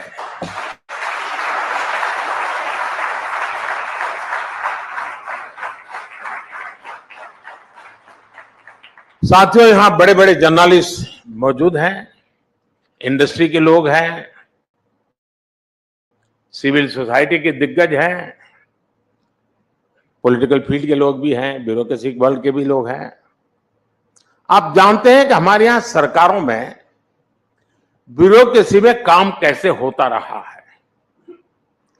फिर वो एक फैक्टर क्या था जिसकी वजह से ये बदलाव आया?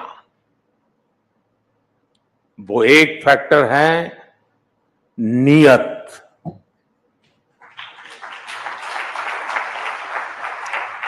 नियत सही तो काम सही। और नियत कौन सी? नेशन फर्स्ट की नीयत। मेरे देश में कोई कमी नहीं है कि उसकी पहचान गरीब देश के रूप में हो। हम दुनिया के सबसे युवा देश हैं। एक समय में हम ज्ञान में, विज्ञान में सबसे आगे रहे हैं। दुनिया की कोई वजह नहीं है कि भारत किसी भी देश से पीछे रहे। बस हमें नेशन फर्स्ट की नीयत के साथ आगे चलना है। ये देश जो हमें इतना कुछ देता है, हम उसमें सिर्फ रहते हैं या फिर देश के लिए कुछ अलग करते भी हैं, ये फर्क बहुत बारीक है।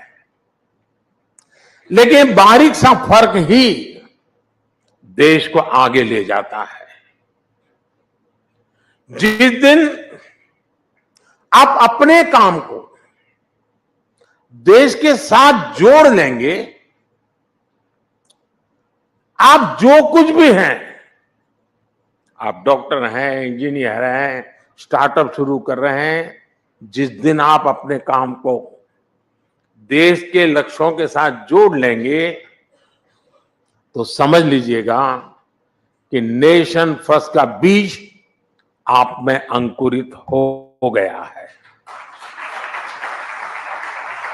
यही नेशन फर्स्ट का बीज आज सरकार में, सिस्टम में, हर व्यवस्था में, हर व्यक्ति में, देश के कोने कोने में राइजिंग भारत का आधार बन रहा है।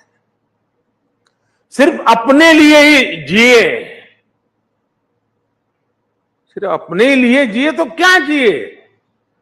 जीना है तो देश के लिए, और मरना भी है तो देश के लिए।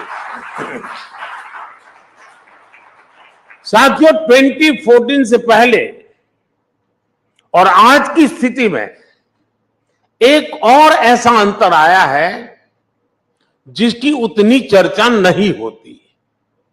ये चर्चा देश की साख से जुड़ी है। जिस देश की साख गिर रही हो, उस देश के लोगों का स्वाभिमान भी ऊंचा नहीं रह सकता। 2014 के पहले भारत के साथ क्या स्थिति थी? आप याद कीजिए, 2014 से पहले घर घर में भ्रष्टाचार बड़ा मुद्दा था। देश की साख गिर रही थी, लेकिन तब की सरकार झूठे तर्कों के आधार पर अपने घोटालों को डिफेंड करने में जुटी रहती थी। आज स्थिति एकदम अलग है। आज सरकार भ्रष्टाचार पर कड़े एक्शन ले रही है। जो एक्शन लिया उसका हिसाब दे रही है, और भ्रष्टाचारी झूठ बोल बोलकर खुद बचाव की मुद्रा में है। तब देश पूछता था कि पावरफुल लोगों पर ईडी, सीबीआई जैसी एजेंसियां एक्शन क्यों नहीं लेती, ये सवाल पूछा जाता था। आज पावरफुल और भ्रष्ट लोग पूछ रहे हैं कि एजेंसियां उन पर एक्शन क्यों ले रही है।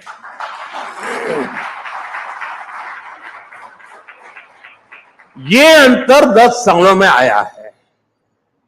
बात वही है, नीयत सही तो काम सही।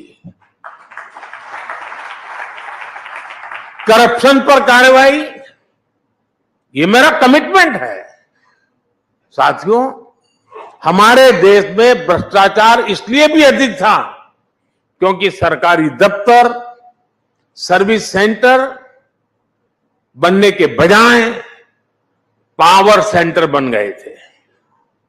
हर काम के लिए देशवासियों को सरकारी दफ्तरों के चक्कर लगाने पड़ते थे। हमने सरकारी दफ्तरों को सत्ता के बजाय सेवा का केंद्र बनाया। सरकारी सेवाएं ज्यादा से ज्यादा फेसलेस हो, बिल से लेकर टैक्स जमा करने तक की अधिकतर सेवाएं ऑनलाइन हो। हमने इसका प्रयास किया।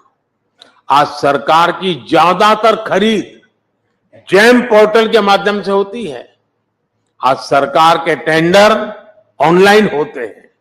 आप याद करिए, 2G जैसी सामान्य सुविधा के लिए पहले की सरकार में कितना बड़ा भ्रष्टाचार हुआ। अगर उस दौर में 5G आता तो पता नहीं ये क्या क्या करते। साथियों, पहले के समय में भ्रष्टाचारी बहुत दिमागी तिकड़म लगाते थे। हमारी सरकार ऐसे भ्रष्टाचारियों का इलाज टेक्नोलॉजी से भी कर रही है। आज भ्रष्टाचारियों की धरपकड़ आसान हुई है। आज मनी ट्रेल को छुपाना और कैश को छुपाना दोनों मुश्किल होते जा रहे हैं। और इसलिए कभी किसी सरकारी बाबू के घर से, बिस्तर से, दीवारों से नोटों की गड्डियां निकलती हैं। कभी किसी कांग्रेस के सांसद के घर से सैकड़ों करोड़ के नोटों के ढेर निकलते हैं। कभी किसी टीएमसी के मंत्री के घर से नोटों के ढेर निकलते हैं। इसलिए चारों तरफ बौखलाहट नजर आती है, बिलबिलाए हुए हैं। और ये सब होता क्यों है?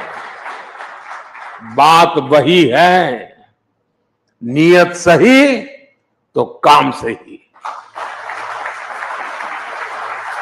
साथियों, आप में से जो सीनियर है, उन्होंने वो दिन भी देखे हैं जब देश के एक प्रधानमंत्री ने कहा था कि दिल्ली से 1 रुपया भेजता हूं तो सिर्फ 15 पैसा गरीब गांव के गरीब तक पहुंचता है।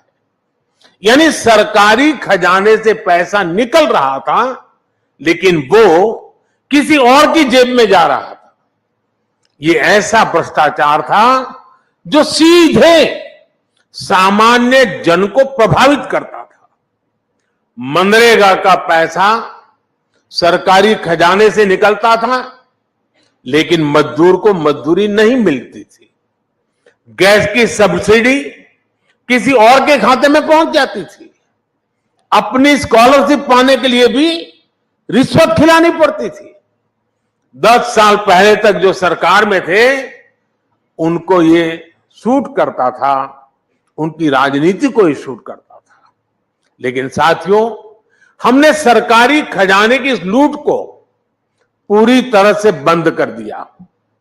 हमने जनधन, आधार और मोबाइल की त्रिशक्ति बनाई। हमने डायरेक्ट बेनिफिट ट्रांसफर, डीबीटी के माध्यम से 34 लाख करोड़, 34 लाख करोड़ रुपए सीधे लाभार्थियों के बैंक खाते में पहुंचाए।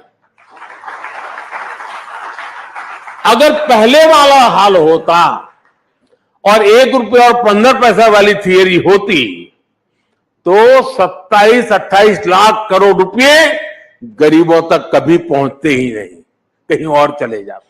27-28 लाख करोड़ अलग अलग योजनाओं के करीब 10 करोड़ फर्जी लाभार्थी, वो लोग जिनका कभी जन्म नहीं हुआ था, लेकिन कागजों पर वो जिंदा थे, योजनाओं के हकदार बन गए थे। हमने ऐसे 10 करोड़ फर्जी नाम हटाए हैं। इसका मतलब उसका बेनिफिट लेने वाले लोग क्या मोदी का जय जयकार करेंगे क्या?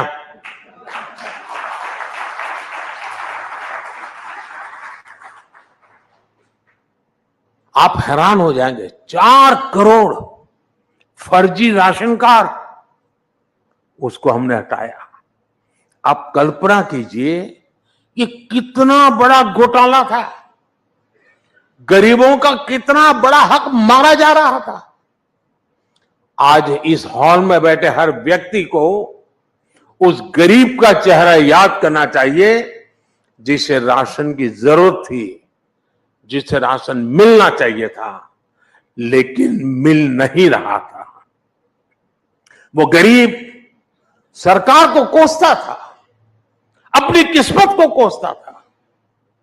आज हमारी सरकार में उसी गरीब को one nation one ration card मिला है।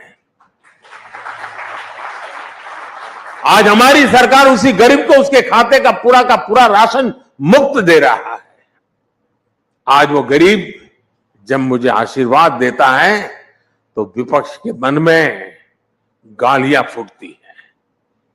मेरे लिए भी गालियां, वो गरीब मुझे आशीर्वाद देता है इसलिए उस गरीब को भी गालियां, लेकिन गालियों से कोई फर्क नहीं पड़ेगा। देश ने तो मन बना ही लिया है। फिर एक बार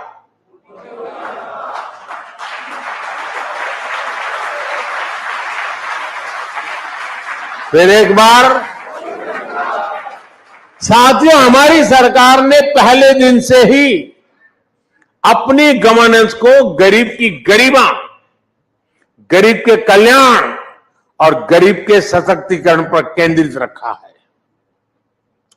खुले में शौच करना, सड़क पर सोना, गंदा पानी पीना, धुएं में जीवन बिताना, अंधेरे में रहना, ये जीवन कोई शौक से नहीं जीता था। परिवार का सदस्य बीमारी के कारण बिस्तर पर पड़ा हो, मदद के बदले ठोकरें मिलती हो, कोई रास्ता न सूझे, यही स्थिति थी। आप सोचिए, आए दिन अपमान कैसे कितने घूंट गरीबों को पीने पड़ते थे। यहां बैठे बहुत से शायद जीवन की कल्पना भी नहीं कर सकते हैं कि कैसा जीवन था, लेकिन मैं ये सब कुछ अनुभव करके यहां पहुंचा हूं। मैं उस जिंदगी को जी करके आया हूं, इसलिए मुझे किताबों में नहीं पढ़ना पड़ता और न ही कैमरा के माध्यम से वीडियो शूट करके देखना पड़ता है।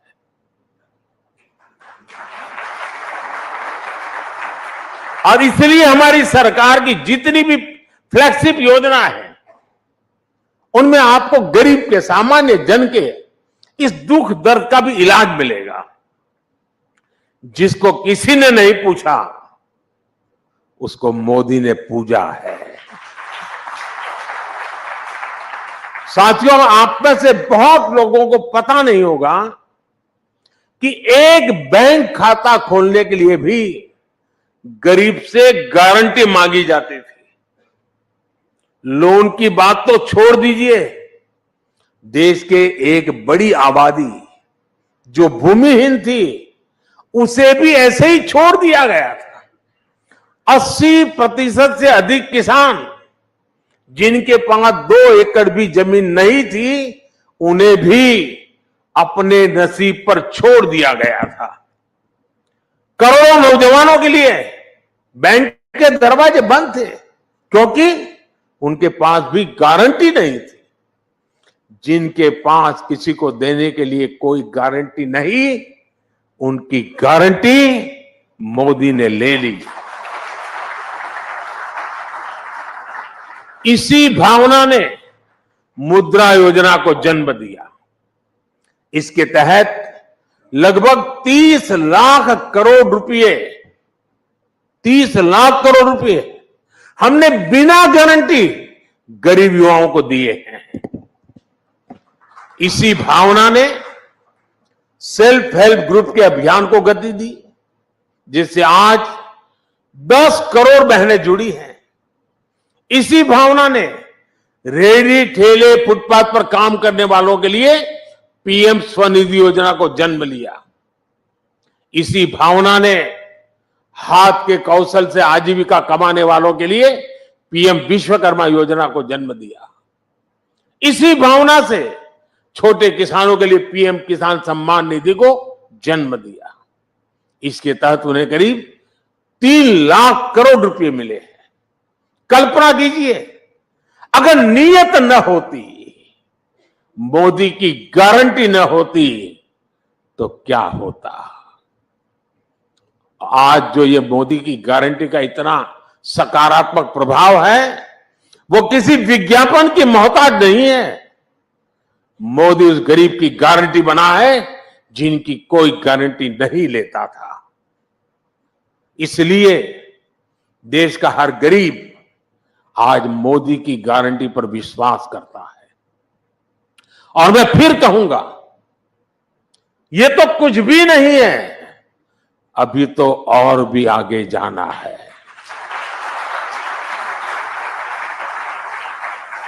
साथियों, हमारे देश में लंबे समय तक राजनीतिक उपेक्षा का बहुत बड़ा शिकार देश का मिडिल क्लास भी रहा है।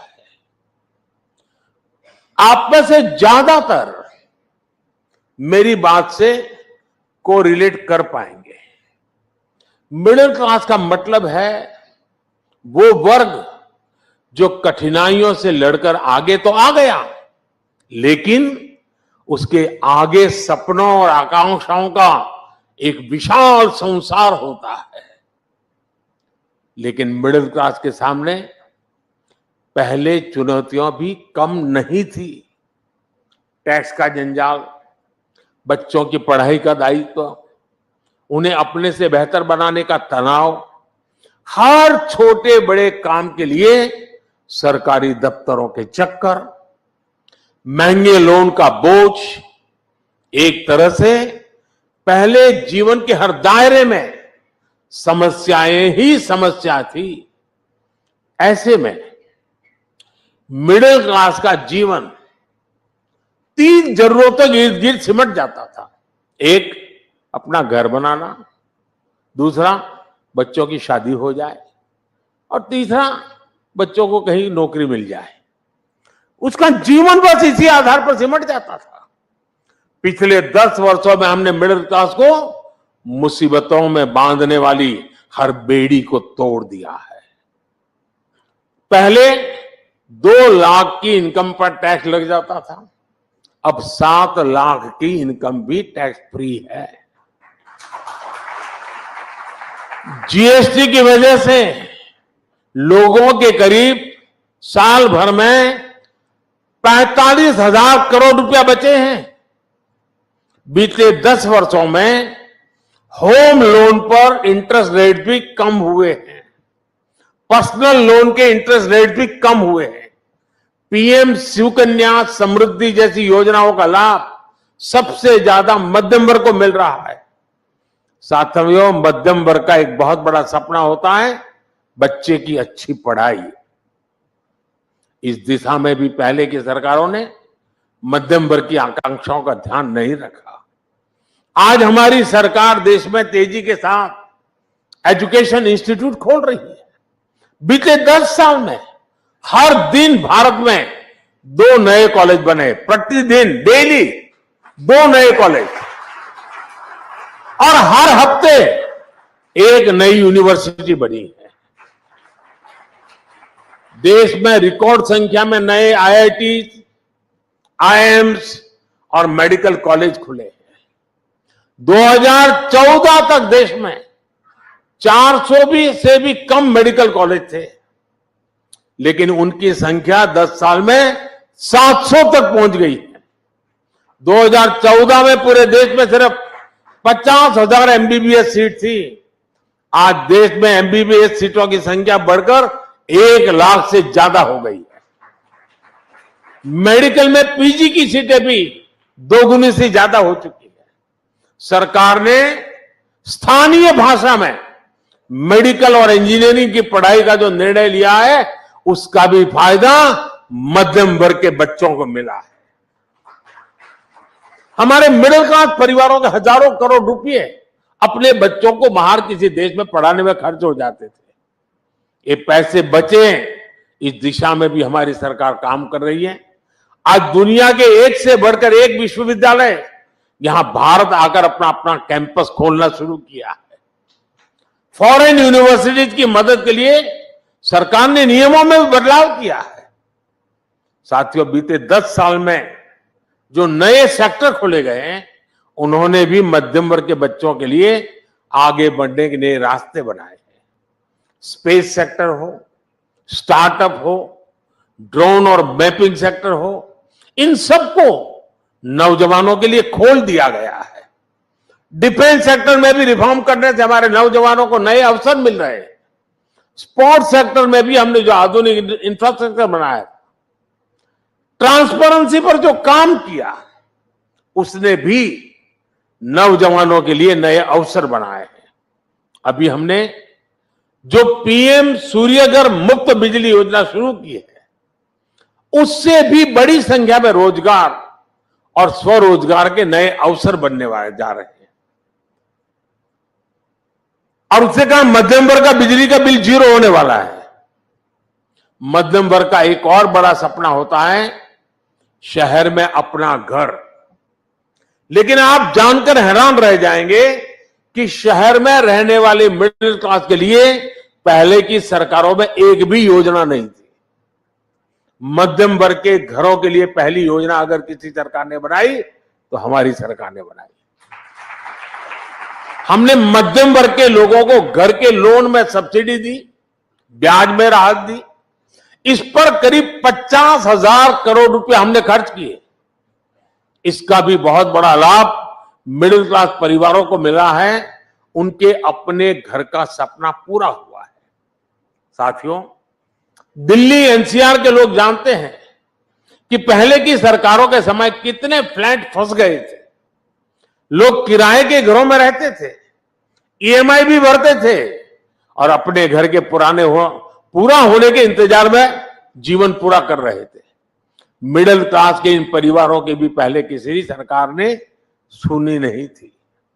हमारी सरकार 25,000 करोड़ रुपए की व्यवस्था करके ऐसे अधूरे प्रोजेक्ट को पूरा करवा रही है ताकि मिडिल क्लास के परिवार को उसका अपना घर मिल जाए, उसने जो इन्वेस्टमेंट किया है उसको मकान मिल जाए। ऐसी परेशानी फिर ना हो, हमने इसके लिए भी रेरा कानून बनाया है। आज करीब 1.25 लाख बिल्डिंग प्रोजेक्ट्स रेरा के तहत रजिस्टर्ड है। अब कोई ये मनमानी नहीं कर सकता कि किसी मिडिल क्लास के व्यक्ति का घर फंसा दे या अधूरा छोड़ दे। और ये काम मध्यम वर्गीय परिवारों के जीवन में बहुत बड़ा राहत का काम है और ये ही तो मोदी की गारंटी है। साथियों, मोदी सिर्फ शहर में ही नहीं, गांव में रहने वाले लोगों की संपत्तियों की भी चिंता कर रहा है। गांव में प्रॉपर्टी के कागज ना होने की वजह से लोगों की जिंदगी कचहरी के चक्कर काटने में ही गुजर जाती है। जमीन को लेकर झगड़े ना हो, कचहरी का चक्कर ना लगे, गांव की प्रॉपर्टी पर लोन मिले, इन बातों को ध्यान रखकर स्वामित्व योजना चलाई जा रही है। बड़ी बड़ी इंटरनेशनल एजेंसी कहती हैं कि लोगों के पास उनकी प्रॉपर्टी के राइट्स होना किसी भी देश के विकास के लिए बहुत जरूरी है।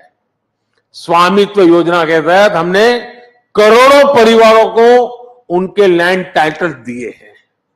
आज देश के गांव-गांव में ड्रोन की मदद से मैपिंग का काम चल रहा है, प्रॉपर्टी के राइट देने का काम चल रहा है और इससे भी रोजगार के कितने मौके बनते हैं आप अंदाजा लगा सकते हैं।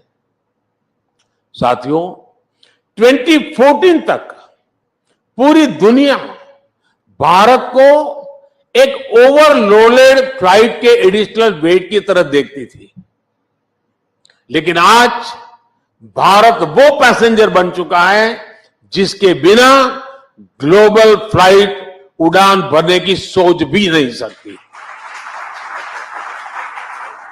अगले 5 साल में भारत वो पायलट बनेगा जो ग्लोबल फ्लाइट को नई बुलंदी की तरफ ले जाएगा। अगले 5 साल अनप्रेसिडेंटेड ट्रांसफॉर्मेशन के होंगे। अगले 5 साल अनप्रेसिडेंटेड ग्रोथ के होंगे। अगले 5 साल अनप्रेसिडेंटेड एक्सपांशन के होंगे। अगले 5 साल अनप्रेसिडेंटेड प्रॉस्पेरिटी के होंगे। और ये मोदी की गारंटी है। आपने मुझे अपनी बात रखने के लिए सबके बीच बुलाया। मैं आपका बहुत बहुत आभारी हूं। बहुत बहुत धन्यवाद।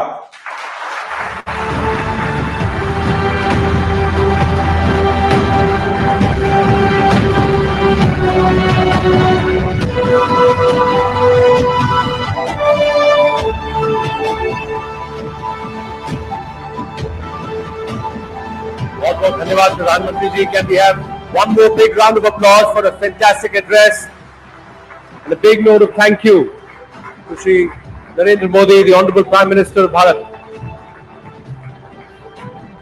May I request the audience to please wait here in the Darbar Hall as the Prime Minister makes his exit.